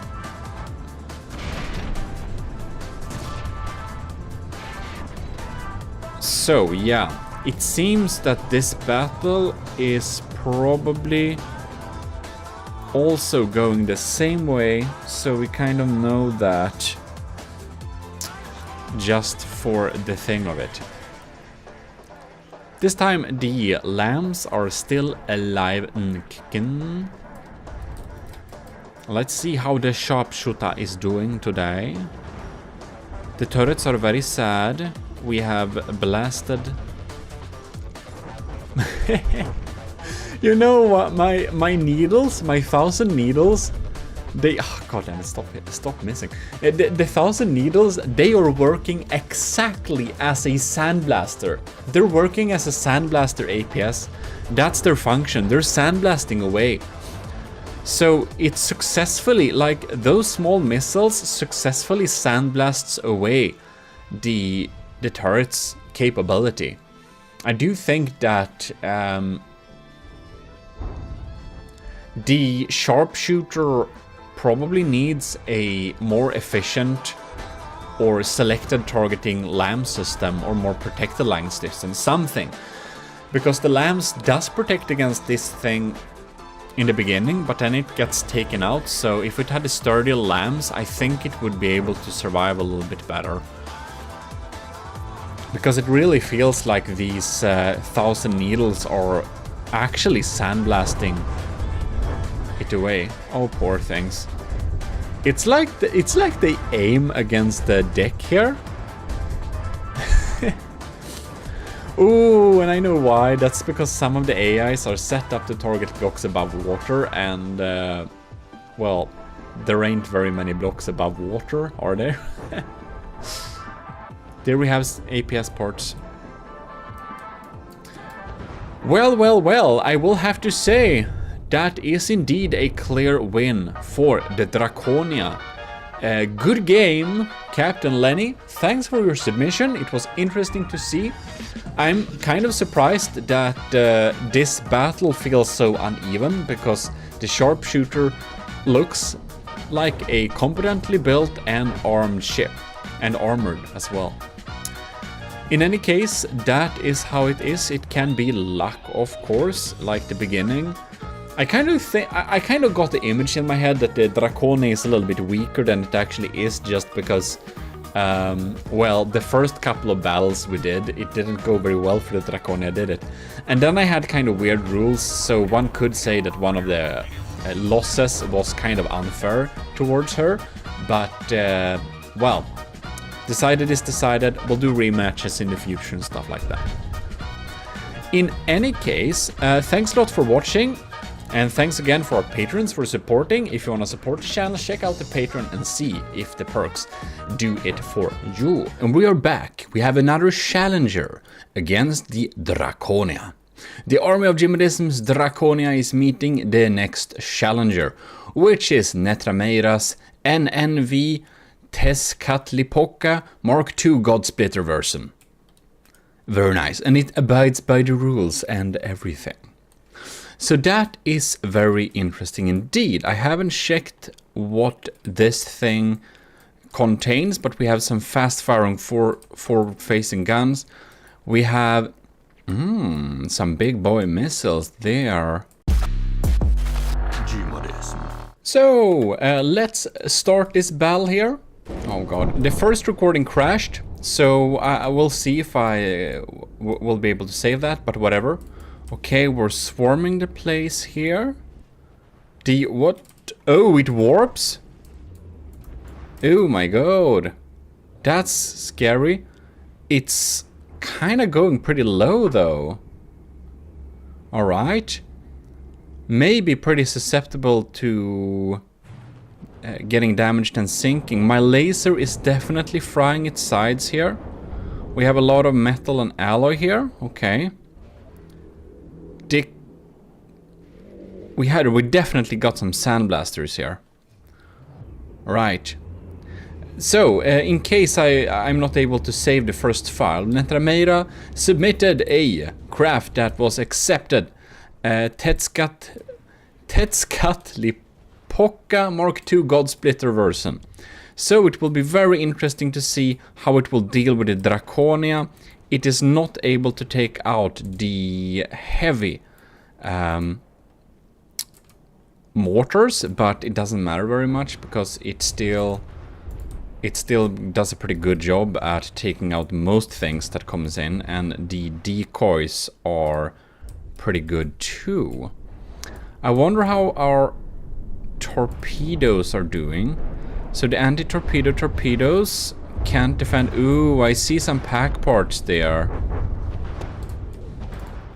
It is leading though. Netrameira was leading. Oh man, but now something happened. It's below 80% and it's probably gonna sink. Something blew up hard. You probably need to do a best of 3 because this wasn't like a long battle at all. Interesting. We'll need to see what happened there.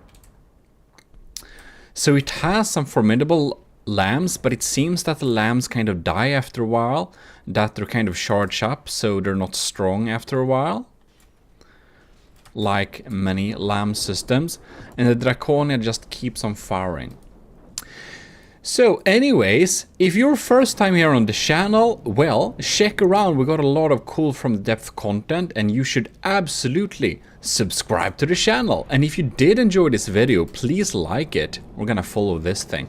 And if you like it, more people will find it and we'll be a bigger, happy family.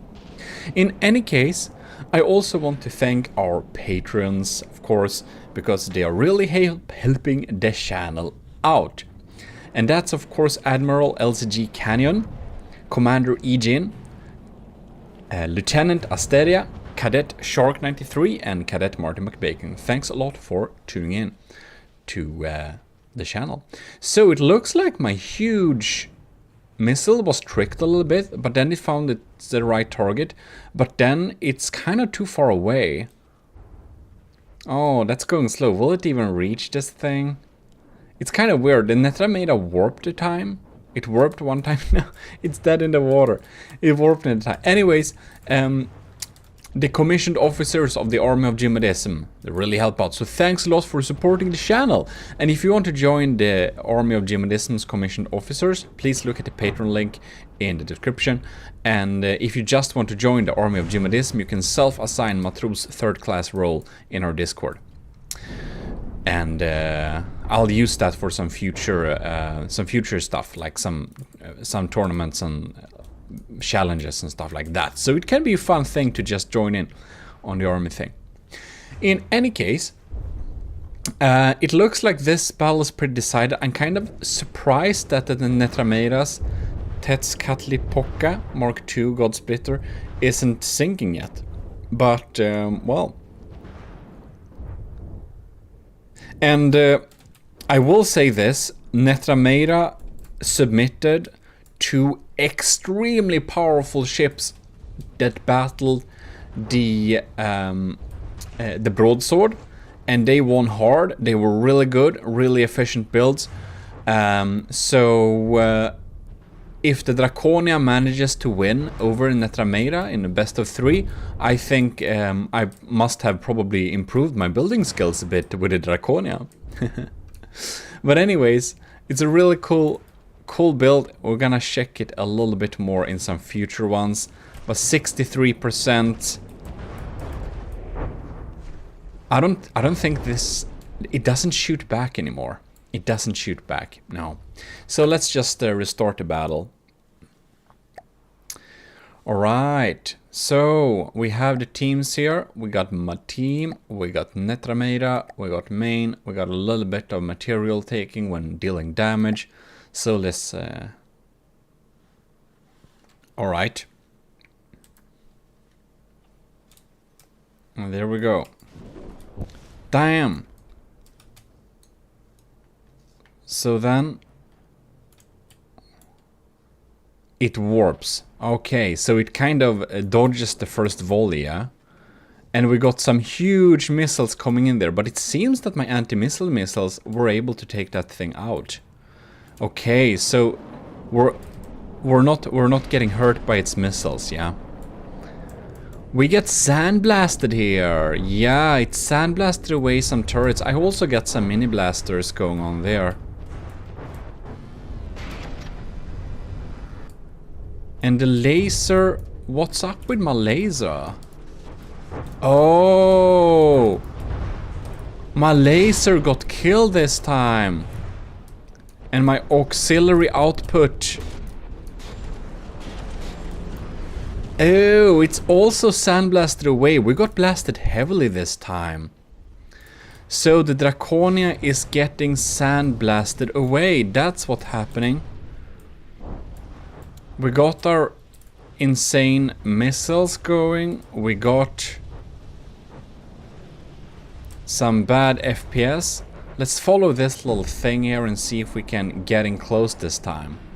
It seems that the Sandblaster does not double as Sea-Wiz, but it's pretty far away. So Netrameira is at 98%, so basically not damaged, while the Draconia is damaged by 5%. And ooh, now we can see the lambs are really trying to shoot this this thing here. Oh my god, that was a big boom. And boom! The lambs is not able to take out my huge missile, but that was mostly, was it like heavy armor mostly? So we got some heavy armor in the front there. Yeah, the mortars are getting through, but these decoys drag away most of my missiles that are not...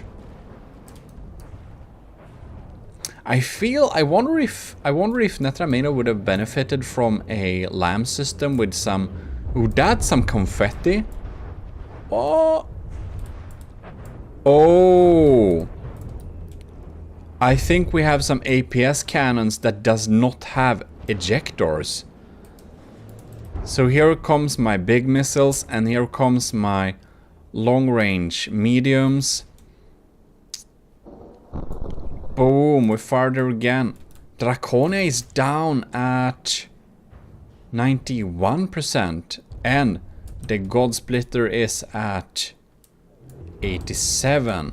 So definitely we got some APS cannons, which probably does not have any like emergency ejectors. That's probably because they're belt fed, and that deals some damage.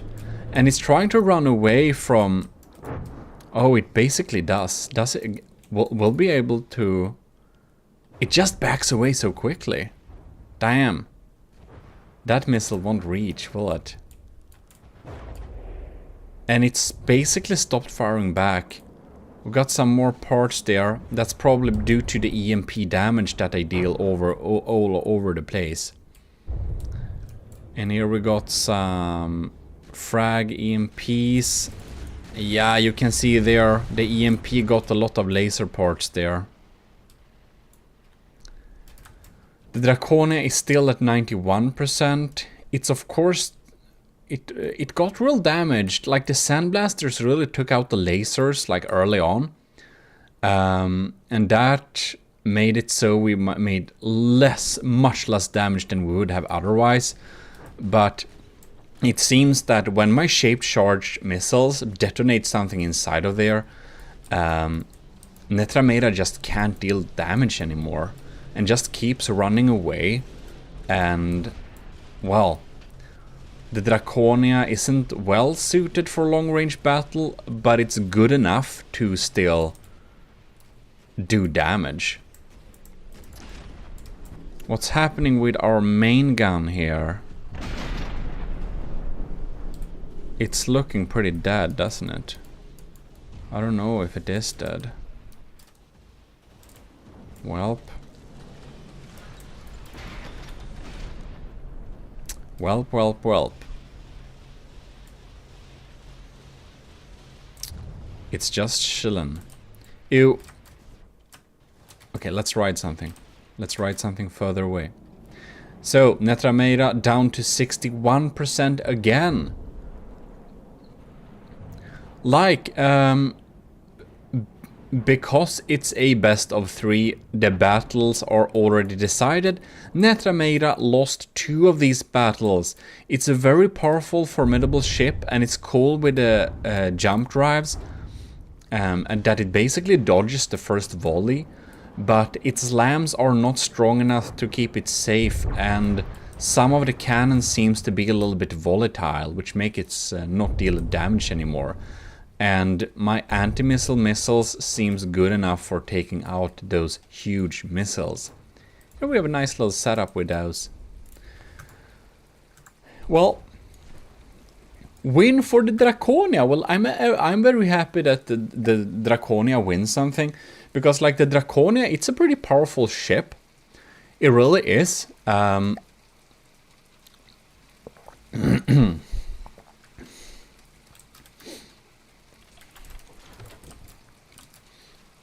just kind of felt that the Draconia has been a little bit unlucky the latest battles, because like Borderwise's ship, the Titan Slung, it was basically sinking, so it was like underwater, and I should have made those rules clear a little bit, but a lot of you who were watching the video like thought that like, hey, the Draconia should actually have won that.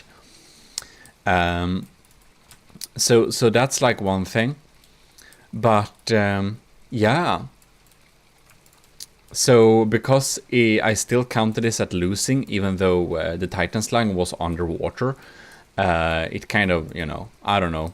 We'll do a rematch when Borderwise has repaired his computer and made an upgrade to the Titan Slung. I'm going to throw the Draconia against him again, and we'll see if we get the same or if the Draconia gets a little bit more lucky this time.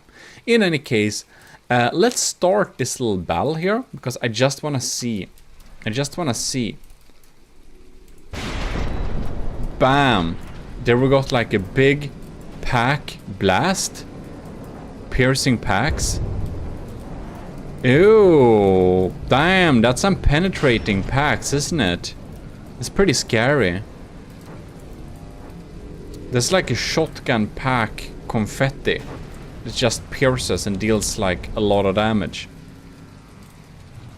And here we go, the sand blasting, it's really blasting away, or you can see like this cram cannon is a pretty poor thing. And my main APS is feeling real sad because of this, I think. And you can see that the laser got basically shortened off a little bit here. It's still working though. Yeah, it's just blasting and blasting. The laser is still online though, so that's one good thing. I do wanna... What's up with these shape charges? Are these... Oh, are these torpedo secondaries? No, they're just being stupid, okay. We're fast far near, alright.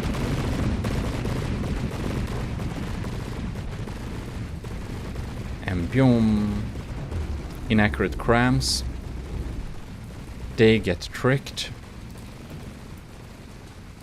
So, it seems that it has a lot of anti-torpedo torpedoes, but they're kind of the small variant. I wonder if my... Why doesn't...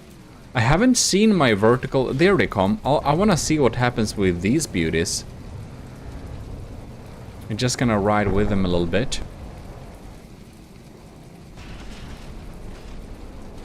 Shape charges and everything.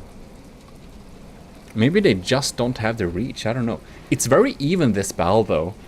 The Draconia is at 94 and the Netrameira is at 94 as well. But the Draconia can take quite a beating before it's actually not efficient anymore. So that's one thing to keep in mind. Okay, it's now above water. it's going up and down a little bit. It can be a good thing to trick the lambs. Just, oh, no, that one got killed. Ah, is that some Seawiz system that's shooting at him a little bit? Whoops.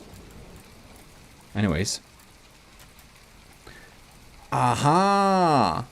It's just so far away too. They just don't have the reach. Like Netrameda is really keeping its distance. It's kind of like really far. Alright. For fast firing, it's basically went underwater. Yeah, the lambs should not shoot at missiles that are going against a decoy. Because if they do, they're just wasting so much potential at coming in and shooting at actual damage-dealing targets. I feel like the Tetskat... Damn, this is a hard name for a ship. I feel it's trying to keep its distance a little bit too much. It's just having a little bit... It's like really keeping some long-range distance. Now, that's probably the smart thing to do, especially in like a realistic scenario and stuff like that. I just kind of like when it's kind of more close combat. That's more a personal preference, because that's like more cool. But yeah. Well, then we shall see. Missiles are going off there, but though, there we got some confetti again. Something important probably went up there. It seems that these... I kind of like the launching of this thing. They just pop up like that. It's pretty cool. But let's see how our anti-missile missiles come in here. That's my small damage-dealing missiles. These are huge, man. I mean, these should be able to reach the target, since they are adapted to... They should be, like, the ship is adapted for some real long-range combat. But I really wonder, though... Oh yeah, there we go. Took a little blast. They're not so sturdy, though. Yeah, so the Draconia is down to 89%, but... Yeah, the main APS is still rolling, too. My missiles won't reach him. So it's basically small missiles, a few of my long-range torpedoes. So the Draconia is really like a little bit handicapped because of the range. But it's much more resilient. It will fight even though it's damaged. And it seems that Tetskat-Lipoka, God, that's a hard name, does not have that ability really. When it's starting to get damaged, it's starting to lose its edge, and it only warps once. I wonder why it only warps once.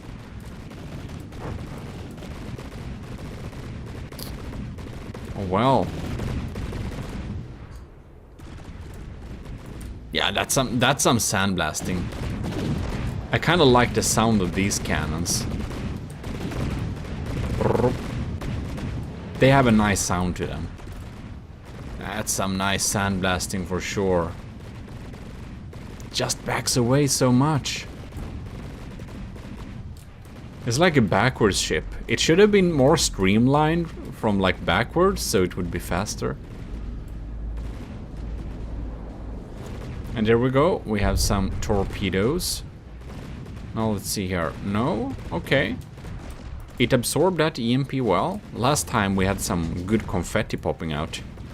I wonder if it's so if the like anti-missile or anti-torpedo capabilities kind of get handicapped when it gets torpedo EMP damage. Who knows? The main gun is still online this time. It really has like the edge now, but it's basically below water. Okay. Yeah, like if we're going to adapt the rules which we had for which we should have had for the battle against the Titan slang, this is the point where Netramera's build would get disqualified, because this is not a surface ship anymore. In any case, the Draconia already won 2 battles, so it wouldn't have affected any outcome, of course.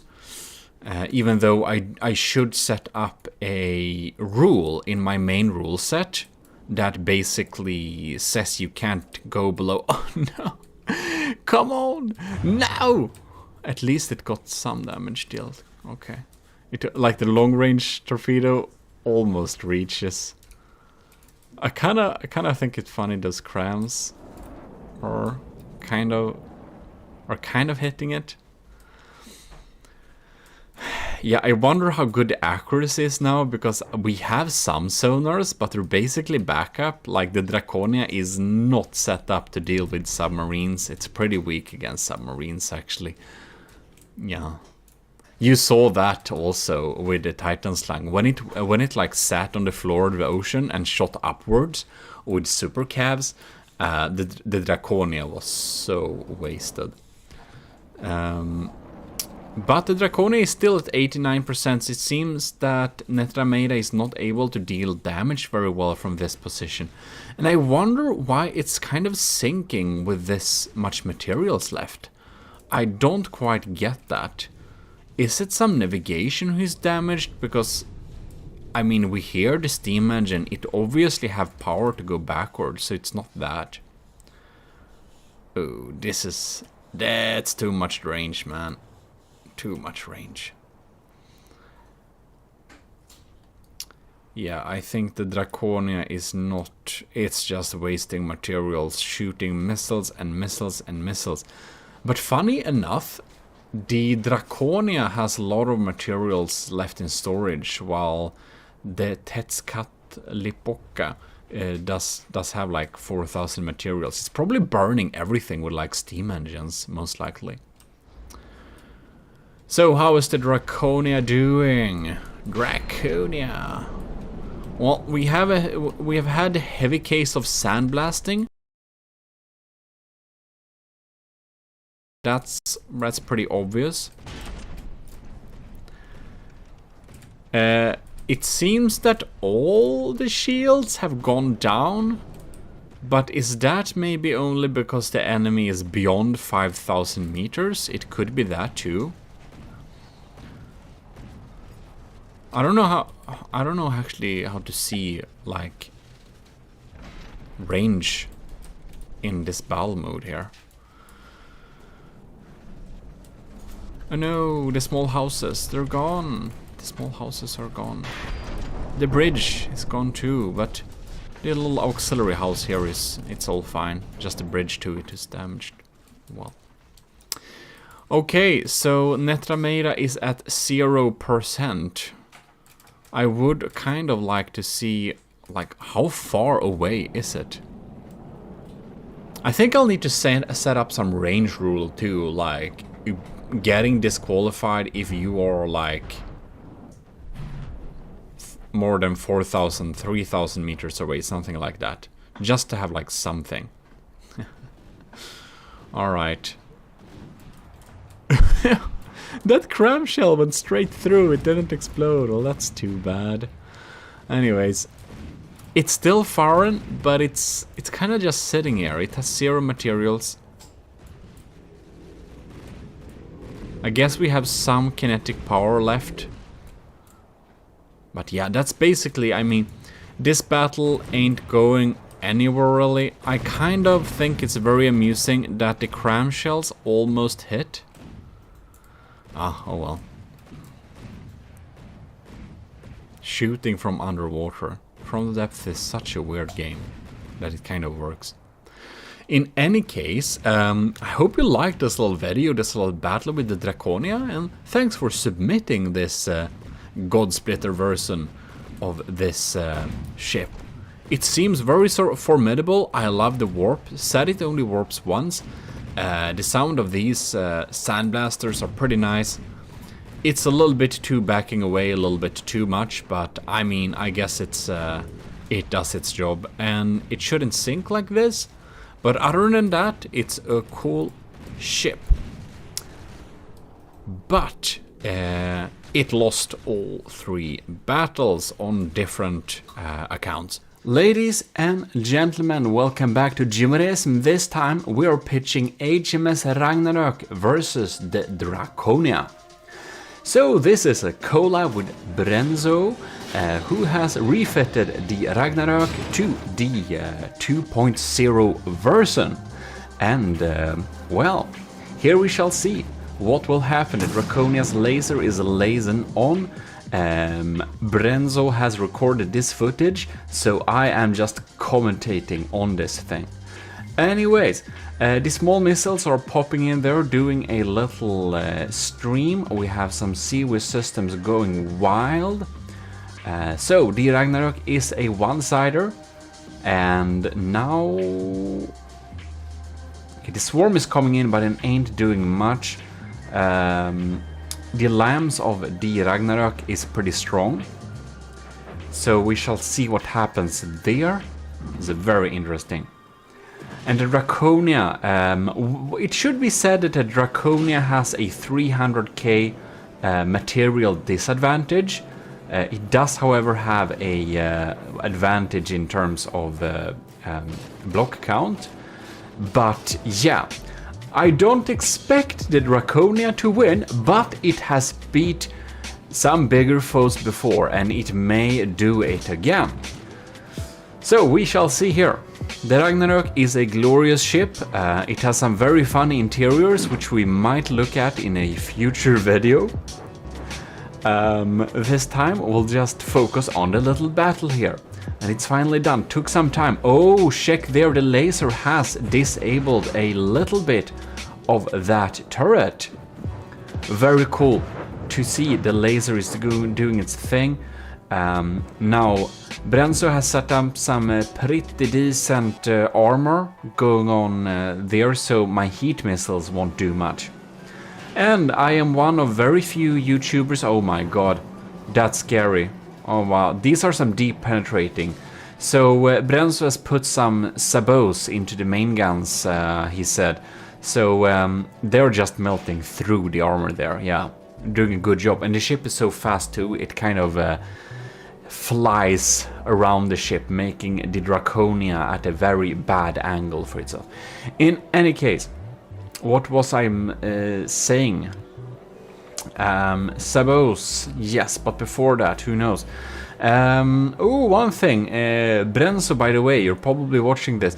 If you're gonna start the start location for the battle, I'd recommend to select a random spot in the middle somewhere, because otherwise you'll get spawned at 0.0, which is the end of the map, which makes it so that the seabed looks kind of a little bit weird.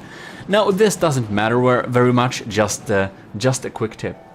Right, ooh, look, what was that? Was that the lamb zapping the remains of some frags from the crams or something? Who knows? Alright, we got some streams incoming. Pretty interesting. My missiles are not doing much, I think. I'm glad the laser is still online though, so it has some damage dealing potential. And yeah, all of my torpedoes are basically not doing too much damage actually. If the laser focuses on taking out those like turrets, it would be very great. There comes my huge missile, but the huge missile is gonna get zapped by the lambs, I think. The Draconia is so hard to sink, but man, yeah. One thing I can mention is that Draconia is actually a ship that should cost 1.5 million, but I spammed a lot of kind of bad missile systems on it to reach, make it reach 1.8, because as you might remember, the initial thought of building the Draconia was to challenge Borderwise's Titanslang Mark 1. And I'm pretty happy with its result for that, but now with the 300k material disadvantage, well, we'll see what happens. Why do Brenzo shoot over there, I wonder? So we got some EMP too, it seems. And the alarms are pretty strong, so I don't think our cram mortars will be able to even distract the lamb enough for it to matter either. So that's a little bit. That would be. Oh my god! Yes, yes, laser, come on, fry that turret now. We got some good sloped front armor, heavy armor there. And some good resiliency in that. Oh well. 2 minutes into the battle in game, 5 minutes into the battle according to the recording. Oh, and I've decided that I will start to build a new battleship, by the way, because I think the Draconia is a little bit outdated. I know numerous ways to make the Draconia better. I just don't wanna. I think that green Seawis is pretty funny. Seems to be a pretty good job at dealing damage. Oh my god. The laser... God, this thing is so high. The laser is a tad bit sad. Soon, maybe. Hopefully not. Hopefully it will survive. No! What did you do? No, it's because it's tilting. Oh no. The Draconia got so damaged at one side that it's tilting. And the laser is not lasing anymore.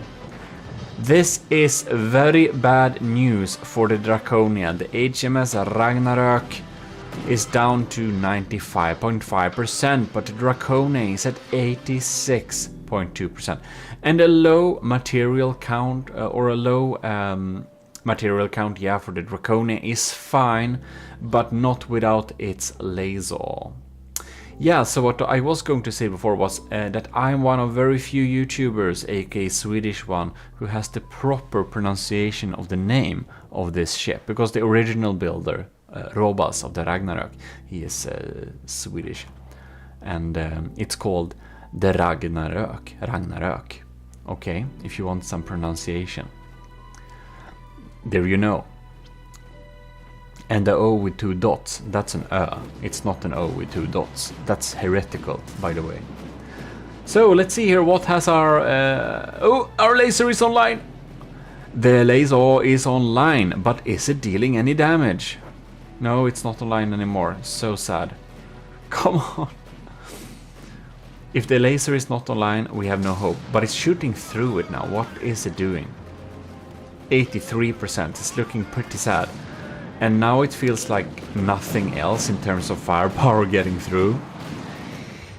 I'd be very surprised if the Draconia is flipping this battle around at this point, because man, we are at the material disadvantage now. We are basically not dealing much damage anymore, because those Seawis systems take out everything we throw at it. Somehow the laser zaps a little bit. God damn it, our lamps are so lazy. I don't know what it's doing. And I don't know what our laser is doing either. It feels like it's intentionally trying to miss. Oh my god. Oh no, we have some exposed laser components that are not good. Okay, what's going on down here? We have holes, our air pockets, our floatiness, and all that jazz is going on. And yeah, if Brenzo use sabots for those shells, the era ain't doing much for us. They're coming in quick. Bam, bam, bam. Wow. We lost some cram turrets, not that they can get through anyways, but still interesting to know. The laser is a little bit sad. Not even a little bit. This laser shouldn't be very strong anymore, I'd say. And the Draconia lost its turning power.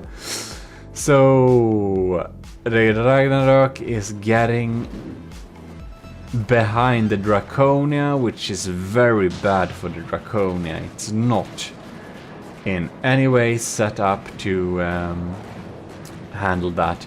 We did take out one turret at least, so like we did something. But now with our laser down, it's like, what are we supposed to do? And the answer is we can't do much. Yeah, these are some quick shots. Somehow the laser is online a little bit again. I do not think it's dealing a lot of damage nowadays. Especially not with the range and stuff like that. It can sustain a good beating though before it goes down. So that's one nice thing with the laser. EMP frying our detection. Probably our detection is pretty crap now. We're probably not hitting very easily. Yep, it's looking dark for the Draconia.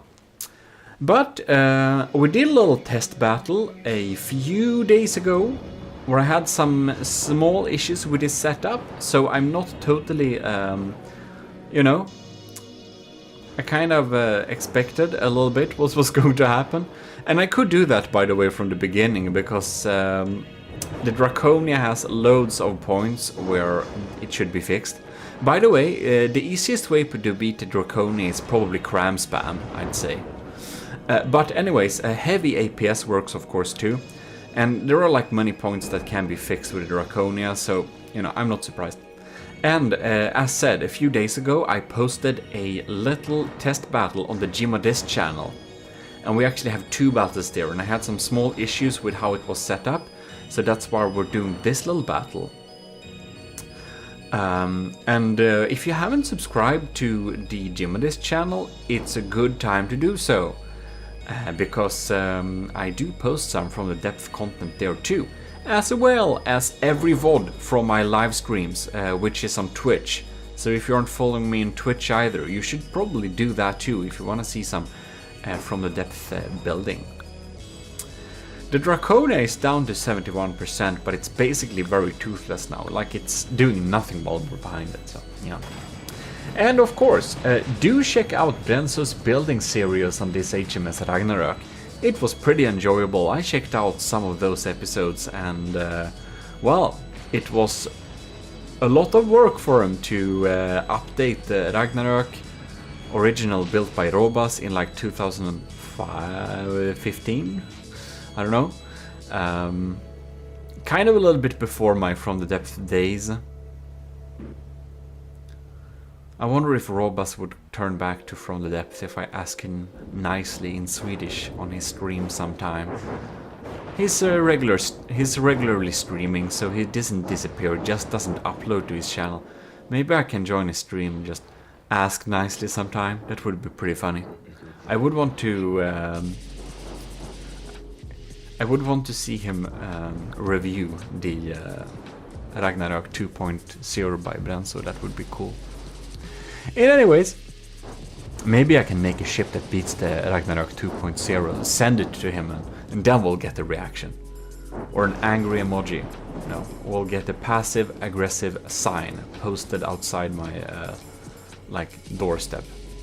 Because that's the Swedish way of passive aggression. We're great at it, by the way. In any case, here we can see that the Draconia is down under 55% and it's 100% certainly losing this battle. Not at all very unexpected, but huge congratulations in any case to Brenzo for the win of this battle, and also awesome little ship. Now, the HMS Ragnarök has a 350-ish material advantage, so it is more expensive than the Draconia, but it has a lower block count. I think it's ish 60,000. We just saw that a frame ago. And as it is a little collab thing, so Brenzo has recorded this thing because I was a little bit tired of watching or like hosting battles versus the Draconia because I get so bad FPS. And Brenzo has recorded this, and I haven't seen this footage yet, so it will be a little... we're gonna experience this together, and I will be like a proper commentator on this little battle. So, to me it looks like the Ragnarök is spawned with the broadside... no? Was it spawned with the broadside towards... who knows? That's kind of a little bit what it looked like, which is kind of weird. I think that the ships should spawn with the noses towards each other, because a broadsider will always be very nice when it gets the broadside out. So it seems we have the hood left, so I can't see the material advantage or disadvantage much at all. But oh, there we go, nice. But here we can see, okay, so we have the Ragnarök is in the lead right now material-wise. So I'm really hoping that the Draconia's laser will take out some of those turrets, because those are pretty dangerous armor-piercing big slugs there. And for the Ragnarök 2.0, Brenzo has spent quite a lot to get a really strong LAM system. So the Draconia relies on absolute missile spam. It's not very... what to say? It's not very refined method of killing your enemy, but it kind of works. But in this case, I think the Ragnarök has so good LAMs that our missiles are actually rarely getting through. So that's something to note there. And these cannons are absolutely shredding up the Draconia's armor here. We have a lot of era armor, so one shot won't give us a critical kill, and this is why our material count is so darn high. We just have so much era armor that going on there. The real thing is if the Draconia's laser will be killed or not. Now we're turning the side towards the enemy here, which is a little bit not so good. Yeah, I'll be real sad when the laser goes, if it goes. It's usually how the Draconia loses, someone is able to take out its lasers. And the Draconia's missile spam is of course causing huge amounts of lag, but it's a thing that makes it kind of strong too. It's just spamming a lot of shots there. We're apparently down to 13 FPS in this battle here now. So yeah. Oh, the Draconia is riding pretty low. I think none of our... I think very few things that we shoot at it actually gets through. Oh, what happened with laser now? Oh no. It hasn't been beaming for a while. That's really bad. It's only 1 minute and 15 seconds into the battle. And if our laser is already gone, that's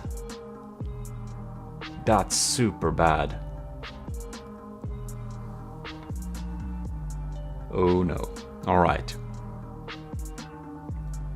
And what's happening there? Is this Seawiz or is that... That's probably Seawiz shooting down our incoming missiles. I don't know how many of our missiles getting through here, but they're absolutely spamming. Yeah. While we're shooting, while the Ragnarök is using APS mainly to take out the Draconia, the best way to take out the Draconia is actually to have big crams, I think. It's pretty slow and its lamps are pretty weak, so big missiles works pretty well too. Yeah. We set up our crams in order to kind of drain the lamps of the enemies. But for some serious strong lamb like this, it might have been a good idea to actually make them make all of them only hollow point. And Draconia is starting to go pretty low here. That's not looking too good. It looks like our main gun is still running. Our main gun is still zapping. Ooh, the laser is online still. That's good. Oh, do we have power problems? No. The lasers seems to be lasing. HMS Ragnarok is at 96% health, while the Draconia is down to 91, which is pretty more normal. We have some bulk. Oh my god. Oh yeah, there we have the steam engine. We have some power problems most likely. We have auxiliary power, but our forwards propulsion should now be seriously sad.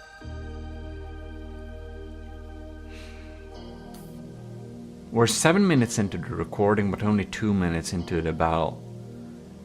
Perhaps Brenzo is having some lag then too.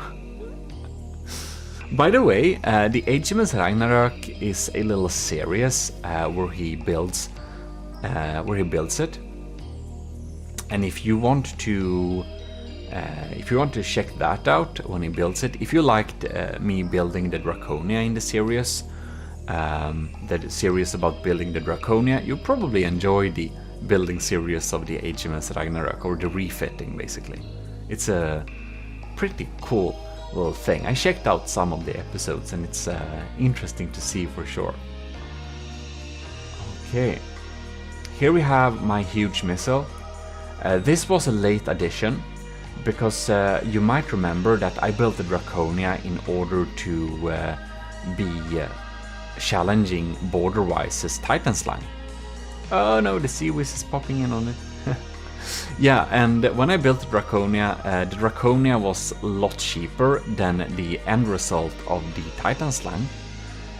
So I basically just slapped on some extra missiles and stuff like that to kind of meet the costs. So the costs, the price tag was 1.8 million, and that's why I added like that huge missile. Is really expensive just to get to the cost. It's not very good. It often hits, but this time I think the HMS Ragnarok's speed kind of saved it a little bit here.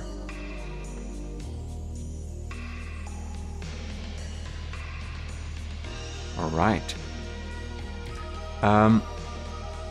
I don't know what's up with the sound.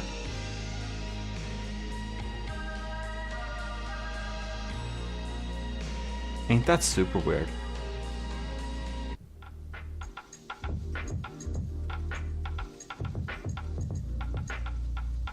This, I don't know. What the hell is this? I don't know if the sound of this battle thing got messed up or something. Weird. In any case, the HMS Ragnarok is still at 94%, while the Draconia is at 85%, but I'm very happy that the laser is still lasing. And I sneak peeked a little bit on an earlier little battle Brenzo did with the Draconia, and at that time the Draconia's small leeching missiles with EMP did take out... oh no, our laser area is very exposed. This looks very scary. Well, anyways, our EMP did take out one of his main turrets just by zapping the weapon controller, because he had forgotten to EMP insulate all the weapon controllers. So I guess he's fixed that, so we won't get that lucky this time. And right now it does look like the Draconia will lose this battle. And, you know, I'm gonna be pretty surprised if the Draconia is able to win this battle. It has a higher block count, yes, but it also has a 300k material disadvantage. And the Draconia's actual cost, if we removed all that extra stuff I added, is probably more 1.6 million. So yeah. In any case, yeah, I'm gonna be real surprised if we win this. But you know, the Draconia has surprised me before. We are definitely going to make a new battleship in the future, because I learned a lot. Like, Draconia is my first proper battleship that I ever built, and I'm very happy with its combat effectiveness, despite all that. So I'm definitely wanna build a new battleship, and hopefully that battleship will be much stronger than what the Draconia is. Will be very interesting. Alright. HMS Hans Majestäts Skepp Ragnarök 2.0 is at 93%, Draconia is at 81%. Man, the Draconia just take ages to kill. I do think our engine is pretty messed up on the Draconia here.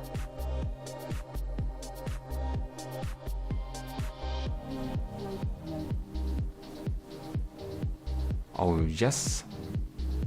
And this is a best of 3, by the way.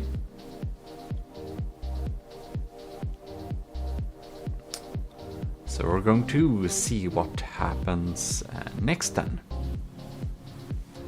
Got some missiles popping in here. Ooh, and the wood metal checkerboard armor. Brenzo did some testing before selecting armor, and the wood and metal checkerboard thing was inspired from the Draconia indeed, because it held up pretty well in the tests. We have some backstacked era armor there as well. I don't know what's making the oh my god, that's some, yeah, right. So so Brenzo did some pretty cool interiors for the Ragnarök as well. The superstructure is like only interiors. Seems our missile spam is getting through. Some of it at least. I guess the lambs are possibly a little bit sad.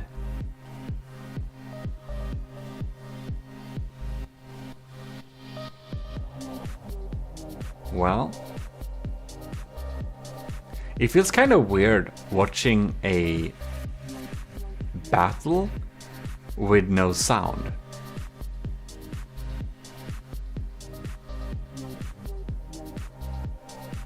Yeah, it's kind of weird. Well,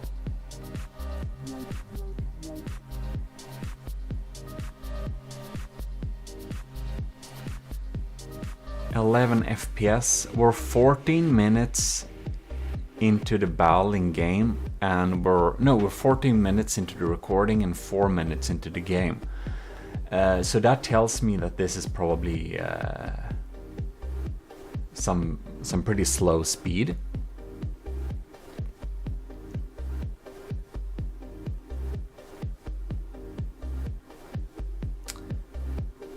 Yes. Kind of 30% speed maybe. Would possibly one could possibly record such a battle at like 50% speed and then speed it up afterwards. Oh my god. My entire main gun turret is absolutely completely 100% gone, and my laser ain't working much at all. Yep, we got some holes in the laser here, so that's probably it. Yeah, you know what? We're gonna sneak peek a little bit what happens in the future. Yep, and as expected, the Ragnarök is winning the first battle because the laser was indeed down and the APS main gun was also down. So since we don't get through much, well, basically nothing more happened during this battle. So then we know we can then go to the next battle and see how well the Draconia performs against the HMS Ragnarok in that one. Well then we have the second little battle here, and I'm gonna see. I must say I'm not okay with the angle that the Ragnarok got to spawn on, because that will make it, like, this is the advantage with having a broadsider. If you can spawn your ship in an optimal angle, you know what, I don't know, I don't really dig that. Spawning your ship in an angle will give a broadside ship the best potential to deal damage. Now a frontsider also has some potential, like it has a big advantage of spawning with the nose forwards because it is a frontsider, the Draconia is a frontsider, and the guns are aimed at pointing forwards. But the disadvantage of having a frontsider like the Draconia is that you can fill your front with so much armor, but there is always a cram cannon and a railgun that will go through that armor. So no matter how much armor you stick in the front of your frontsider, you can always, especially in big battleships, make a gun that goes through that. Yeah, so it will go through that every time.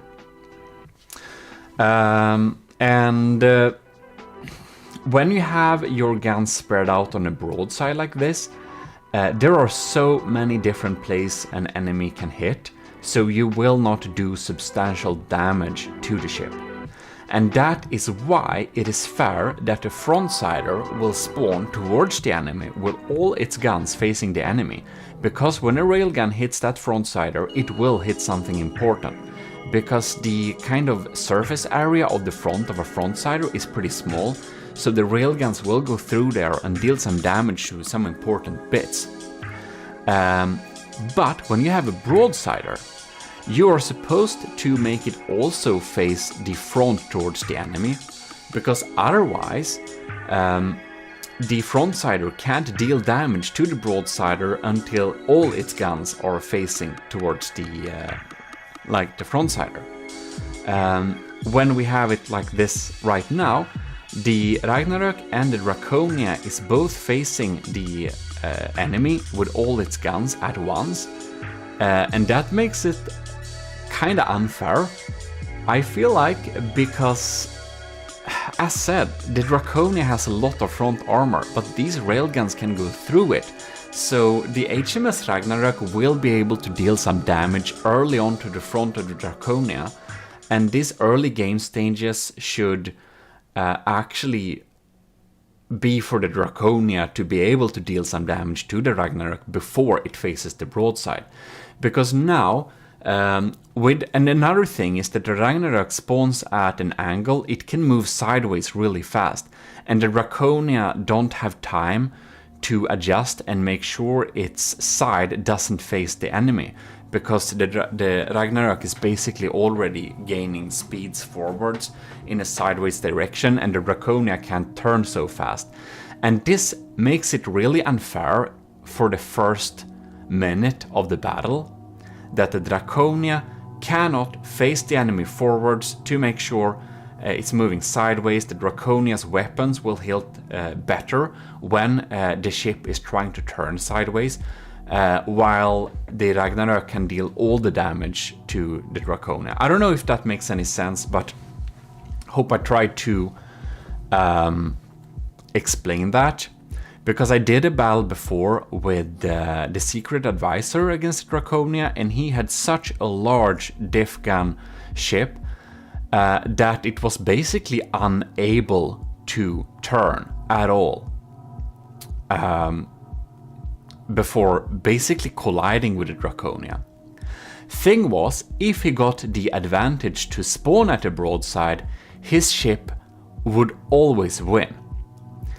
if he spawned forwards facing the Draconia, his ship would not win all of the time, because the Draconia could deal the damage while it was turning. And I kind of feel like if we just imagine like a ship going into like battle and stuff like that, going up to each other, they're probably gonna have their noses towards each other. And after that, they can maneuver to turn. And to spawn a ship with a broadside towards the enemy ready to shoot is really fair against a frontsider. And that's kind of the trade-off. Do you want to be able to move fast sideways and able to dodge missiles and stuff like that? You saw before that Ragnarok was able to dodge the huge missile just by basically being very fast. And that's kind of the pro of having a broadsider or a one-sider. You can go sideways, miss shots, and the trade-off is that you don't get to have all your guns ready from the get-go. The Draconia has all of its guns ready from the get-go, but it basically can't turn and maneuver to not get hit. And that's kind of the trade-off. So I don't think this is fair. I'll need to do battles testing this myself a little bit, but with a broadsider spawning at an angle with all its guns already ready makes it have a firepower, armor, and speed advantage. And it has an armor advantage because a broadsider has so many points to shoot that it's hard to hit anything important every time. Yeah, because the surface area is so large. If you hit the Draconia in the front, you will hit something important. If you have a strong armor-piercing cram shooting the Draconia from the front, which is a very good way to take out the Draconia, by the way, you will go through and hit something important. Yeah, you will. So yeah, I'm pretty sure that the HMS Ragnarok will win this battle too, because it has taken out the Draconia's laser. And no, I will be clear, I think that the Draconia will lose this battle when we test it against the Ragnarok. I do think the Draconia will lose. It has a block advantage, yes, but it also has a 300k material disadvantage. And the Ragnarok, I think I think the Ragnarok is a stronger ship, by the way.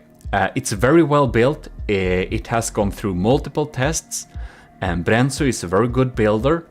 And yeah, it has been tested and polished and fixed, so it's a really good one. It's a really good ship. I do think the HMS Ragnarok is stronger than the Draconia. However, I do not think the setup of this battle is fair. So I don't think this battle isn't valid. While the Ragnarok is most likely going to win this battle, and I think is going to win the future battle also, I do not think that the setup is fair. So I will have to say that I cannot report results from this battle. I do not consider the results of this battle valid. So I will just we'll just watch this battle for fun and see what we can learn for making a future ship.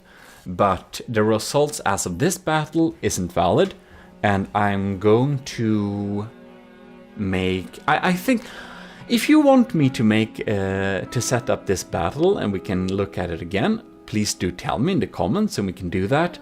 But otherwise, you know, I can probably build a new ship and put that to the test, and that could be pretty interesting to see too. But yeah, spawning a broadsider with the front towards the enemy, I just don't think it's... You'll get the best of both worlds if you do that, and that's in that case it's always best to go with a broadsider if you can spawn with your face towards the enemy. But that's just my opinion. You may not agree. And I still think the HMS Ragnarok is a stronger ship. I want to be clear with that. It's very well built. It's very well set up. So it's not that I think the Draconia will win. I think it has more chances of winning if we spawn them nose to nose as we normally do. But I don't think it will win. Especially not with a material disadvantage. Oh man, the Draconia should probably be pretty happy with the absolutely... we have some pretty heavy era spam in there. Because if we wouldn't have that, we would have... we would have died a lot earlier, I think. But yeah, I think we can... The laser isn't lasering anymore. It has been taken out, so it feels like we can skip forwards a little bit in the battle here. All the Ragnarok's main guns. Yeah, so Brenzo definitely fixed that AI computer issue. He must have. Because none of the turrets have been taken out via EMP. So I think he EMP secured this vessel pretty well. Well, the Draconia just takes forever to kill. It does not sink. It just takes forever to kill. But yeah, so as expected, the HMS Ragnarok won this battle too. But I have a problem with how it was set up, so we may need to redo this battle. If you want us to redo this battle, please post it in the comments, and I'll see if I can make my computer suffer a little bit more. I think this will lag a little bit for me, but honestly, I think the HMS Ragnarok is a pretty unlaggy build. Yeah. It doesn't spam a lot of interceptors, what I've seen, and it doesn't... yeah. I think it's pretty unlaggy, so I think if I'm gonna host this battle, the Draconia will be the laggy part. Not surprised. The Draconia is such a laggy ship, oh my god. And I'm not going to update the Draconia in any way. It is what it is, it's on the workshop. I'm gonna make some new ships, but I'm so tired of updating the Draconia, so that's not gonna happen. But yeah, it was cool to see, and I'll just want to say that I'm very impressed with the build of the Ragnarok, and I think it looks very cool. Yeah. So thanks for Brenzo for sending the footage. While I don't agree with the battle, how it was set up, I will say that the Ragnarok is a fantastically cool ship. It's super awesome. The interiors are so nice, and we might have to make a video about the HMS Ragnarok just in order to showcase the interiors of that thing, because that's some funny stuff. In any case, last time we did a rerun or a run against Setup's Steampunk Turtle, very cool design. So Saito Shepard has also submitted a new version of his ship we already faced. So, against the last iteration of Saito Shepard's Annihilator, the Draconia did win. And now Saito Shepard has installed some HE spam, or this is another version of the battleship, and you can see the very cool signature high contrast design, which he likes to use for his ship. And I think it's very cool with builders who kind of find their own style, so you can kind of see they built it before even knowing who submitted it, and that's pretty cool. So we shall indeed do a little check of this this craft. We have the updated backwards era to really protect from the sides there. Got loads of armor here. Ooh, so many layers. That is cool. It's good. Good with layers. Maybe a little bit overboard with era. Who knows? But very good front protection here with the slopes internally there. Alright, so we are checking it out here. And I think it's pretty funny when Scyther Shepherd builds, he uses colors, so he kind of knows what is where. Which is an interesting method, and probably something I maybe should do. So we have many layers of metal here. Here we got another turret, which is colored blue. And here we have a laser, which is not... It's not EMP insulated, no. It has some surge protectors that it might go through, but you can see it's connected up with metal here. The EMP can go sideways on the these applique panels, and they can still fry the laser parts. It's possible. Hopefully for Scyther Shepherd, the EMP that I have will go for the surge protectors instead, because there are a lot of them. But EMP can actually go sideways for applique panels. And if you want to see that in action, one can check out my EMP insulation tutorial, instant tutorial. You can see that. It seems to be a formidable, very huge LAM system in here, if it doesn't have damage lasers, which we will see soon. Ooh, so many layers of damage. Okay, very cool. And then we have, I think we have some interiors here. Yeah, we got some pretty cool interiors. Actually, Scyther Shepherd's Annihilator Mark IV looks even cooler from the inside than it does from the outside. So here we have some meeting rooms, and we have some beautiful little areas, and we can go down here to this, and I believe that we can go in... That's just detection. And down here in this little mess hall here. Now I can't go in character because this is like a tournament mood. But as you can see, it's like really beautiful. I just love this setup. So it's I don't know, there was this other Swedish YouTuber who made a lot of From the Depth videos in the days, like 2015, called Robaz. And this is like, it feels like a Robaz themed den, I think. It's like no salad there. It's pretty funny, funny guy. It would be awesome to play From the Depth with him sometime. We could even talk Swedish, anyways. Very funny signs here. Mike Waldros, get thick. And, oh, beautiful. Won't read that out loud. And this is really funny. This is even, I think it's one of his videos, cooking. It's like, this is, oh, I think it's from him. But in any case, this is like an actual video playing inside of there.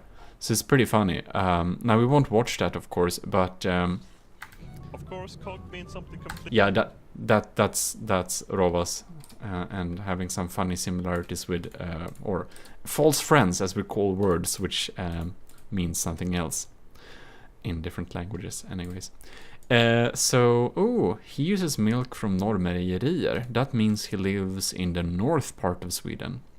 If you didn't know that. Or most likely. So anyways, that's kind of the cool mess hall we have inside of there.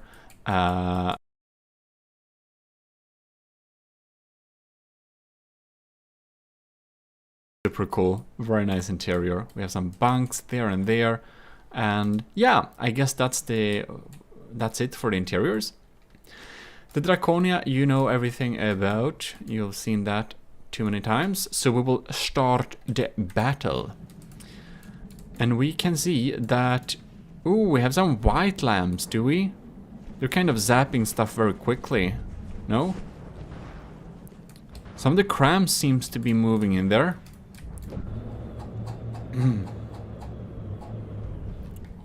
What's up with the turrets? Some of the turrets are not working for some reason. Okay, now it's working. Okay.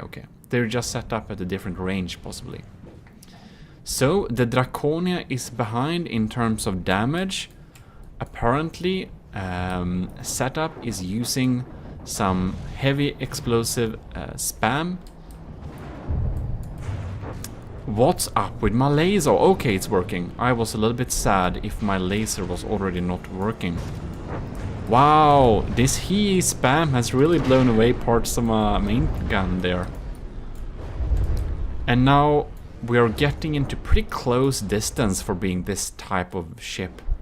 Of course, oh man, some of those mortars actually kind of hit, which is pretty cool. It seems that Cyto Shepherd has some pretty thin deck armor, do we? Yeah.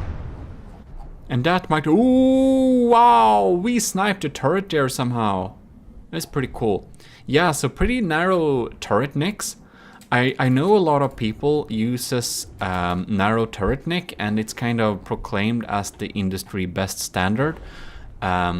I would not agree. I have the unpopular opinion of wanting thick turrets that has a head, and then they're like straight down like cylinders. You know how I build my turrets, and I just feel that's a sturdier way to build turrets.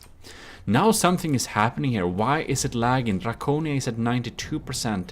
Cyto Shepherd's Annihilator Mark IV DERA is down to 89%. So it is a very small difference in terms of damage. But oh, are we losing? Is the Draconia... It's not despawning, no? What's going on? It's going so low.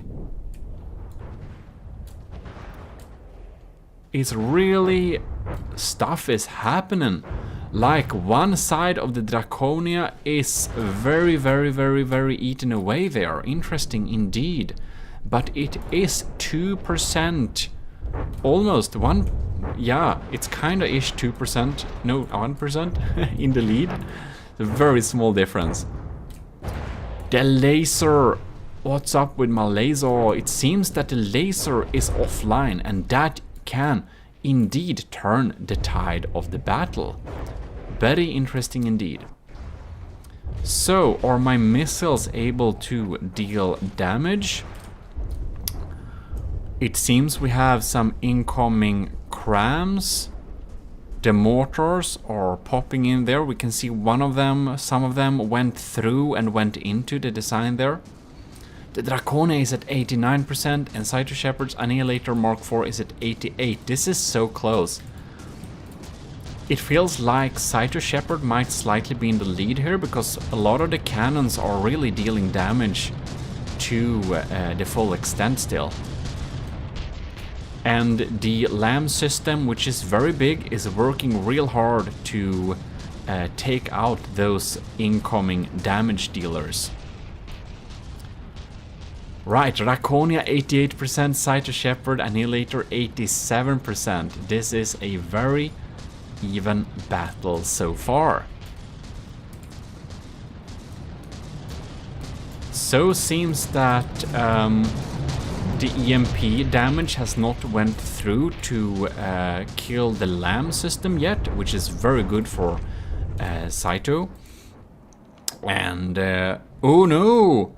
What happened? That cram barrage did make that turret a little bit sad, I must say. This turret is indeed kicking... Oh no, it was only reloading? No? Maybe it's kinda heavily damaged, but not offline. Draconia is at 87%. It's going very low. If it goes too low, if it starts sinking, it will receive penalty points. So keep afloat now, my Draconia. The main gun turret is still online, at least half of it, I think. Yeah, the turret is online, it just have very short barrels. The fast fire guns, they're still online. This one, yeah, they're still online both, that's very good. The huge missile is working. Oh my god! About penalty points for sinking. Cyto Shepherd has went full submarine. Oh my god. Oh yeah, he's submarining. He gained some altitude there again, so... Oh no, his remaining turret is dead. I think this is probably decisive. Saito Shepard does not have a main turret left. The turrets are all sniped away. And the lambs are working hard to not get the missiles incoming. Oh my god! That's some propeller spamming. That's... I think this might be a little bit too many propellers, but okay. Yeah, oh my god, yeah. That's a little bit propeller spamming, I feel like, but whatever floats your boat, literally. Okay. He's not so low anymore, he gains penalty points, but... oh yeah, we actually have some missiles that are dealing damage. So he's not completely out of the game. Oh yes, he is. He's below 55%. I am curious to see if his missiles will get through my anti-missiles. The answer is no. Alright. Yeah, Saito Shepard has definitely lost the first battle. But this is best of 3, of course.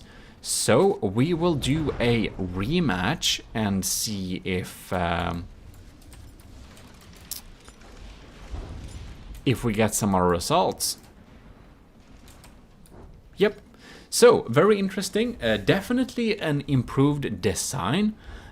We shall, however, see if how the next battle goes. If we need to utilize the best of 3, like the third battle, or if we are going to.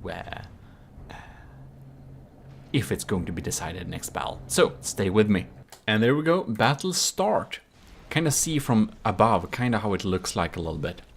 So, I would just want to say thanks to our commissioned officers in the army of GMODIST who is really supporting the channel and making us be able to do some cool videos for you all. So, thanks a lot to Stellar Admiral LCG Canyon, Captain Scooberox 12345, Commander Eugene, Lieutenant Asteria, Cadet Shark 93, and Marty McBacon. And if we have any more people joining, I didn't say your name now because I recorded this video before you were a member of the commissioned officers. And if you want to see what benefits the commissioned officers get, please check the link in the descriptions. And thanks again for being an officer in the army of GMODIST. Right. So the battle is very even so far. I'm happy that my laser ain't offline. It's trying to zap those turrets. It should really focus on zapping those turrets because those turrets are pretty dangerous. We're both basically at 97%, but I do also know that the Draconia is a very big ship and it has kind of weak surface armor, so that it has a lower percentage might actually not mean it's weaker because it loses percentages fast too. It's that. There is that. And for some reason, my laser...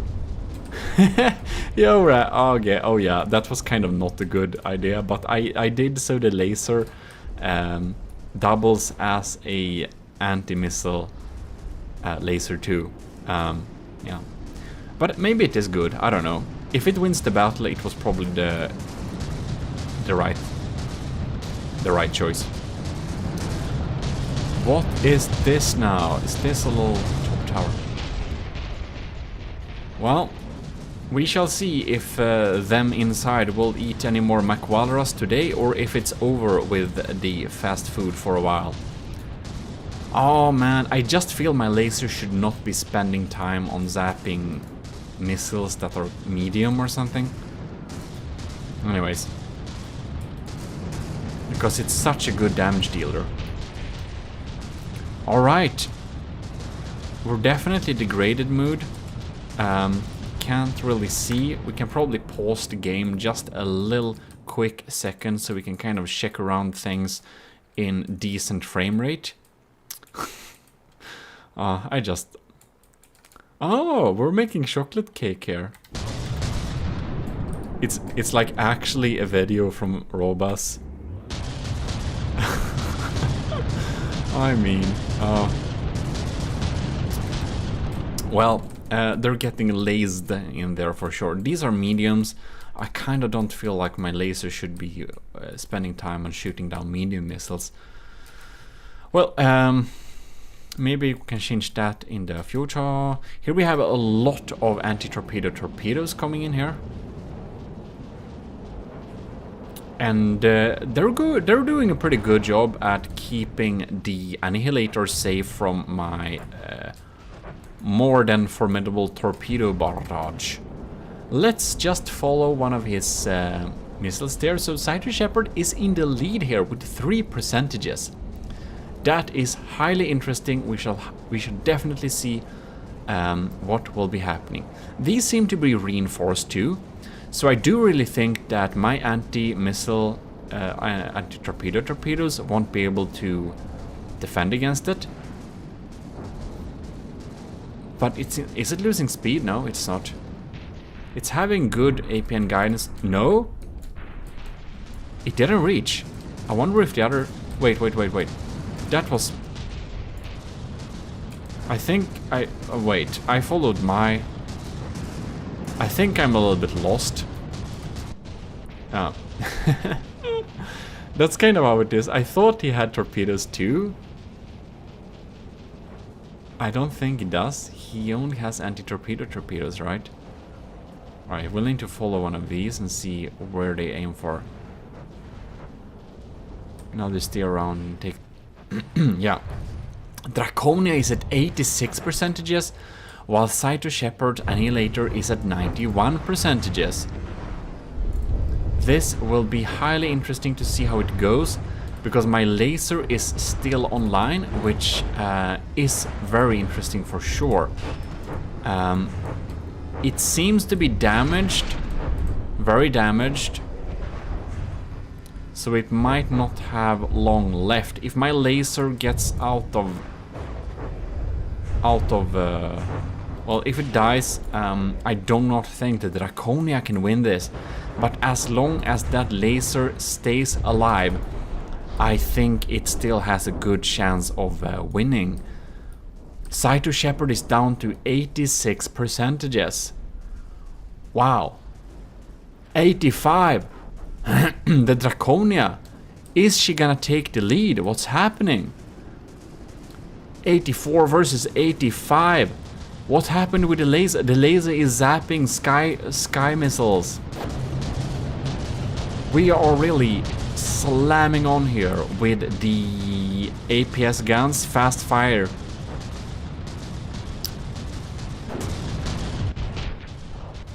Draconia 83, Cyto Shepherd 85.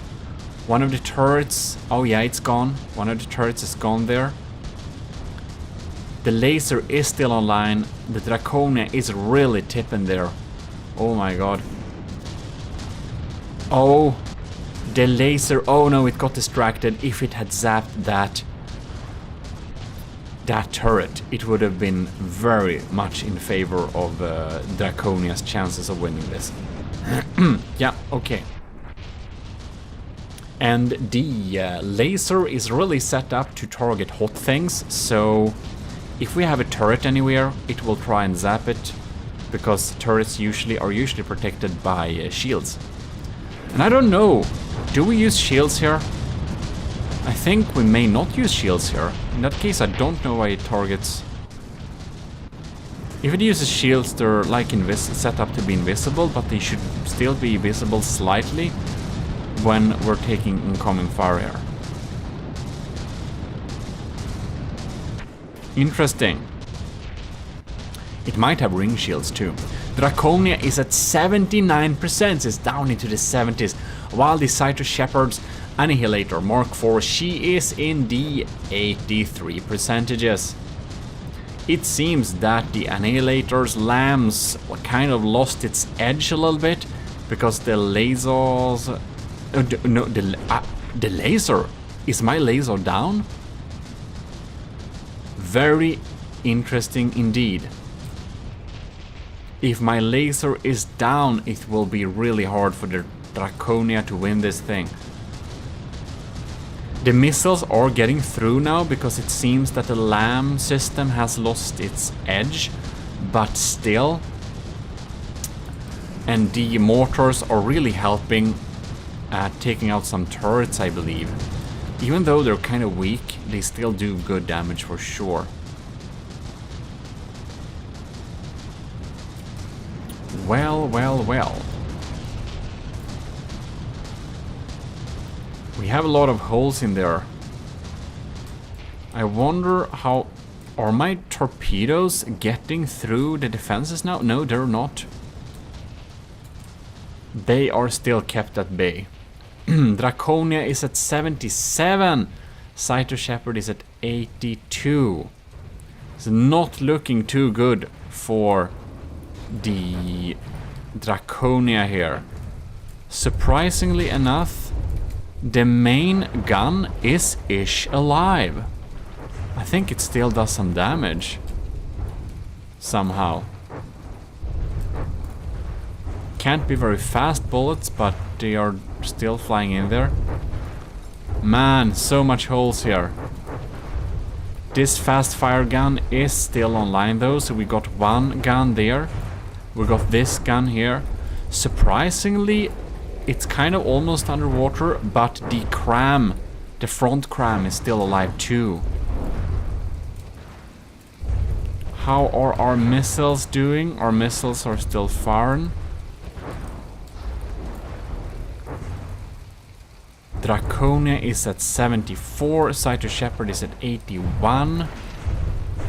Two of the guns are still firing and a swarm of missile is popping in here.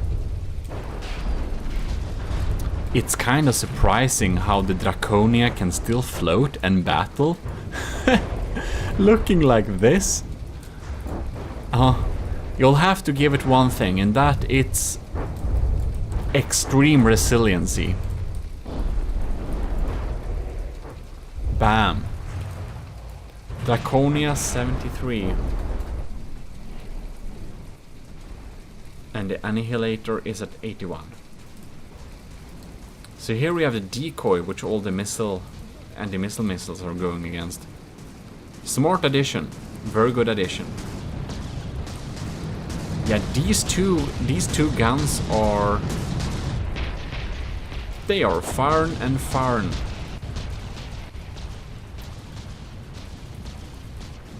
I wonder what type of incoming damage the Draconia is dealing. We have the missiles, I see. But they're doing so small damage. One of the cram hit.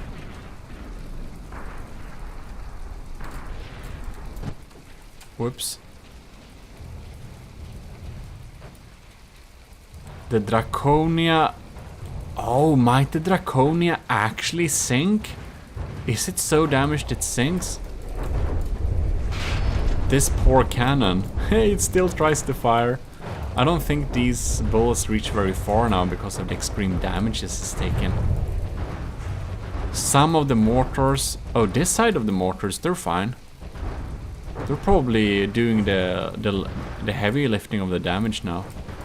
It seems that my other fast fire cannon has gone out of service.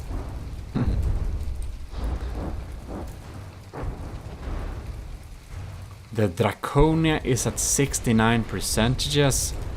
It actually seems like Shepherd's Annihilator will win the second battle, which is very interesting. Then we'll need to decide it by the last, as this is a best of 3.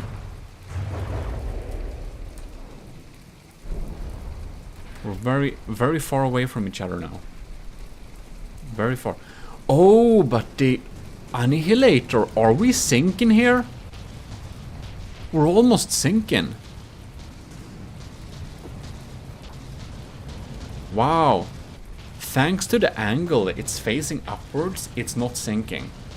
These propellers are floating this boat, if you know what I mean. No, there is not a second... Anyways. Oh, I still do incoming damage. That's interesting. But the Draconia is down at 68%. If it's gonna do any damage... What's happening? Why is Cyto Shepherd's health tanking? it's starting to get penalty points. Is it AI dead? It's ticking down. It's 70. The Draconia is ticking down too. Saito Shepherd is submarining. He is submarining. He's sinking. He has sunk. Oh my god. The Draconia is basically despawning, and the Saito Shepherd's Annihilator is also despawning. Oh my god. Oh, Saito Shepherd is so far. Wow, he almost got DQ'd because of the altitude, but I'm thinking that he's actually AI dead. I don't think the Draconia is AI dead. Or is it? It should be despawning because of the extreme damage though. Wow, that's a so even battle. Draconia is down to 53 percentages, and Saito Shepherd is down to 42. Wow, that's a so even battle. Both ships are basically despawning as we speak. Yeah. I think Saito Shepherd is AI dead. I don't know if the Draconia is too. I think it's only despawning because its materials is below 55 percentages.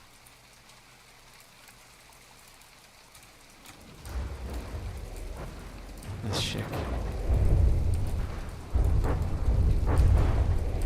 Wait.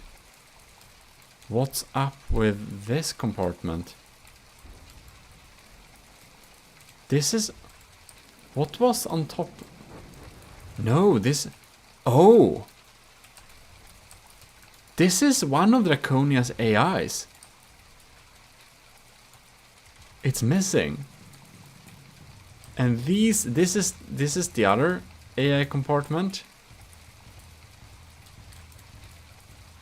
Amazing. And oh, is it gone? It is. Why? Yes. It's AI dead too. Wow. That was so even. Wow.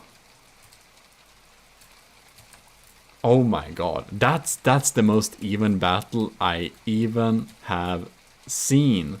We almost reached the 10-minute mark too, and Saito Shepherd lost a little bit before the Draconia. A little bit before the Draconia is despawning. So the point technically goes to the Draconia. But this was so extremely even. I would love to see the third battle just for the fun of it. Because like this was so even. And even though like, you know, rules are rules, the Saito Shepherd's Annihilator did DQ before the Draconia.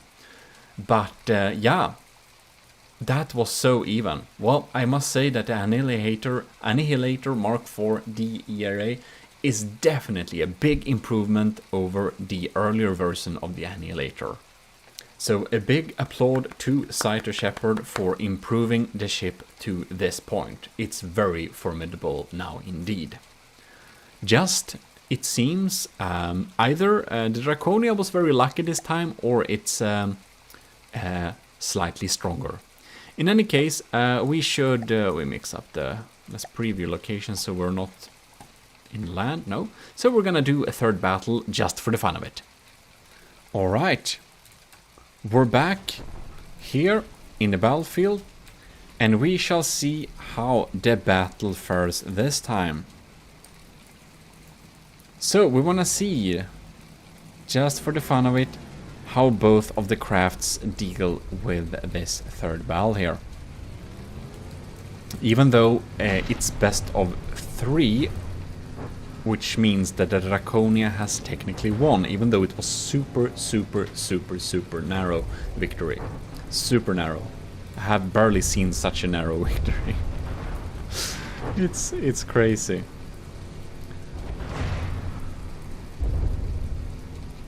Wow, it's so useful having shields. So useful having shields. They're like, I think they're like max strength too. So, how is the Annihilator faring this time here? Mac Walrus and company inside of there. This ship has the greatest interiors. Ooh, the laser is really drilling some holes there. That can really make the Cyto Shepherd's Annihilator lose some... I wanna see what it's aiming at. Oh, it's frying lasers. Oh, it's frying engines. Man, that's really good for the Draconia. If she is eating up that engine, you know, those lambs will not be very scary anymore. Draconia is, however, behind in terms of percentages. But I really think we did a critical hit there on the engine with a laser, just eating through that. Era armor is formidable for sure, but I feel that the Annihilator is doing a much better job against a APS heavy design, probably. Draconia is already down to 93%, so it really has taken some heavy damage for sure. However, the main gun and the laser is still online and poppin', so I am not too worried yet. If it doesn't manage to EA dead all my computers, then it would of course turn very quickly. Cyto Shepherd is in the lead, but what is the laser frying now? If it's being a real good... If the Draconia is being a real good girl, she's gonna fry a turret next. Do it, fry a turret, come on, do it. But unfortunately, it aims against the decoys and the incoming missiles, because, oh man, against Cyto Shepherd, I think the Draconia should not use the main laser to target incoming, like, medium missiles, because that's like a waste of damage.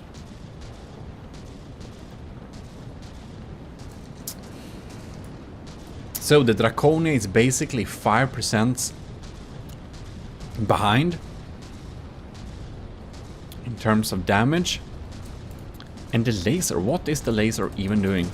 Is there like a heat decoy here or something? Why are we zapping back there? Who knows? I wonder if we damaged some of that engine before, because it really feels like the LAM system, Cyto Shepherd's lambs are not defending it very well. Oh, Cyto Shepherd has gone full submarining. We're doing submarine here. Oh yeah, it seems like he's getting DQ'd because of that. Wow, I think our laser just drilled too many holes in the hull. So it's just sank. Man. Boop. That was the third battle. Well, the second battle was so even. You can see in its time it has really dealt some heavy damage against the Draconia, but the Draconia is indeed the stronger ship, this time thanks to its floatiness. Or it's been extremely lucky all these 3 battles. Wow. In any case, this was a very exciting battle. Thanks a lot, Cyto Shepherd, for updating and improving your ship to this point. It is really formidable, and these 3 battles was really exciting, because it was like... It was hard to know who's gonna win this one. Now we are here for the battle, and this is Cyto Shepherd's Annihilator Remake 2022, cut down version. It was quite too expensive, the first iteration, and it had too many missiles, so my CPU can't just take that. So missile spam is one of the things that would get potential combatant not accepted. But we now gone through it, and it has, or I asked him to fix that, and he has done that. So Cyto Shepherd's Annihilator remake is now a similar cost to the Draconia, and it doesn't use missile spam all over the place. So that's beautiful. And we can see Cyto Shepherd has a very cool, very personal paint scheme, which I haven't seen before. So it's very like these like black and white stripes, and it's looking nice. Ooh, is this? No. What is this? Why is it? Is this alloy, or is it just because I don't see anything inside here? So it looks like rudders kind of, but I don't see any rudder blocks on it. That would be really interesting to see if we would get an explanation how this would work. In any case, we got some big steam propellers here and big guns, and of course we are in the battle mood, so we can't check around everything easily. We seem to have a big lamp system. And ooh, we have cluttered the area with a lot of surge protectors. We have a layer of rubber protecting this thing. Yeah, that's a well-protected EMP setup for this thing. I don't think we'll be frying that very easily. And yeah, we have some spaced armor going on there. We have some wedges in the front here. Looking pretty sturdy, I must say. So, seems that the bulk of the armor is down here. Yeah, and we have some big cool guns and the blue light. So, a cool little custom ship. So let's get this battle started. And we have started to shoot at each other. I'm gonna keep a reasonable angle here. And the cram shells are coming in. Pyop, pyop, pyop. We have a lot of anti-missile missiles going into the waters.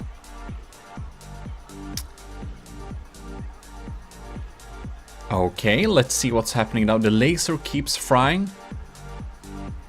Seems that my big missile got taken out. It was also very confused. It had good decoys to just lead it off, and also a lot of AMS anti-missile missiles to just shoot it down. Right, so seems that...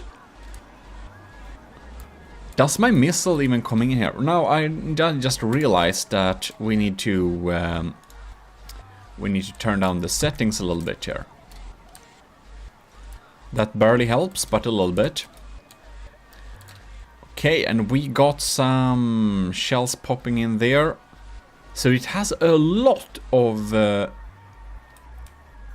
yeah, it's a lot of anti-missile missiles, and it seems that my shots are not coming in here.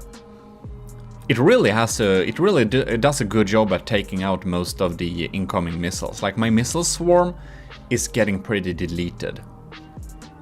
We have some vertical launch missiles there. I think that's decoys. I think it will light up here. Yeah, you can see all my anti-missile missiles went to take that out. They went for the decoy. And that's a nice thing to use decoys for. We pop up decoys in order to make the enemy's AMS system fly to hell. And we can then make our real missiles actually deal damage. So that's pretty cool. I use the same tactic, of course. You can see my decoy going up there. And I'm thinking that a lot of...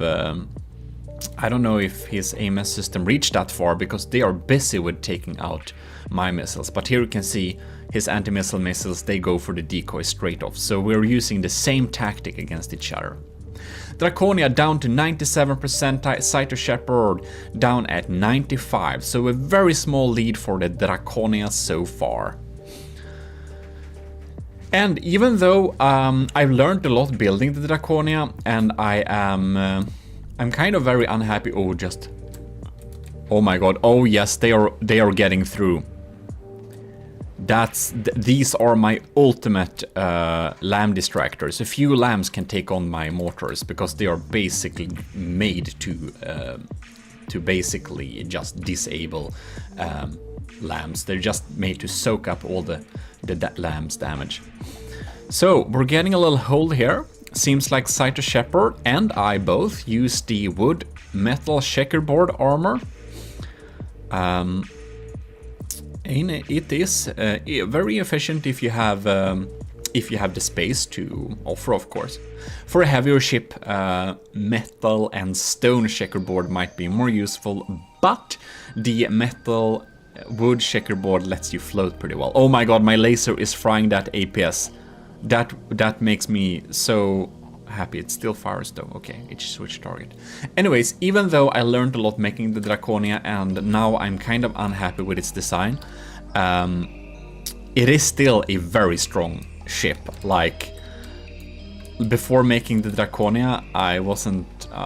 I gotten much better at making ships by making the Draconia, that's for sure. So it's a really formidable ship.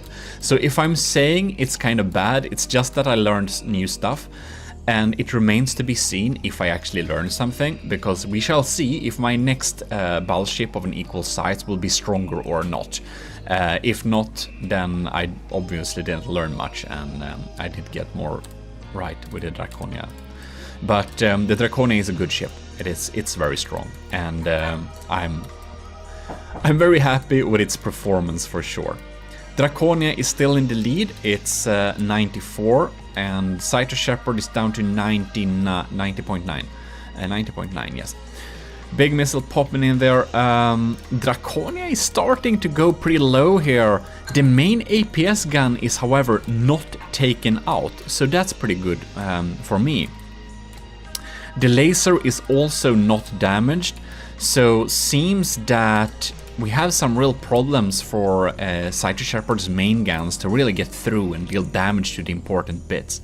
Somehow, the Draconia is pretty safe. It doesn't get much damage here. So we have our anti-missile or anti-torpedo torpedoes popping in there. We're gonna follow my shape charges and see whatever they are up to.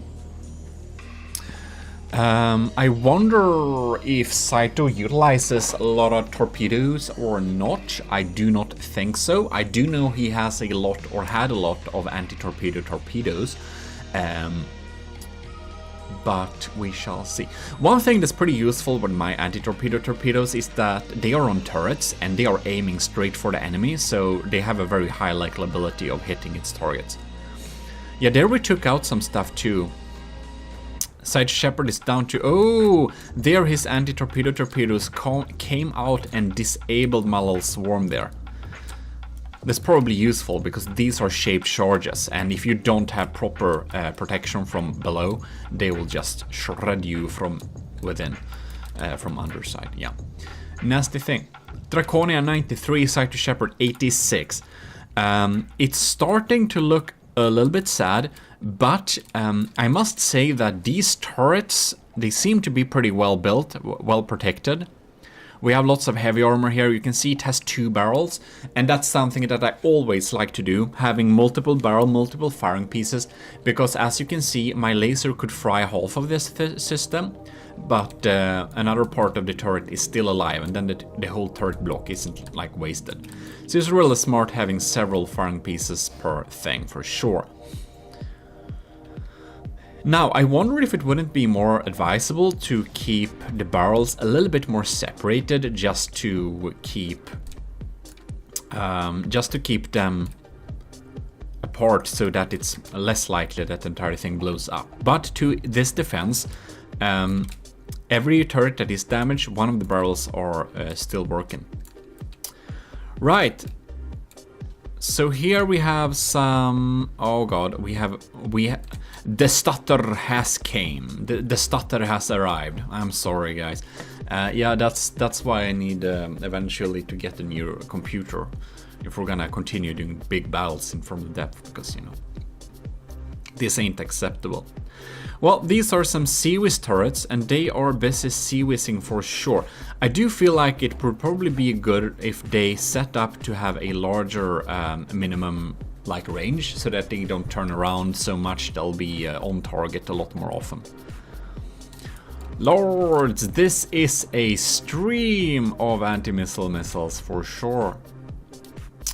Okay, Cyto Shepherd down to 85%, and it seems that the in-game battle time is only 3 minutes, 3 minutes and 40 seconds. So it's like going a little bit in slow motion for sure. But because Scyther Shepherd's turrets are still fighting on pretty heavily, it's no problem there. Seems we are getting through the AMS systems here a little bit, and my laser keeps frying.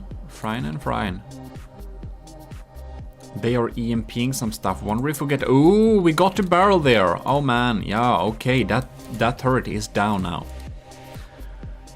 So that probably would change the tides of these battle a little bit quicker. Look here, they're swarming against this little cram shell that just missed. It's a little bit funny.